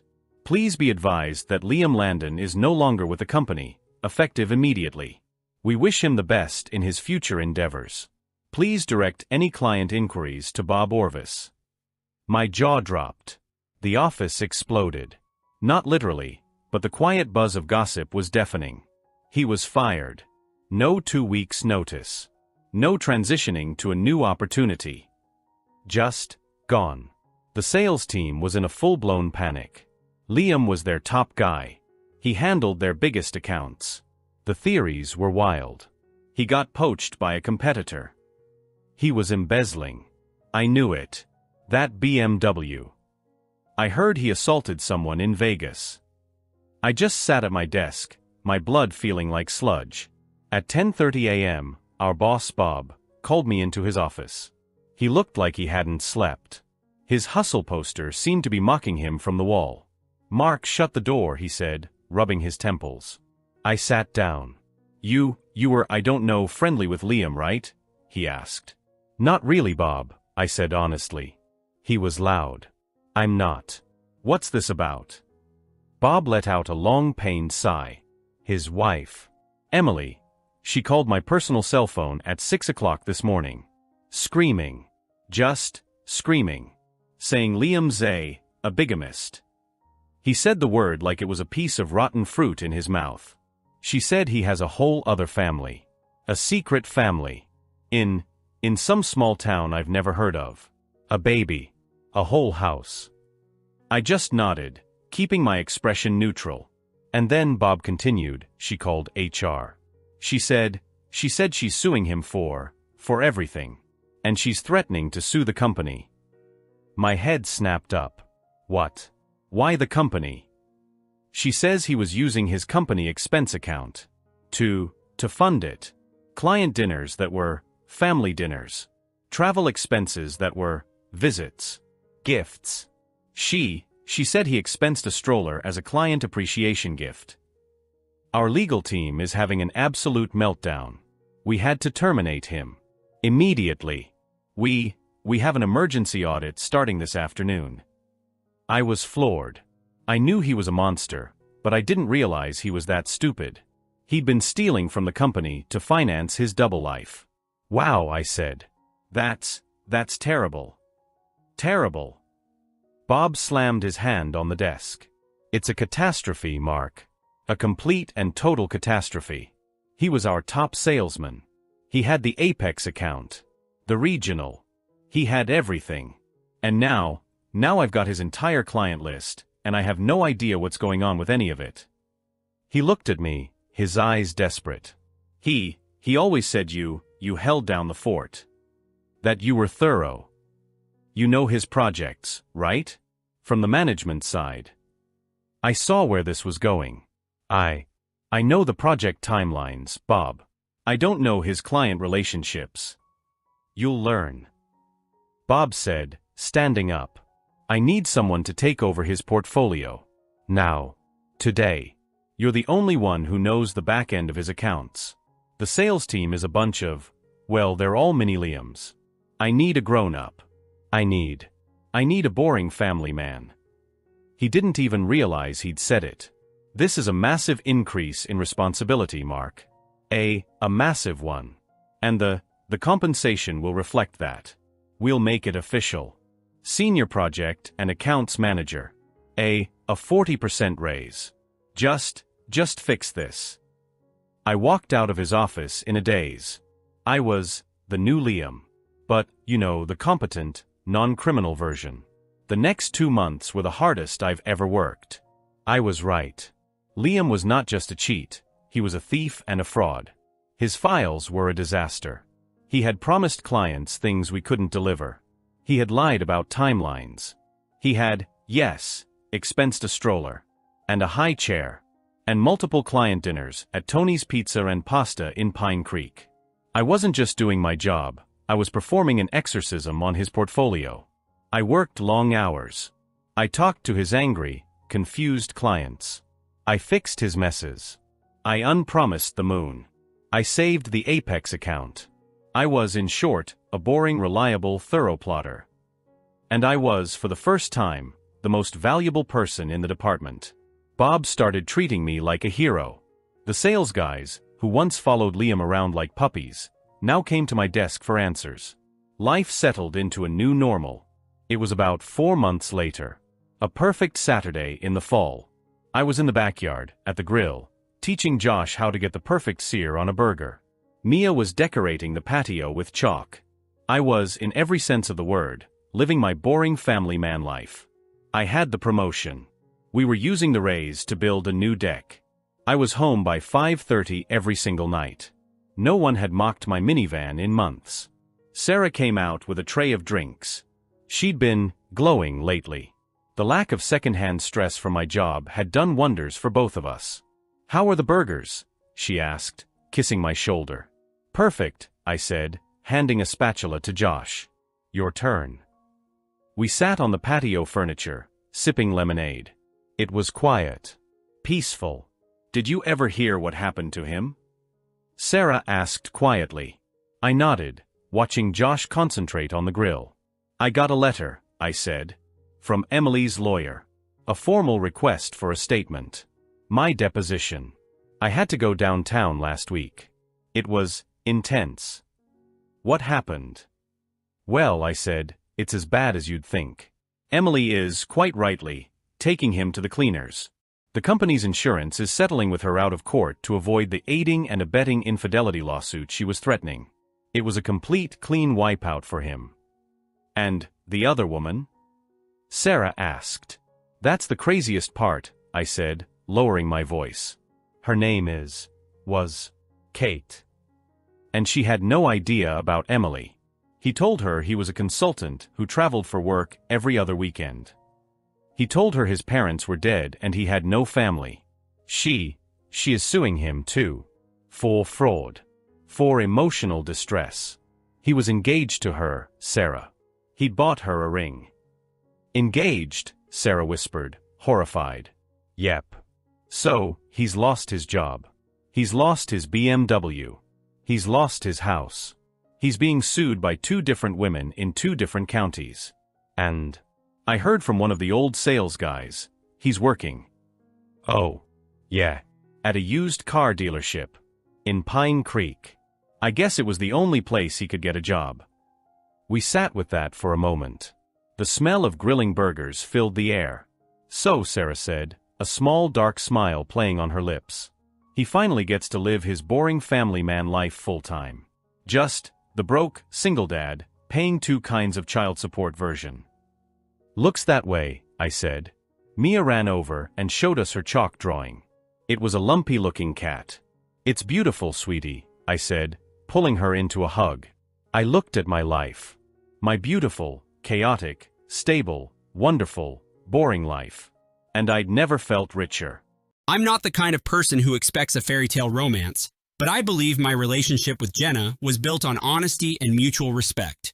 We met through a mutual friend at a small get-together and instantly connected over our love of live music and spontaneous road trips.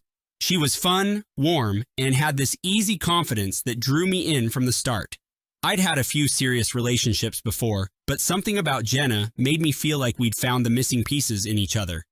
After 2 years of dating, we decided to get married, confident that our bond was strong enough to handle anything life threw at us.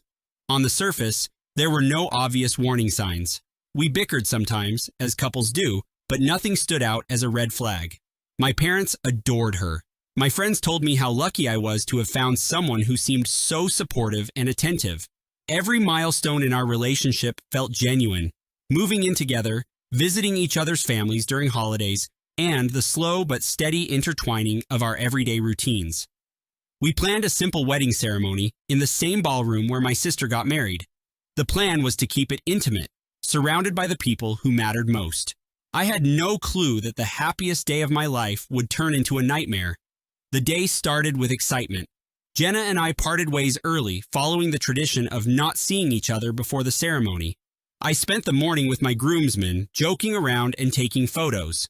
My best man, Nate, kept me calm whenever nerves threatened to show. He reminded me that Jenna and I had a solid foundation, that we'd get through any jitters. Everything was running smoothly until about an hour before the ceremony, when I noticed Jenna's cousin, Lisa, frantically searching for someone in the hallway. She looked worried, and when she locked eyes with me, she immediately glanced away. That was my first indication that something was off. Lisa always greeted me with a smile, but this time she looked uneasy, as if she was torn about whether to approach me or not. I told myself I was being paranoid and tried to focus on the final preparations. I should have known better. Just before I headed toward the altar, I saw Jenna slip out a side door near the dressing rooms. She looked anxious and was scanning the corridor before disappearing around the corner. Curiosity got the best of me, so I followed, thinking maybe she needed help with something. I never expected what I found. She was not alone. I saw her leaning into one of my childhood friends, Matt, someone I'd known since high school. They were tangled together, locked in a passionate kiss. It was such a jarring sight that my mind went blank for a second. I couldn't believe my own eyes. It was like a punch to the gut, an electric shock straight to the heart. I must have made some sound of disbelief because they broke apart abruptly. Jenna's face went pale as soon as she recognized me. Matt stood there, guilty and petrified. My heart pounded so hard I could barely hear anything over the rush of blood in my ears. Instead of confronting them, I turned around and walked back into the hallway. I wasn't in shock as much as I was in a state of hyper-awareness. My body felt like it was running on autopilot, heart slamming in my chest. 1,000 thoughts raced through my mind. Did I misunderstand something? Was there some explanation that made sense? But any attempt to rationalize what I saw felt pathetic. I knew what had happened. I'd caught my fiancé, on our wedding day, making out with one of my oldest friends. I wanted to scream, but a strange calm fell over me instead. I decided that if she wanted to humiliate me in private, I would bring everything out into the open. I walked back to my groomsman's suite, locked myself in the adjoining bathroom, and stared at my reflection. I breathed in and out, trying to keep it together. We had a whole wedding of guests waiting. People were sipping champagne, waiting for the bride to walk down the aisle. My parents were out there, her parents were out there, and the last thing they expected was the groom to publicly cancel the wedding. But that was exactly what I intended to do. I emerged from the bathroom and saw Nate waiting for me. He could tell something was seriously wrong, so I quietly told him what I'd witnessed. His eyes widened in disbelief, and for a second, he looked ready to drag Matt outside and beat him to a pulp. But I asked him to stay calm and help me handle this in the most direct way possible. I wasn't going to slink away in shame. I wanted everyone to know the real reason for the wedding's abrupt end. Nate agreed to gather everyone in the main hall. I stepped outside the suite and ran into Jenna's mother, who asked if I was ready. I said, "We'll be starting soon," and walked off, leaving her visibly confused. My stomach churned as I made my way toward the front of the room, where the officiant was preparing to begin. The guests were seated, the music was playing softly, and a low buzz of conversation filled the air. I took the microphone that was set up for the vows.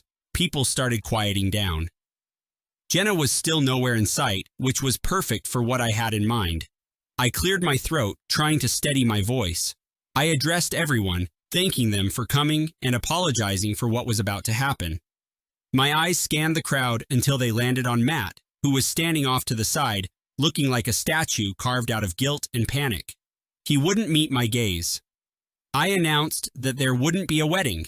At first, everyone thought it was some kind of joke. Nervous laughter rippled through the room. I explained that this wasn't a prank and that I'd discovered information moments ago that made it impossible for me to go through with the ceremony. I said I valued honesty above all and that I refused to start a marriage based on betrayal. The crowd grew more restless, with people shifting in their seats, whispering, and looking around for Jenna. I saw my parents stand up in confusion, and I could practically feel the tension slicing through the air. I told everyone that if they wanted specifics, they'd have to wait for Jenna to show up. I wanted her to face the consequences of her actions publicly, the same way she had publicly humiliated me. By then, Nate was standing beside me, ready to intervene if needed. I was grateful for his support. Finally, Jenna appeared at the back of the hall, looking flustered and frightened. Her gaze darted around, and the hush that fell over the crowd was deafening. She started walking down the aisle, clutching her bouquet as though it could protect her. I asked her to join me up front. She looked at me pleadingly, like she wanted me to keep quiet or handle this in private. But I held my ground, letting her know this was a conversation for everyone to hear. I refused to publicly hide her betrayal any longer. She reached the front, tears already welling in her eyes. I handed the microphone to her, but she only shook her head, refusing to speak. The silence was unbearable, so I took the mic back and told everyone what I had seen. I described how I followed her into the corridor and found her in Matt's arms. A collective gasp spread through the room, and I saw her father's face contort in shock and anger. My own parents looked devastated. Jenna tried to grab my hand, sputtering out an apology, but I pulled away. I asked her, in front of everyone, if she loved Matt or if it was a last-minute fling. She couldn't answer coherently. Her words stumbled out, something about stress and confusion, but it all sounded like excuses to me. I couldn't believe that she would stoop to this level, especially on the day of our wedding. I heard murmurs of disbelief among our friends. Some of Jenna's relatives looked at her in disgust, while others glared at Matt. I felt a mix of fury and heartbreak, but I clung to my resolve not to let this betrayal slide. I made it clear that there would be no forgiveness, no chance to mend what she'd torn apart. I might have once believed in working through problems, but not this. You don't cheat on someone hours before you say, "I do." I handed the microphone to Nate, who announced that the wedding was canceled. Everyone was in shock. The aftermath in the hall was chaotic. People didn't know whether to leave immediately or stay to see if some reconciliation was possible. Jenna's mother was in tears, her father looked like he wanted to slug Matt, and my own father was on the verge of confronting someone, though I wasn't sure who. My mother just came up to me with tears in her eyes saying, "I'm so sorry, son," before she led some relatives out of the room. I caught a glimpse of Matt trying to inch toward the exit, but Nate blocked him, telling him he owed me an explanation. I had no desire to hear it at that moment. All I felt was anger and disgust. Jenna stood off to the side, trembling, mascara running down her cheeks. She looked like she wanted to talk to me, but I avoided meeting her eyes. I couldn't stomach another word from her. One by one, people started to leave. Some gave me sympathetic looks or patted me on the shoulder. Others stared at Jenna and Matt like they were the scum of the earth. The venue staff hovered awkwardly, uncertain whether they should start cleaning up or wait for an official announcement. Finally, the wedding planner took the initiative to tell the staff to pack up, and the leftover food and cake were left untouched. I stepped outside for a moment, needing fresh air and space to think. What should have been the happiest day was now irreparably ruined. Back in the parking lot, I watched some guests head out, shaking their heads in disbelief. A few came up to me, offering condolences and telling me I was better off discovering the truth now. Part of me appreciated their kindness, but another part just wanted to be left alone. I felt like a spectacle, the protagonist of a scandal that would become family legend. When I finally returned inside, Jenna was waiting for me near the entrance. She looked desperate, like she wanted a chance to explain. I let her speak, though I suspected it would be more excuses. She begged me to listen, insisting that she'd been overwhelmed by wedding stress and had turned to Matt for comfort. She claimed they never intended for it to go that far, that it was a one-time mistake. I stared at her, absorbing her words, but her pleas only made me angrier. I told her she'd made her choice in the most humiliating way possible. If she had second thoughts about the marriage, she could have called it off before we both got dressed, before she walked down that aisle. But she didn't. Instead, she betrayed me with a friend I'd known since high school. That wasn't a small lapse in judgment. It was a conscious decision to violate my trust. She sobbed, reaching for my hand again, but I pulled away, reminding her that there would be no forgiveness. I had too much self-respect for that. She had destroyed everything. Matt tried to approach me next. He claimed he didn't know how it all happened, that it was a lapse in judgment. The irony was I hadn't seen a drop of alcohol pass his lips before the ceremony. I told him to spare me the lies. We'd been friends for years, but that friendship ended the second I caught him wrapped around my fiancée. He tried to say he loved me like a brother, which only fueled my anger. You don't betray someone you love in such an underhanded manner. I demanded that he leave immediately. There was no scenario where I'd tolerate him sticking around to add to the drama. Nate stepped in to ensure Matt left without causing more trouble. Before he walked out, Matt tried to apologize one more time, but I turned my back on him. I had nothing left to say. Inside, I found Jenna talking to her parents. Her mother was weeping openly, while her father looked ready to explode. They both glanced at me with apology in their eyes, but I didn't stop. I grabbed my jacket and told Jenna, "We're done," as I walked past her. She let out a choked sob, but I refused to look back. I headed toward my car, my mind racing with what I needed to do next. I no longer had a wedding reception to attend or a marriage to begin.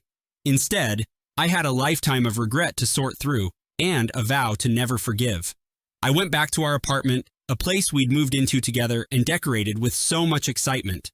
The sight of her shoes by the door and the remnants of our life scattered around felt suffocating. I grabbed a duffel bag and started throwing my essentials in. I had no intention of sleeping under the same roof with someone who'd stabbed me in the back. After packing, I sat on the couch for a moment, staring at the ring that was supposed to symbolize our forever. Memories flooded in, our first date, our inside jokes, our late-night conversations about the future. I wondered how long she'd been capable of lying to me. Was this the first time, or just the first time I caught her? My chest tightened with rage and hurt. Rather than sink into despair, I reminded myself that I deserved better. If she couldn't remain loyal on our wedding day, there was no foundation to salvage. I placed the ring on the coffee table and scribbled a note. "I'll send someone for the rest of my belongings." I walked out, letting the door slam behind me. Despite the swirling chaos in my head, I felt oddly liberated. I was free from the illusion that she was the one for me. Betrayal has a way of clarifying priorities. I booked a hotel room that night. Alone in that unfamiliar space, I finally let the tears flow, but they felt more like release than defeat. I welcomed that cleansing pain. In the following days, the gossip spread like wildfire. Relatives kept calling, offering sympathy or demanding explanations. I stuck to my story.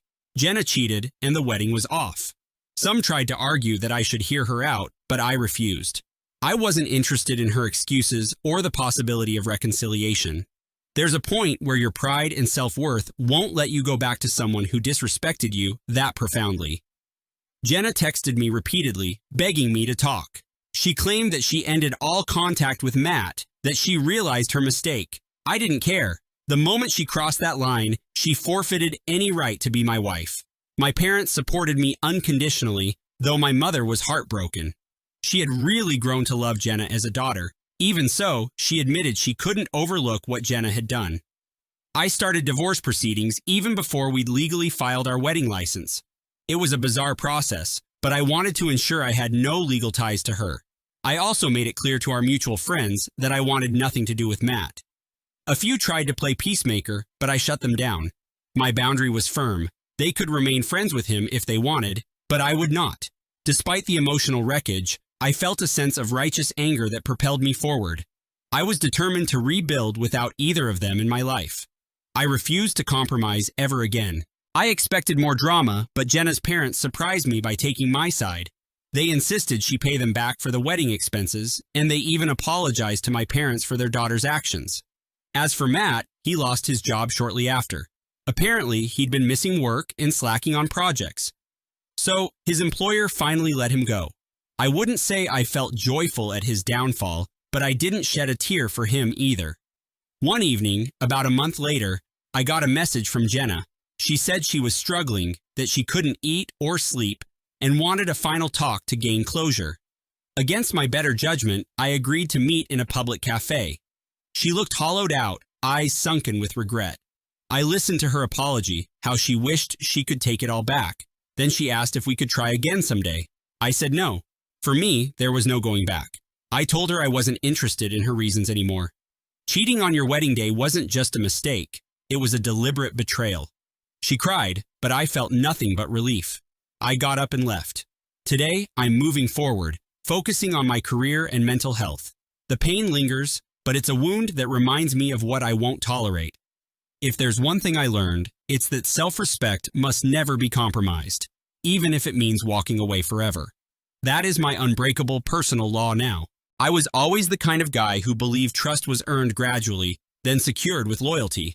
My name is Marcus, and for years I devoted myself to building a small but promising marketing agency alongside my best friend, Greg.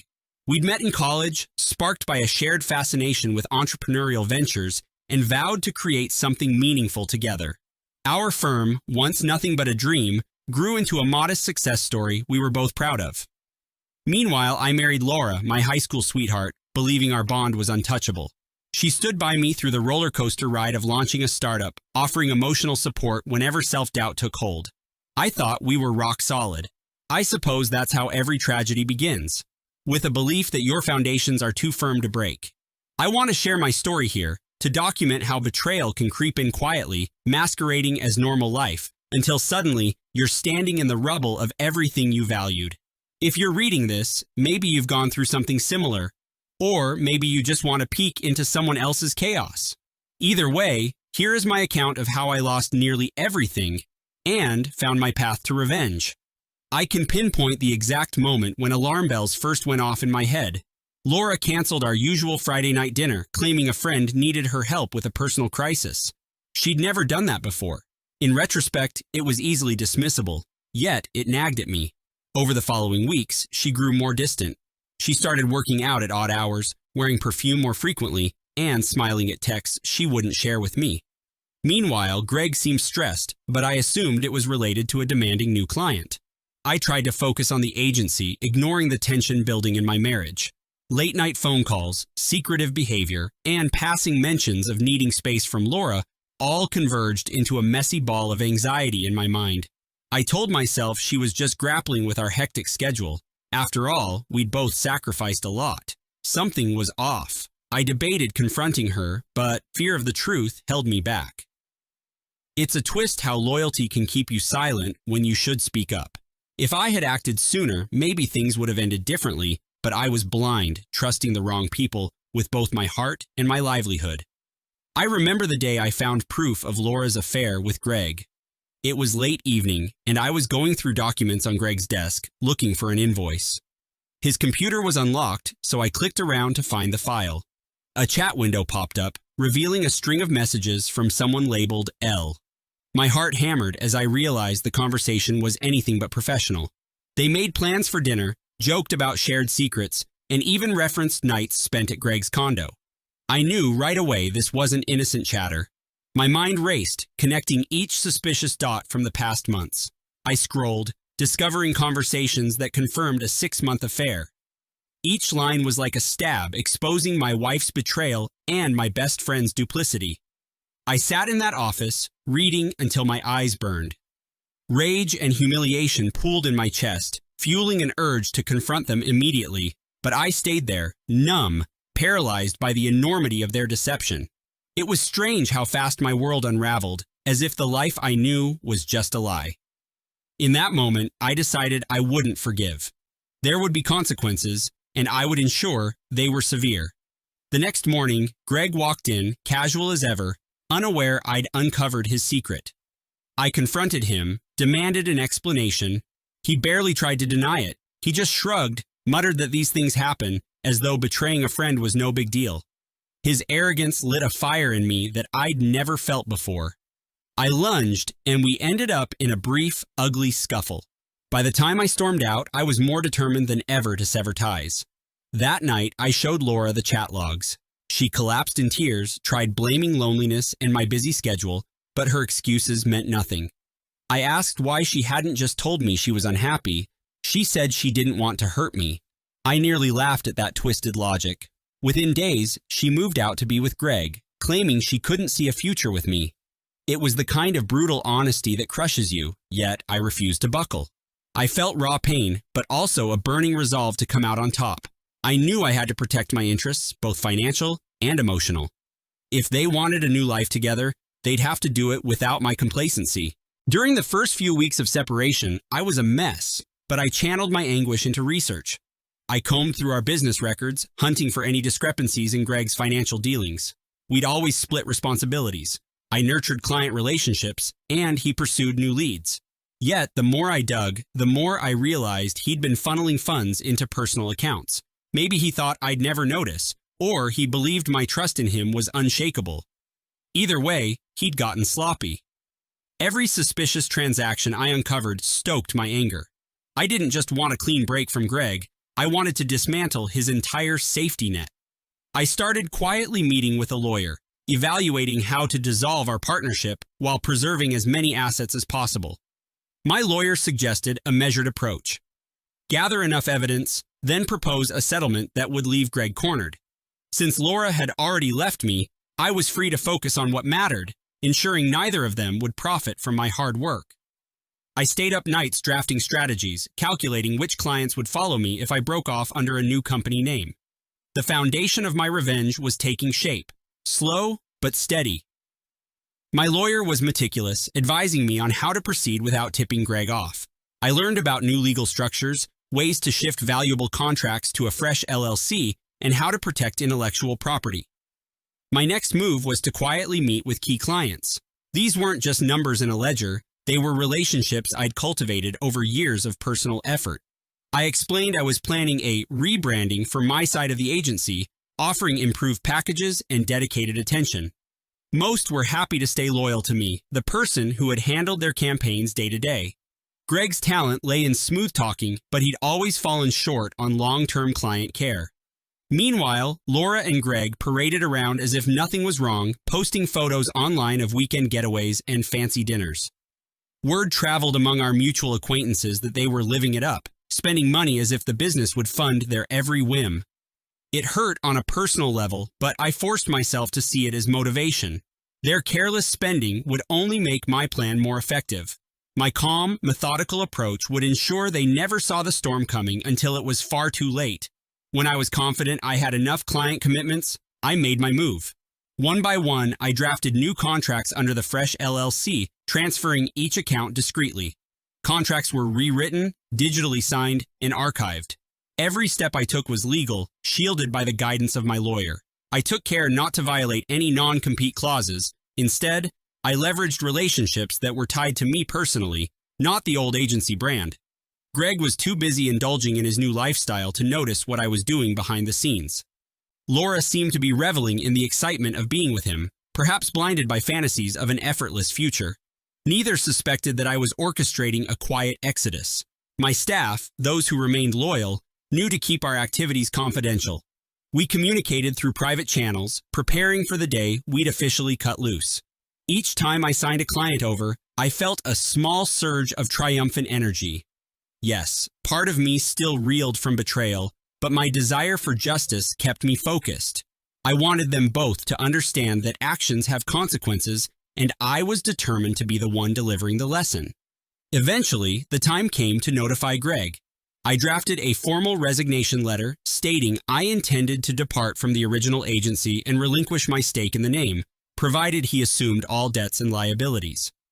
My lawyer sent him a separate notice outlining my claims of financial misconduct, complete with evidence of his unauthorized transactions. The message was clear: sign the settlement or face a lawsuit that would destroy whatever remained of his reputation. Initially, he blustered, threatening to countersue.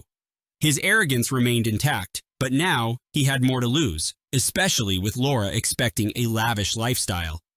He was stuck between a rock and a hard place, forced to realize how precarious his financial situation had become.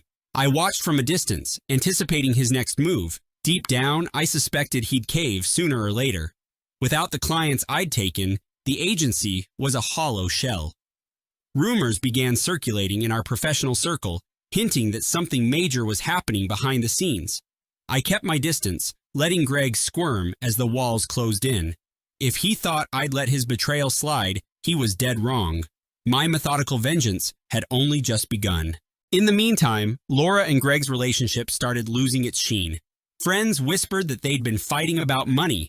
Their vacations ceased, replaced by mounting tension as Greg struggled to patch the holes in our old agency. Laura, who'd once found thrill in his supposed success, was now confronted with a grim reality. I took no direct action against her. She was free to dig her own pit. Yet, I took comfort in knowing that my new company was thriving, with a loyal client base and staff who appreciated the fresh start. At night, I'd reflect on how drastically my life had changed. Hurt still lingered, but it was overshadowed by a sense of satisfaction that justice was unfolding in real time. I expected Laura to reach out, perhaps to apologize or probe for sympathy, but she maintained her silence. Maybe she was too proud, or maybe she thought Greg would rebound financially. Regardless, I didn't care. My heart had hardened to the point where her tears or excuses would mean nothing. My business was my priority, and every success made the memories of betrayal sting a little less. I kept pressing forward, determined to see them both crumble. About 3 months after our initial blow-up, Greg tried to negotiate. He emailed me a long message claiming we could fix this if I returned the clients or offered him a role in my new LLC. He insisted we'd been friends too long to let one mistake ruin everything. The nerve of it made me laugh aloud. I ignored his plea. The next day, Laura tried calling from an unknown number, leaving a voicemail about how we could talk things out. I deleted it without responding. She'd chosen her path. If Greg was no longer living up to her dreams, that wasn't my problem. Meanwhile, more former clients reached out to me, complaining that Greg had hiked their fees or neglected their campaigns. Each time, I politely referred them to my new company's services. The momentum was unstoppable. My revenge wasn't just a single act. It was a sustained campaign that left Greg scrambling to keep afloat. With every message from disappointed clients, my phone buzzed with confirmation that I was winning. Laura had bet on Greg's future. Now that his empire was crumbling, she could either sink with him or jump ship again. Either way, I had no intention of offering her a lifeline. Eventually, Greg's finances imploded. His lavish spending caught up with him, and loan payments for the fancy condo piled high. Laura, disillusioned and tired of making excuses, walked out. People said she packed her things and left one morning, no longer enthralled by the chaos they'd created. Greg tried to blame everyone but himself, ranting to mutual acquaintances that I'd sabotaged him. He never admitted that he'd sabotaged himself by betraying the one person who actually made the agency function. The final blow came when he realized I owned all the rights to the new software and proprietary processes we'd developed. There was no path for him to rebuild under the old brand, not without incurring massive debt. As for Laura, rumors circulated that she'd temporarily crashed on a friend's couch, presumably rethinking her life choices. I heard about it only in passing, too focused on scaling my new venture to pay much attention. The house we'd once shared remained in my name, something she'd forfeited during our divorce negotiations. In the end, all they had was a shattered partnership, a tainted reputation, and a trail of burned bridges. My plan had worked even better than I'd envisioned. When Laura eventually reappeared at my office, it was a jarring sight. She looked exhausted, eyes puffy, and voice trembling as she asked for a private conversation. My receptionist hesitated, but I agreed, mostly out of morbid curiosity. We stepped into a side room where she broke down, pleading for a second chance. She claimed Greg never truly cared for her, that he'd used her for companionship and image. She tearfully confessed that she missed me, that she realized she'd thrown away our life for a hollow dream. The apology poured out like a script, but my heart felt no sympathy. I saw only a woman who'd betrayed me when it was convenient, and now sought refuge because her other option collapsed. I stayed silent, letting her tears fill the space. Finally, I told her we had nothing left to discuss. When she asked if I'd at least hear her out, I repeated that she should leave. She muttered something about being desperate, but desperation wasn't my burden. I'd already carried enough. Watching her leave for the second time, I felt a cold, final sense of closure. I wouldn't forgive, and I certainly wouldn't forget. Her attempts to contact me escalated. She sent long text messages, emails, even hand-wrote letters slipped under my door. Each one went unanswered. Sometimes she begged, sometimes she lashed out, accusing me of enjoying her suffering. The truth was simpler. I didn't care anymore. My life had moved on, my business was flourishing, and I'd started seeing someone new, a woman who knew nothing of my messy backstory and treated me with genuine respect. If Laura wanted redemption, she'd have to look elsewhere. She'd made her choice. Greg had dumped her, and I wouldn't offer her a safe harbor. That might sound cold, but I'd been through enough heartbreak to know I owed her nothing. While she flailed in regret, I thrived in the success of my new endeavor. People sometimes asked if I felt guilty for leaving her in that state, but guilt never crossed my mind. She'd initiated the chain reaction. My retaliation was simply a response, a meticulous plan ensuring neither she nor Greg would benefit from stabbing me in the back. Any illusions of reconciliation were gone, replaced by the clear understanding that betrayal carries a price. In the final settlement with Greg, he signed away whatever tiny fraction he still held in the old company, which was by then reduced to debts. I took full ownership of the brand name, only to dissolve it shortly afterward. The new company soared, bolstered by the shift in clients and the absence of toxic influences. People in our local industry gossiped about how Greg had fallen from grace and how Laura had vanished from the social scene. Occasionally, I heard small updates. Greg might be freelancing, or Laura might be living with her parents. None of it mattered. I felt no urge to gloat publicly. My revenge was complete, and dwelling on their downfall didn't appeal to me anymore. The greatest satisfaction came from knowing that they'd orchestrated their own ruin by underestimating me. My day-to-day life improved, unburdened by distrust and resentment. New opportunities kept arriving, and I threw myself into my work with renewed passion. Whatever scars remained became reminders of lessons learned. Never place blind faith in people who haven't truly earned it, and never ignore the small signs that something is amiss. Sometimes, friends or family members would press me about whether I regretted not forgiving Laura. They suggested that holding on to anger might hurt me in the long run, but I felt no anger, just resolution. I had made my peace with what happened by channeling my energy into constructive action. Forgiveness wasn't a requirement for healing. It was merely an option, one I chose not to exercise.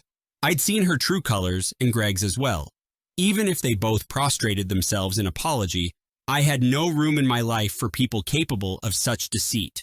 My revenge didn't define me, but it did protect me. It helped me reclaim my narrative rather than wallow in self-pity. Every victory my new company scored, every time I saw a new client thrive, I remembered how close I came to losing it all. That gratitude fueled my determination to stay vigilant, to never let complacency give betrayal a foothold.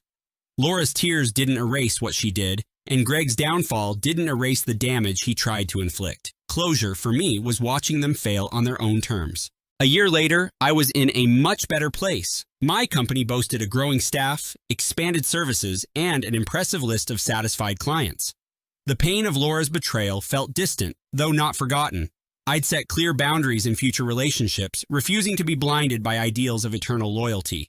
Some might call that cynical, but I called it realistic. My personal life flourished too. I formed a relationship built on mutual respect, honesty, and transparent communication. The woman I dated understood that trust was a precious commodity. We moved slowly, learning each other's rhythms without rushing into illusions. I realized that what I'd lost in Laura, I gained back in wisdom and in someone who deserved my trust. Occasionally, I'd see someone in public who reminded me of Laura, and my chest would tighten before logic pulled me back to the present. That was the lingering trauma, the echo of heartbreak. But it never lasted long, and I never wavered in my resolve. My life now belonged to me alone. The ghosts of betrayal couldn't overshadow the promise of a brighter, more authentic future. Rumors reached me that Laura tried contacting mutual friends, fishing for updates on my life. She'd apparently expressed deep remorse, telling people she'd do anything to make amends. I doubted that sincerity. It seemed more like desperation. My friends, protective and loyal, didn't indulge her. They respected that I'd chosen to cut ties. Greg, on the other hand, was a ghost. None of us heard from him. Last I knew, he'd sold his condo at a loss to cover some debts. His departure from our community was silent, a whimper instead of a bang. People asked if I wanted to see him brought even lower, but I didn't. I'd gotten what I needed, a life free from his treachery and the knowledge that he'd face the fallout of his own hubris. Perhaps he'd rebuild elsewhere, but he'd do it alone, without the network he once relied upon. I'd seen some poetic justice in that. When I allowed myself a moment's reflection, I concluded that no matter how cunning my revenge had been, what truly wrecked Greg and Laura was their own lack of character. The seeds of their downfall had always been buried in their decisions. Not long after, I finalized the sale of the house Laura and I once shared. I didn't want it anymore. Too many memories lingered in those walls. The profit helped fund an expansion for my company, paying for new offices and cutting-edge equipment. My staff celebrated, and I felt a quiet satisfaction that every milestone was one more nail in the coffin of that painful past. I still remembered Laura's trembling voice and Greg's smug grin, but those images carried less weight as time passed. My identity wasn't tied to them. I'd found strength in forging my own path and proving to myself that love and business could survive betrayal, if handled with caution. I never talked publicly about the details, but close friends saw the transformation. They told me I looked lighter, as if a shadow had been lifted. In many ways, they were right. I took the darkest chapter of my life and rewrote it into a success story. Yes, I'd inflicted damage on those who wronged me, but it was no more than they deserved. I had no moral qualms about it because sometimes the only real justice is the one you create yourself. I share this story for anyone who's felt trapped in betrayal. You don't have to forgive people who tear you apart. You can move forward, rebuild, and thrive without offering them a comforting absolution. I won't sugarcoat it. Revenge requires discipline and a willingness to harness pain as fuel. You have to be patient, to prioritize strategy over immediate confrontation. But in the end, the results can be extraordinarily cathartic. Watching those who wronged you face the consequences of their own choices is its own reward, especially when you've ensured they can't drag you down anymore. My life stands as proof that you can craft a better reality after betrayal. You can walk away stronger, wiser, and free from toxic ties. I'm not advocating endless bitterness. I'm saying that sometimes forgiveness is an unnecessary burden, a gift unearned by those who caused you harm. My path wasn't easy, but it was worth every ounce of effort. Standing on the other side of the wreckage, I feel something I never expected: genuine peace. They tried to break me, and all they did was hand me the tools to carve out a better life. To those who wonder how I sleep at night after orchestrating such a downfall, my answer is simple. I sleep just fine. I'm not haunted by guilt because I didn't destroy innocent people. Greg and Laura orchestrated their own collapse by violating the trust that bound us. All I did was ensure their deceit wouldn't profit them. In the quiet moments before I drift off, I sometimes reflect on how easily love and friendship can mask a person's true nature. Maybe that's the only lingering sadness, realizing how naive I was. But even that regret is outweighed by pride. I took control of my narrative, refusing to let them cast me as a helpless victim. My story, in the end, is one of resilience, self-respect, and unwavering resolve in the face of heartbreak. If anyone reading this feels torn about giving cheaters a second chance, let my experience stand as a testament that you can say no. You can walk away, close that door permanently, and thrive in ways you never imagined. Sometimes the only redemption that matters is the one you grant yourself, by demanding better for your future and leaving the betrayers exactly where they belong, behind you. I offer no apologies for the satisfaction I take in recounting how Greg and Laura reaped what they sowed. Some might claim that the healthy route is to let bygones be bygones, but I believe in consequences, especially for those who gamble with another person's trust. My life is serene now, not because I pardoned them, but because I enforced a reckoning. If they ever cross my mind, it's only to remind myself how far I've come since the days when my world revolved around them. By refusing to forgive, I kept my integrity intact. I never pretended their actions were anything but a grave violation of what we once had, and that clarity guided my every step toward a future that was mine, free of their manipulations. I share this closing thought. Don't let anyone shame you into believing you must grant forgiveness to find peace. You can find peace by standing firm, demanding accountability, and creating a life where your betrayers hold no power. I did exactly that, and I have zero regrets. If you've been wronged, I hope my story shows you a different path, one defined by decisive action and the unwavering commitment to never let betrayal slide. In my life, I never felt close to my older sister Lydia, even when we were kids. She always made it her mission to belittle me at every opportunity, and as we grew older, her hostility only intensified. It started with petty insults or subtle jabs behind our parents' backs, but by the time we were both adults, her hatred had turned malicious. Whenever I achieved anything, good grades, a job promotion, a new relationship, she'd find a way to tarnish my pride. People often said sibling rivalry was normal, but Lydia took it to a different level. She thrived on it. I tried to maintain a sense of peace for my parents' sake, but it felt impossible. Lydia and I lived in the same city, though our lifestyles were different. She was flashier, always out at trendy spots, plastering her social media with staged photos. I was more low-key, preferring quiet nights and genuine connections. I knew she envied my close friends and stable relationships because beneath her glamorous facade, she struggled with real intimacy. The older we got, the more apparent it became that she hated seeing me happy. She didn't just want attention, she wanted me to have none. My parents were heartbroken by our strained relationship, but they never confronted it head-on. They made excuses for Lydia's behavior, labeling it as jealousy or sibling rivalry that would eventually pass. Meanwhile, she'd go out of her way to sabotage me. A prime example was when I landed an internship I'd dreamed of. She spread rumors that I'd only gotten it by flirting with the boss, which was utterly false and humiliating. I was furious and confronted her, but she laughed it off. Eventually, I realized this pattern wasn't just going to vanish. Lydia thrived when others believed her lies. I started dating Eric 3 years ago. He was kind, supportive, and successful in his career. From the moment Lydia met him, I sensed her immediate displeasure. I think she expected me to date someone less accomplished. Instead, Eric was everything she'd brag about if he were hers. We moved in together after a year, and I noticed how Lydia would drop little remarks about him being out of my league. She tried to get under my skin by implying Eric would lose interest. I ignored her, and she hated that. Ignoring her felt like withholding the fuel she craved. Eric proposed to me last year in front of some close friends, and I was ecstatic. My parents were thrilled, offering to help pay for the wedding. Lydia's reaction was predictably sour, though she forced a plastic smile for appearances. I knew better than to expect genuine happiness from her.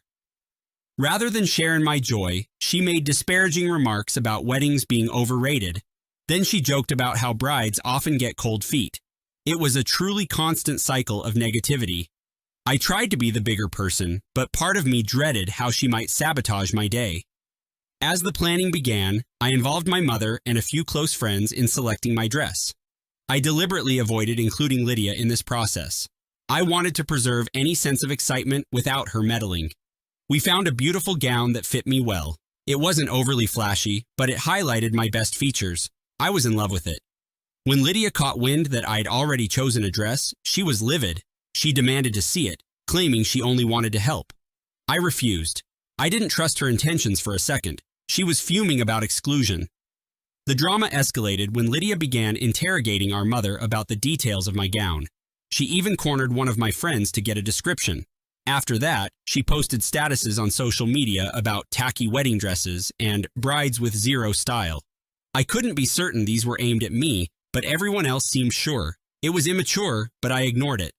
Meanwhile, Eric stayed supportive and calm.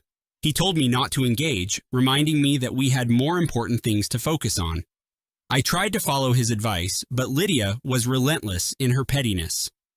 Things reached a breaking point when, 2 weeks before the wedding, I learned Lydia had been going around telling extended family that I was a bridezilla. She claimed I refused to let her be a bridesmaid and that I was excluding her from every decision. Of course, she left out the part where she constantly insulted me and my choices. Some relatives believed her. I got a few concerned calls asking if I was okay. It was embarrassing, but I set them straight. I told them Lydia wasn't involved because she was toxic. Simple.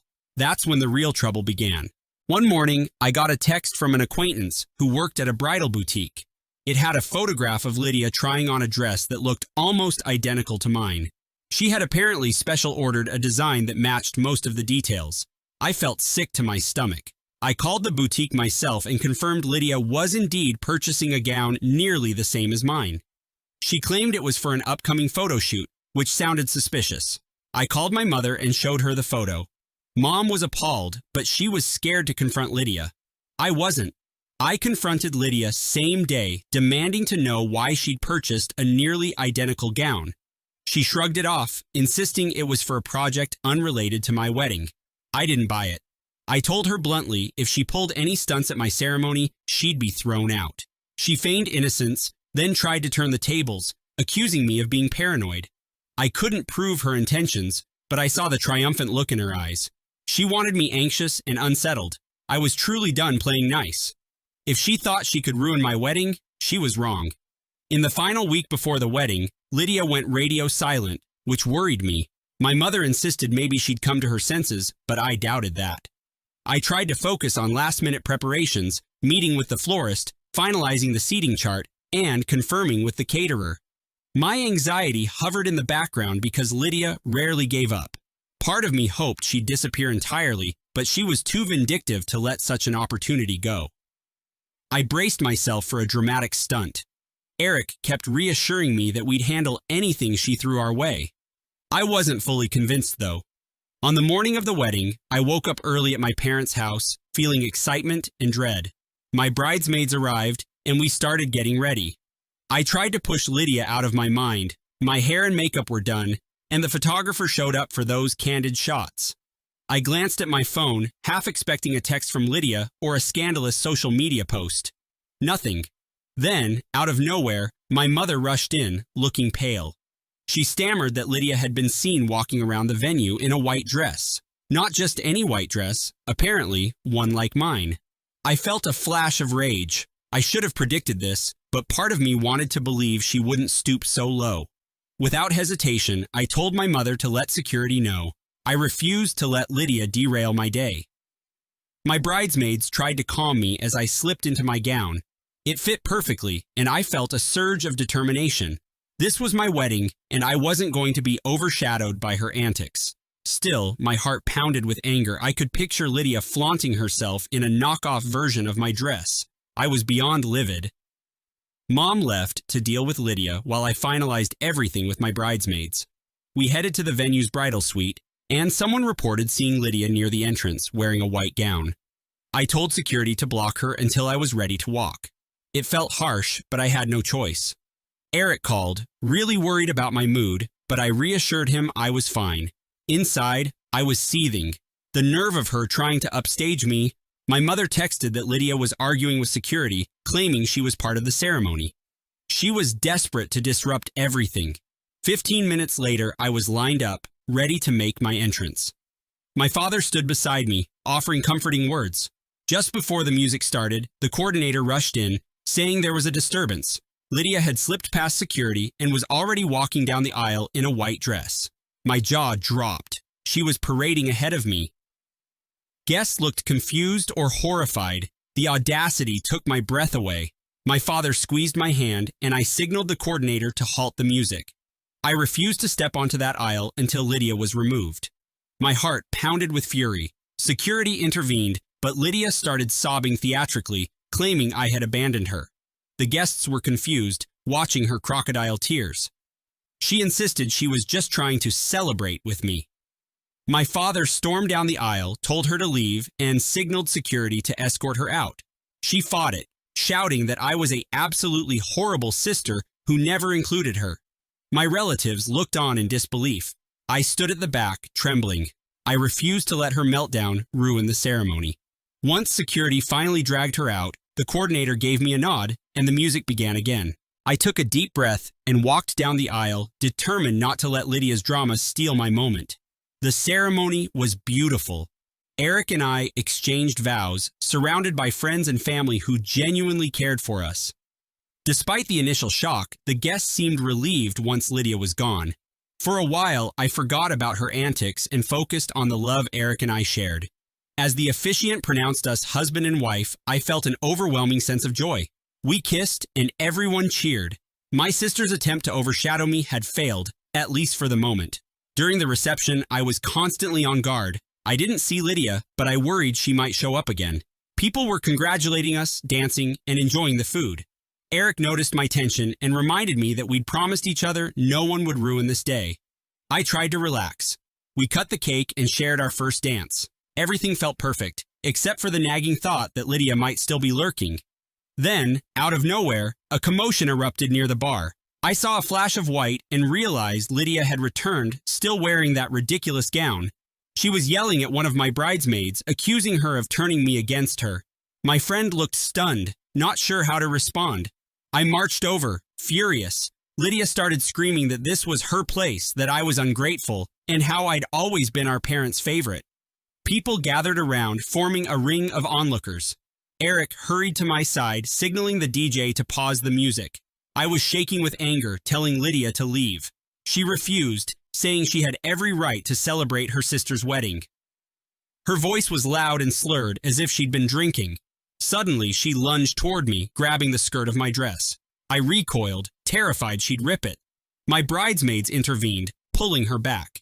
She shrieked accusations about me stealing her life and how she deserved Eric. That comment made my blood run cold. Security rushed in again, but she tore away, stumbling into a table and knocking over glasses. Guests gasped. I could feel my rage rising. This was supposed to be the happiest day of my life, and she was turning it into a circus. I nodded to the head of security, silently pleading for them to end this. 2 guards wrestled her toward an exit. She screamed that I was ruining her future, that she loved Eric, and he should have been with her. The entire reception watched in shock. My parents ran up, apologizing profusely, but I was beyond consoling. Lydia had crossed every line. I locked eyes with Eric, and he just shook his head, disbelief etched on his face. Once they dragged her out, I overheard rumors she was being detained. I didn't care. This was the final straw. I refused to let her get away with this. I vowed to make her pay for everything. I managed to salvage the reception, though the mood was understandably shaken. Everyone kept apologizing to me, which annoyed me more than comforted me. I refused to let Lydia's actions define my wedding day, so I forced myself to smile, dance, and be present. Eric stayed close, holding my hand, reassuring me that none of this was my fault. Eventually, we took photos, greeted guests, and tried to proceed with the celebration. But a bitterness took root inside me. I couldn't just brush off what Lydia had done. She'd humiliated me in front of everyone. I wanted her to suffer. After the wedding, I found out Lydia had been charged with disorderly conduct and trespassing. She spent a night in jail before our parents bailed her out. Initially, I felt some satisfaction, but it wasn't enough. My mother begged me to let it go for the family's sake, but I refused. Lydia had orchestrated the biggest humiliation of my life. There was no chance I'd ever forgive her. I began looking into civil suits or restraining orders.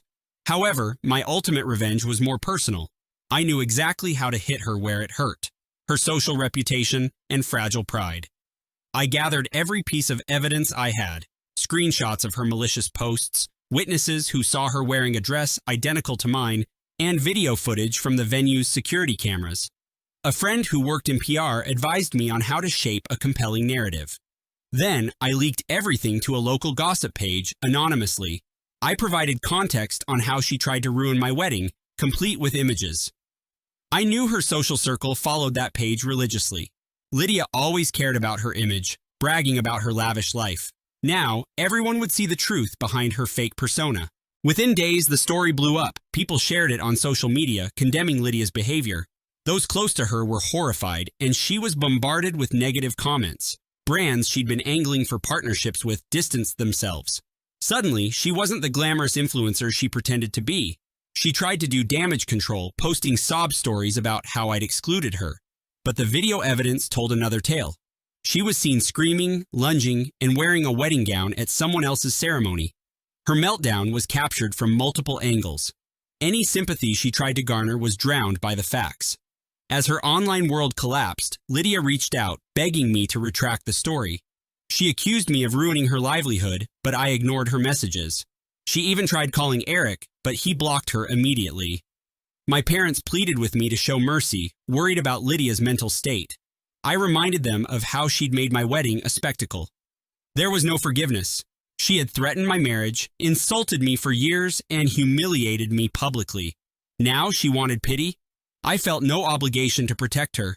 This was the bed she had made, and I wouldn't cushion her fall. Word spread among her friends and acquaintances. She lost major social connections, including a wealthy boyfriend she'd been trying to impress. Turns out, he didn't appreciate dating someone who'd crash a sister's wedding in a white dress. The fallout was brutal. I heard she was depressed and barely left her apartment. Some might think that's enough punishment, but I couldn't forget the rage I'd felt on my wedding day. My life moved on, but I made sure her actions had consequences. I wasn't proud of enjoying her downfall, but I also didn't regret ensuring she faced the results of her cruelty. Eric and I settled into married life with a sense of peace. The drama had finally subsided, but my relationship with Lydia was dead.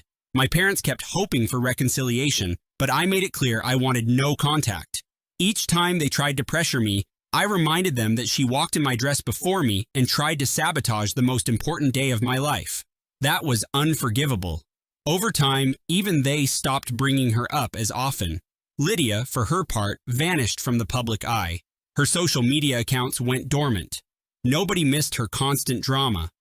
I heard whispers that she moved away, looking for a fresh start somewhere else. That was fine by me. I had no interest in ever seeing her again. People sometimes asked if I felt guilty, but I didn't. She was the architect of her own downfall. My wedding could have been her wake-up call, but she chose to double down on her jealousy.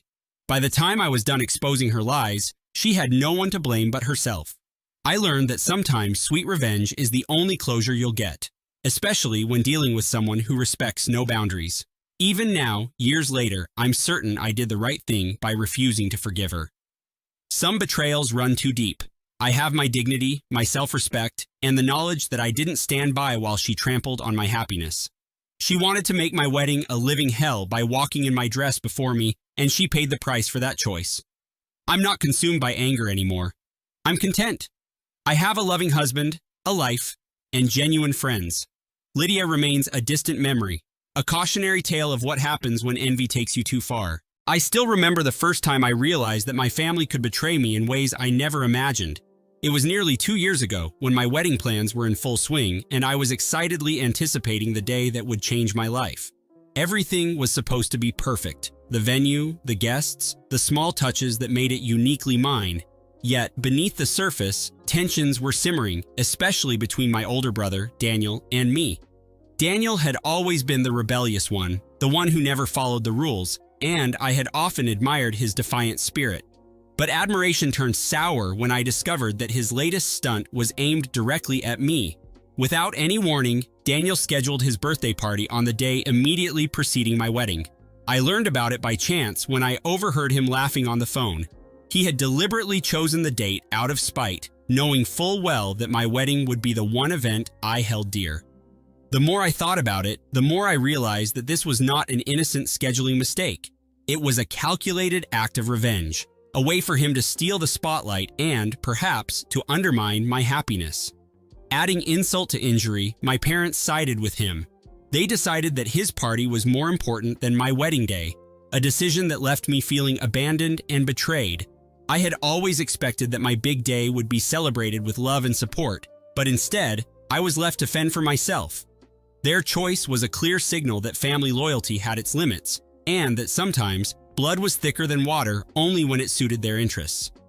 I began to feel isolated in a sea of disloyalty, questioning everything I had once believed about the people who were supposed to care for me most.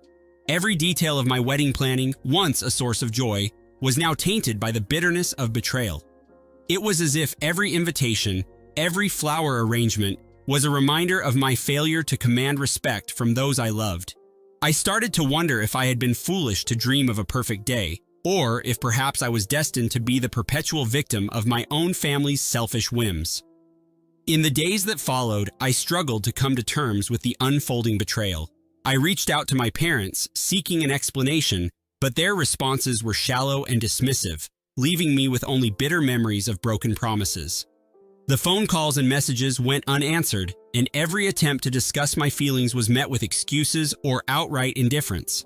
I spent long nights pondering over how someone I trusted could hurt me so deeply, feeling increasingly isolated in my grief. Despite the mounting despair, a quiet determination began to grow inside me. I realized that I would not let their callousness define me or ruin what was meant to be a celebration of love. Instead, I resolved to channel my pain into strength and to plan my wedding with even greater precision and care, ensuring that every detail would reflect my resilience. In that moment, I vowed that I would rise above the betrayal, even if it meant confronting the painful reality of my family's selfish actions. That promise ignited a fierce resolve, one that would absolutely redefine my future.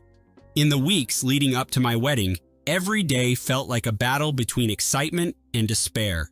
I pored over every detail of the event, determined to craft a celebration that was uniquely mine despite the looming shadow of familial discord. Invitations were sent, floral arrangements were meticulously chosen, and each vendor was selected with care. Yet behind the surface of these joyful preparations, a simmering anger lurked. I couldn't shake the feeling that every act of planning was undermined by Daniel's malicious intent. His birthday party, scheduled so close to my wedding, was a constant reminder of my family's betrayal. Even the calendar on my wall seemed to mock me, with bold, inked dates that highlighted both celebrations in stark contrast. Every phone call to confirm arrangements was tinged with an undercurrent of anxiety. I would catch myself pausing mid-sentence, imagining my parents siding with Daniel at every turn. Their favoritism was not subtle. It was a glaring affirmation that my dreams were secondary to his whims. As the wedding day approached, I began to scrutinize every conversation, every gesture, looking for signs of more hidden slights. Friends offered words of encouragement, but even their well-meaning advice couldn't fully erase the bitter taste left by the previous incidents. I started to compile a mental list of grievances, small betrayals that accumulated into a weight too heavy to ignore. Late nights became a routine, spent alone with my thoughts and a mounting sense of urgency to reclaim my dignity. I found solace in the quiet hours when the world was asleep, allowing me time to plan not just the celebration, but also my response to any further treachery. I realized that my wedding was not merely a union with my partner, but a statement of self-worth that refused to be diminished by those who had wronged me. I spent hours writing down every hurtful comment, every dismissive act, each word fueling a fire that grew steadily within me.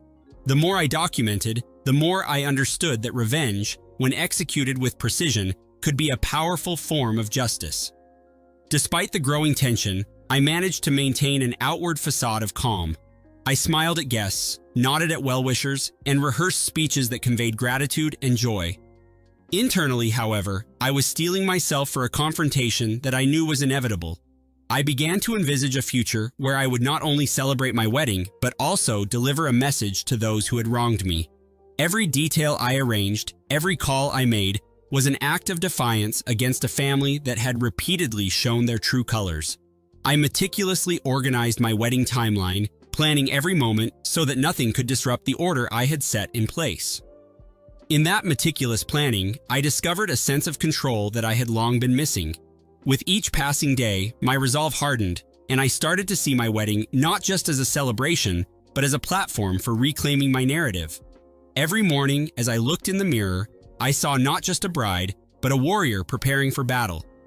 The hurt inflicted by my family fueled a determination that surpassed all previous fears. I rehearsed my responses and refined my plans, ensuring that no matter what surprises awaited me, I would remain unshaken. The coming days were charged with a quiet intensity, each moment building towards the inevitable confrontation that would redefine my relationship with those who had caused me such pain. I welcomed this challenge as a necessary step toward reclaiming my life with unwavering resolve. The morning of my wedding arrived with an eerie calm that belied the storm brewing beneath the surface. I awoke early, my heart pounding with a mix of anticipation and dread, wondering what surprises the day might hold. As I prepared for the ceremony, I could not shake the nagging feeling that my family's betrayal would come crashing into my carefully planned celebration at any moment. The gentle hum of activity around me did little to mask the tension that had become my constant companion. Every mirror I passed reminded me of the inner turmoil that raged silently, urging me to be vigilant. Shortly before the ceremony, as guests began to trickle into the venue, a peculiar disturbance caught my attention. I noticed my phone lighting up repeatedly with unfamiliar numbers and a series of cryptic text messages that hinted at impending chaos. It was then that I realized something was amiss. I received a call from a relative who reluctantly confirmed that my parents had left home earlier than usual and were now headed in the direction of the venue. Panic mingled with a fierce resolve within me. I knew that this was no coincidence, but rather a calculated move designed to disrupt my day. The betrayal felt raw and exposed, intensifying every emotion I had tried so desperately to control. In the midst of the ceremony, while I was exchanging vows with the person I loved, I noticed a commotion at the back of the room. My heart sank as I caught sight of my parents arguing in hushed, urgent tones with a man I did not recognize. Their faces were twisted in anger and disappointment, and the tension was palpable. I sensed that this stranger was somehow connected to the orchestrated chaos that had haunted the weeks leading up to my wedding. At that moment, I made a silent promise to myself that I would not allow their disruptive presence to steal my day. Even as I continued with the ceremony, every glance in their direction felt like a personal affront, a reminder that my own family was actively undermining my happiness. After the ceremony ended and the reception began, I steeled myself for what was to come. I had anticipated that the repercussions of their betrayal might escalate further, and I was prepared to confront them if necessary. Later that night, as the celebration reached its peak, I received a final, shocking phone call. It was 4 a.m., and I was abruptly awakened by the sound of my front door being forced open. In the early hours of the morning, my parents had arrived unannounced at my house, their eyes filled with anger and malice as they began to hurl accusatory remarks at me. I remember feeling an overwhelming mixture of fear and determination. The very sight of them, intruding on what was supposed to be a moment of peace, solidified my resolve to reclaim my dignity.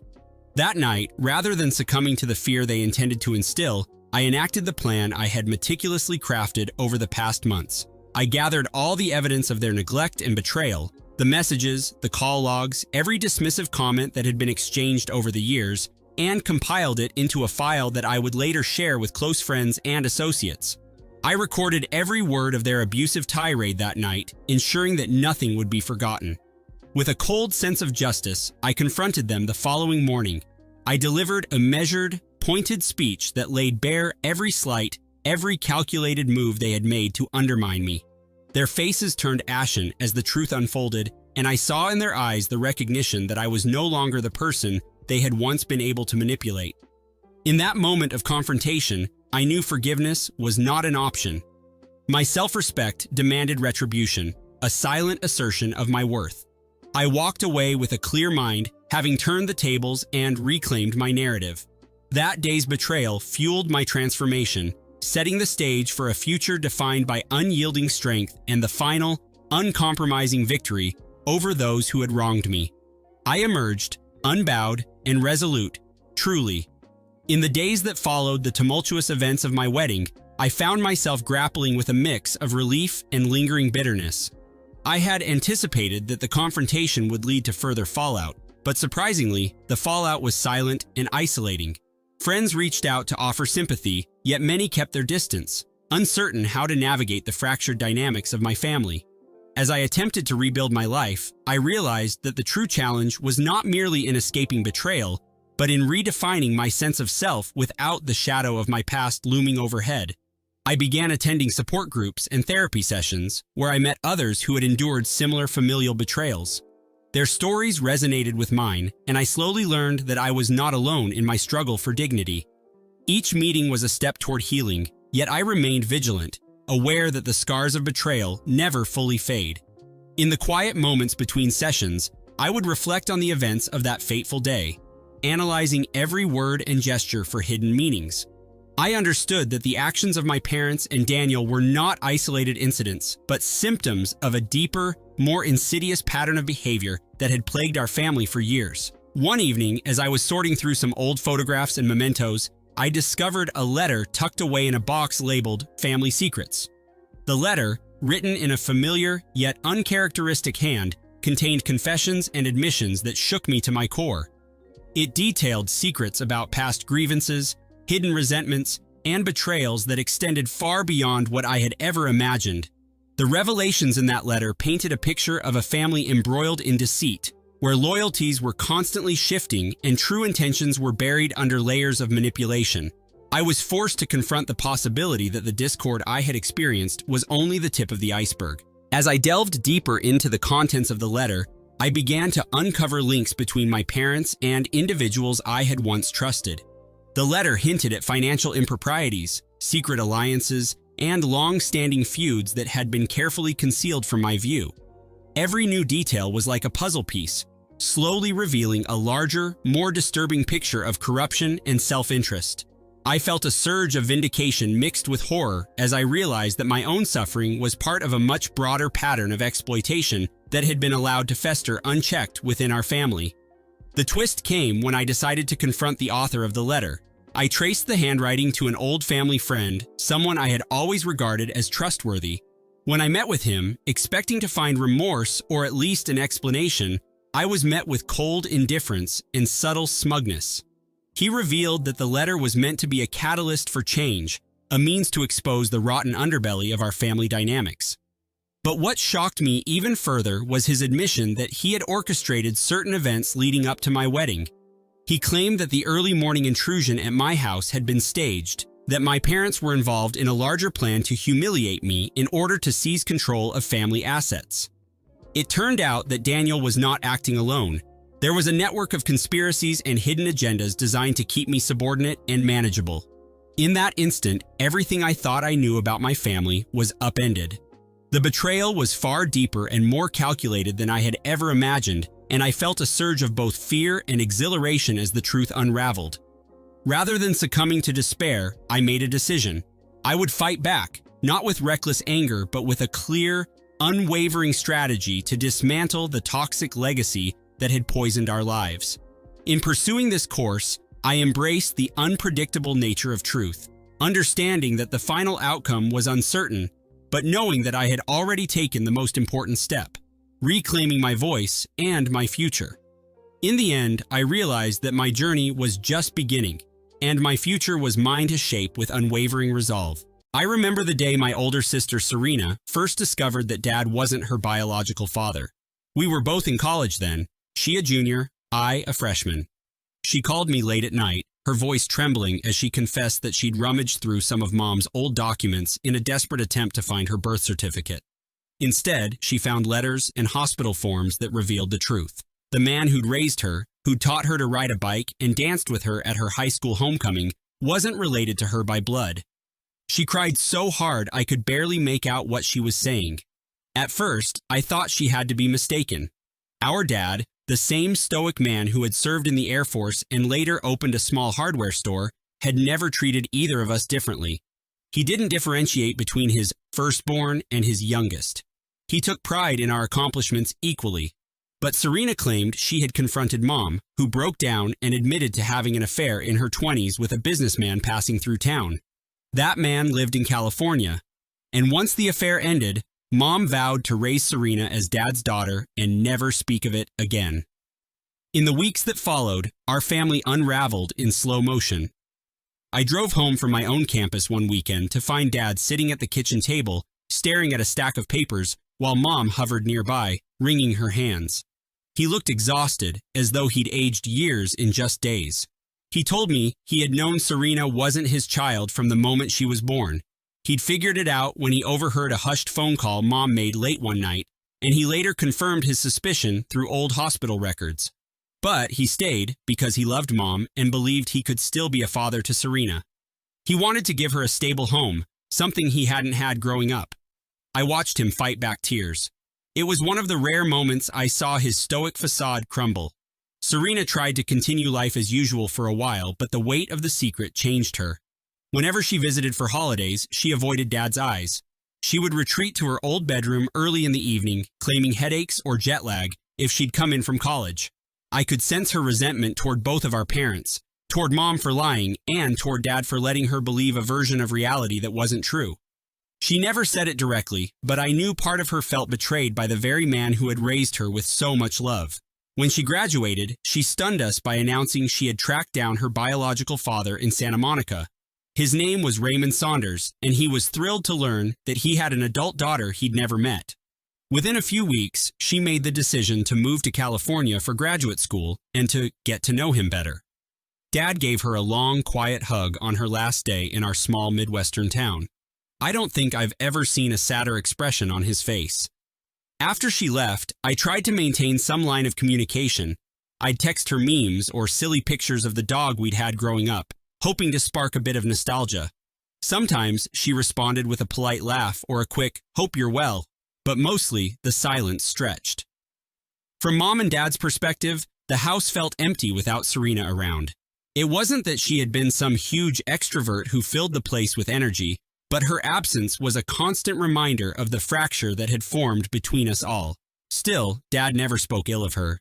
Even when Mom grew teary-eyed, calling Serena stubborn, Dad would quietly say, "She needs time." Yet, as the months turned into years, time felt like an excuse for the fact that we were hardly a family anymore. Eventually, I graduated from college and got a decent job in marketing a few towns over. Mom and Dad still lived in the old house where we grew up. Mom's health was fine, but Dad started to falter in his early 60s. At first, it was just fatigue and some dizzy spells, but he was soon diagnosed with a serious heart condition. He had to retire from the hardware store, and I pitched in whenever I could. Since I lived close by, I'd often stop in after work to fix their leaky faucets or mow the lawn. Dad still never talked much about Serena, though I'd see the longing in his eyes whenever there was a commercial on TV about California beaches, or when he came across an old photo of her. Mom sometimes wrote letters to Serena, which she mailed to an address in Santa Monica.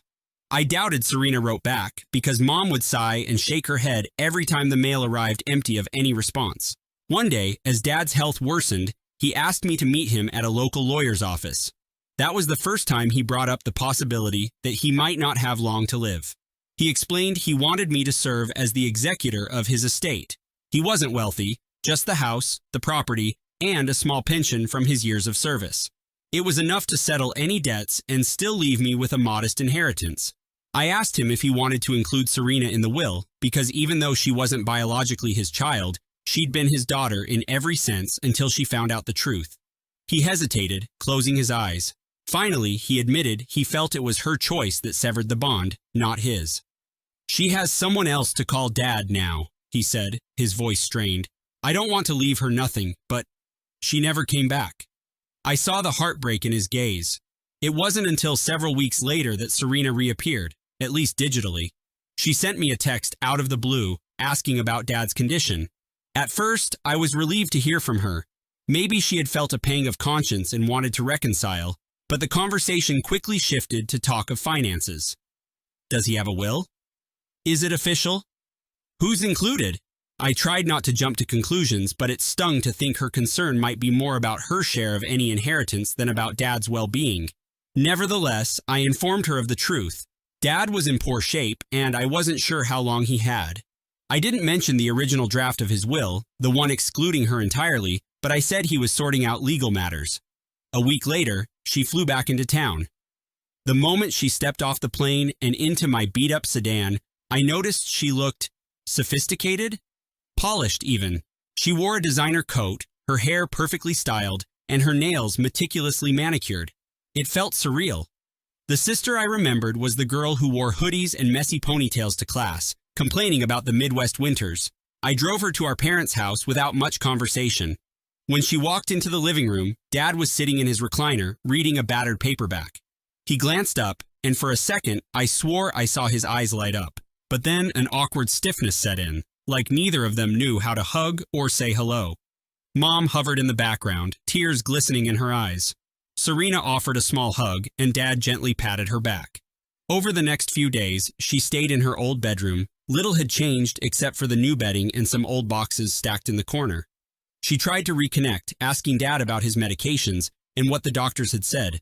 She even joined Mom in the kitchen, relearning family recipes she hadn't touched in years. I wanted to believe this was sincere, but I caught her once on the phone, whispering about money and assets in the middle of the night. When I asked her about it the next morning, she brushed it off as just a conversation with her employer back in California. I wanted to give her the benefit of the doubt. Dad, meanwhile, started to soften. He recalled old memories at dinner, smiling as he told the story of teaching Serena how to tie her shoes, how she kept insisting on wearing mismatched socks. Serena listened, her face reflecting a complicated mix of nostalgia and regret. Not long after, she announced she had to fly back to California for a major real estate deal. She couldn't lose the opportunity, she said. Dad tried to hide his disappointment, but it was all over his face. He asked if she'd come back soon. She promised she would. Right before she left, Dad pulled me aside and said he wanted to revise his will. He wanted to leave half the house to her, half to me. He recognized he'd been angry before, but she was his daughter in all but blood, and he wasn't going to deny that love, no matter how she had hurt him. We both went to the lawyer the following week, signed everything, and it became official. Dad then told me he felt a sense of peace, like he'd made things right. As the months dragged on, Dad was in and out of the hospital. I'd text Serena updates, letting her know each time he took a turn for the worse. Sometimes she'd reply with a quick, "keep me posted," but other times she went silent. I'd see her social media posts showing her sitting poolside at fancy hotels or attending glamorous galas.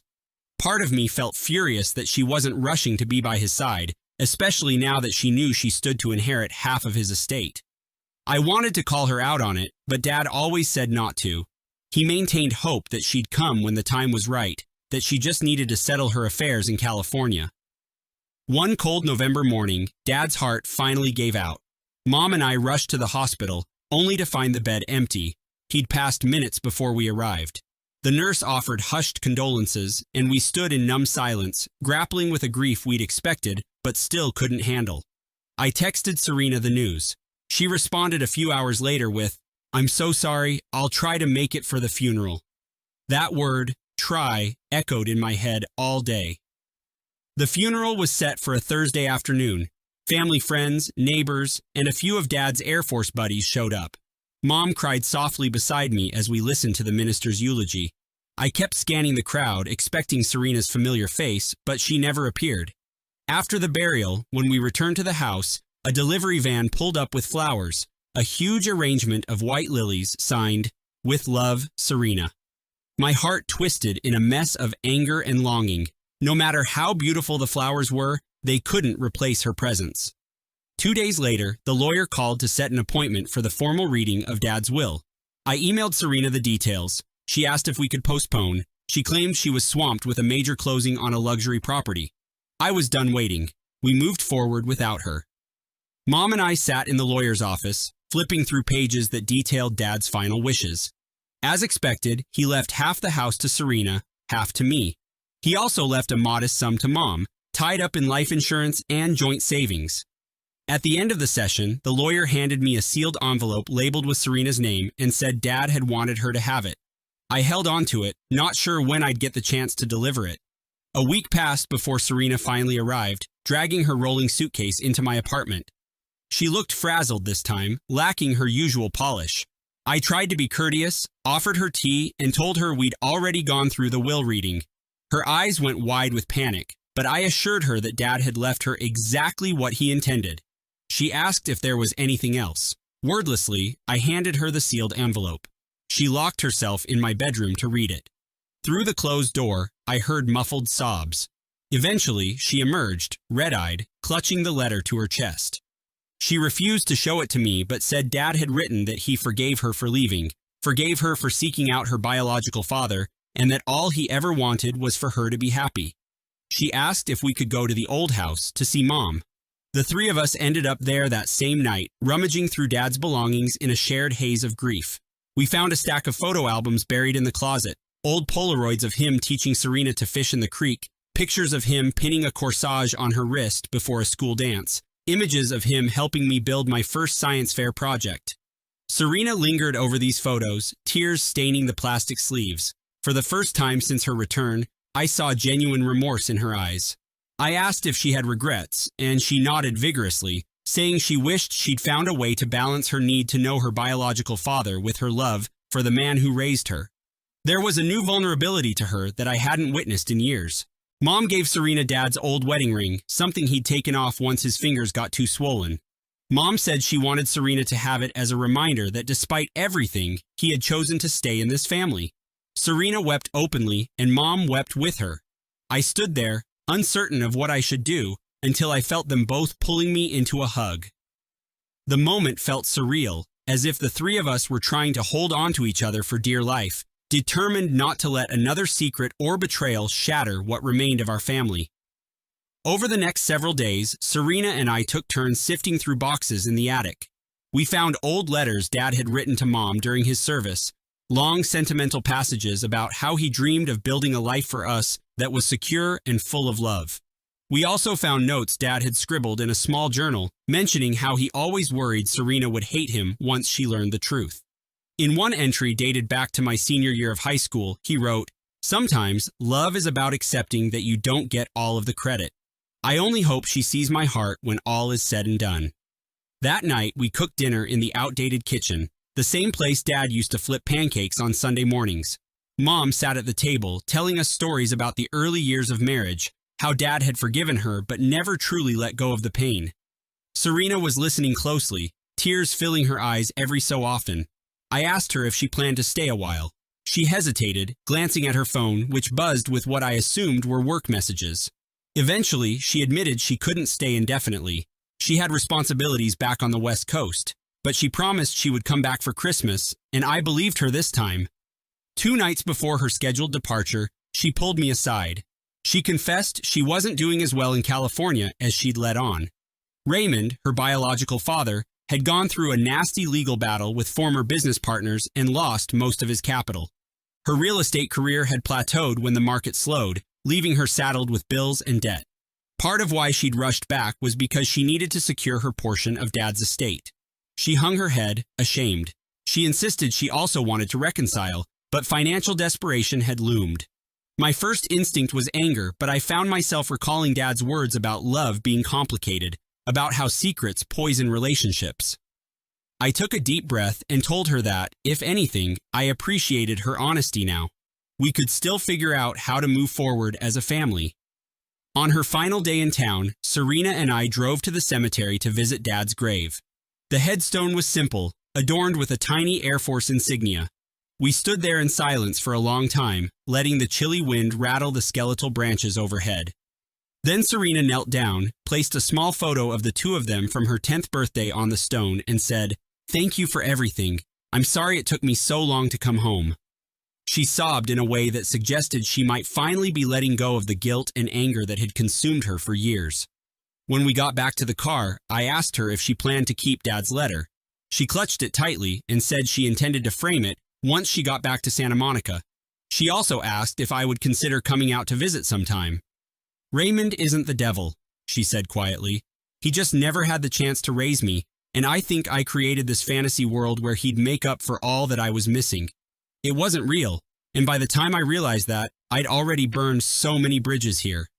I nodded, thinking about how Dad's final act had been to leave her half of the house, even after everything. In that moment, it felt like the ultimate testament to his capacity for grace.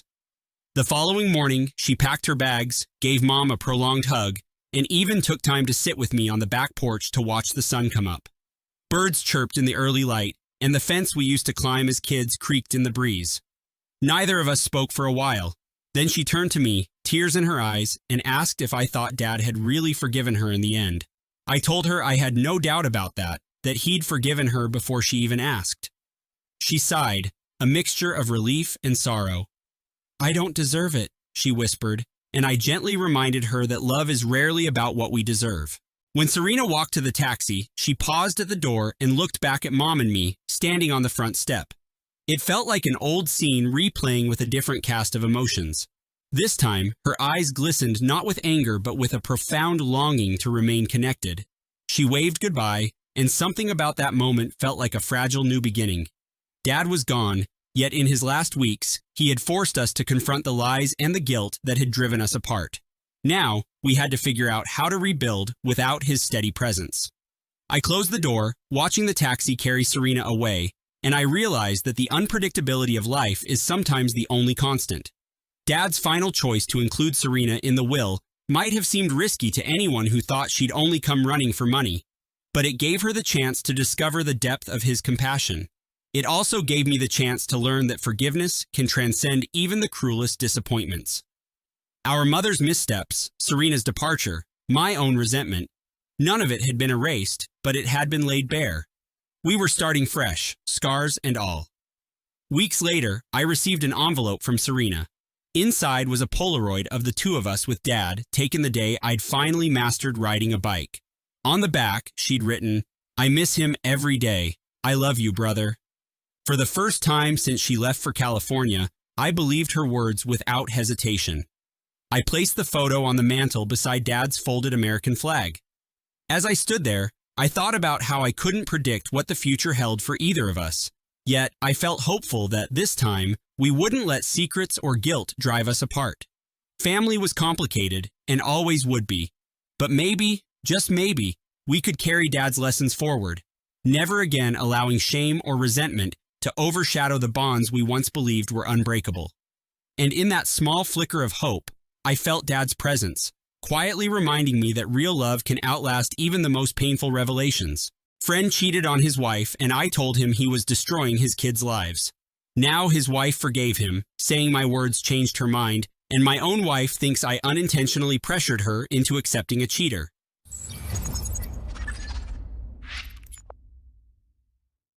I remember the day Greg called me, voice shaking like a leaf in a hurricane, telling me he had done something terrible.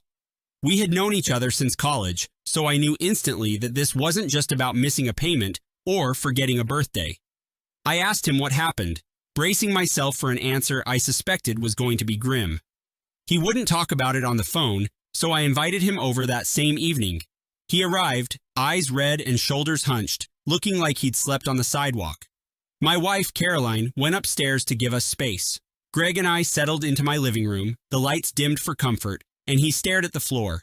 I had an uncomfortable feeling in my chest, like I was about to hear something that would shift the ground under me.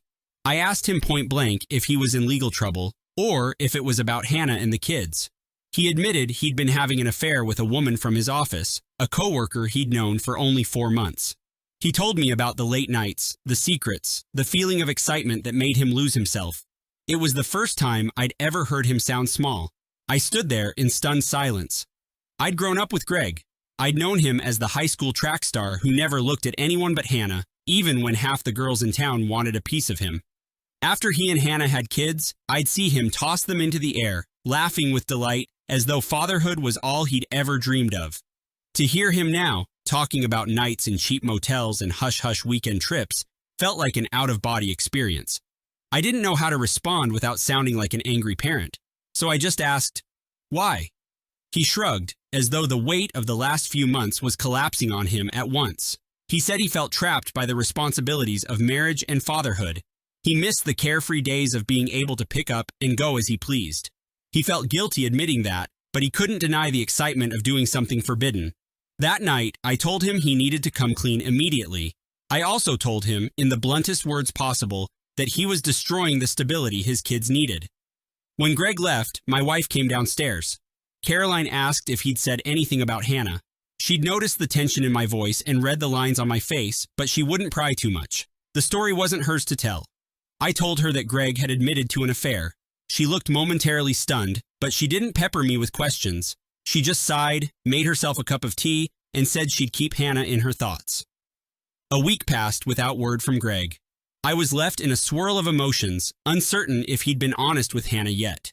Then, on a cloudy Wednesday afternoon, I got a call from him. He said he'd told her, but not in the gentle, heart-to-heart way I'd envisioned. He'd been cornered by suspicious phone calls and text messages he couldn't explain away. Hannah found out on her own, and Greg's confession came dripping out in hurried, frightened bits. She asked him to leave the house for a while, and he was crashing on his brother's couch. He sounded like a hollow shell of himself, but part of me couldn't muster sympathy. I'd told him to do things differently. I'd pleaded with him to consider the damage he was inflicting on his kids, who needed their parents to be strong and stable. But this had already become a toxic mess. I visited him at his brother's place, a cramped apartment in a rough neighborhood. Greg looked like he hadn't slept in days. He told me the kids were devastated and that Hannah wouldn't let him anywhere near them until they'd had a chance to process. She told the children, in age-appropriate terms, that their dad had broken a big promise and he had to take some time away. Listening to Greg recount his conversation with his 8-year-old daughter made my stomach knot up. She had asked him, "Why don't you love mommy anymore?" He said he'd nearly broken down in front of her, but he tried to reassure her that it wasn't about loving less. It was about him being selfish. I asked Greg if he was sorry or if he missed the thrill of the affair. He admitted he couldn't even think about the affair anymore. It brought him no joy, only fear that he might never see his children's smiles light up the house again. He said that losing Hannah was like losing a mirror that reminded him who he was. I told him, very directly, that if he wanted any chance of rebuilding trust, he'd better drop any contact with the other woman, be completely transparent about his finances and phone records, and seek counseling. Above all, I told him that if he wasn't fully invested in making amends, he might as well walk away now and save everyone the heartbreak of half measures. I emphasized that the kids were the ones who'd pay the highest price for his indecision. He cried, and I was startled by how raw and vulnerable he looked. I don't think I'd seen Greg cry since we were in elementary school, when his dog got hit by a car. It was a strange moment, consoling a man I'd known as an always-in-control father and husband. I felt an odd mixture of pity, frustration, and genuine concern for him. I wanted to help, but I also felt the weight of my own moral stance. I'd always championed fidelity, trust, honesty, all the usual pillars of a healthy marriage, but seeing Greg broken made me think about how easily one mistake can topple a whole life. He eventually went to counseling, started therapy sessions for himself, and asked Hannah if they'd try couples therapy. She refused at first, telling him she couldn't bear to sit in a room and hear about how he'd betrayed her. She needed time. The children were doing their best, but their moods had changed. Their teachers reportedly noticed they were more withdrawn, more sensitive to teasing. Greg blamed himself and asked if I'd speak to Hannah to at least relay his willingness to do anything to make it right. I hesitated, not wanting to meddle, but he kept begging, reminding me that I'd been the one telling him to fight for his children. So I agreed, albeit with reluctance. I met Hannah at a small coffee shop near her office. She looked exhausted, but composed. She said she appreciated my coming, but didn't want me to lecture her about forgiveness. I assured her that I'd never tell her what to do, that I'd only share Greg's state of mind. I told her Greg realized how profoundly he'd hurt her and that he was ready to do whatever it took to regain her trust, even if it took years. She blinked back tears, then admitted she didn't know if she could ever fully trust him again. I said that was understandable, but I also told her that from my vantage point, seeing how he's unraveling without his family, I'd never doubted his love for his children. Her face softened slightly at that. Then came a moment that has haunted me ever since. Hannah asked if I thought the kids would grow up hating their father for this. I paused, trying to choose my words carefully. I told her that from everything I'd read and seen, children feel the aftermath of betrayal deeply, especially when it splits their home.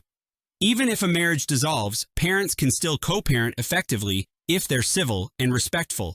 But if the tension and resentment linger, it can create a toxic environment that scars them for life. I added that I'd told Greg this too, that he was destroying his kid's sense of safety by cheating. I told Hannah I didn't want to see her forced into anything, but I'd also hate for the kids to believe their father was some monster who never deserved a second chance. Hannah nodded, tears welling in her eyes, and said she needed to think. A few weeks went by, and I didn't hear any updates from Greg or Hannah. Then I received a text from Greg that read, "She's letting me come home." I was shocked. I didn't know what had changed her mind. I assumed Greg had maybe found a way to prove himself in therapy or written her some heartfelt letter. That evening, I dropped by to offer my congratulations in person. Hannah greeted me at the door with a tired but polite smile. She said she was giving him one chance to rebuild their trust because she remembered something I'd said about the children needing both parents. She told me she'd realized how deeply she wanted them to have a whole family. She said my words about the kids had been echoing in her mind. Suddenly, I found myself grappling with guilt. Had I inadvertently pressured her into a decision that she wasn't truly ready for? Over time, Greg and Hannah started couples therapy. Their kids seemed relieved to have their father back, though a lingering tension hung in the air whenever I'd visit. I noticed Hannah's forced smiles, the uncomfortable silences. I noticed the kids occasionally looking at their father with a flicker of doubt. Greg threw himself into being the perfect husband, cooking dinner, helping with homework, leaving love notes on Hannah's mirror. But something felt off. It was as though they'd placed a bandage on a still bleeding wound. Meanwhile, Caroline, my wife, became increasingly uneasy. I'd find her staring at me when I'd be lost in thought, then asking if I believed Hannah had truly forgiven Greg. I'd shrug and say it wasn't my place to judge. But Caroline started implying that maybe I'd influenced Hannah to settle for a cheater. I tried to explain that I'd only told Hannah the truth about how the kids were being affected, but Caroline insisted that a woman who's deeply hurt might feel compelled to keep her family together for the sake of her children, even if it means sacrificing her own emotional well-being. She believed I'd underscored that sacrifice in Hannah's mind. These conversations grew tense. Caroline was usually a calm and soft-spoken partner, but she'd grown up in a home where her father cheated on her mother, leading to a bitter divorce that left scars. She told me that if I'd known what it was like for children to watch their mother cry behind closed doors, I'd never have pushed Hannah to forgive. She felt that unless Greg truly recognized the gravity of his betrayal, he wouldn't do the necessary work to heal that wound. We argued about whether I'd indeed pushed Hannah or simply stated facts. Caroline said I should have stayed out of it completely. I told her Greg was my friend, and I'd done what I thought was right. One afternoon, I visited Greg. He was home alone, reorganizing the living room and folding laundry.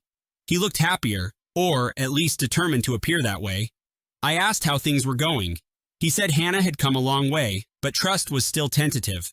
They were moving day by day, reestablishing routines, going to therapy every week. He wasn't sure if the other woman from work was truly out of his life. He said they'd cut ties, but she still worked in the same building, so they'd occasionally cross paths in the hallway. He insisted it was strictly professional. When I returned home, Caroline was waiting. She asked me about Greg's progress, but I could see that her real question was whether or not I'd realized I'd meddled too much. She told me that Hannah had called her, somewhat tearful, saying she was worried she was only letting Greg stay because she didn't want the kids to suffer. Caroline asked me if I felt responsible. I told her I'd never forced Hannah to do anything. Maybe I'd shared a perspective that reminded her of the importance of a united family, but it was ultimately her choice. Caroline sighed, clearly not satisfied. I sensed a gap widening between my wife and me, something intangible but tangible enough to unsettle me. Days turned into weeks, and it seemed that Greg and Hannah were forging a fragile peace. The kids were smiling more, they'd gone on a family camping trip, and Greg had posted pictures of them roasting marshmallows together. I felt a flicker of relief, believing maybe this had all resolved better than I'd feared. Then I got a call from Greg's oldest child, a boy named Michael who had just turned 10. He asked me in a trembling voice if I could come over because Mommy and Daddy are yelling. My heart skipped a beat. I rushed to their house. I found Greg pacing the living room, furious, while Hannah stood in the corner, arms folded. The kids were huddled upstairs, probably hearing every muffled shout. I asked what happened, and Greg said he'd discovered Hannah had been reading his phone messages, searching his car, grilling his coworkers. He felt violated. Hannah retorted that she had every right to ensure he wasn't continuing the affair. I tried to calm them down, but I realized they'd been fighting for hours. Hannah shouted that she'd only agreed to give him another chance because of what I'd said about the children needing both parents. She accused me of guilt-tripping her into ignoring her own pain. Greg looked at me with a pained expression, torn between gratitude for saving his marriage and resentment that I'd become part of the tension. I suggested we step outside to avoid the kids hearing. On the porch, Hannah vented that she'd never truly forgiven Greg, not in her heart. She said she was angry with herself for letting the vision of a happy family override her own self-respect. She blamed me for putting that image in her head, though she admitted she might have made the same choice eventually. I tried to apologize, to say that I'd never wanted her to be unhappy, but it fell flat. She went back inside and slammed the door behind her. I found Greg in the backyard, hands trembling. He asked me if I'd regretted intervening. He told me that he still loved Hannah, but he wasn't sure she'd ever trust him again, and maybe they'd just be living in a house of quiet misery. He also said something I'll never forget. "You told me I'd destroy my kids if I didn't fix this, but what if we're just destroying them in a different way by pretending everything is fine?" I didn't have an answer. All I could do was stand there feeling the weight of everyone's choices crushing me. When I returned home, I told Caroline what had happened. She looked at me with a mixture of sympathy and exasperation. Then she said, "We need to talk about us." She revealed she was upset that I'd become so involved in Greg's life that I'd neglected to consider her feelings. She told me about her own lingering traumas from her childhood, about how she'd once prayed her mom would leave her unfaithful father but watched her mom stay, justifying it with the kids' well-being. Caroline had grown up feeling trapped in a house with silent tension and resentment. She was worried I'd inadvertently helped replicate that dynamic for Greg's children. Suddenly, it all clicked. Caroline wasn't just criticizing me for interfering, she was reliving her own worst memories. I asked her what she wanted me to do, whether we should distance ourselves from Greg and Hannah entirely. She shook her head, saying it was about more than that. It was about me understanding how powerful words can be. She asked me if I'd be able to forgive her if the roles were reversed, if I'd found out she'd cheated. I hesitated. The question rattled me. I wanted to say I'd never forgive that. But something else inside me remembered telling Hannah that children are better off with both parents when possible. I found myself caught in a spiral of doubt. Caroline said she wasn't sure if I'd realized that by urging Greg to fight for his marriage, I'd also been piling pressure on Hannah. Even though I never told her directly to forgive him, I'd stressed how damaging divorce could be for the kids. Caroline believed I'd left Hannah no real choice if she wanted to protect her children from the heartbreak she'd experienced herself. This revelation sat heavily with me. I felt I'd done something noble, but now I saw how it might have felt manipulative to someone in Hannah's position. I decided to go for a drive to clear my head. As I was pulling onto the main road, I passed the playground where Greg and I used to bring our kids together on weekends.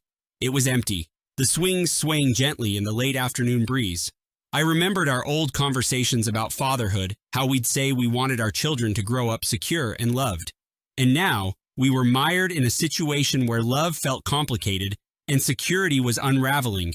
I found myself thinking, maybe I'd meddled too much. Maybe I'd overestimated my ability to help. That night, while Caroline slept, I paced the living room. I couldn't shake the feeling that I'd become the silent architect of a fragile truce in Greg and Hannah's home, one that might ultimately do more harm than good. I thought about calling them, apologizing, telling them they should do what's right for themselves, not just for the kids.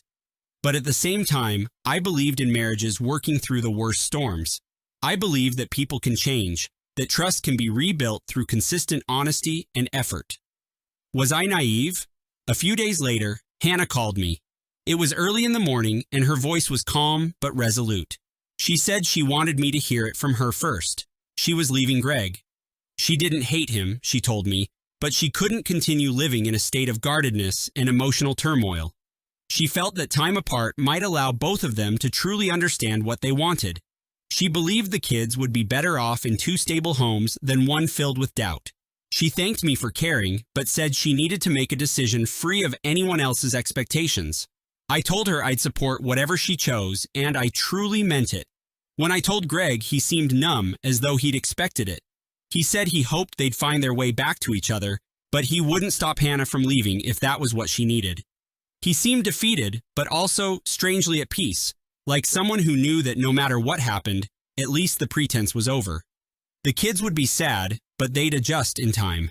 A weight lifted from my chest, knowing that at least I'd no longer bear the burden of feeling responsible for someone else's marriage.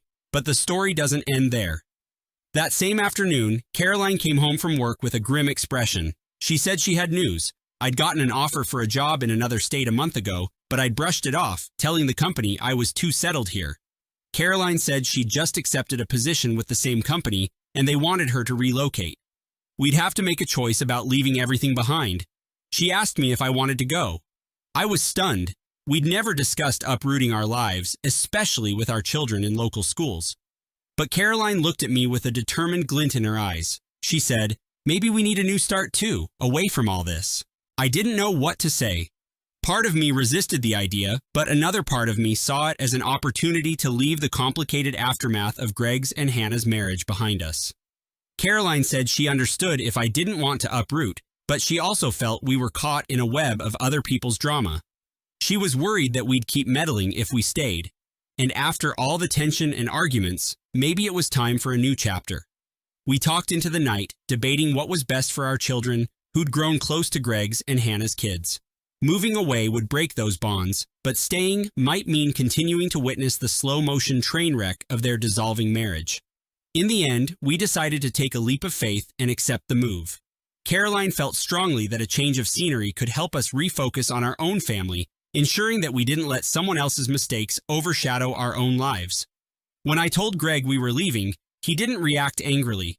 He just nodded, looking resigned. Then he surprised me by saying, "Maybe it's for the best. This way, I won't be leaning on you so much. I need to stand on my own 2 feet." The day before we moved, Hannah came by unexpectedly. She gave me a letter, asked me not to open it until we'd arrived in our new place. I promised I wouldn't. We moved 3 states away, settling into a modest suburban neighborhood. My kids started at new schools, Caroline began her new job, and I began my search for fresh opportunities. We got busy with packing, unpacking, and adjusting to a different rhythm of life. A week after our arrival, I finally remembered Hannah's letter. Late at night, I opened it. Her message was heartfelt and bittersweet. She thanked me for always caring about the children, for urging Greg to face his responsibilities. She said that while she appreciated my concern, she realized she had to make choices for herself and her kids based on her own heart, not just fear of breaking up a family. She had no regrets about trying to forgive, but ultimately she realized forgiveness wasn't enough if trust couldn't be rebuilt. She wanted me to know she wasn't angry anymore. She simply needed to break free from a cycle of suspicion. She ended by wishing our family happiness. As I set the letter down, I felt a swirl of conflicting emotions. Perhaps I'd erred by meddling so deeply. Perhaps I'd done the best I could as a friend. Or maybe it was both. I told Caroline about the letter, and she asked if I felt we did the right thing by moving. I said I wasn't sure. Then, as we sat there in our new living room, surrounded by unopened boxes, I noticed something. For the first time in months, my shoulders didn't feel tense. I realized we had a chance to focus on our own marriage, to ensure we never faced the same heartbreak Greg and Hannah did. Eventually, life took on its routines. I found a decent job, Caroline excelled in her new role, and the kids made friends in the neighborhood. Every once in a while, I'd get a text from Greg telling me he and Hannah were finalizing their separation, but aiming for amicable co-parenting. Each message left me with a pang of sadness and relief. I'd recall the early days of our friendship, the double dates, the family barbecues, and wonder how it all went so wrong so fast. But I'd also remember the feeling of being caught in a moral bind, uncertain if speaking up was truly helpful or if I'd only complicated matters. Then, nearly 2 years after our move, I heard from Hannah. She mentioned she and Greg were on better terms, co-parenting effectively, and the children seemed more stable, even though it hadn't been an easy road. She wanted me to know she held no grudge. She even hinted that maybe one day we'd all see each other again. After I read her message, I walked into our bedroom where Caroline was reading. I told her about Hannah's update. She smiled softly and said she was glad they'd found a workable piece. I nodded, thinking about how life keeps moving and changing, no matter how devastating our mistakes might seem. Sometimes, in order for everyone to heal, the pieces have to fall apart first. In that moment, I recalled that day in our old living room when Greg confessed his affair to me, voice trembling. I'd felt so sure I had to intervene, convinced that I could guide him and Hannah towards saving their marriage. I'd never expected my words to become the turning point for Hannah or the source of friction with Caroline. But everything we do echoes in someone else's life. Maybe it's impossible to speak our truth without influencing another person's choice. And maybe sometimes the biggest lessons we learn come not from the outcome we intended, but from accepting that we don't control how others choose to live. I closed my laptop, set aside the phone, and took Caroline's hand. The sounds of our children laughing in the other room floated through the hallway, a gentle reminder of what truly mattered. Caroline looked at me, seeming to read my thoughts, and said softly, "We're okay." I nodded, relief washing over me. In that subtle exchange, we affirmed that we'd emerged from this tangled mess with our bond intact. It might have cost us an old life, an old neighborhood, and some old friendships, but in the end, perhaps the price was worth it. Maybe Greg and Hannah would find their own peace in time. Maybe they'd even forgive themselves. And that, in itself, felt like the only ending this story could ever really have. I was always the kind of guy who believed trust was earned gradually, then secured with loyalty. My name is Marcus, and for years I devoted myself to building a small but promising marketing agency alongside my best friend, Greg. We'd met in college, sparked by a shared fascination with entrepreneurial ventures, and vowed to create something meaningful together. Our firm, once nothing but a dream, grew into a modest success story we were both proud of. Meanwhile, I married Laura, my high school sweetheart, believing our bond was untouchable. She stood by me through the roller coaster ride of launching a startup, offering emotional support whenever self-doubt took hold. I thought we were rock solid. I suppose that's how every tragedy begins, with a belief that your foundations are too firm to break. I want to share my story here, to document how betrayal can creep in quietly, masquerading as normal life, until suddenly you're standing in the rubble of everything you valued. If you're reading this, maybe you've gone through something similar, or maybe you just want to peek into someone else's chaos. Either way, here is my account of how I lost nearly everything and found my path to revenge. I can pinpoint the exact moment when alarm bells first went off in my head. Laura canceled our usual Friday night dinner, claiming a friend needed her help with a personal crisis. She'd never done that before. In retrospect, it was easily dismissible, yet it nagged at me. Over the following weeks, she grew more distant. She started working out at odd hours, wearing perfume more frequently, and smiling at texts she wouldn't share with me. Meanwhile, Greg seemed stressed, but I assumed it was related to a demanding new client. I tried to focus on the agency, ignoring the tension building in my marriage. Late-night phone calls, secretive behavior, and passing mentions of needing space from Laura all converged into a messy ball of anxiety in my mind. I told myself she was just grappling with our hectic schedule. After all, we'd both sacrificed a lot. Something was off. I debated confronting her, but fear of the truth held me back. It's a twist how loyalty can keep you silent when you should speak up. If I had acted sooner, maybe things would have ended differently, but I was blind, trusting the wrong people with both my heart and my livelihood. I remember the day I found proof of Laura's affair with Greg. It was late evening, and I was going through documents on Greg's desk, looking for an invoice.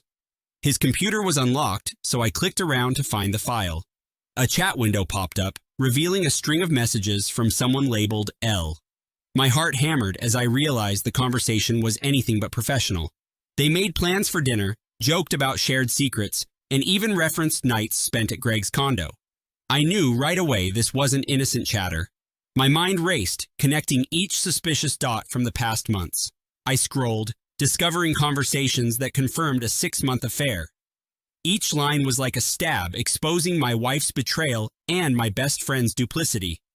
I sat in that office, reading until my eyes burned. Rage and humiliation pooled in my chest, fueling an urge to confront them immediately, but I stayed there, numb, paralyzed by the enormity of their deception. It was strange how fast my world unraveled, as if the life I knew was just a lie. In that moment, I decided I wouldn't forgive. There would be consequences, and I would ensure they were severe. The next morning, Greg walked in, casual as ever, unaware I'd uncovered his secret. I confronted him, demanded an explanation. He barely tried to deny it. He just shrugged, muttered that these things happen, as though betraying a friend was no big deal. His arrogance lit a fire in me that I'd never felt before. I lunged, and we ended up in a brief, ugly scuffle. By the time I stormed out, I was more determined than ever to sever ties. That night, I showed Laura the chat logs. She collapsed in tears, tried blaming loneliness and my busy schedule, but her excuses meant nothing. I asked why she hadn't just told me she was unhappy. She said she didn't want to hurt me. I nearly laughed at that twisted logic. Within days, she moved out to be with Greg, claiming she couldn't see a future with me. It was the kind of brutal honesty that crushes you, yet I refused to buckle. I felt raw pain, but also a burning resolve to come out on top. I knew I had to protect my interests, both financial and emotional. If they wanted a new life together, they'd have to do it without my complacency. During the first few weeks of separation, I was a mess, but I channeled my anguish into research. I combed through our business records, hunting for any discrepancies in Greg's financial dealings. We'd always split responsibilities. I nurtured client relationships, and he pursued new leads. Yet, the more I dug, the more I realized he'd been funneling funds into personal accounts. Maybe he thought I'd never notice, or he believed my trust in him was unshakable. Either way, he'd gotten sloppy. Every suspicious transaction I uncovered stoked my anger. I didn't just want a clean break from Greg, I wanted to dismantle his entire safety net. I started quietly meeting with a lawyer, evaluating how to dissolve our partnership while preserving as many assets as possible. My lawyer suggested a measured approach. Gather enough evidence, then propose a settlement that would leave Greg cornered. Since Laura had already left me, I was free to focus on what mattered, ensuring neither of them would profit from my hard work. I stayed up nights drafting strategies, calculating which clients would follow me if I broke off under a new company name. The foundation of my revenge was taking shape, slow but steady. My lawyer was meticulous, advising me on how to proceed without tipping Greg off. I learned about new legal structures, ways to shift valuable contracts to a fresh LLC, and how to protect intellectual property. My next move was to quietly meet with key clients. These weren't just numbers in a ledger, they were relationships I'd cultivated over years of personal effort. I explained I was planning a rebranding for my side of the agency, offering improved packages and dedicated attention. Most were happy to stay loyal to me, the person who had handled their campaigns day to day. Greg's talent lay in smooth talking, but he'd always fallen short on long-term client care. Meanwhile, Laura and Greg paraded around as if nothing was wrong, posting photos online of weekend getaways and fancy dinners. Word traveled among our mutual acquaintances that they were living it up, spending money as if the business would fund their every whim. It hurt on a personal level, but I forced myself to see it as motivation. Their careless spending would only make my plan more effective. My calm, methodical approach would ensure they never saw the storm coming until it was far too late. When I was confident I had enough client commitments, I made my move. One by one, I drafted new contracts under the fresh LLC, transferring each account discreetly. Contracts were rewritten, digitally signed, and archived. Every step I took was legal, shielded by the guidance of my lawyer. I took care not to violate any non-compete clauses. Instead, I leveraged relationships that were tied to me personally, not the old agency brand. Greg was too busy indulging in his new lifestyle to notice what I was doing behind the scenes. Laura seemed to be reveling in the excitement of being with him, perhaps blinded by fantasies of an effortless future. Neither suspected that I was orchestrating a quiet exodus. My staff, those who remained loyal, knew to keep our activities confidential. We communicated through private channels, preparing for the day we'd officially cut loose. Each time I signed a client over, I felt a small surge of triumphant energy. Yes, part of me still reeled from betrayal, but my desire for justice kept me focused. I wanted them both to understand that actions have consequences, and I was determined to be the one delivering the lesson. Eventually, the time came to notify Greg. I drafted a formal resignation letter stating I intended to depart from the original agency and relinquish my stake in the name, provided he assumed all debts and liabilities. My lawyer sent him a separate notice outlining my claims of financial misconduct, complete with evidence of his unauthorized transactions. The message was clear: sign the settlement or face a lawsuit that would destroy whatever remained of his reputation. Initially, he blustered, threatening to countersue. His arrogance remained intact, but now he had more to lose, especially with Laura expecting a lavish lifestyle. He was stuck between a rock and a hard place, forced to realize how precarious his financial situation had become. I watched from a distance, anticipating his next move. Deep down, I suspected he'd cave sooner or later. Without the clients I'd taken, the agency was a hollow shell. Rumors began circulating in our professional circle, hinting that something major was happening behind the scenes. I kept my distance, letting Greg squirm as the walls closed in. If he thought I'd let his betrayal slide, he was dead wrong. My methodical vengeance had only just begun. In the meantime, Laura and Greg's relationship started losing its sheen. Friends whispered that they'd been fighting about money. Their vacations ceased, replaced by mounting tension as Greg struggled to patch the holes in our old agency. Laura, who'd once found thrill in his supposed success, was now confronted with a grim reality.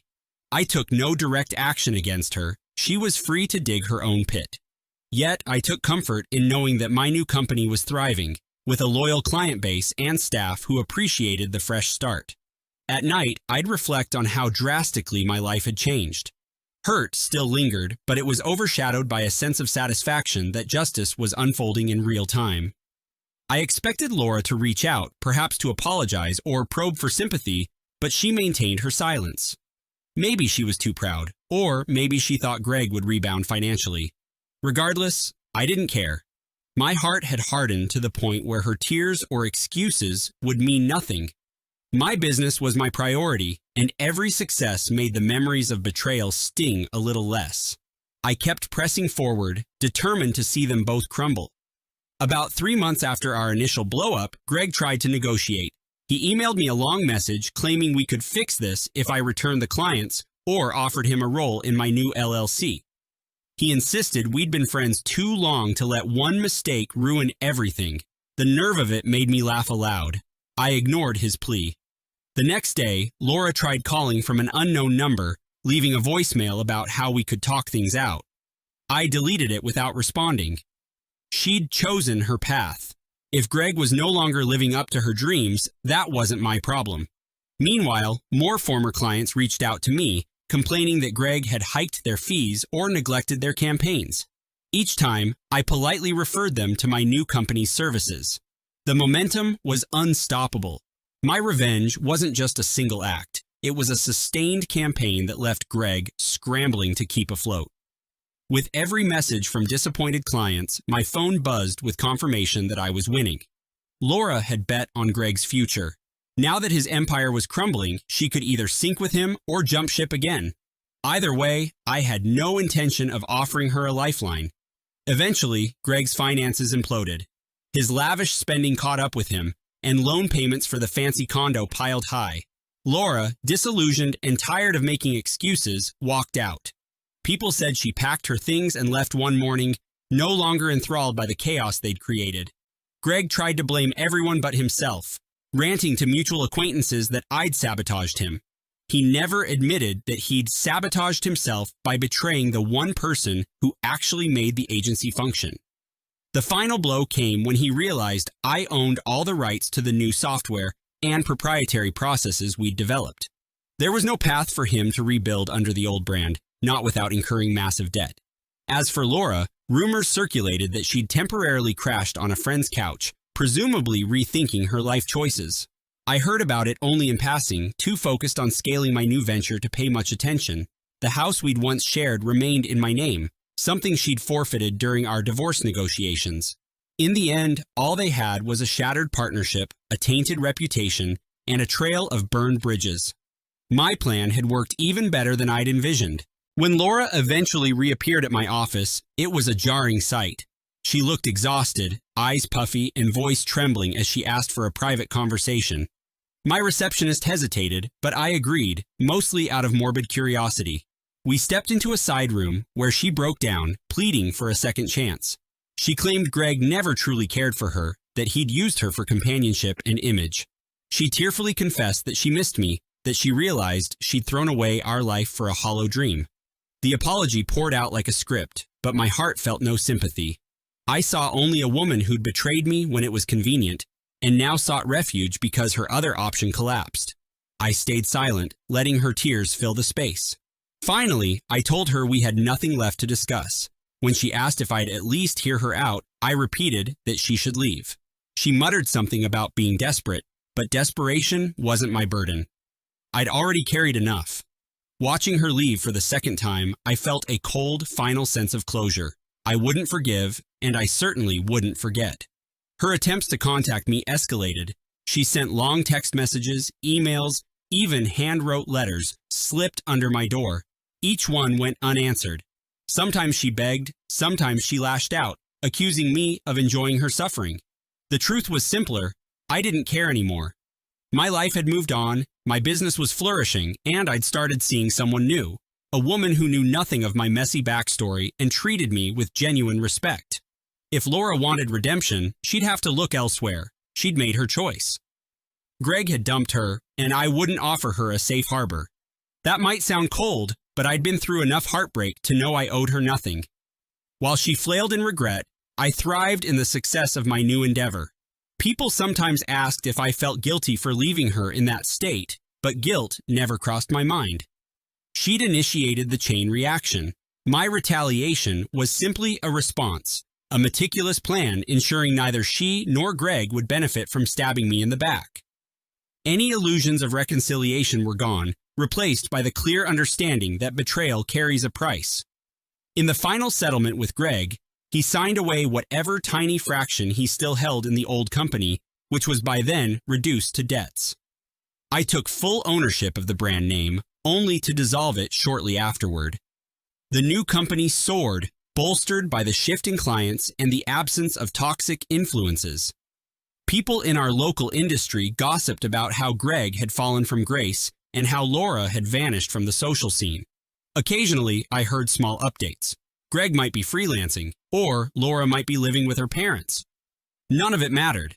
I felt no urge to gloat publicly. My revenge was complete, and dwelling on their downfall didn't appeal to me anymore. The greatest satisfaction came from knowing that they'd orchestrated their own ruin by underestimating me.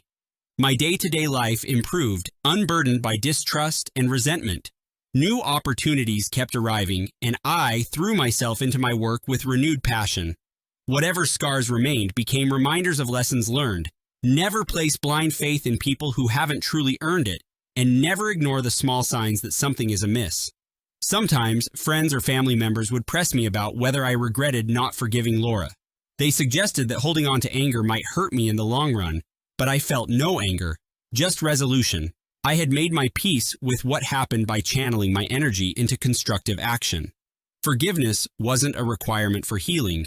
It was merely an option, one I chose not to exercise. I'd seen her true colors and Greg's as well. Even if they both prostrated themselves in apology, I had no room in my life for people capable of such deceit. My revenge didn't define me, but it did protect me. It helped me reclaim my narrative rather than wallow in self-pity. Every victory my new company scored, every time I saw a new client thrive, I remembered how close I came to losing it all. That gratitude fueled my determination to stay vigilant, to never let complacency give betrayal a foothold. Laura's tears didn't erase what she did, and Greg's downfall didn't erase the damage he tried to inflict. Closure, for me, was watching them fail on their own terms. A year later, I was in a much better place. My company boasted a growing staff, expanded services, and an impressive list of satisfied clients. The pain of Laura's betrayal felt distant, though not forgotten. I'd set clear boundaries in future relationships, refusing to be blinded by ideals of eternal loyalty. Some might call that cynical, but I called it realistic. My personal life flourished too. I formed a relationship built on mutual respect, honesty, and transparent communication. The woman I dated understood that trust was a precious commodity. We moved slowly, learning each other's rhythms without rushing into illusions. I realized that what I'd lost in Laura, I gained back in wisdom and in someone who deserved my trust. Occasionally, I'd see someone in public who reminded me of Laura, and my chest would tighten before logic pulled me back to the present. That was the lingering trauma, the echo of heartbreak. But it never lasted long, and I never wavered in my resolve. My life now belonged to me alone. The ghosts of betrayal couldn't overshadow the promise of a brighter, more authentic future. Rumors reached me that Laura tried contacting mutual friends, fishing for updates on my life. She'd apparently expressed deep remorse, telling people she'd do anything to make amends. I doubted that sincerity. It seemed more like desperation. My friends, protective and loyal, didn't indulge her. They respected that I'd chosen to cut ties. Greg, on the other hand, was a ghost. None of us heard from him. Last I knew, he'd sold his condo at a loss to cover some debts. His departure from our community was silent, a whimper instead of a bang. People asked if I wanted to see him brought even lower, but I didn't. I'd gotten what I needed, a life free from his treachery and the knowledge that he'd face the fallout of his own hubris. Perhaps he'd rebuild elsewhere, but he'd do it alone, without the network he once relied upon. I'd seen some poetic justice in that. When I allowed myself a moment's reflection, I concluded that no matter how cunning my revenge had been, what truly wrecked Greg and Laura was their own lack of character. The seeds of their downfall had always been buried in their decisions. Not long after, I finalized the sale of the house Laura and I once shared. I didn't want it anymore. Too many memories lingered in those walls. The profit helped fund an expansion for my company, paying for new offices and cutting-edge equipment. My staff celebrated, and I felt a quiet satisfaction that every milestone was one more nail in the coffin of that painful past. I still remembered Laura's trembling voice and Greg's smug grin, but those images carried less weight as time passed. My identity wasn't tied to them. I'd found strength in forging my own path and proving to myself that love and business could survive betrayal, if handled with caution. I never talked publicly about the details, but close friends saw the transformation. They told me I looked lighter, as if a shadow had been lifted. In many ways, they were right. I took the darkest chapter of my life and rewrote it into a success story. Yes, I'd inflicted damage on those who wronged me, but it was no more than they deserved. I had no moral qualms about it because sometimes the only real justice is the one you create yourself. I share this story for anyone who's felt trapped in betrayal. You don't have to forgive people who tear you apart. You can move forward, rebuild, and thrive without offering them a comforting absolution. I won't sugarcoat it. Revenge requires discipline and a willingness to harness pain as fuel. You have to be patient, to prioritize strategy over immediate confrontation. But in the end, the results can be extraordinarily cathartic. Watching those who wronged you face the consequences of their own choices is its own reward, especially when you've ensured they can't drag you down anymore. My life stands as proof that you can craft a better reality after betrayal. You can walk away stronger, wiser, and free from toxic ties. I'm not advocating endless bitterness. I'm saying that sometimes forgiveness is an unnecessary burden, a gift unearned by those who caused you harm. My path wasn't easy, but it was worth every ounce of effort. Standing on the other side of the wreckage, I feel something I never expected: genuine peace. They tried to break me, and all they did was hand me the tools to carve out a better life. To those who wonder how I sleep at night after orchestrating such a downfall, my answer is simple: I sleep just fine. I'm not haunted by guilt because I didn't destroy innocent people. Greg and Laura orchestrated their own collapse by violating the trust that bound us. All I did was ensure their deceit wouldn't profit them. In the quiet moments before I drift off, I sometimes reflect on how easily love and friendship can mask a person's true nature. Maybe that's the only lingering sadness, realizing how naive I was. But even that regret is outweighed by pride. I took control of my narrative, refusing to let them cast me as a helpless victim. My story, in the end, is one of resilience, self-respect, and unwavering resolve in the face of heartbreak. If anyone reading this feels torn about giving cheaters a second chance, let my experience stand as a testament that you can say no.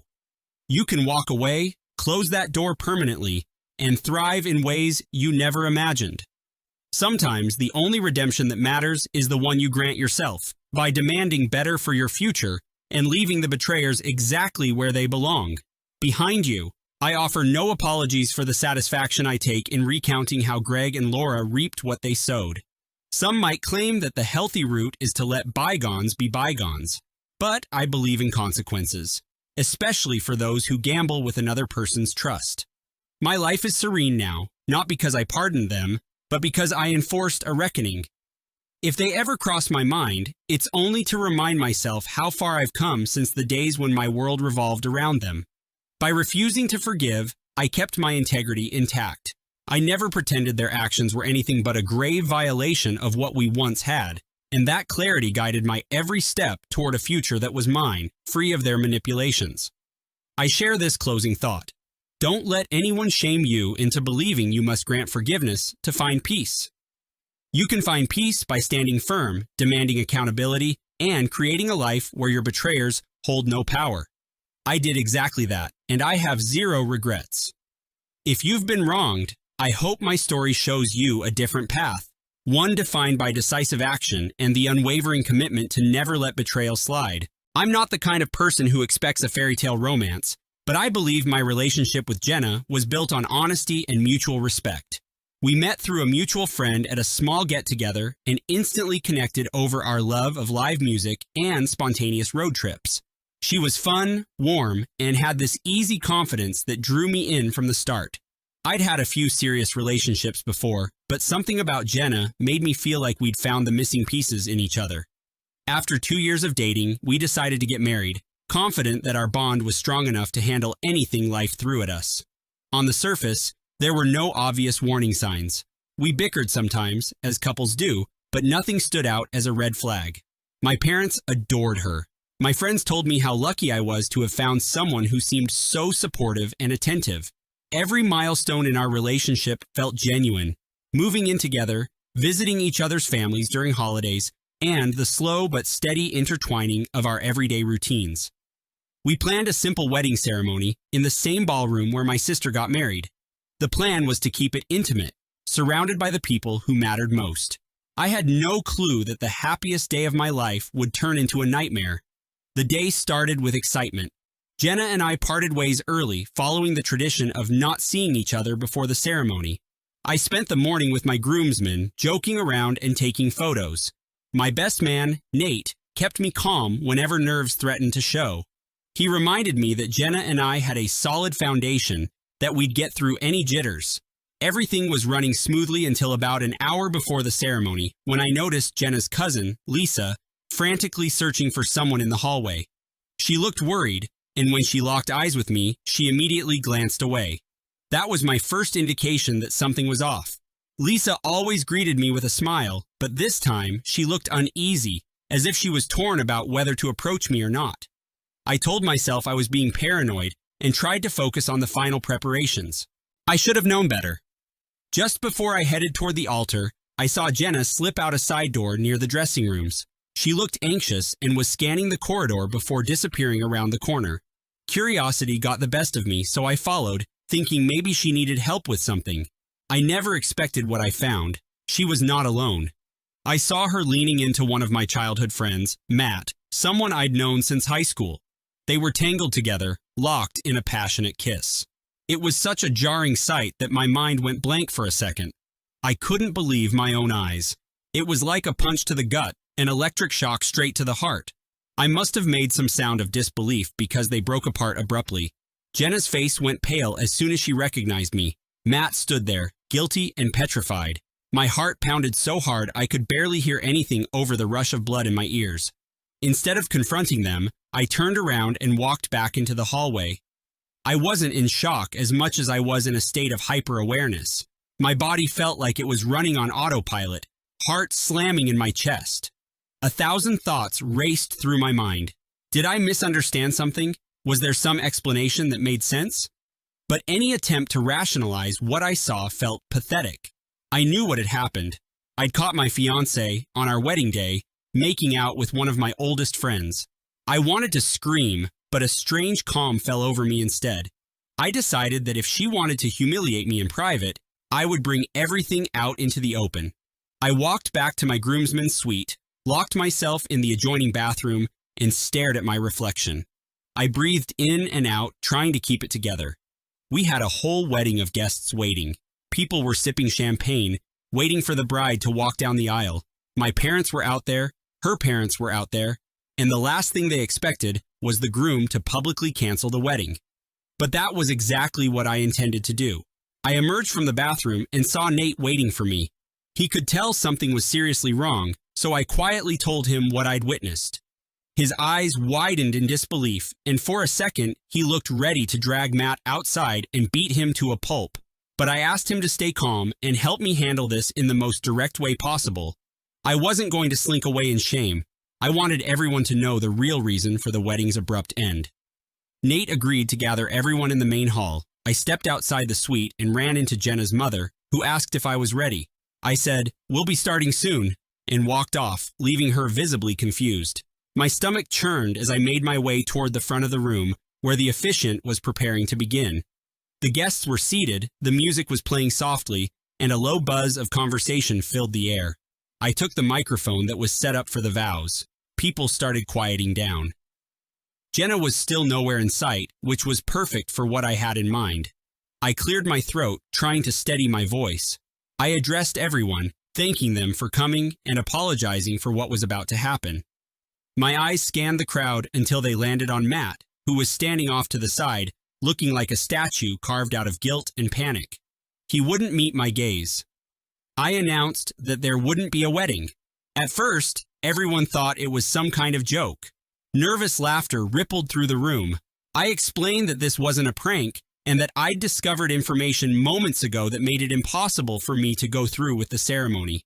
I said I valued honesty above all and that I refused to start a marriage based on betrayal. The crowd grew more restless, with people shifting in their seats, whispering, and looking around for Jenna. I saw my parents stand up in confusion, and I could practically feel the tension slicing through the air. I told everyone that if they wanted specifics, they'd have to wait for Jenna to show up. I wanted her to face the consequences of her actions publicly, the same way she had publicly humiliated me. By then, Nate was standing beside me, ready to intervene if needed. I was grateful for his support. Finally, Jenna appeared at the back of the hall, looking flustered and frightened. Her gaze darted around, and the hush that fell over the crowd was deafening. She started walking down the aisle, clutching her bouquet as though it could protect her. I asked her to join me up front. She looked at me pleadingly, like she wanted me to keep quiet or handle this in private. But I held my ground, letting her know this was a conversation for everyone to hear. I refused to publicly hide her betrayal any longer. She reached the front, tears already welling in her eyes. I handed the microphone to her, but she only shook her head, refusing to speak. The silence was unbearable, so I took the mic back and told everyone what I had seen. I described how I followed her into the corridor and found her in Matt's arms. A collective gasp spread through the room, and I saw her father's face contort in shock and anger. My own parents looked devastated. Jenna tried to grab my hand, sputtering out an apology, but I pulled away. I asked her, in front of everyone, if she loved Matt or if it was a last-minute fling. She couldn't answer coherently. Her words stumbled out, something about stress and confusion, but it all sounded like excuses to me. I couldn't believe that she would stoop to this level, especially on the day of our wedding. I heard murmurs of disbelief among our friends. Some of Jenna's relatives looked at her in disgust, while others glared at Matt. I felt a mix of fury and heartbreak, but I clung to my resolve not to let this betrayal slide. I made it clear that there would be no forgiveness, no chance to mend what she'd torn apart. I might have once believed in working through problems, but not this. You don't cheat on someone hours before you say, "I do." I handed the microphone to Nate, who announced that the wedding was canceled. Everyone was in shock. The aftermath in the hall was chaotic. People didn't know whether to leave immediately or stay to see if some reconciliation was possible. Jenna's mother was in tears, her father looked like he wanted to slug Matt, and my own father was on the verge of confronting someone, though I wasn't sure who. My mother just came up to me with tears in her eyes saying, "I'm so sorry, son," before she led some relatives out of the room. I caught a glimpse of Matt trying to inch toward the exit, but Nate blocked him, telling him he owed me an explanation. I had no desire to hear it at that moment. All I felt was anger and disgust. Jenna stood off to the side, trembling, mascara running down her cheeks. She looked like she wanted to talk to me, but I avoided meeting her eyes. I couldn't stomach another word from her. One by one, people started to leave. Some gave me sympathetic looks or patted me on the shoulder. Others stared at Jenna and Matt like they were the scum of the earth. The venue staff hovered awkwardly, uncertain whether they should start cleaning up or wait for an official announcement. Finally, the wedding planner took the initiative to tell the staff to pack up, and the leftover food and cake were left untouched. I stepped outside for a moment, needing fresh air and space to think. What should have been the happiest day was now irreparably ruined. Back in the parking lot, I watched some guests head out, shaking their heads in disbelief. A few came up to me, offering condolences and telling me I was better off discovering the truth now. Part of me appreciated their kindness, but another part just wanted to be left alone. I felt like a spectacle, the protagonist of a scandal that would become family legend. When I finally returned inside, Jenna was waiting for me near the entrance. She looked desperate, like she wanted a chance to explain. I let her speak, though I suspected it would be more excuses. She begged me to listen, insisting that she'd been overwhelmed by wedding stress and had turned to Matt for comfort. She claimed they never intended for it to go that far, that it was a one-time mistake. I stared at her, absorbing her words, but her pleas only made me angrier. I told her she'd made her choice in the most humiliating way possible. If she had second thoughts about the marriage, she could have called it off before we both got dressed, before she walked down that aisle. But she didn't. Instead, she betrayed me with a friend I'd known since high school. That wasn't a small lapse in judgment. It was a conscious decision to violate my trust. She sobbed, reaching for my hand again, but I pulled away, reminding her that there would be no forgiveness. I had too much self-respect for that. She had destroyed everything. Matt tried to approach me next. He claimed he didn't know how it all happened, that it was a lapse in judgment. The irony was I hadn't seen a drop of alcohol pass his lips before the ceremony. I told him to spare me the lies. We'd been friends for years, but that friendship ended the second I caught him wrapped around my fiancée. He tried to say he loved me like a brother, which only fueled my anger. You don't betray someone you love in such an underhanded manner. I demanded that he leave immediately. There was no scenario where I'd tolerate him sticking around to add to the drama. Nate stepped in to ensure Matt left without causing more trouble. Before he walked out, Matt tried to apologize one more time, but I turned my back on him. I had nothing left to say. Inside, I found Jenna talking to her parents. Her mother was weeping openly, while her father looked ready to explode. They both glanced at me with apology in their eyes, but I didn't stop. I grabbed my jacket and told Jenna, "We're done," as I walked past her. She let out a choked sob, but I refused to look back. I headed toward my car, my mind racing with what I needed to do next. I no longer had a wedding reception to attend or a marriage to begin. Instead, I had a lifetime of regret to sort through and a vow to never forgive. I went back to our apartment, a place we'd moved into together and decorated with so much excitement. The sight of her shoes by the door and the remnants of our life scattered around felt suffocating. I grabbed a duffel bag and started throwing my essentials in. I had no intention of sleeping under the same roof with someone who'd stabbed me in the back. After packing, I sat on the couch for a moment, staring at the ring that was supposed to symbolize our forever. Memories flooded in, our first date, our inside jokes, our late-night conversations about the future. I wondered how long she'd been capable of lying to me. Was this the first time, or just the first time I caught her? My chest tightened with rage and hurt. Rather than sink into despair, I reminded myself that I deserved better. If she couldn't remain loyal on our wedding day, there was no foundation to salvage. I placed the ring on the coffee table and scribbled a note. "I'll send someone for the rest of my belongings." I walked out, letting the door slam behind me. Despite the swirling chaos in my head, I felt oddly liberated. I was free from the illusion that she was the one for me. Betrayal has a way of clarifying priorities. I booked a hotel room that night. Alone in that unfamiliar space, I finally let the tears flow, but they felt more like release than defeat. I welcomed that cleansing pain. In the following days, the gossip spread like wildfire. Relatives kept calling, offering sympathy or demanding explanations. I stuck to my story. Jenna cheated, and the wedding was off. Some tried to argue that I should hear her out, but I refused. I wasn't interested in her excuses or the possibility of reconciliation. There's a point where your pride and self-worth won't let you go back to someone who disrespected you that profoundly. Jenna texted me repeatedly, begging me to talk. She claimed that she ended all contact with Matt, that she realized her mistake. I didn't care. The moment she crossed that line, she forfeited any right to be my wife. My parents supported me unconditionally, though my mother was heartbroken. She had really grown to love Jenna as a daughter. Even so, she admitted she couldn't overlook what Jenna had done. I started divorce proceedings even before we'd legally filed our wedding license. It was a bizarre process, but I wanted to ensure I had no legal ties to her. I also made it clear to our mutual friends that I wanted nothing to do with Matt. A few tried to play peacemaker, but I shut them down. My boundary was firm. They could remain friends with him if they wanted, but I would not. Despite the emotional wreckage, I felt a sense of righteous anger that propelled me forward. I was determined to rebuild without either of them in my life. I refused to compromise ever again. I expected more drama, but Jenna's parents surprised me by taking my side. They insisted she pay them back for the wedding expenses, and they even apologized to my parents for their daughter's actions.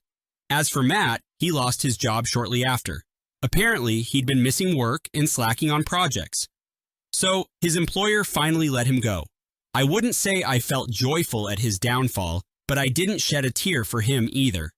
One evening, about a month later, I got a message from Jenna. She said she was struggling, that she couldn't eat or sleep, and wanted a final talk to gain closure. Against my better judgment, I agreed to meet in a public cafe. She looked hollowed out, eyes sunken with regret. I listened to her apology, how she wished she could take it all back. Then she asked if we could try again someday. I said no. For me, there was no going back. I told her I wasn't interested in her reasons anymore. Cheating on your wedding day wasn't just a mistake. It was a deliberate betrayal. She cried, but I felt nothing but relief. I got up and left. Today, I'm moving forward, focusing on my career and mental health. The pain lingers, but it's a wound that reminds me of what I won't tolerate.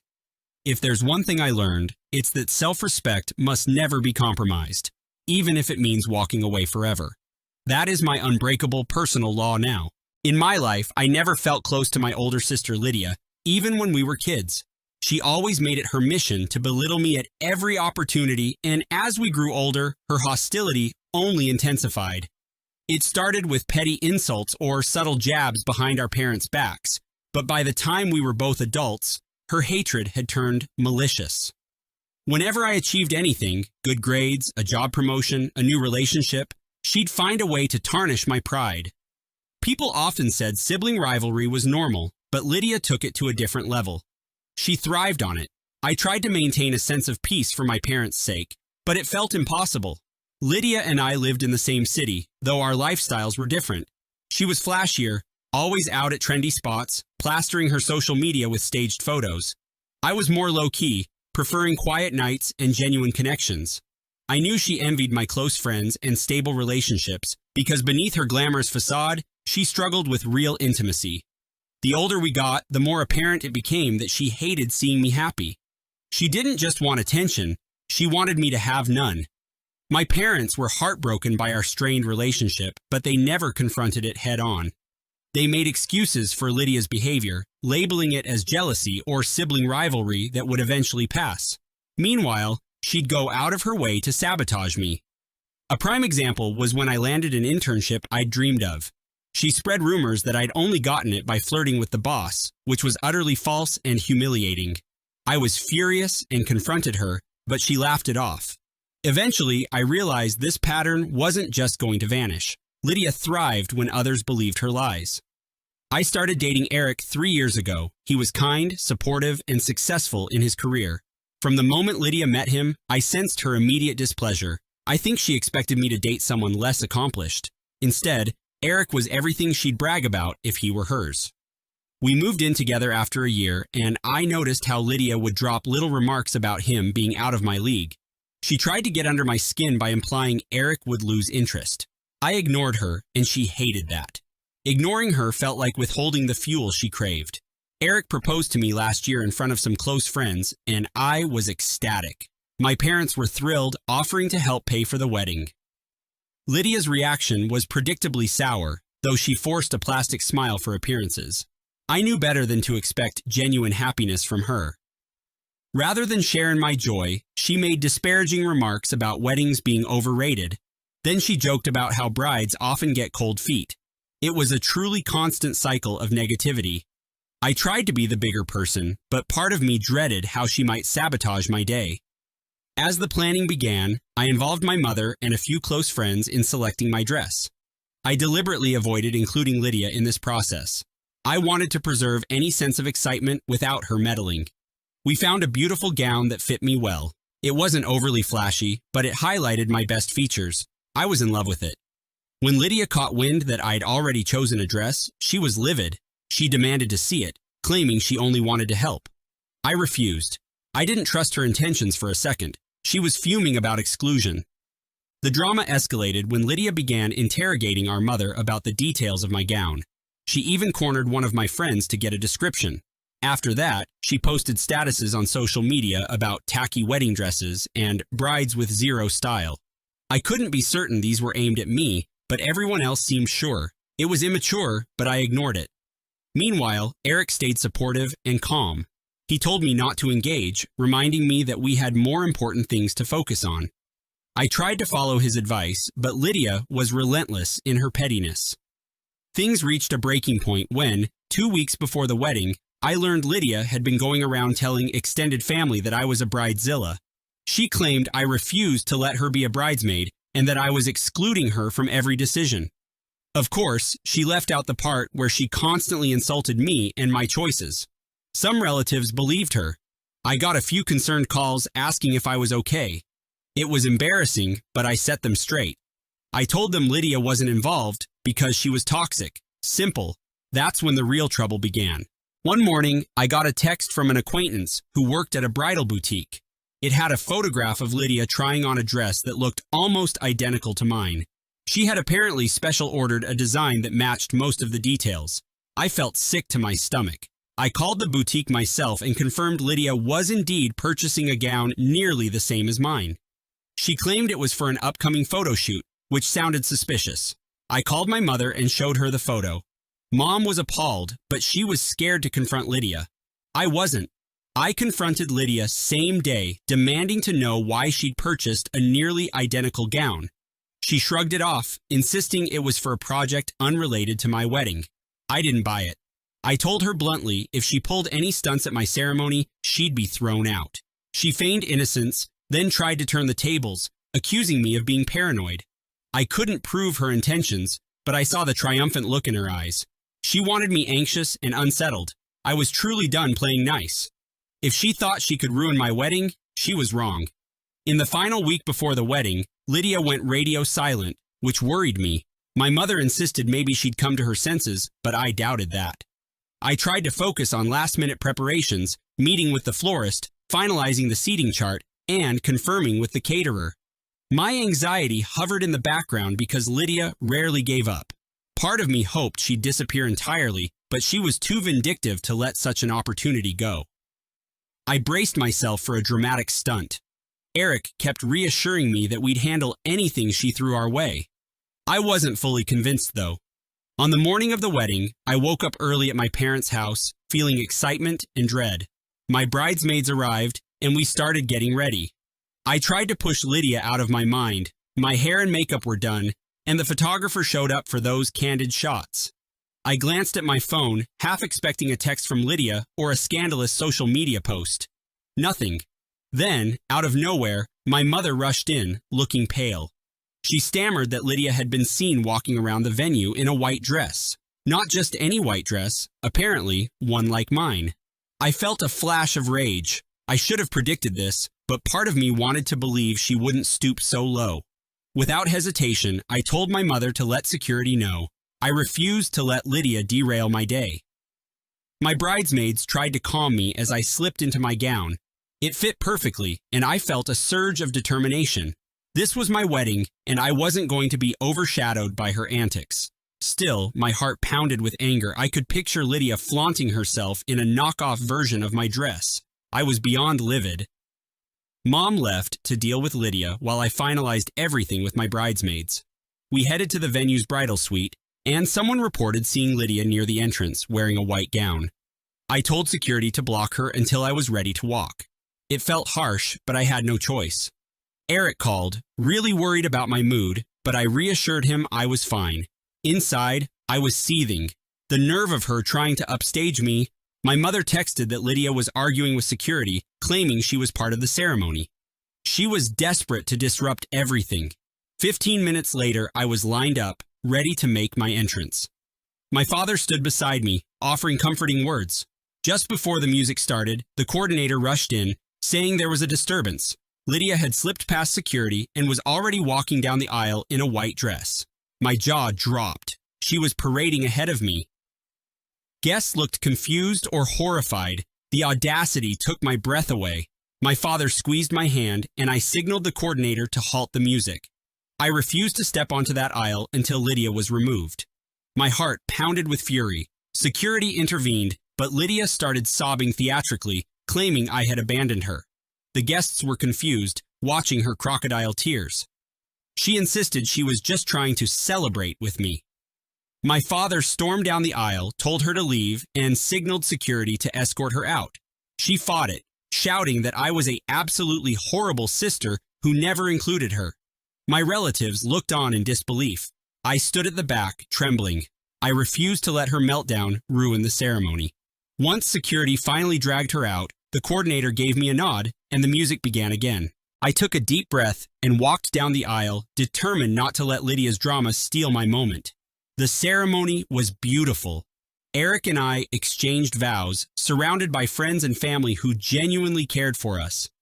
Despite the initial shock, the guests seemed relieved once Lydia was gone. For a while, I forgot about her antics and focused on the love Eric and I shared. As the officiant pronounced us husband and wife, I felt an overwhelming sense of joy. We kissed, and everyone cheered. My sister's attempt to overshadow me had failed, at least for the moment.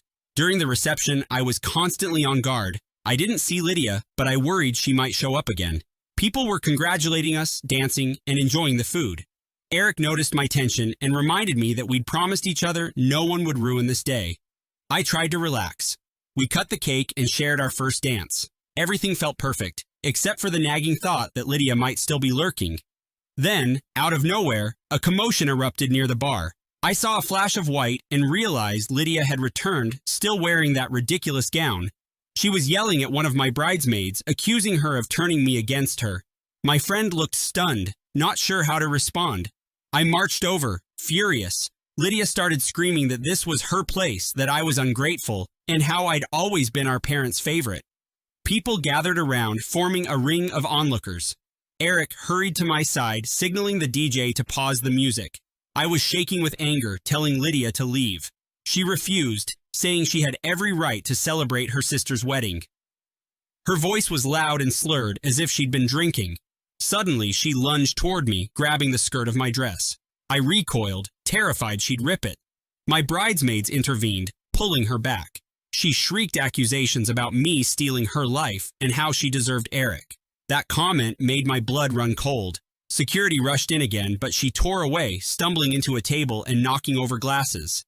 Guests gasped. I could feel my rage rising. This was supposed to be the happiest day of my life, and she was turning it into a circus. I nodded to the head of security, silently pleading for them to end this. 2 guards wrestled her toward an exit. She screamed that I was ruining her future, that she loved Eric and he should have been with her. The entire reception watched in shock.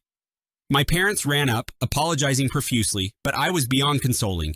Lydia had crossed every line. I locked eyes with Eric, and he just shook his head, disbelief etched on his face. Once they dragged her out, I overheard rumors she was being detained.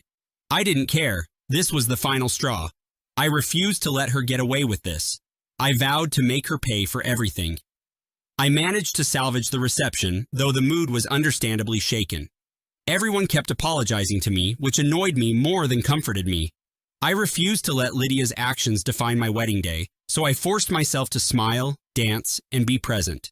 Eric stayed close, holding my hand, reassuring me that none of this was my fault. Eventually, we took photos, greeted guests, and tried to proceed with the celebration. But a bitterness took root inside me. I couldn't just brush off what Lydia had done. She'd humiliated me in front of everyone. I wanted her to suffer.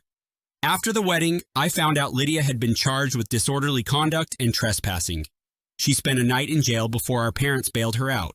Initially, I felt some satisfaction, but it wasn't enough. My mother begged me to let it go for the family's sake, but I refused. Lydia had orchestrated the biggest humiliation of my life. There was no chance I'd ever forgive her. I began looking into civil suits or restraining orders. However, my ultimate revenge was more personal. I knew exactly how to hit her where it hurt, her social reputation and fragile pride. I gathered every piece of evidence I had, screenshots of her malicious posts, witnesses who saw her wearing a dress identical to mine, and video footage from the venue's security cameras. A friend who worked in PR advised me on how to shape a compelling narrative. Then, I leaked everything to a local gossip page anonymously. I provided context on how she tried to ruin my wedding, complete with images. I knew her social circle followed that page religiously. Lydia always cared about her image, bragging about her lavish life. Now, everyone would see the truth behind her fake persona. Within days, the story blew up. People shared it on social media, condemning Lydia's behavior.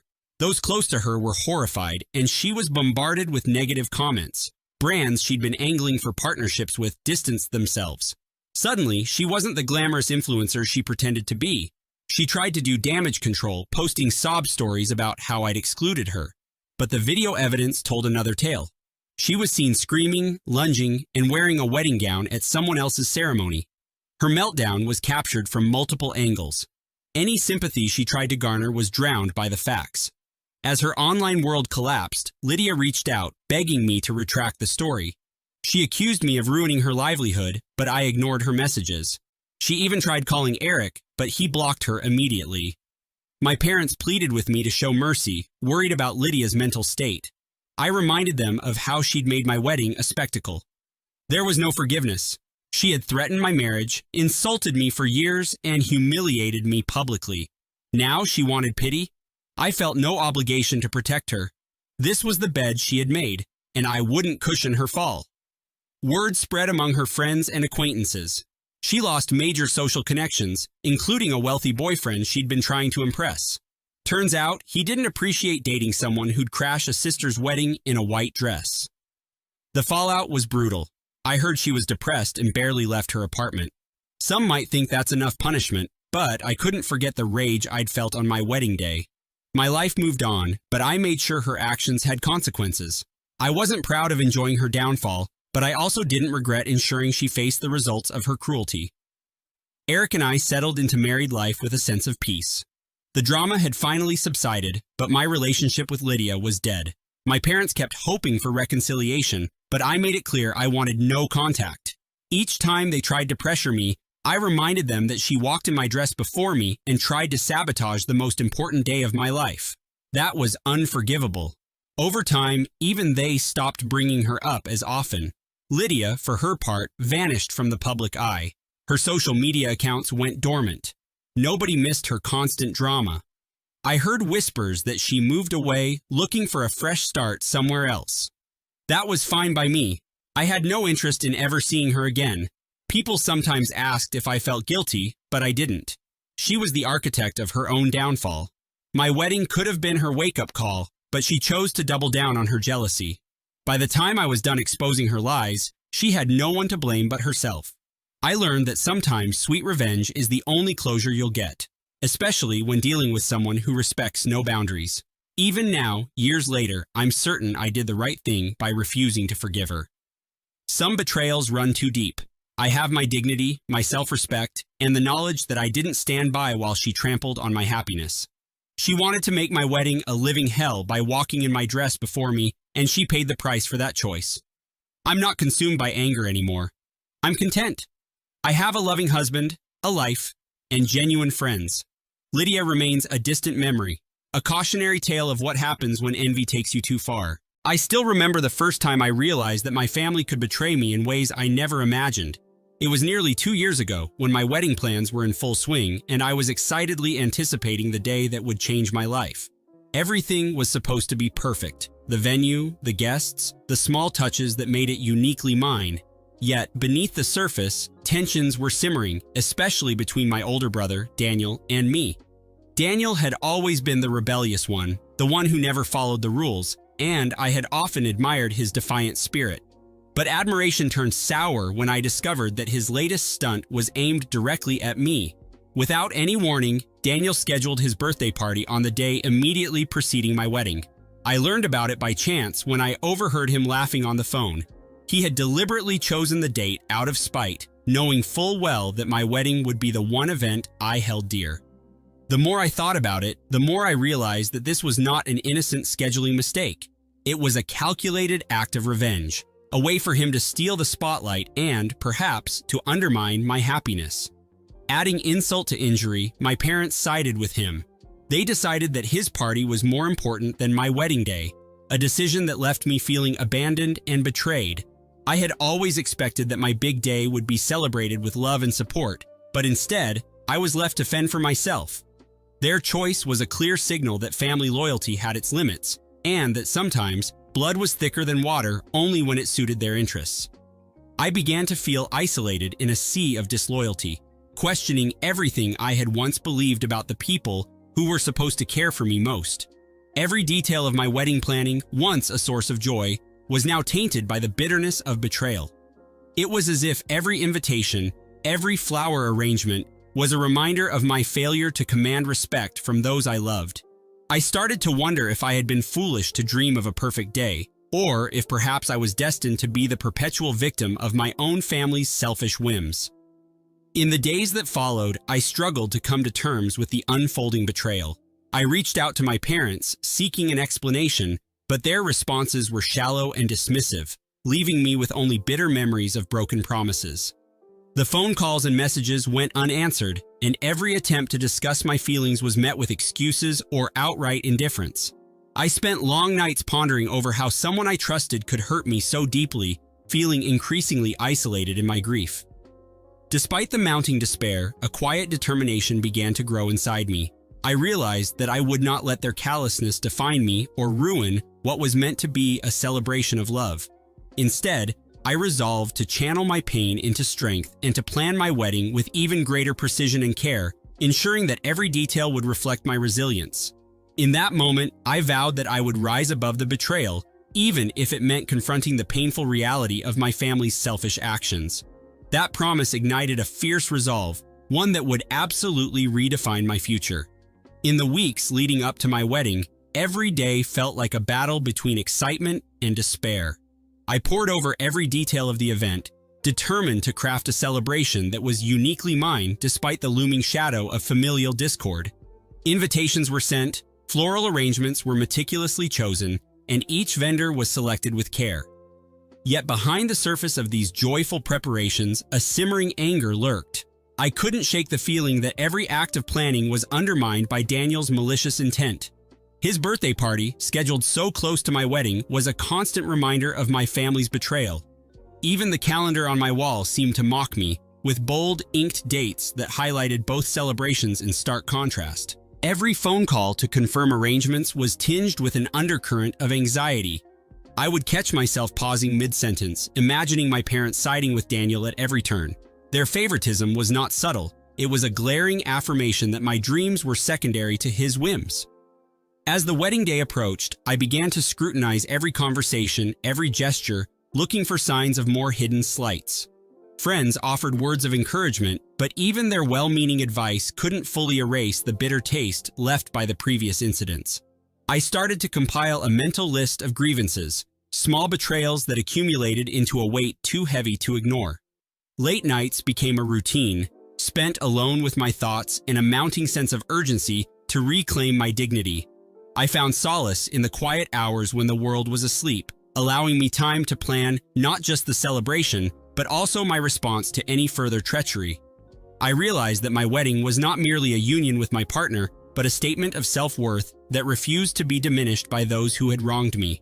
I spent hours writing down every hurtful comment, every dismissive act, each word fueling a fire that grew steadily within me.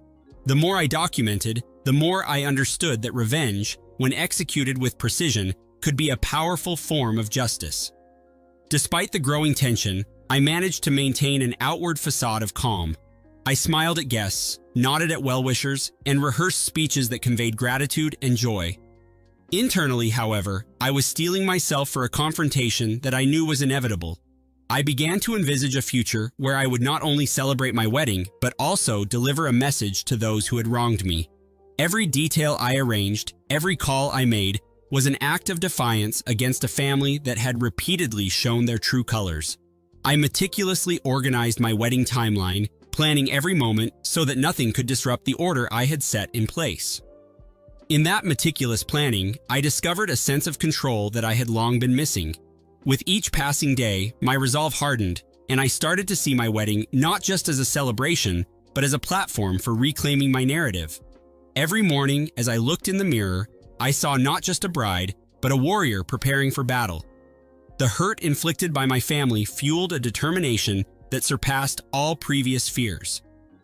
I rehearsed my responses and refined my plans, ensuring that no matter what surprises awaited me, I would remain unshaken. The coming days were charged with a quiet intensity, each moment building towards the inevitable confrontation that would redefine my relationship with those who had caused me such pain. I welcomed this challenge as a necessary step toward reclaiming my life with unwavering resolve. The morning of my wedding arrived with an eerie calm that belied the storm brewing beneath the surface. I awoke early, my heart pounding with a mix of anticipation and dread, wondering what surprises the day might hold. As I prepared for the ceremony, I could not shake the nagging feeling that my family's betrayal would come crashing into my carefully planned celebration at any moment. The gentle hum of activity around me did little to mask the tension that had become my constant companion. Every mirror I passed reminded me of the inner turmoil that raged silently, urging me to be vigilant.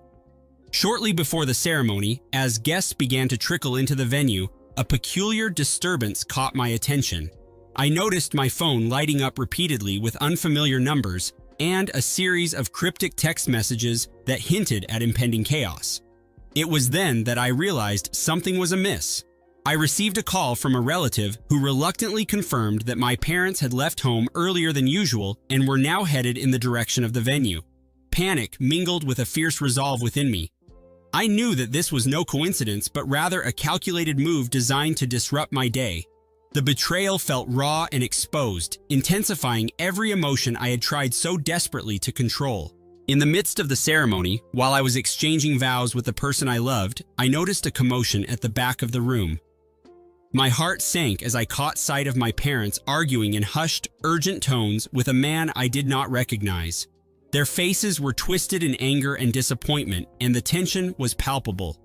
I sensed that this stranger was somehow connected to the orchestrated chaos that had haunted the weeks leading up to my wedding.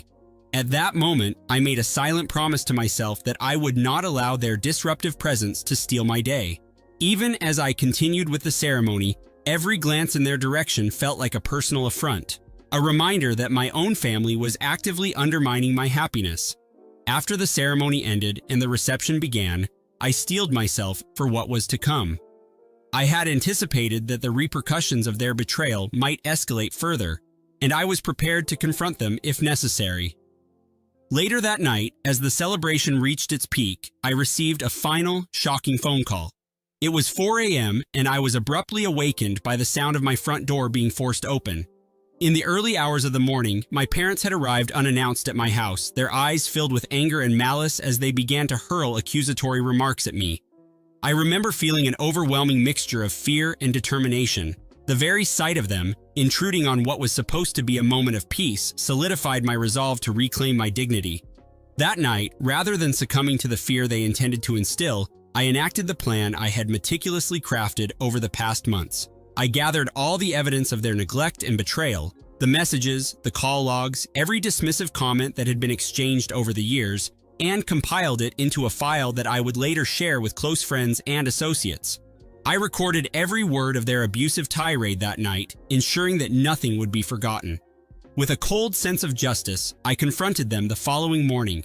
I delivered a measured, pointed speech that laid bare every slight, every calculated move they had made to undermine me. Their faces turned ashen as the truth unfolded, and I saw in their eyes the recognition that I was no longer the person they had once been able to manipulate. In that moment of confrontation, I knew forgiveness was not an option. My self-respect demanded retribution, a silent assertion of my worth.